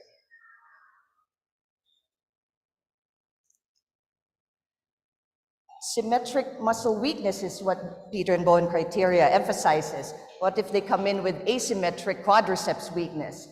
This, on the left leg, there's atrophy of the vastus medialis obliquus, and that's supposed to be symmetrical. Finger flexor weakness, that's distal. Could this be a myopathy or maybe a neuropathy or neurodegenerative disorder? Forearm atrophy, that can be prominent and hence the finger flexor weakness. But they've had a story that sounded like this: a prolonged gradual development over 10 years of worsening weakness, proximal and distal. There's some element of axonal neuropathy on a neurologic workup, as well as the prominent muscle atrophy asymmetric in the quadriceps and forearms. Patient is on a statin for his cardiovascular risk factors, and his creatine kinase was not very high. So whether myopathy is the first consideration, it must have been because there were other exclusions done over the years. And as I said, highly available, there is a panel of antibodies that encompasses all the myositis-specific antibodies, and all that was negative. Muscle biopsy was done 1.5 years ago. We submitted it because of the continued progression, and we found rim vacuoles, which does confirm the diagnosis of IBM, or inclusion body myositis. It did seem like a neuropathy rather than a myopathy, but the most prominent highlights is to recognize that on exam, it may be subtle and years go by, or they come in late. The atrophy also to be looked for in the distal extremities, and this might be captured earlier than it usually is. They did develop an antibody, which is now becoming available in the United States, although when I tried to test for it, it's not many labs. It's associated with IBM, anti-CN1A. So it is a marker that does support IBM that may potentially diagnose patients earlier. So the astute clinical exam might help us identify IBM sooner than how it's usually recognized late. And despite it doesn't have specific therapy that can really change its course medically, supportive treatment, aggressive PT, OT, speech therapy, and dysarthria and dysphagia can be prominent, so those are also actual treatments. We probably all recognize the rashes that are shown here: Gotrons, heliotrope, V sign, there's also Scholl sign, and this is Gotrons, and it can appear on the extensor surfaces of the elbows and the knees. You might think of psoriasis instead of this syndrome, this consideration, but to know it also can present in these extensor areas. This displays the Holster sign, lateral aspects of the thigh. And periungual erythema and telangiectasia, representative of vasculopathy that is associated with this dermatomyositis.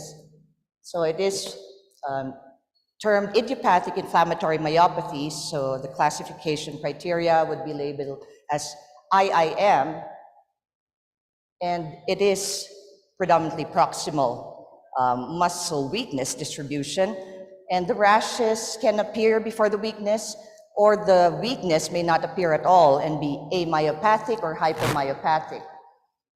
There is extramuscular associations, dysphagia, and direct and indirect associations of cardiac, pulmonary, like aspiration because of the ventilatory muscle weakness, but interstitial lung disease is increasingly recognized, especially in certain myositis syndromes where it can be prominent and be the most aggressive feature and not even have muscle disease, even if it's termed dermatomyositis. So to know that it can be skin and lungs alone and still be dermatomyositis, but for which we have to intervene early with our myositis therapies. Certain syndromes would definitely be highly fatal if we did it. This is from my case series. The right side is interstitial lung disease with NSIP, as well as there were more follow-up CAT scans with a lot of subcutaneous emphysema when alveoli would burst with the aggressivity of the ILD that this dermatomyositis syndrome in this patient had. We'll discuss further the actual syndromes later. The highlight is also that it can be paraneoplastic, such that anyone with dermatomyositis diagnosis is to be aware that it might be driven or triggered or a manifestation that there's an internal malignancy. So in terms of what malignancy it is, it's generally maybe more solid tumors, but no particular single or group of malignancies are not yet identified, just that the vigilance in screening with age-appropriate screening and symptom-directed testing so that we can intervene early, because that might actually resolve the dermatomyositis.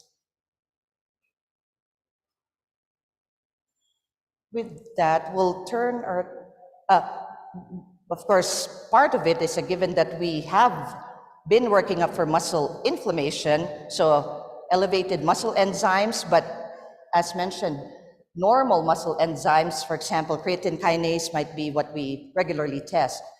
And if it's normal, it might be amyopathic, but there's also aldolase isolated elevation and just not the CK. So those are times where other muscle enzymes can be tested. Otherwise, it is reasonable to presume it is amyopathic if it's normal CKs.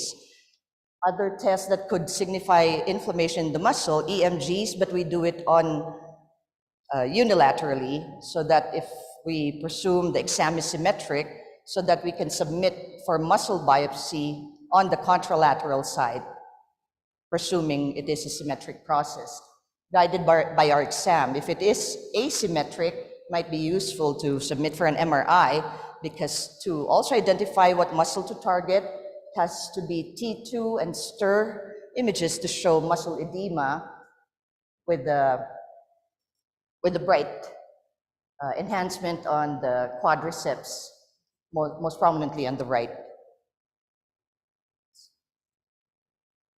Biopsy may not be required if it's dermatomyositis, because classic rashes may already inform us, and scenarios that we really also have to convene with dermatology, because if ever those are Gautrons and may be mistaken as psoriasis, it might be also missed. The biopsy findings would show perivascular damage and necrosis, which is characteristic of any of the dermatomyositis syndromes, actually. So that can represent any of the following syndromes that we'll discuss. So as convenience, it's fortunate that there is a panel that we can order, and it comes with all the antibodies that we almost really didn't think about. If ever we have to test for a single antibody, we'd have to know which presentation would match what to order. So this is why I say it's convenience, that it is a panel that in the US can be ordered, and all of them would come back attaching significance would be a problem if it wasn't informed by what were the considerations in the first place.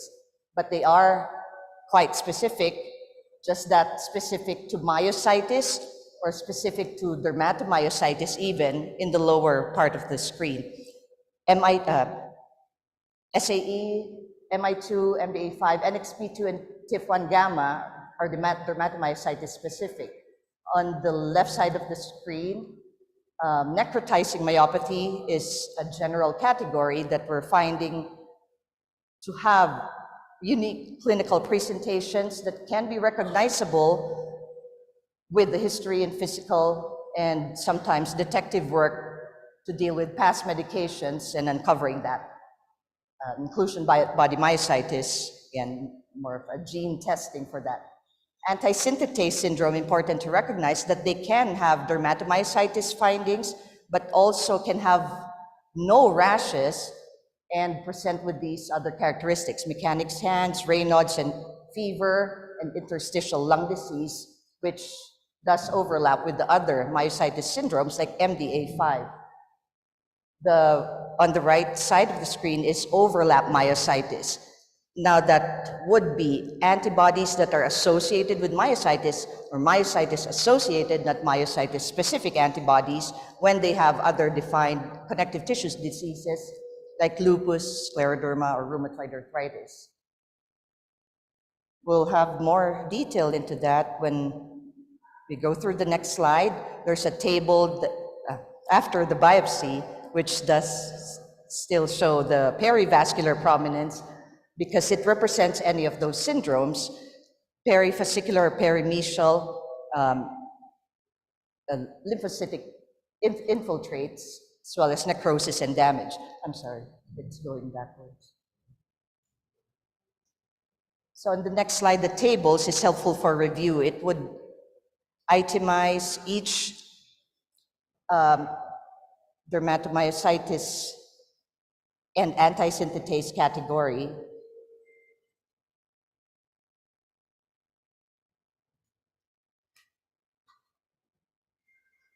So just that, if I could highlight that necrotizing myopathy, to remember SRP and HMGCR, and the anti-synthetase antibodies is directed against the tRNA synthetases, while the rest are dermatomyositis specific, and as you can see, polymyositis or dermatomyositis can be what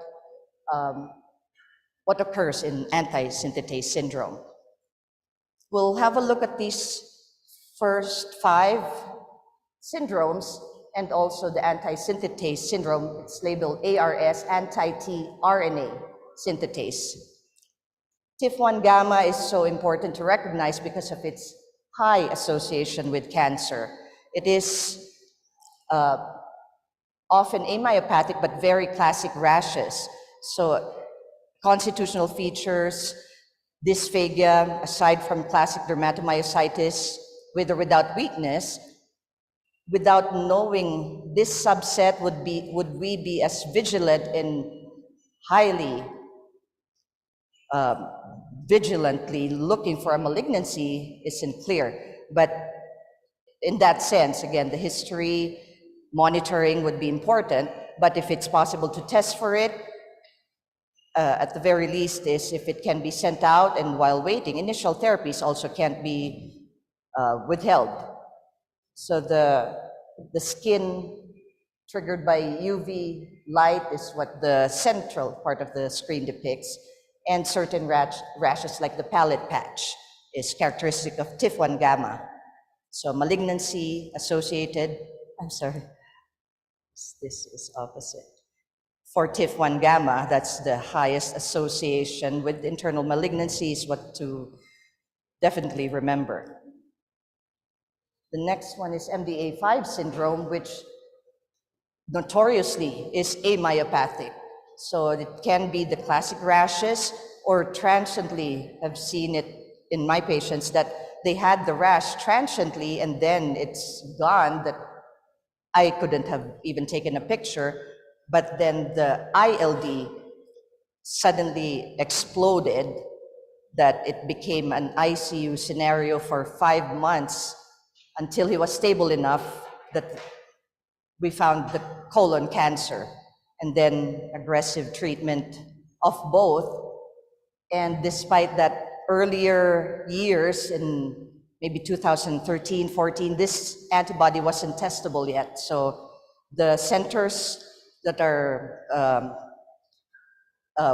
well-versed in these syndromes, Johns Hopkins and Stanford, are who I'd call, and they always advise this is fatal. So it is now known that maybe in certain geographies it's not as fatal and not always associated with malignancy, but interstitial lung disease is still the greatest correlate. So to search for it, if not actively complained about by the patient. The difference with the usual dermatomyositis rashes is that these are ulcerative rashes and can be on the palmar aspects.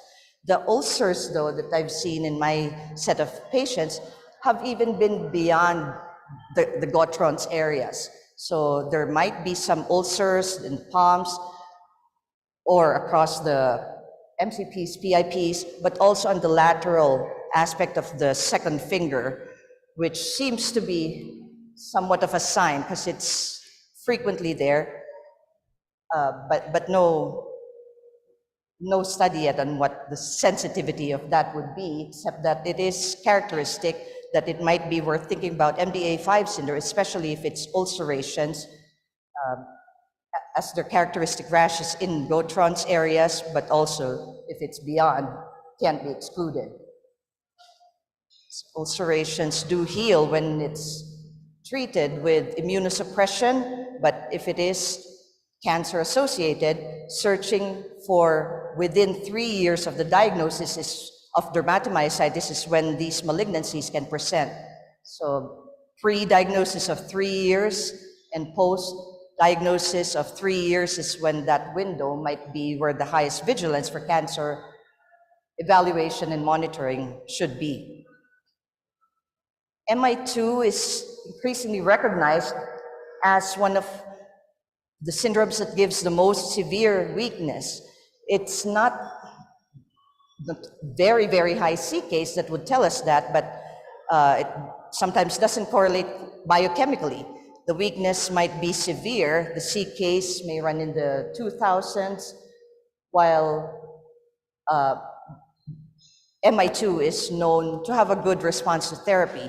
So the usual paradigm of treatment can be initiated whether or not we test for this antibody. If possible, it's best to know if this is what the patient has and inform the discussion and prognostication that it is going to respond more usually than not to standard therapies like high-dose steroids, methotrexate, or azathioprine.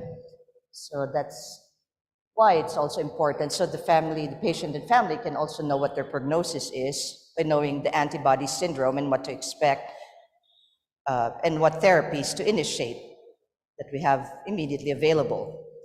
NXP2 is something that might be under-recognized, but its unique features includes subcutaneous edema.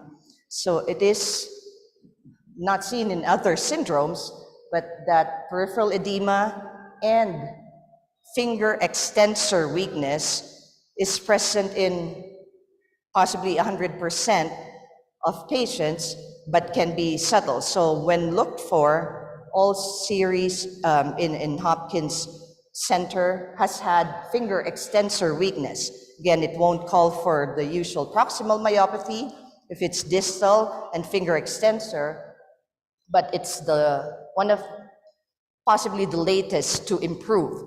So it's also important to recognize that physical therapy, occupational therapy especially, aside from immunosuppressive treatments are needed, and their cancer association as well as calcinosis association is something seen in this syndrome. So if there's myositis suspicion, peripheral edema, calcinosis, finger extensor weakness, you probably already diagnosed NXP2 and initiate treatment confirm with antibody testing if possible,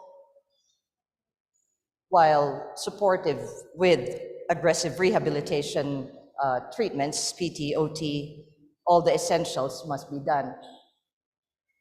SAE, or small ubiquitin-like modifier activating enzyme, that's another syndrome which has scapular winging as one of the signs. That's been known or taught before as quite specific for limb girdle dystrophy. So there's possibly dystrophies, inherited neuromuscular disorders that were probably myositis all along, but that they can also have elevations in CK.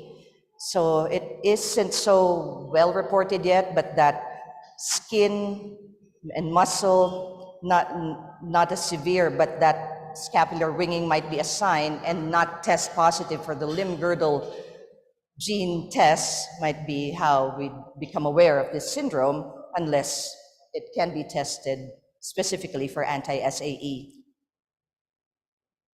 The anti-synthetase syndrome, I think, is one of the most important to recognize. It is something that can be so aggressive and become fatal, as it affects the lungs with interstitial lung disease. Mechanics hands, Raynaud's might be the clues, while myositis and the rashes can be classic. But again, it can be without rashes and not always dermatomyositis. So if it is going to be dermatomyositis, the association most commonly is JO1, but PL7, PL12 are cases I've seen, and the ILD of PL12 is also very aggressive.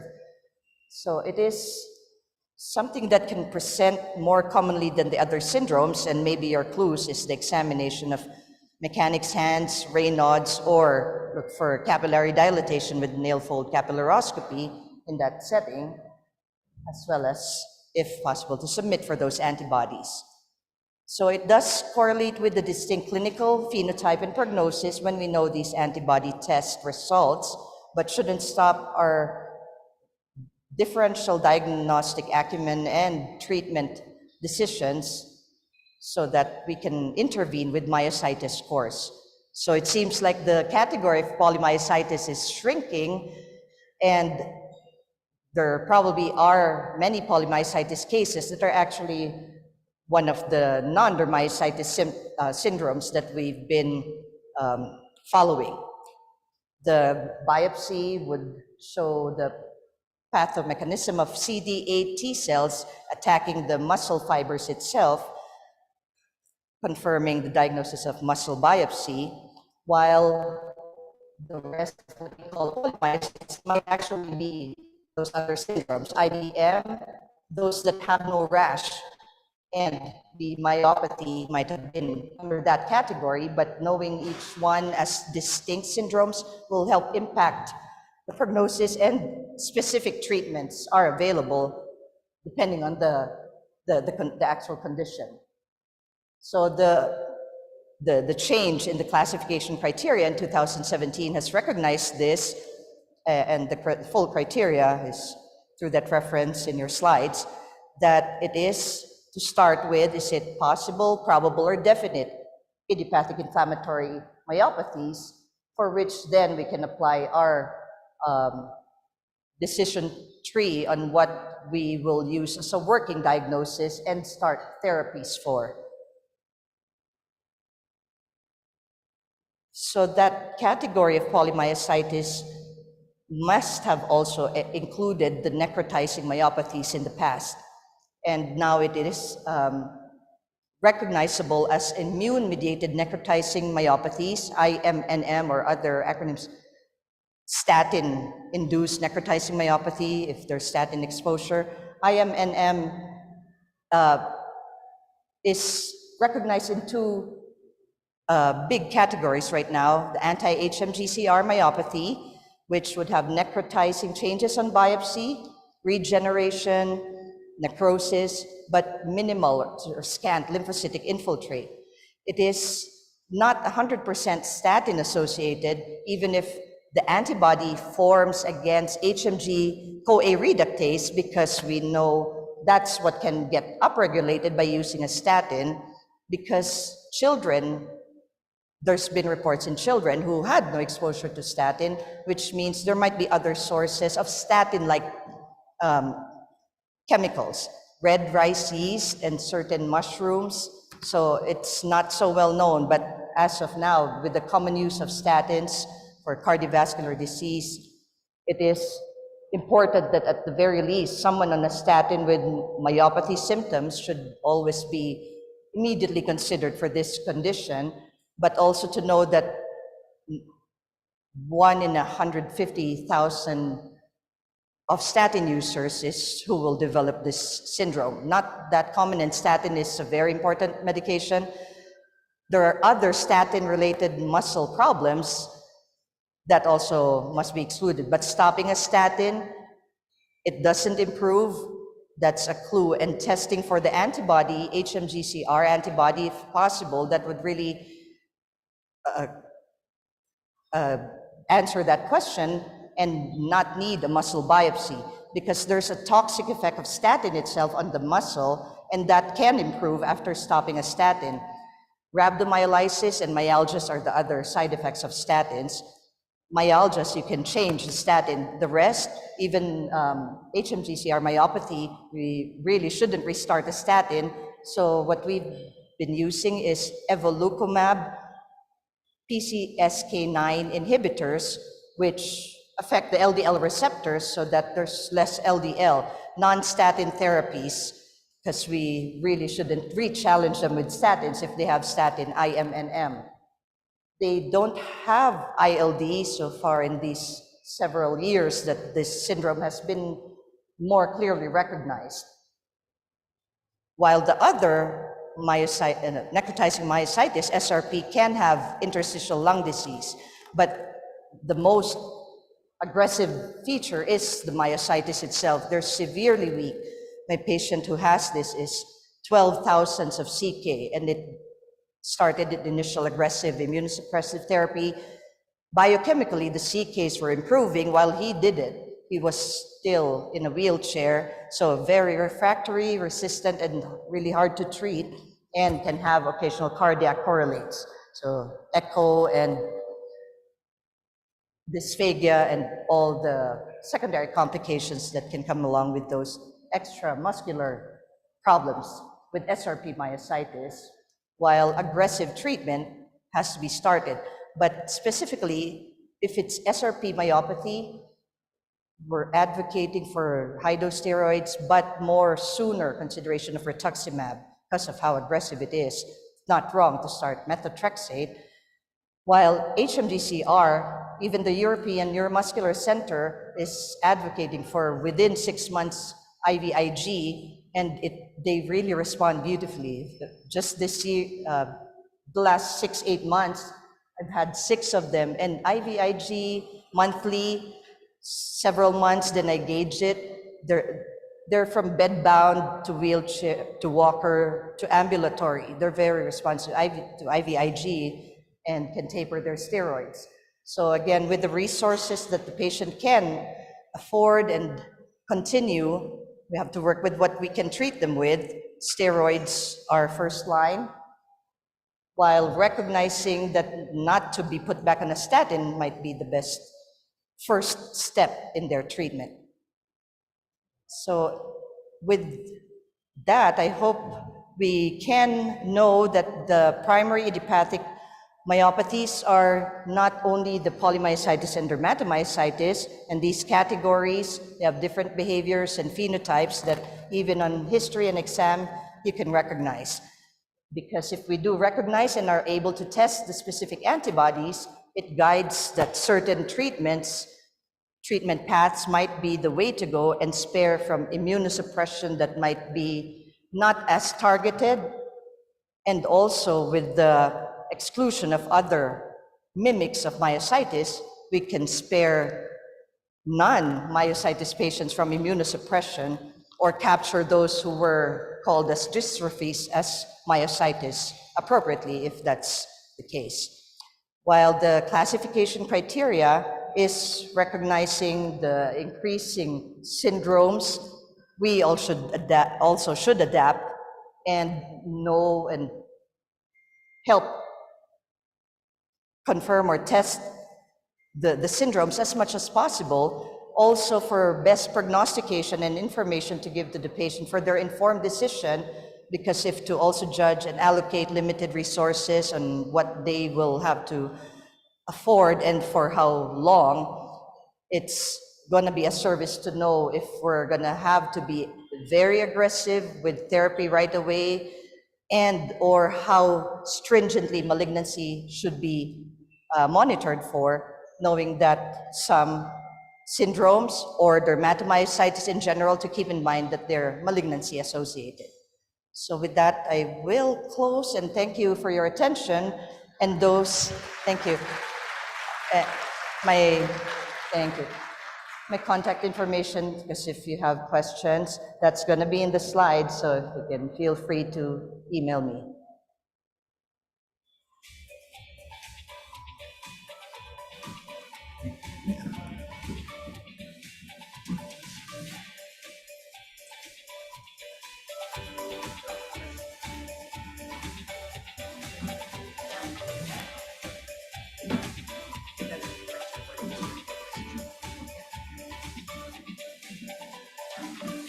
Okay, thank you, ladies, for that very comprehensive and informative lectures. So, do we have, in the interest of time, we will entertain one question each from the floor. I have one phone-in question for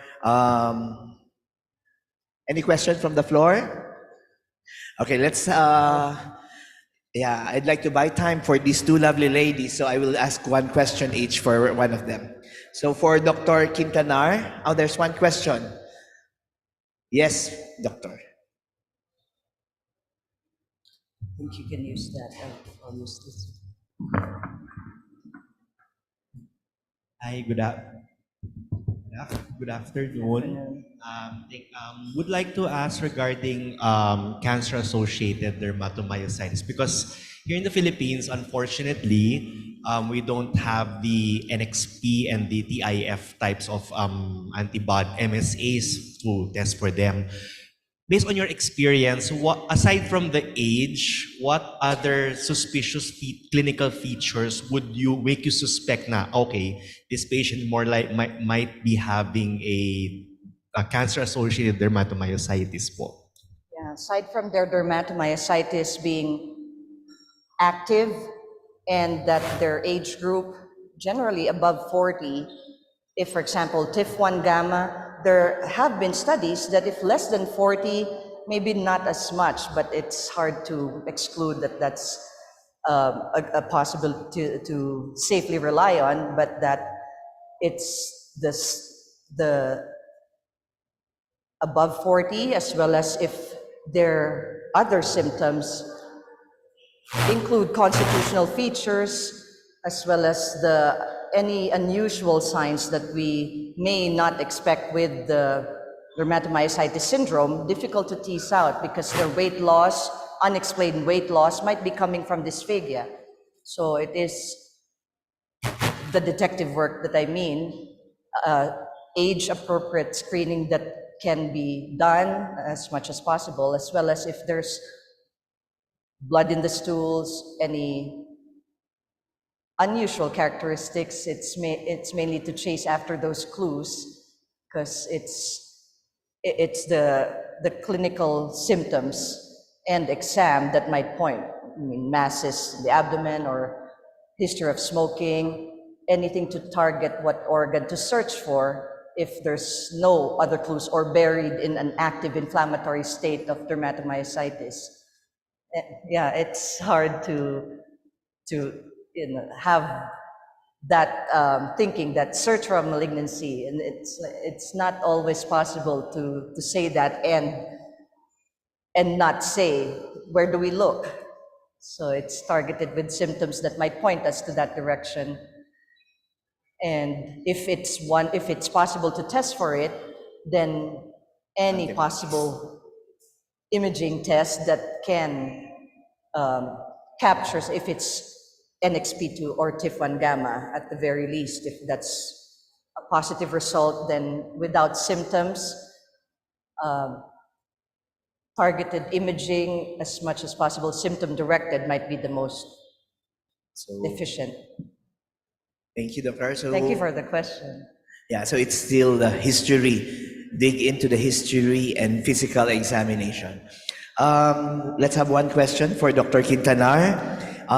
In patients who develop drug-induced interstitial lung disease, those on methotrexate and azathioprine, will they benefit from antifibrotics? So thank you for that question, Doc. So currently, we don't have any data on the use of antifibrotics for drug-induced ILD. So in general, if we highly suspect drug-induced ILD, first we have to discontinue the offending agent. So especially for our patients on cyclophosphamide, methotrexate, and azathioprine. And for most patients, we can give an empiric steroid for drug-induced ILD, but if the symptoms are if we highly suspect ILD, so we could just observe and give empiric steroids. Thank you, Doctor. To the organizer, there's a one phone-in question. Can I still entertain it? Could I add to that? Okay, one more. For Dr. Candice, it's a phone-in question. Any from Dr. Julie, you actually. Any update on biologics in myositis? Concern on cost of IVIG on adults, and patients are usually not ready with IVIG. Any update on biologics in myositis? Yeah, there is an ongoing trial actually, which seems to be giving positive results with MDA5 associated ILD being given tofacitinib. Those are early ongoing trials, but there is a preliminary report in New England Journal of Medicine, tofacitinib, rituximab, but not yet standard or labeled for use of tofacitinib. Just that in MDA5 syndrome and ILD, that's a promising potential small molecule inhibitor rather than biologic therapy, but rituximab as a biologic for the dermatomyositis itself.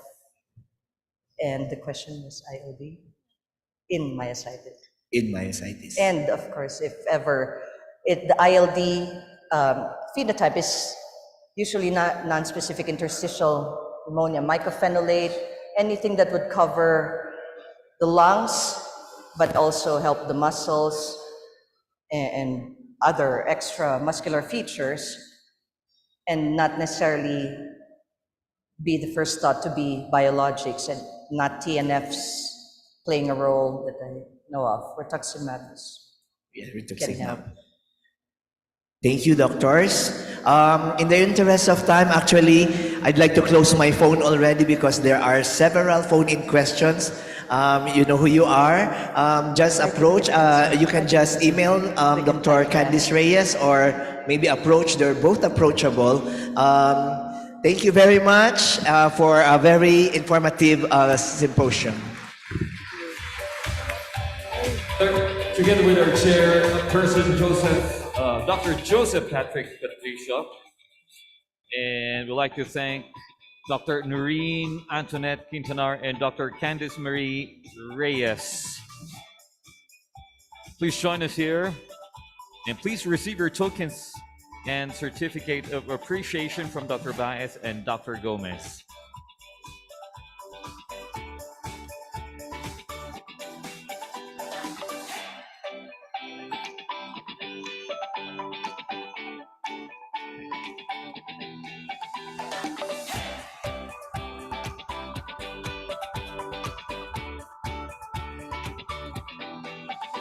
We continue on, and the next lecture is a very popular topic for rheumatologists and patients alike.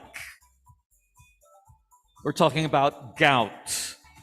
Our next lecture's chair is a graduate of the Internal Medicine Residency Program of the Mariano Marcos Memorial Hospital and Medical Center, further trained and had her rheumatology fellowship training at UP-PGH, currently a medical specialist 3, Mariano Marcos Memorial Hospital and Medical Center, Batac City, Ilocos Norte, where she is a training corps member, chairman of the Data Privacy Committee, and program manager, Public Health Unit. Ladies and gentlemen, let's put our hands together for Dr. Ana Urbano Guelos.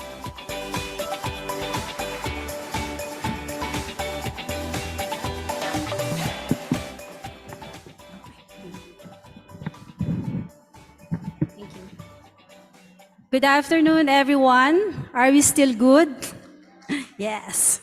It is indeed a day full of learnings. Please stay as we still have 2 topics before we end the day and before the raffle. So without further ado, let me introduce the next speaker on a very interesting and challenging topic entitled Managing the Difficult Gout, CPG versus Best Practices. Dr. De Vera graduated Doctor of Medicine at the University of Santo Tomas, Faculty of Medicine and Surgery. He had his fellowship in rheumatology at Makati Medical Center, and at present, he is the co-chair of the Advocacy Committee of the Philippine Rheumatology Association, and he is a member of the APLOR Young Rheumatologists. He is a counselor of the Pasig City Medical Society and a member of the Psoriasis Philippines. He has been recognized as the Sorefield Doctor in 2022. He is an active consultant of the following clinics and hospitals: the Tri-City Medical Center, the Medical City, My Health Incorporation Makati, and MaxiCare in the Medical City. Ladies and gentlemen, let us all welcome Dr. Ronaldo Kilala De Vera.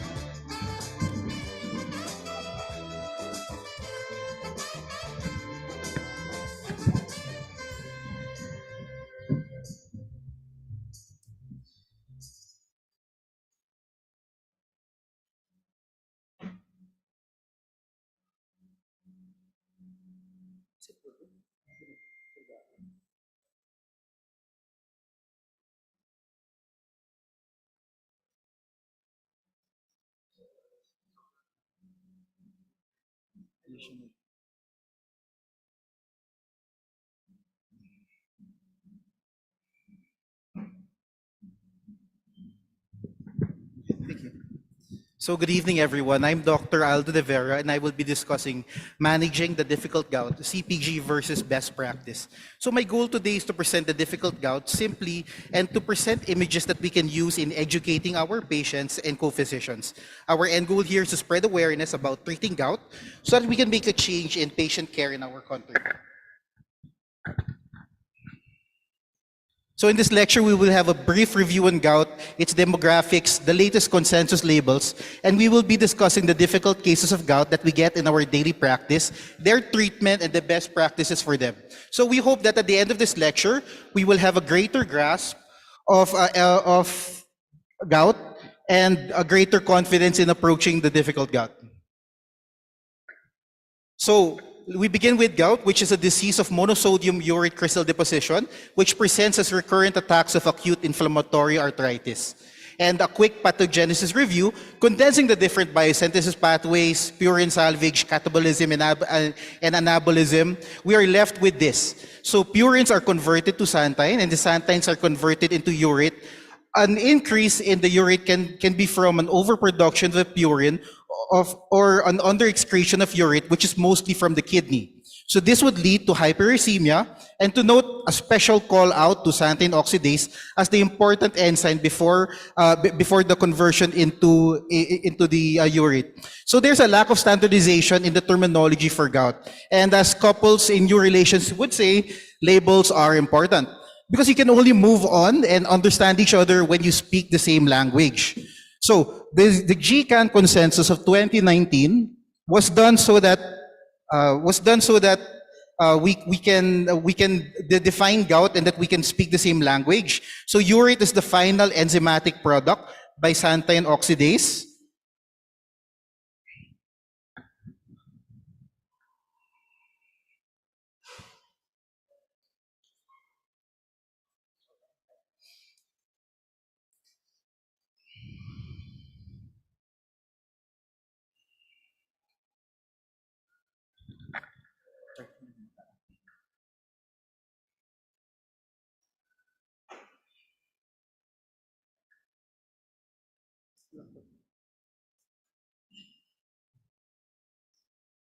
End na lang natin. Apologies.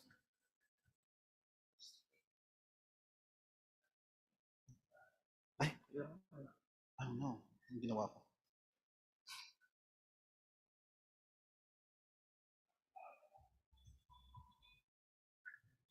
So urate is the final enzymatic product of xanthine oxidase.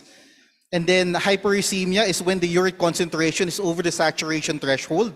And it is in this state that they start to crystallize and form the monosodium urate crystals or the pathogenic crystals in gout. So next, these are the clinical labels. Well, flare is the episode of the acute inflammation. Intercritical is the asymptomatic period after or between flares, and chronic gouty arthritis is the persistent joint inflammation induced by the crystals. So let's put this all into, let's put these labels and definitions together into a timeline. And this way we could see why it's important to treat gout and to maintain our urate lowering therapy. At first, you will have a high urate load. And you are at risk for gout, but you do not have any crystal deposition. So state B, this is when you begin to have crystal deposition, but without any signs or symptoms of gout. Symptomatic disease begins with episodes of the gout flare, and they start off seldom, so not that often, but they can increase in their severity and increase in their frequency, especially without medication. So over time, the inflammation will be more persistent and with crystal accumulation inside the tophi or chronic gout. So gout is the most common inflammatory arthritis in adults worldwide. The prevalence of gout is 1 to 4%, and it's more common in men, and its incidence and prevalence increases by each decade of life. Comorbidities in gout are very common and add further to the disease morbidity, and it makes the treatment of gout challenging. So a recent study shows the different comorbidities in a tertiary center in the Philippines, but definitely more studies are needed to monitor and to document the disease process. So there have been numerous CPGs developed over the past 10 years. For this lecture, we will be centering on the three main CPGs by the EULAR, the ACR, and the APLAR, which were developed in 2016, 2020, and 2021 respectively.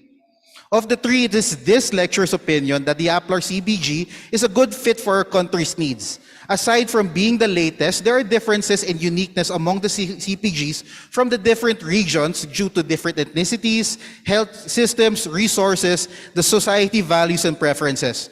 This CPG in particular puts more weight on considerations such as cost, accessibility, and practicality. But a fanboy moment, congratulations to Dr. Lorenzo and all PRA members who contributed and made the CPG possible. So when treating gout, you will actually need two types of medicine. Medicine one, medicine for inflammation, this is for the flare, this is also for prophylaxis, and medicine number two, which is the medicine bringing down the urate load.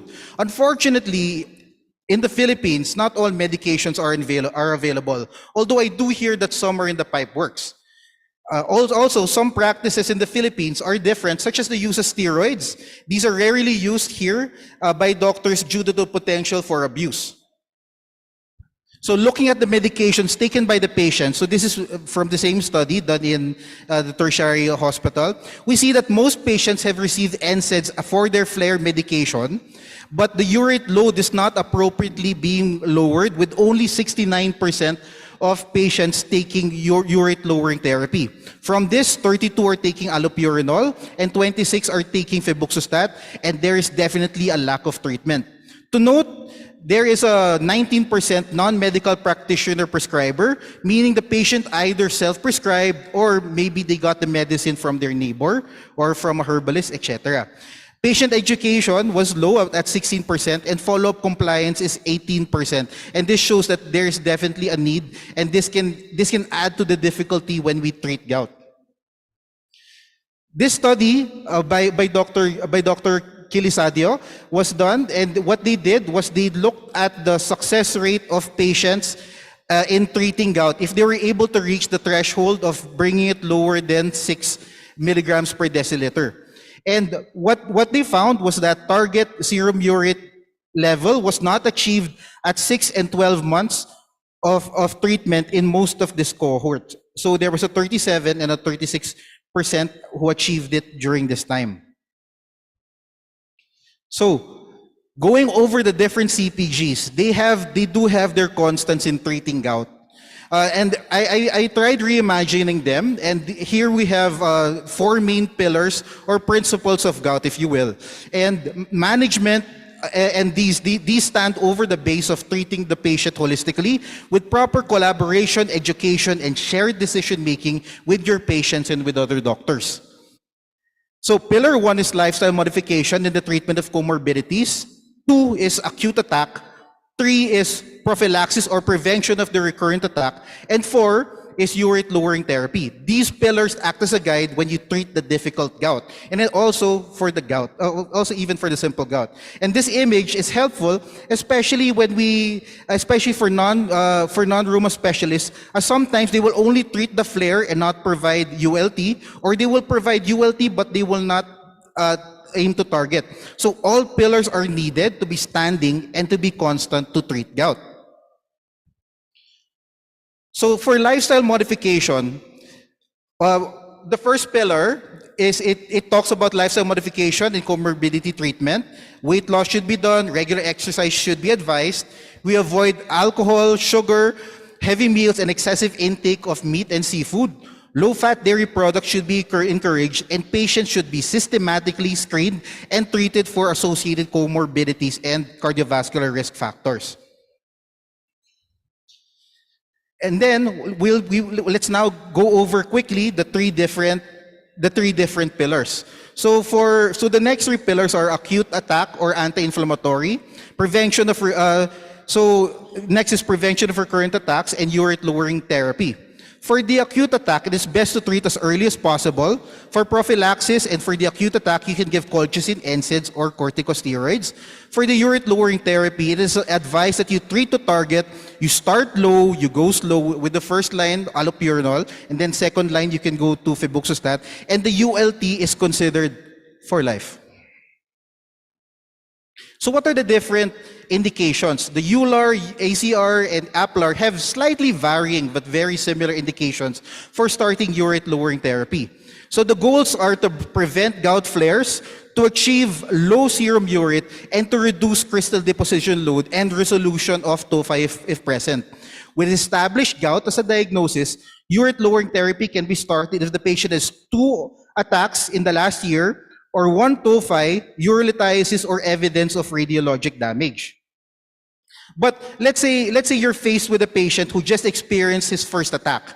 If they just experienced their first attack, you can just monitor them, because sometimes it will not really push through. And this is good because you don't want to give them medicine that they will be taking for life, that will add to their risk to their health, and also it will also add to their treatment costs.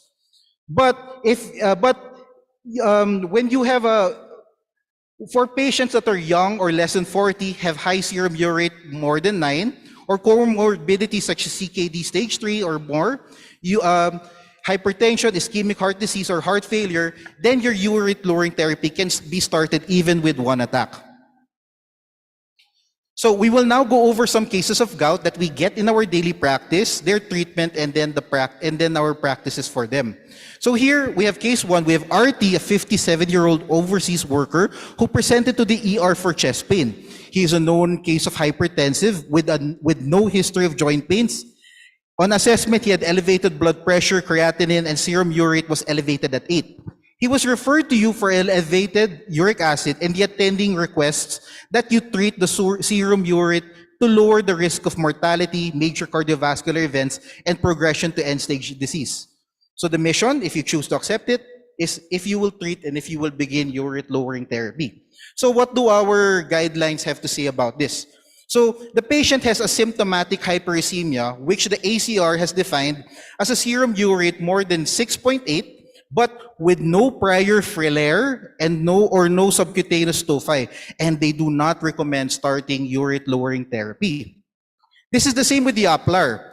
They also further specify that even with hypertension or with chronic kidney disease, there's no recommendation to start urate-lowering therapy, or even with CKD, there is insufficient evidence to reduce the risk of mortality, major cardiovascular events, or progression to end-stage renal disease. So from observational studies, asymptomatic patients with urate more than 9, only 20% went on to develop gout within 5 years. The panel of the ACR 2020 noted that for majority of patients, including those with comorbid CKD, CVD, urolithiasis, or hypertension, the benefits of ULT will not outweigh the potential treatment costs or the risks for the large number of patients who are unlikely to progress to gout. Also, studies on effects for treatment outcome from CV or renal disease and all-cause mortality, cerebrovascular disease, or non-fatal CAD was inconclusive with febuxostat, and observational studies showed an increase of Stevens-Johnson syndrome and toxic epidermal necrolysis with allopurinol. So these risks and cost of long use of allopurinol over certain benefits spurred a strong recommendation against the use of ULT in this population. So for that, for asymptomatic hyperuricemia, we do not treat, and in the picture of the house with the pillars, it is not part of the house, we are not going to be treating it. So case 2, we have SA. She is a 62-year-old retired teacher, and she consults due to knee pain, and she has a history of recurrent joint pain with multiple consults. Her right knee was warm, tender, and with diffusion. Her serum urate was elevated, and her CREA was elevated as well. She recalls that it was elevated for more than 6 months now. The X-ray of her foot from a previous consult showed bony erosions with overhanging edges and a sclerotic ring typical of gout findings. So our patient most likely has CKD and gout. So how will you treat for flare, prophylaxis, and ULT in CKD? So going back to our pillars of treatment, this serves as a good visual reminder on the treatment of gout. And that's why you appreciate this. You know the picture, you know that you have 4 things to do, then you know that that's how you'll be addressing your patient. But first, let's go over what's the connection between gout and CKD. Kidney impairment is common in people with gout, with as many as 70% of adults with gout with an eGFR of less than 60, and 24% have an EFGR less than 30. Prevalence of gout is higher in patients with chronic kidney disease, with 24% of adults having an eGFR less than 60 and have gout compared with 2.9% of adults with a high GFR of greater than 90. Reduced GFR is a risk factor for the early development of tophi, suggesting renal function definitely modulates gout severity. And with that, CKD is a major risk factor for gout, and conversely, gout might cause renal dysfunction. CKD is challenging to treat and is different depending on which guideline you are using. Studies done for gout usually excluded patients with a low EFGR, and different societies have different dosing guidelines. And that's why it's very important that we try to come out with our own that is localized and is for the Filipino patient. So with CKD and flare, the recommended first-line options are colchicine, NSAIDs, and glucocorticoids. You have to avoid colchicine and NSAIDs in severe renal impairment, and glucocorticoids may be the preferred flare treatment of medication for CKD. So corticosteroids as the mainstay of acute gout treatment in CKD, this is good. It may be, it sounds evil, but it's actually the lesser of the three evils of patients with renal impairment. There may be an increase in the blood sugar and diabetes, but at least this is something that you can really manage. So next pillar, gout prophylaxis. So prophylaxis should be recommended for the first 6 months of ULT with ongoing evaluation and continued prophylaxis as needed. You can give specific anti-inflammatory prophylaxis based on the patient's comorbidities and their compliance. So the recommended prophylaxis is colchicine 0.1 to 1 per day, 0.5 to 1 per day, and you have to reduce this in patients with renal impairment. You have to be aware of the potential neurotoxicity and or muscular toxicity. If colchicine is not tolerated or if it's contraindicated, you can opt to have prophylaxis with NSAIDs as a low dosage if it is not contraindicated. So if this is CKD, then no. But there is also insufficient evidence for or against systemic corticosteroids. So with this slide of the different medications that you can use for gout prophylaxis, you can have NSAIDs, but you have to avoid when it goes low. Colchicine, you have to adjust the dosage. Corticosteroids, you can, although it's not that there's not, the evidence for that is not that strong yet. So last pillar. So for urate lowering therapy, we strongly recommend allopurinol over all other ULT as the preferred first-line agent for all patients, and this includes patients with CKD greater than 3. In renal impairment, the allopurinol dosage should be adjusted to the creatinine clearance. If the target cannot be achieved, you can switch to febuxostat. And for allopurinol and febuxostat, it is recommended that you start at a low dose with subsequent dose titration to the target. So our target to treat for serum urate, it is less than 6. If you have tophi, you can go for less than 5. So let's talk about allopurinol.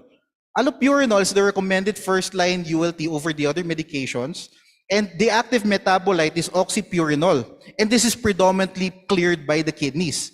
The clearance decreases in proportion to the eGFR. So the clearance is 0 with the GFR less than 10. And this explains why with patients with CKD, why they're more prone to develop allopurinol hypersensitivity syndrome. It is rare, but it's a severe adverse effect of allopurinol. The incidence is low in 1 in 1,000, but it's a high mortality rate of 20 to 40%. So the mechanism is a T-cell mediated immune reaction, and the highest risk is in the few months of therapy, especially with the higher doses of allopurinol. And this is why you start low and you go slow. So jumping straight into it, if you want to start the dose for allopurinol, your starting doses will be dependent on the eGFR. And these values were given by Dr. Lisa Stamp, who had several papers of starting dosage for allopurinol hypersensitivity and allopurinol dose escalation. So for the starting dose, if it is more than 60, you can give 100 milligrams daily. If it is 30 to 60, you can start at 50 daily. And if it is less than 30, you can give 50 on alternate days. Next is the maintenance dose. If the eGFR is more than 60, you can titrate by 100 milligrams per month. If it is less than 60, you can titrate by 50 per month. But please, we have to take this opportunity that you really have to titrate upwards. You really have to give your patient the medicine. Because if you don't give the medicine, because you're afraid of what values, of how many tablets the patient will be taking, why is the patient taking medicine at all? You're only subjecting them to treatment costs, and you're not hitting the target, and you are not going to be dissolving those crystals or the tophi in their body. So here's another view of the medication of allopurinol and febuxostat. So going back to our case 2, our SA 62 retired teacher. In our case, we go back to the 4 pillars. Anti-inflammatory, we can give intra-articular corticosteroids. For prophylaxis, we can give colchicine with close monitoring for adverse events. And finally, for urate lowering therapy, you can give allopurinol to start at 50, and then you titrate by 50 every month to reach the target. So next we have our case 3 is BR he is a 48-year-old carpenter, and he consults due to progressive enlargement of tophi over the ankles and toes, and he notes that it interferes with work. He has already been started on urate lowering therapy, but he consults because he heard that you can do surgery on them. So he's asking for your advice on how to get on how to go about it. His urate is high, his creatinine is 1.2, and the question is to excise or not. So for gout surgical intervention, this is beyond the medical treatment, and there are not actually many studies about this. But when they did try to see how many patients were getting therapy surgery, they saw that most patients, 68% actually, were not taking any urate lowering therapy at the time of surgery, leading to hyperuricemia. And because of that, surgery, it does has its risks, and it does have its complications, and one of those complications would be reformation of tophi post-procedure. And also, post-operative sites may take as long or even longer than 4 to 8 weeks to heal. So you have to keep that in mind then, if you're after because the patient wants to go to work, and then yes, okay, you go to the surgery, it's not going to heal, hindi din sila makakapasok. So surgery should be used as a last line treatment. So this is the NICE, National Institute for Health and Care Excellence. This is very recent, last year. They found no evidence on tophi surgery. They saw that with targeted serum urate therapy, the tophi will resolve or it will reduce over time. And with that, orthopedic referral is rarely needed. It just really takes a lot of time, and that's why you have to keep pushing and you have to up titrating your medication to reach the target. There's no recommendation, and any consideration for surgery should be made on an individual basis. And you can offer to people with poor quality of life because of pain or movement prescription. So at the same time, don't close your doors then to your patient. You have to talk to them. You have to explain to them. So the last study, this is by the Italian Society of Rheumatology, and this was done in 2019. And for them, what they state about surgical intervention, they prefer pharmacologic over surgery. Tophi should be treated medically by achieving a sustained reduction, so you really have to keep it low. And surgery is indicated in selected cases such as nerve compression, mechanical impingement, or infection. So with our case, BR, what do we do? So to excise or not, we start the urate lowering therapy and we allow the urate to go down and the crystals deposited to dissolve. But it will take time, and that's something that you have to be with your patient and you should be truthful to them. If not, lilipat sila and kawawa sila because they might not hit it ever. So our fourth case is a case of RQ, a 40-year-old male lawyer, and he consulted via telemedicine, and he was referred from a medical doctor. He's a known case of gout on urate lowering therapy, and he was referred for a variety of reasons. Pain, even on medicines, difficult to decrease uric acid, and medication-induced hyperuricemia, question mark. And the question is, what's refractory gout? And is it really there? Is it really something? So serum urate, refractory gout is defined as a serum urate that's elevated more than 8 with at least one of the following: more than 3 flares during the previous 18 months, at least one tophi, or and gout arthropathy, which is defined as clinical or radiological joint damage. And also a contraindication to allopurinol or a history of failure to normalize the urate levels with a maximum dose of allopurinol over the past 3 months. So, but when you go over and when you try to research on refractory gout, you will see that refractory gout is used so many ways. It's used to describe patients with ongoing gouty attacks and or tophus formation despite of being treatment. So I guess what I want to say here is that refractory gout is something that we need to put time into to define what it is, so that we can also set guidelines for it. So refractory gout, does it exist? And what this study did was that it was considering, is refractory gout is it a metabolic cause, or is it because of non-adherence or underdosing of the patient? And what they did was they tried intensive training and supervision of patients, and this resulted in very low numbers of patients who did not reach the target treatment. So meaning it's a good thing. And treatment failure, therefore, may be due to patient and physician behavior.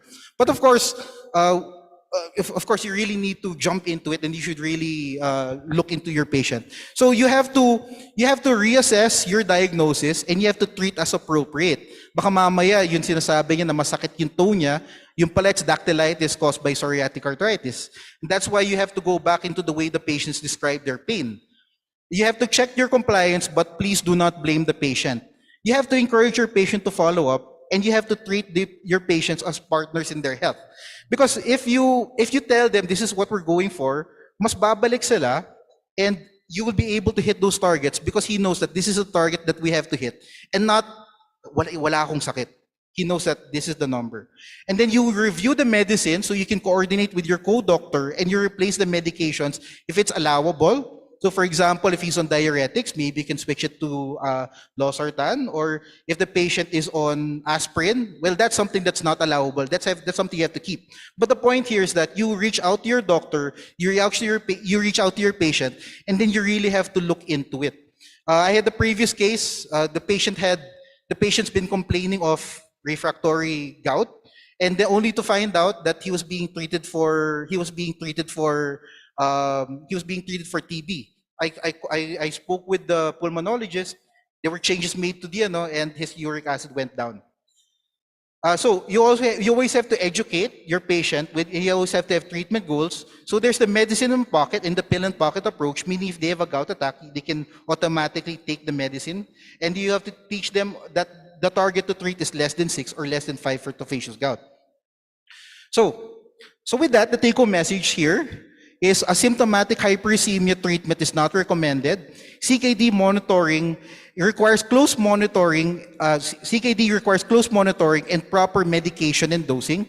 Surgery is indicated in selected cases, but tophi should be treated medically by achieving a sustained reduction in uric acid. And refractory gout are usually from secondary reasons. You should be open to reassess your diagnosis. You should review your medication, and you should always educate. And you should individualize the treatment of your patient and treat them as partners. So lastly, for the treatment of gout, simple or difficult, we will always have the temple with the 4 pillars. To note, the asymptomatic hyperuricemia is not part of the house, so we don't treat. Diet change, lifestyle modification will not be enough. Flare treatment by itself is lacking. Treatment with ULT will need the other 3. So definitely you need the 4 pillars, and these 4 pillars, it rests on the collaboration, education, and shared decision making with your patients and with the other doctors. So with that, thank you. Hopefully soon we can work together, and we can put up videos for our patients on the website, rheumatologyph.org. So if you want to help contribute to give videos, or on how to treat gout, on what food to eat, etc., please do. It is so nice. Okay, with that, thank you so much.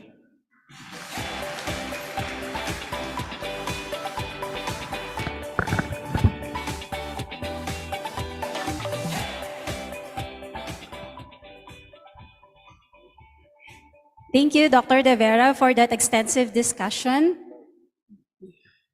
It was very useful in our clinics. So maybe we can entertain some few questions from the floor, if there are any.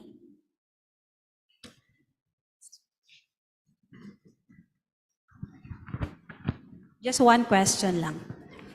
If you are in your clinical practice, how do you taper urate lowering therapies? Do you have any criteria or a specific timing as you do to your patients?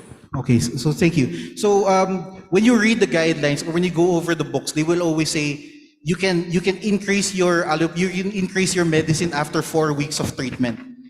And sometimes you will request that after 1 month, but your patient will not follow up. Okay, so the message here is you should know your patient, you should work with your patient, because the goal is to give a sustained low uric acid. It's okay to up titrate your medicine, your allopurinol, a month, 2 months, 3 months from now. as long as it doesn't take years. Okay, because the goal really is to bring it down. Thank you, Dr. De Vera. Yes, Doc. We have a question from the floor.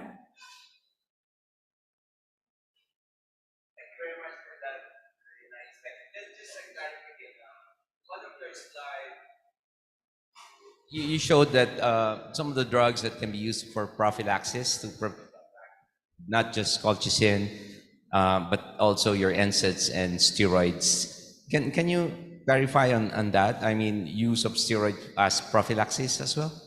Yes, there are some people that are recommending to give steroids as a dose at 5 to 10 milligrams per day, and like what I mentioned, Philippines is one of the countries that doesn't ascribe to that because.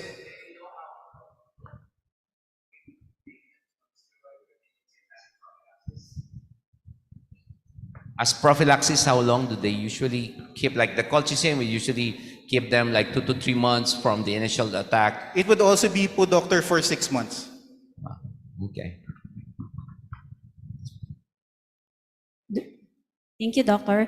Do we have other questions from the floor? Okay. So thank you, Dr. De Vera, for that extensive discussion. Sir, there be no... yes, Doc. May pahabol po si Doc.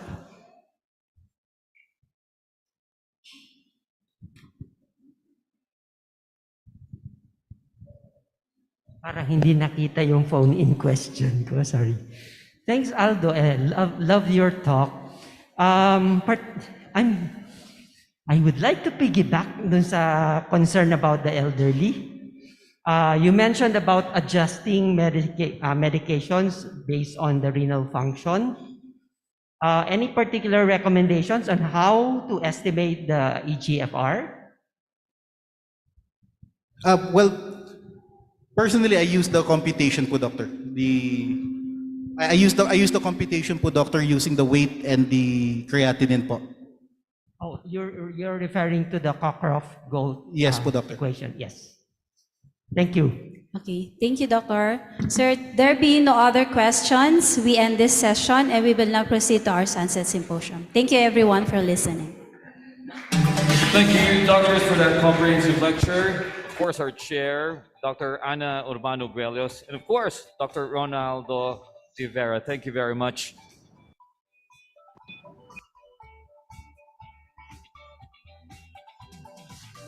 And doctor, please meet us here down. Yep, for your token of appreciation. And yeah, certificate of appreciation. Thank you so much.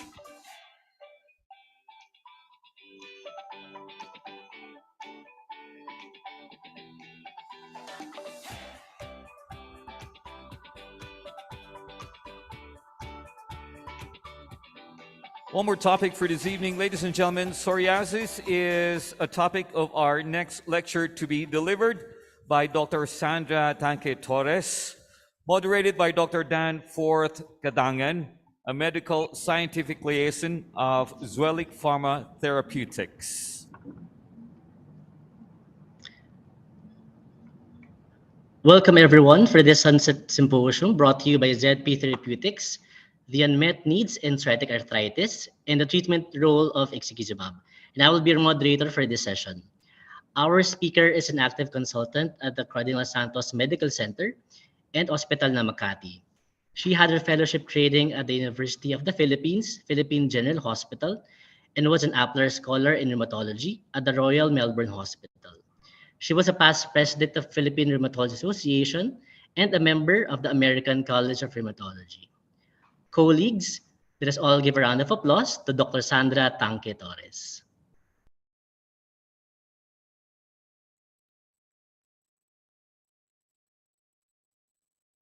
Good afternoon to my PRA family and guests. I'd like to thank the organizers for inviting me to this today's last session, as well as to Zuelic Pharma for sponsoring this industry symposium. Last year in Cebu, in our PRA Annual Convention, Dr. Evan Vista actually gave a similar lecture discussing the unmet needs in psoriatic arthritis. Today, I'd like to echo what he had actually lectured, but I added on more information as to how we can address these unmet needs in a more practical manner. So I hope you stay with me for the next 30 minutes or so as we discuss this important topic. I have no conflicts of interest as far as the content of this lecture is concerned. My learning objectives are to explain the unmet needs and provide some practical pointers on how we can address them in terms of the management of psoriatic arthritis, and to introduce the role of an interleukin-17A inhibitor called ixekizumab. So let's go first to what we know about psoriatic arthritis. PSA is actually a heterogeneous disease involving multiple domains, both articular and extra-articular. It's classified as a spondyloarthropathy because it shares certain features such as uveitis and inflammatory arthritis with other forms of spondyloarthritis. It's chronic, systemic, inflammatory, and can be very disabling. So it's important to be able to diagnose this condition early on so as we can treat patients to prevent further joint deformities. PSA is found in 7 to 48% of patients with psoriasis. And there are some patients who only have skin manifestations without the articular presentations, who may have already subclinical bone changes, such as bone formation in the joint entheses. Now, keep this in mind as we discuss later on some possible screening tools to detect these patients at risk. There are some risk factors among psoriasis patients that make them more inclined to develop arthritis eventually. Some of these are the psoriasis severity, if they have more than 3 body sites, the location of their psoriasis lesions, are they in the scalp or in the intergluteal and perianal area? Do they have nail involvement, uveitis, or have they used previous retinoids, or do they have a low level of education? We did say that PSA is a progressive disease with joint damage over time. 20% of patients develop a destructive and disabling form of arthritis, and almost 50% of patients develop one erosion 2 years after onset. Here are the clinical domains found in PSA.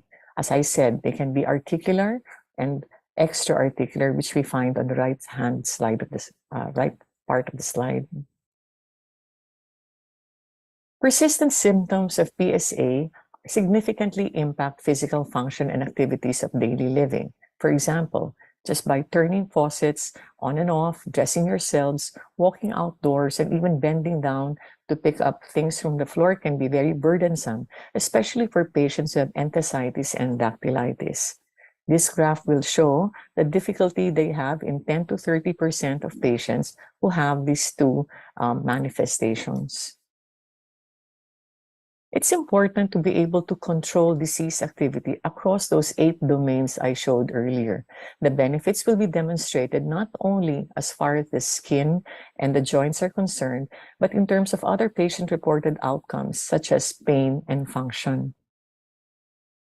So what are these unmet needs we've been discussing even way before last year? No?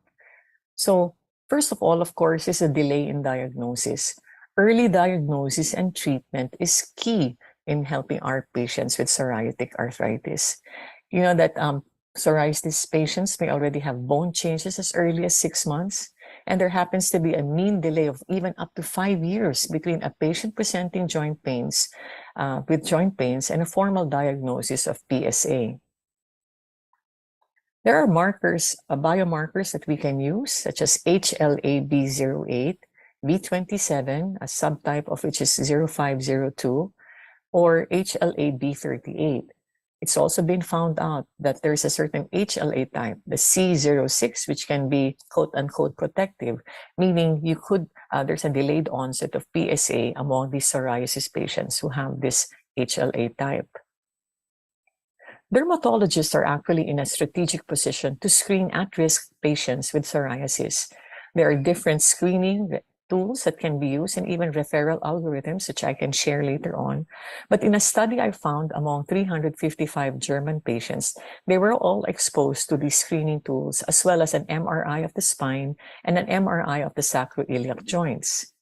Of these 355 psoriasis patients seen in 14 dermatology centers, 151 of them qualified to be seen by a rheumatologist.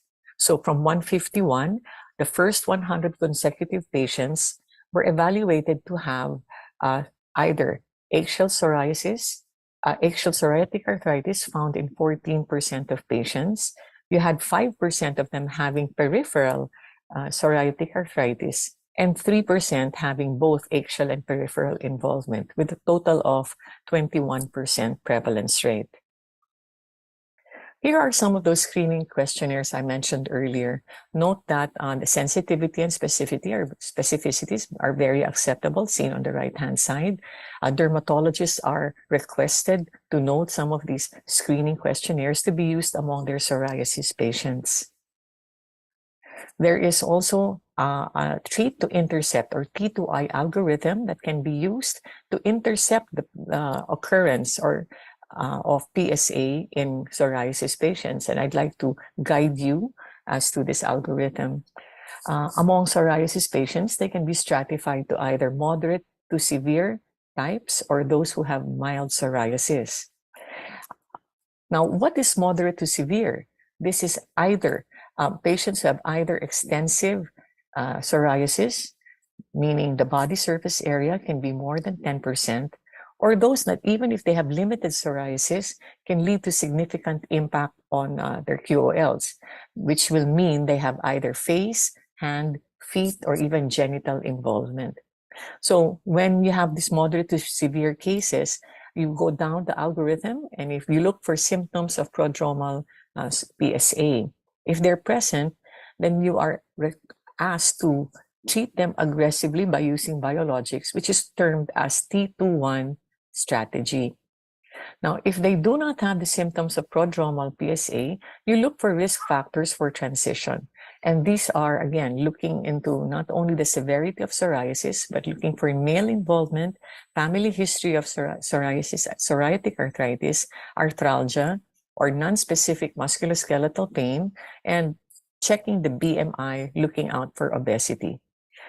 You are then going to treat the modifiable risk factors. But again, you see two dotted lines that there is already that option to consider T21, the T21 strategy, meaning to already start aggressively treating these patients. Among mild psoriasis patients, you still undergo the same thing, looking for symptoms of prodromal PSA, looking for risk factors for transition, and treating modifiable risk factors. However, among these patients, you must look and monitor for early signs of progression from psoriasis to PSA. And what they are suggesting would be having to do musculoskeletal ultrasound of the enthesis or an MRI of the joint. And this could be either the lumbar spine or the sacroiliac joint, as earlier mentioned in the German study. So if we had to do an musculoskeletal ultrasound of the enthesis, there are two scoring systems available. This is from Glasgow, called the GESS and GRAPPA. And they're looking into 6 enthesial sites that have to be looked into when you do the ultrasound. We also need to partner with our orthopedic surgeon friends, because in one descriptive report, they found out that the 36% of orthopedic operations and almost 10% of diagnostic arthroscopies were done even before they were diagnosed to have psoriatic arthritis. So we ask ourselves, could these operations have been avoided had they been screened earlier? So I'm going back to the same slides, showing you the different or varying clinical phenotypes. And this I just wanted to emphasize the need for a multidisciplinary approach when we treat our PSA patients. There are recommendations or treatment guidelines available from GRAPPA, EULAR, and ACR. Now, what's common among these recommendations? They're domain-based, and they promote an escalation strategy. Now, what does that mean? As I will show you in a while, for every domain I showed you, they have treatment guidelines for them. Usually they start off with NSAIDs and conventional disease-modifying agents such as methotrexate, and then later on they will, when they do not respond to these medications, they can be shifted to biologics. Among the biologics, TNF inhibitors are first line. They're recommending that to be first line, but there's also that other option wherein if they present severely or they have dactylitis or enthesitis, they may proceed immediately using biologics. Now, let me show you an example. Here is the EULAR recommendations. As I said, they're domain-based.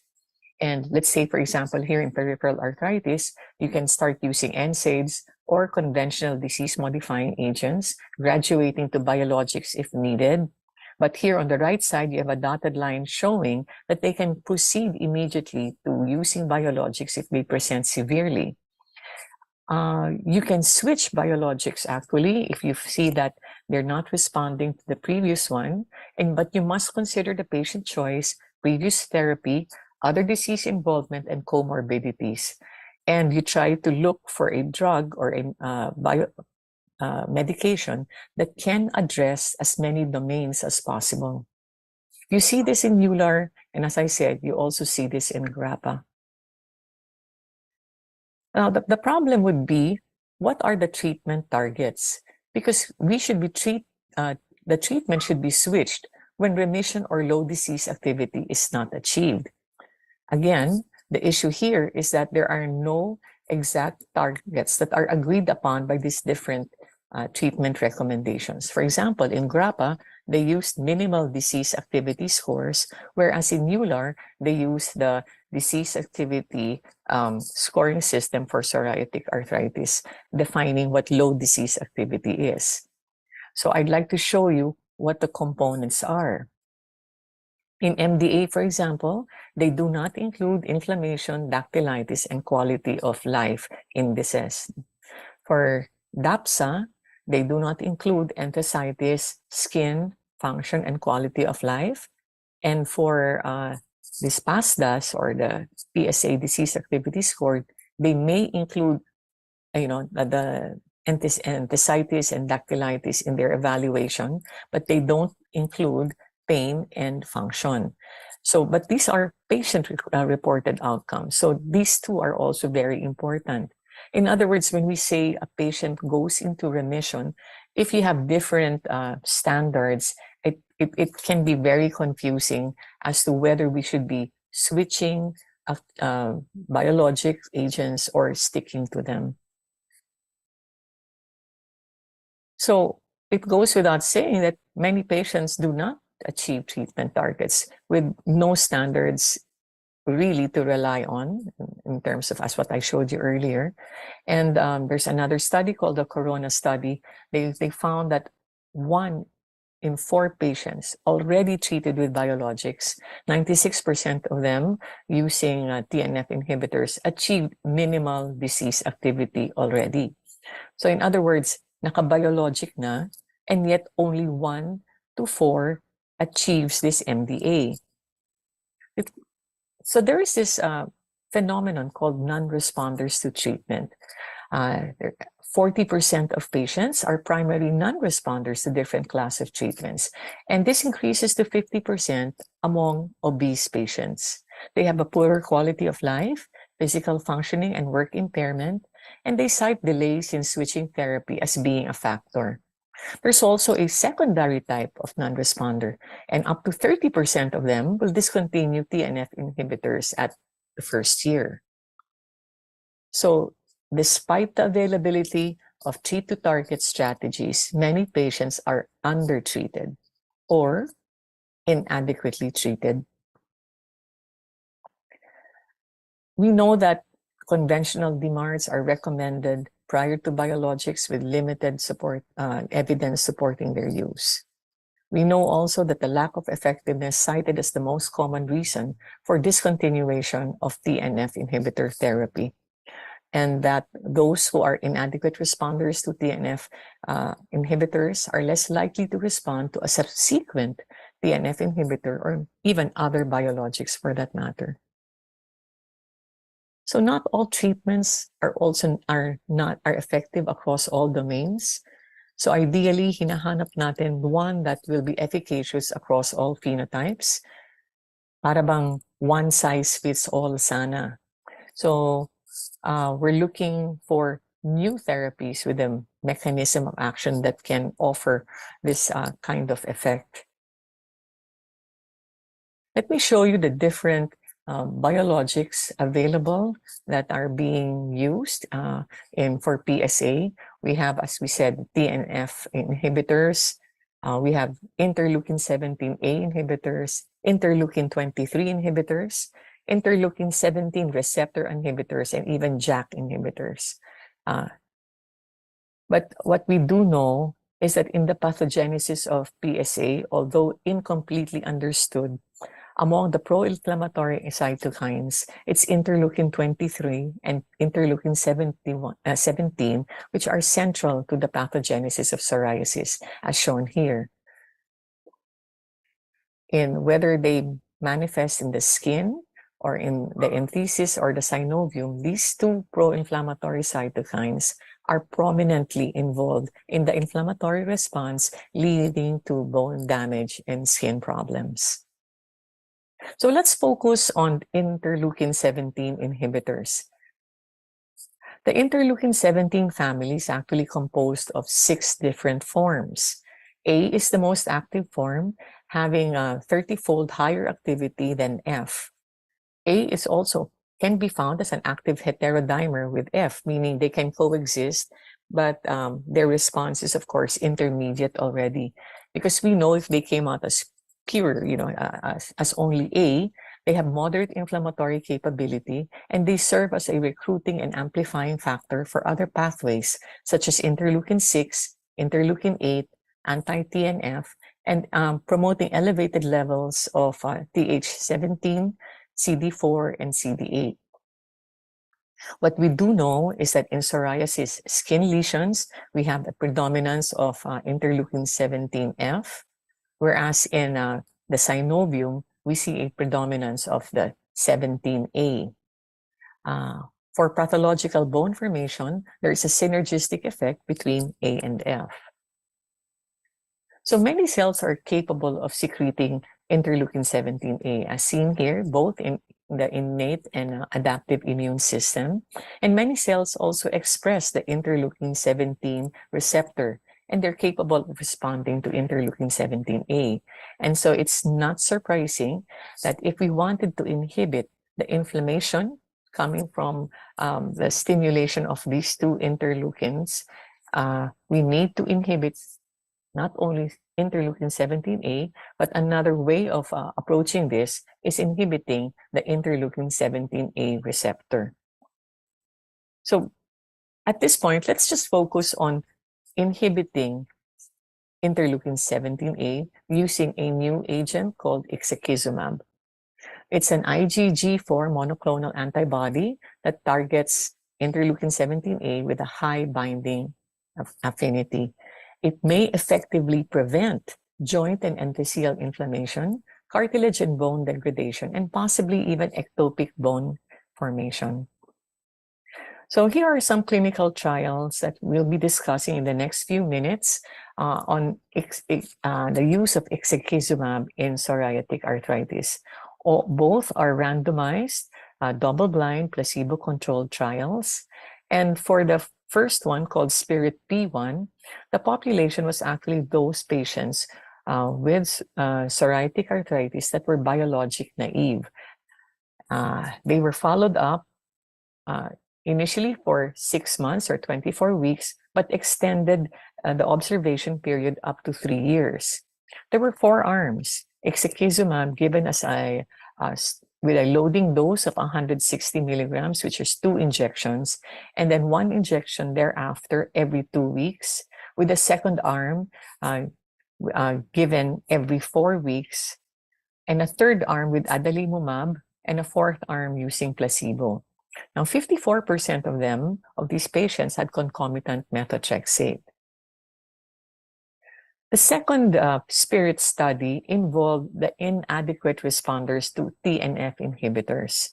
Again, they were followed up in 6 months and extended the observation period to 3 years. This time, there were only 3 arms. One was, again, ixekizumab with a loading dose of 160 and given follow-up doses every 2 weeks, second arm every 4 weeks, and the third arm using placebo. 41% of patients had concomitant methotrexate. Now, remember how we said that all those clinical domains must be addressed. So let's see if they're able to do that. For both of these studies, they looked into the ACR 20, 50, and 70 responses, and they saw that significantly more patients treated with ixekizumab, seen in blue, dark blue, and orange in these graphs, achieved ACR response versus placebo. What about the change in the MTSS scores or the total sharp scores, meaning if there would be radiographic joint damage seen as erosions? So the higher the bar graph, the bars, that would mean a worsening condition and the presence of more erosions. So it has been found that ixekizumab significantly reduced the progression of joint damage. As you can see, the bars of both ixekizumab doses are lower than that of placebo. So we have the ones for the joint. Now, what about enthesitis? We see that more than 30% of ixekizumab-treated patients experienced resolution of enthesitis in both trials. And in terms of dactylitis, we also see that more patients treated with ixekizumab experienced resolution of dactylitis, again, in the 2 trials mentioned. So we already have arthritis, we have enthesitis, we have dactylitis. Now this time, let's look at nail psoriasis. And this is the NAPSI change from baseline. Fingernail psoriasis clearance rates were statistically significantly greater at week 24 in the ixekizumab-treated patients compared with placebo. And then we look at skin, the PASI responses. And again, about 30 to 50% of ixekizumab-treated patients experienced complete resolution of plaque psoriasis at week 24. So what I like about this is they have done individual assessments of the clinical domains. And so far, we have found that ixekizumab is effective in addressing all of these. Now, we want to know if clinically, would these patients go into remission? And whichever among the different disease activity scores used, note that significantly more ixekizumab patients compared to placebo met the criteria for low disease activity or remission, regardless of what disease activity scores they used. Now I'm going to show you the results of what happened after 3 years. Note that, for example, for ACR 20, they had a rapid onset of action, and through the years, they were able to sustain the effect. First year, they saw that 88% of patients achieved ACR 20. Second year, 86%, and on the third year, it was 95% response rate. We see this consistent with ACR 50 and ACR 70. In terms of resolution of enthesitis, again, note that rapid onset of action of enthesitis being resolved even in just a few weeks, and again, sustained efficacy throughout the 3 years. We have a rapid response also seen in the resolution of dactylitis found on the 3rd month, and you can also see that we get 100% resolution of dactylitis sustained through the 3 years. For nail psoriasis, for 3 years, again, we're technically looking for durability of effect. Tatagal ba siya as you keep on giving this drug every month for the next 3 years? No? And you see this being achieved with nail psoriasis resolution, as well as with looking into the PASI scores, PASI 75, 90, and 100. So these are very impressive results. But we also need to look at the safety profile of this new medication. Most of the treatment emergent adverse events were mild to moderate. Seen here in the red bar graph, I purposely placed that just to show that there were no deaths or cases of anaphylaxis. And in terms of infections, there was low rates of serious infections and discontinuations due to any of these adverse events. But I'd like to just really focus more on put more context into the infection and injection site reactions as adverse events for ixekizumab. For injection site reactions, these were mild to moderate in terms of severity, and they didn't lead to any study discontinuation. They found that there was no evidence for association with anti-drug antibodies, which were found in some of the TNF inhibitors. And as far as infections are concerned, upper respiratory tract infections, nasopharyngitis, and sinusitis were the most common infections. There were no cases of active or reactivated TB, but I'd like to just point out that they did find among interleukin-17 inhibitors a higher incidence of candida infection. But this was really only mild to moderate and mostly oral, and this can be treated with antifungal therapy for 1 to 2 weeks. So in summary, the evidence points that ixekizumab being targeted therapy against interleukin-17A was effective, whether or not there is background use of methotrexate or other conventional DMARDs, can be given to those not given to those that are biologic naive. And even for those who are inadequate responders to TNF inhibitors, who probably failed 1 or 2. And we see a rapid response as far as effect is concerned, as well as having clinically meaningful and significant improvements across all of the different manifestations of PSA.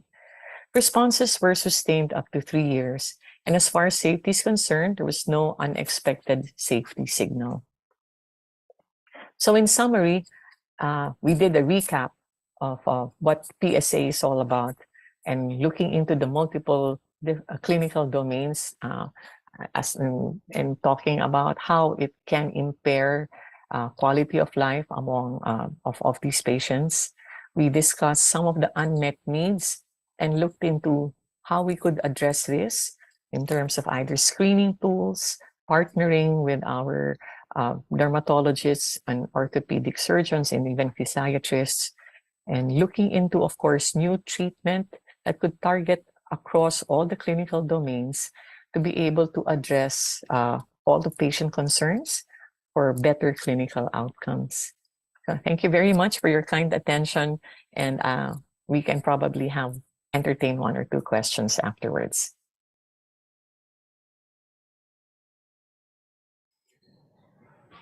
This meeting is being recorded. Okay. Thank you so much, Dr. Torres, for that very insightful lecture on meeting the unmet needs of psoriatic arthritis. To our participants who are joining us online and on-site, we have come to our open forum. You may type in your questions on the chat box, or you may send them to our representatives and we will reach out to address them. Okay. So now, prior to the lecture, Dr. Torres has received questions which are relevant to her topic, and she will be addressing them now, right, Doctor? Yes, thank you very much, Dan. Now, actually, earlier, I asked the PRA members if they wanted me to address on some perceived or known unmet need in the management of psoriatic arthritis, so I could add it to my lecture.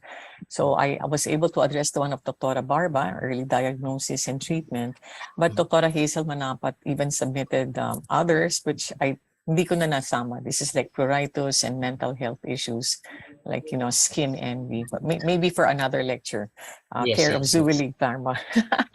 No, but then, Another question that came up, kasi ang tanong daw, in terms of biologics, iba ba ang dosing kapag psoriasis and psoriatic arthritis? Well, I can speak for ixekizumab.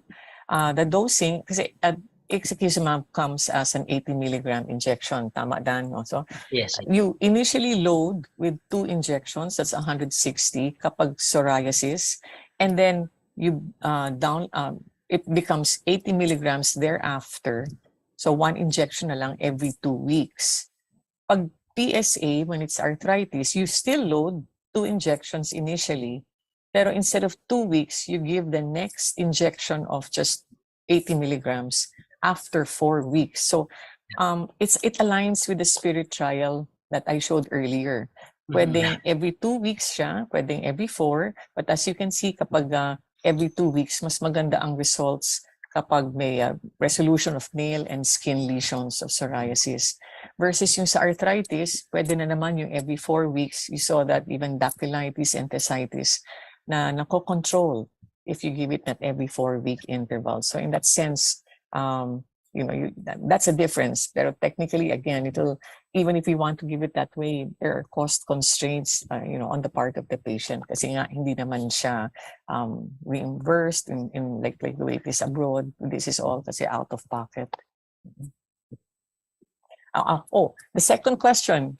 So they were asking me about, yung personal experience, how have I used it and all. Yes, I have. And that was why I agreed to do this lecture, only kasi I've seen it work with my own patients.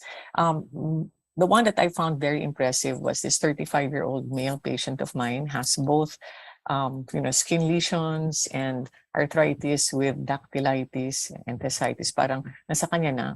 I would say moderate ang degree ng severity ng psoriasis niya. When I met him first, he just presented with arthritis. Ito na yung no skin lesions. I labeled him as undifferentiated, but eventually, the skin lesions came out.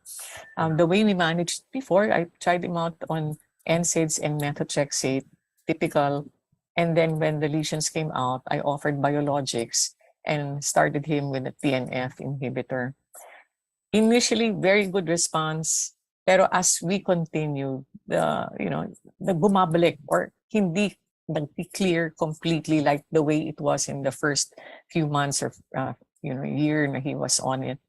So as he kept on injecting, he wasn't very happy about it. So I had to switch him to another biologic. Unfortunately, I also gave another TNF inhibitor. That was the one that was available and what he could afford. But again, he wasn't very happy with the results. So we shifted na naman to another biologic. And this time I said, why don't we try this new interleukin-17 inhibitor? So nag-load muna kami 2 injections. And then after 2 weeks, kasi nga he had psoriasis, I gave the second dose of just 1 injection. He was pretty happy kasi after that second dose, nag-clear up na yung kanyang skin, less na ang kanyang arthritic pains, and also the dactylitis, that the swelling was subsiding. And so, he was saying, hey, this is very fast, even compared to the TNF inhibitors before. By the time... What time during the treatment? Like 2 months in? No, this is second dose. We're just talking about 2 weeks after, happy na siya. Pero ang ginawa ko, kasi nga we had, financial issues. So after 2 weeks, instead of giving it again after 2 weeks, ginawa ko na siyang after 1 month. Kasi maganda na yung results after 2 weeks. So initial dose, 2 weeks after. Tapos ginawa kong 4 weeks after. I skipped yung 2-week interval na yun. But okay pa rin siya. After 1 month, comes back and we inject after 4 weeks. By the time that was the 3rd dose, almost gone. So sabi nga niya, that's not bad considering 6 weeks na yung total from the time we started. Kasi 2 weeks tapos 4 weeks afterwards. So the third time pa lang, maganda na. So I was very, very impressed. He's also very happy. And so what I just did was maintain him on an every 4-week interval dose. Kasi yung skin lesions niya, halos wala na nga eh. And then yung kanyang arthritis gone by the time we gave the second, the Balinon, the fourth dose. And he's, I would label him talagang complete remission.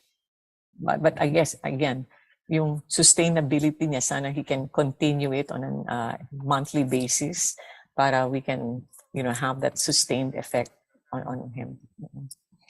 Yeah, that's a nice experience for you. Yeah, oo naman. Nasa ganun.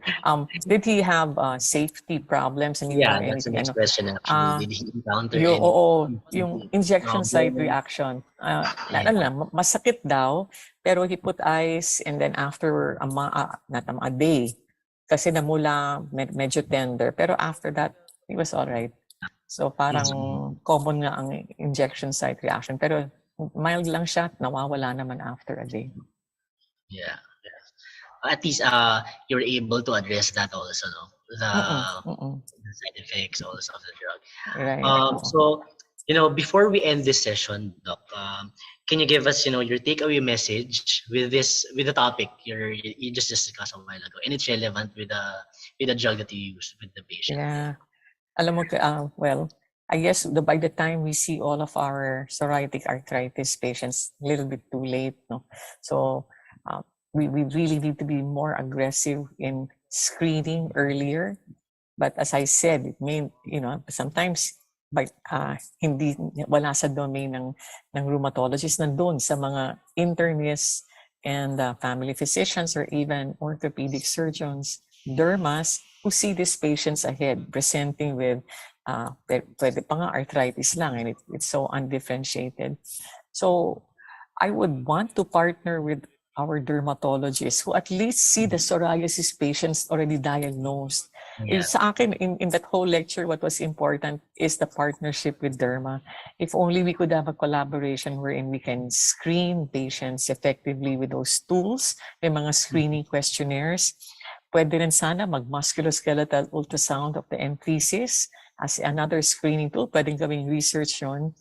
And then also, if we could implement yung treat to intercept, meaning maaga pa lang, go aggressive with the management. You just have that mere suspicion. You can't go wrong kasi you just really want to stop it while it's still early. So early treatment will be key to that. So babalik na naman tayo. Early diagnosis and early treatment is really the key in controlling psoriatic arthritis.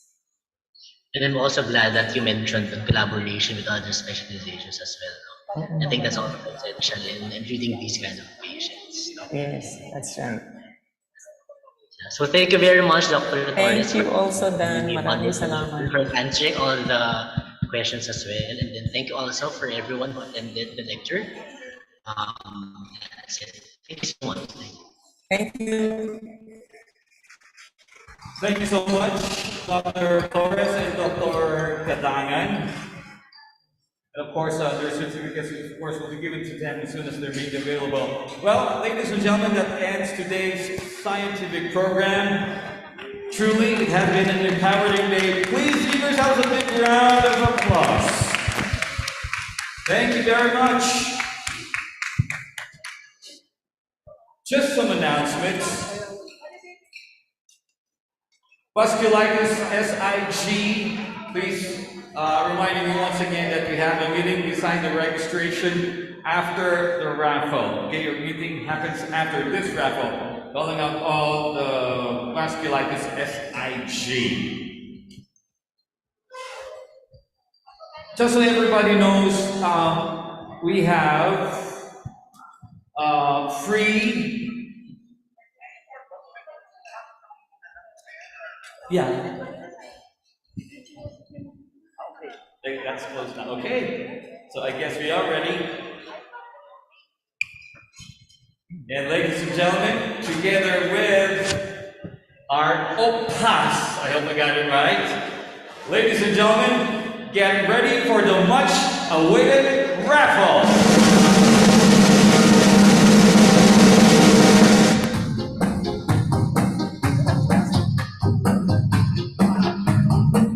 Good evening po.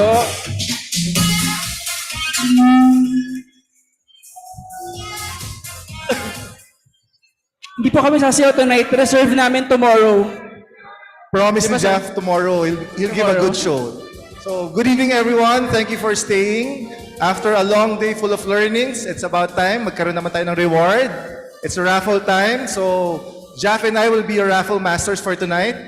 Yes, thank you, Sir Charlie. Today we will be drawing not only for the grand prize, but only some exciting minor prizes. And if you are not able to enter today's raffle, we still have tomorrow until 12 noon yung deadline natin, 12 noon tomorrow. 12 noon ang cutoff. So what are the tomorrow. steps, Jeff? So everyone knows this already. So we register, we get the raffle cards, and then we visit the booths during breaks. We complete the stamps that are required, and then we drop them in our drop box. For tomorrow, the cutoff is 12 noon. Okay, sige. So, simple rule for this raffle. Like yesterday, like last night, so the winner should be present in the hall or at least 15 seconds daw. Strict yung committee natin, 15 seconds. If you are in the CR, you only have 15 seconds to get inside the hall to claim your prize. Yes, 15 seconds? Yes, 15 lang. 15 seconds. Okay. Alright, so Sir Charlie, ano ba yung mga minor prizes muna natin tonight? Okay, so 3 winners will receive an I Am a Tourist package. So it contains, come on, let's show, ano yung laman niya? 1 package of ground coffee beans from Garcia's Premium Coffee, 1 Romagna Peanut Brittle. Naku, mali, Jeff. Hindi alam yung peanut brittle, yan. Okay. 1 Tantam Ko Ube. Okay. 1 Mika-san Choco Flakes. And 1 Rico's Lengua. So take note, the brands Romagna, Tantamco, Mika-san, and Rico's are makers of the best high-quality Baguio pasalubongs. So we also have the Sundot Kulangot. So Jeff, alam mo ba yan? Sir, ngayon ko lang ito nalaman, but apparently this is a dessert made of coconut milk, brown sugar, and glutinous rice that you eat using your fingers or a small spoon. Kaya yung name niya ganun. Okay. Good. So, and the last is a mini barrel man. Siguro alam niyo na kung ano yung. Can we focus it? Tatanggalin ko po ba? Pwede bang i-open o? No. Pwede. Okay, so can we invite Dr. Baez to draw the first 3 winners?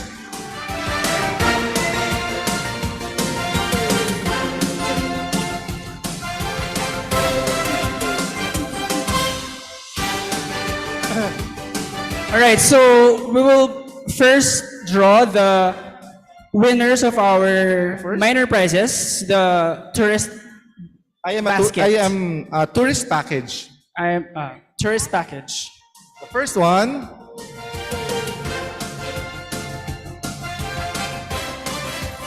Verified. Validated. Okay, validated. The first winner of our tourist package is Dr. Cleo Ana Pasco. Are you still here? Wala na po. Okay. Wala We po. move on to the next one. Wala, okay. Move on to the next one.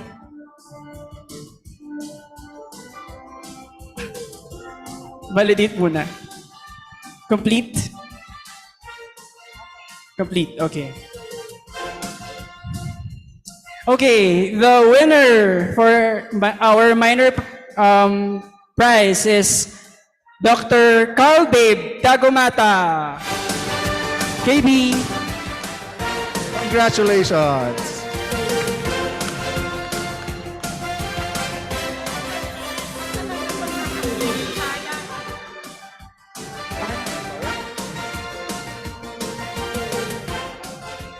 Kindly stay for the photo op. Para ma-complete yung Baguio experience mo, di ba nalibot mo na yung Baguio since last week? Oh. Thank you. Oh, wait lang. Stay muna.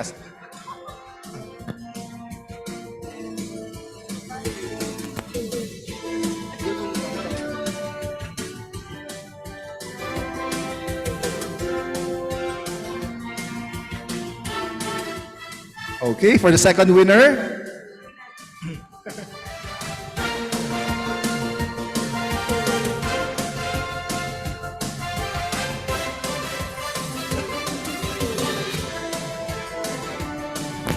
Okay na, sir. Do the honors.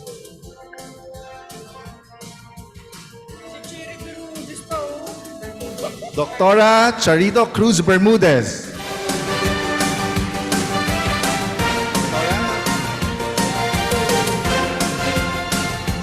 Is she here? Doctora? Wala na po. 5, 4, 3, 2, 1. Wala na po. Meron pa bukas.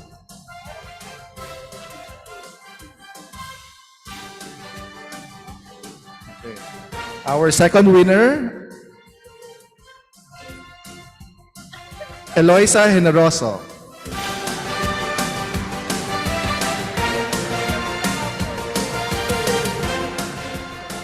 Ikaw na naman. Swerte. Second time winner. Committee? Pwede daw. Pwede daw po. Share, share.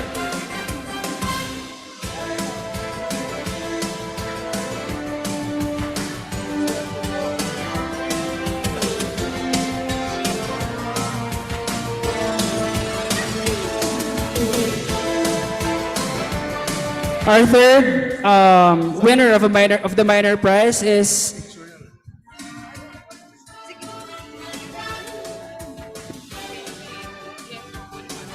Dr. Givenchy Bonifacio.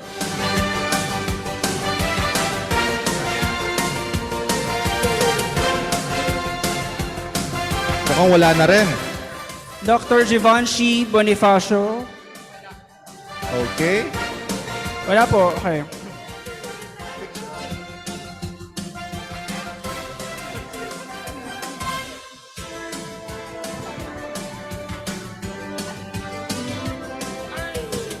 Photo op muna. For the suki. Dito ka, kita.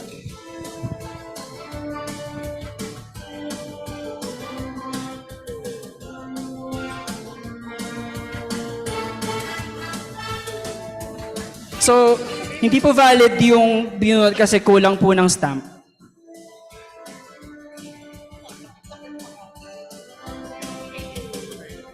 Our last winner of the minor prize is Dr. Melissa Ontalan.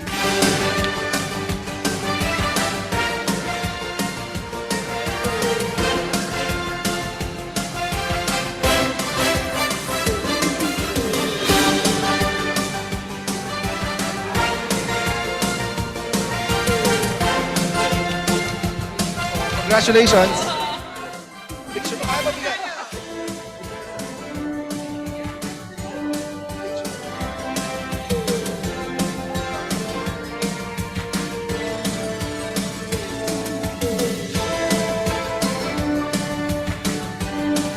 Okay, so we now move on to our main prize and grand prize.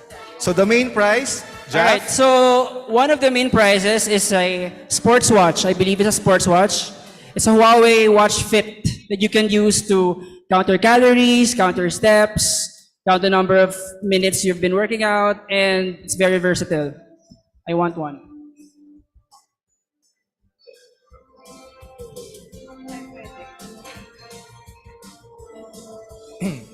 Okay. Okay, the winner of our Huawei Watch Fit is Dr. Linda Charmaine Roberto. congratulations.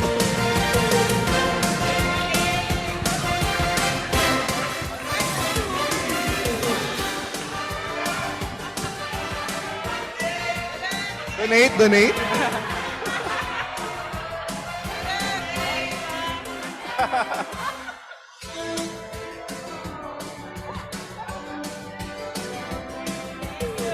Congratulations. So we now move to the bonus prize for tonight. One winner will receive one iPad Air 64 gig. It lets you immerse yourself in whatever you're reading, watching, or creating. So this iPad, who will win the iPad, Doctora? Sino kaya? Pangalan ko yata. Okay! Dito ba? Nandito? Nandito? Nandito, sir. Palabasin mo muna. Lumabas ka daw muna. The winner of the iPad Air is Dr. Vincent Lucenio.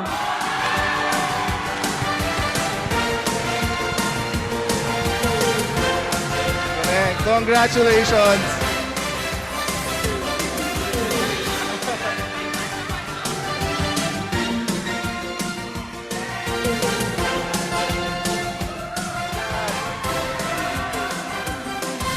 Sayaw daw muna, Wow. sayaw muna. Ano, sir? Sayaw muna bago Sayaw muna. bago ma-receive. Game. Doc, sayaw muna ba? Congratulations.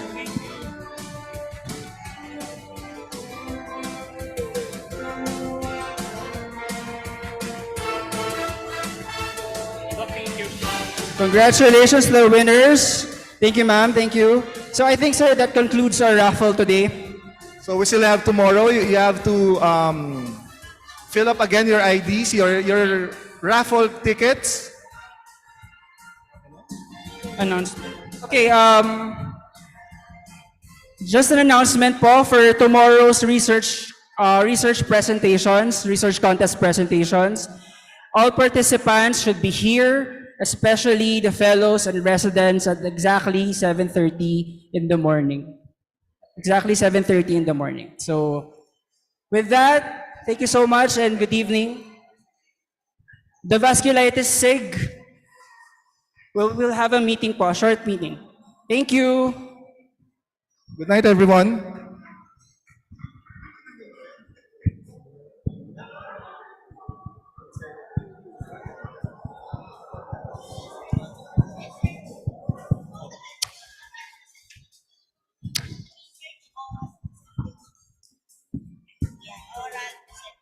All participants should be here, especially fellows and candidates.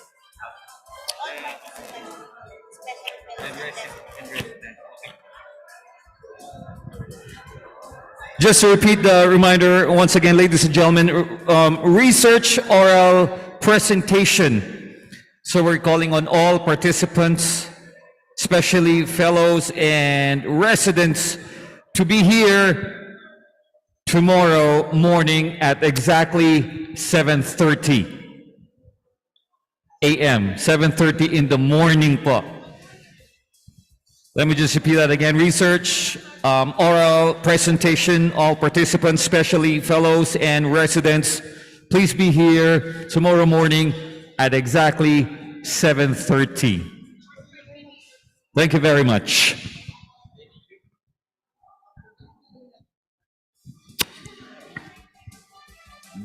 Bob.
kay gandang pagmasdan ang iyong mga mata, kumikinang-kinang. Di ko maintindihan ang iyong mga tingin, labis ang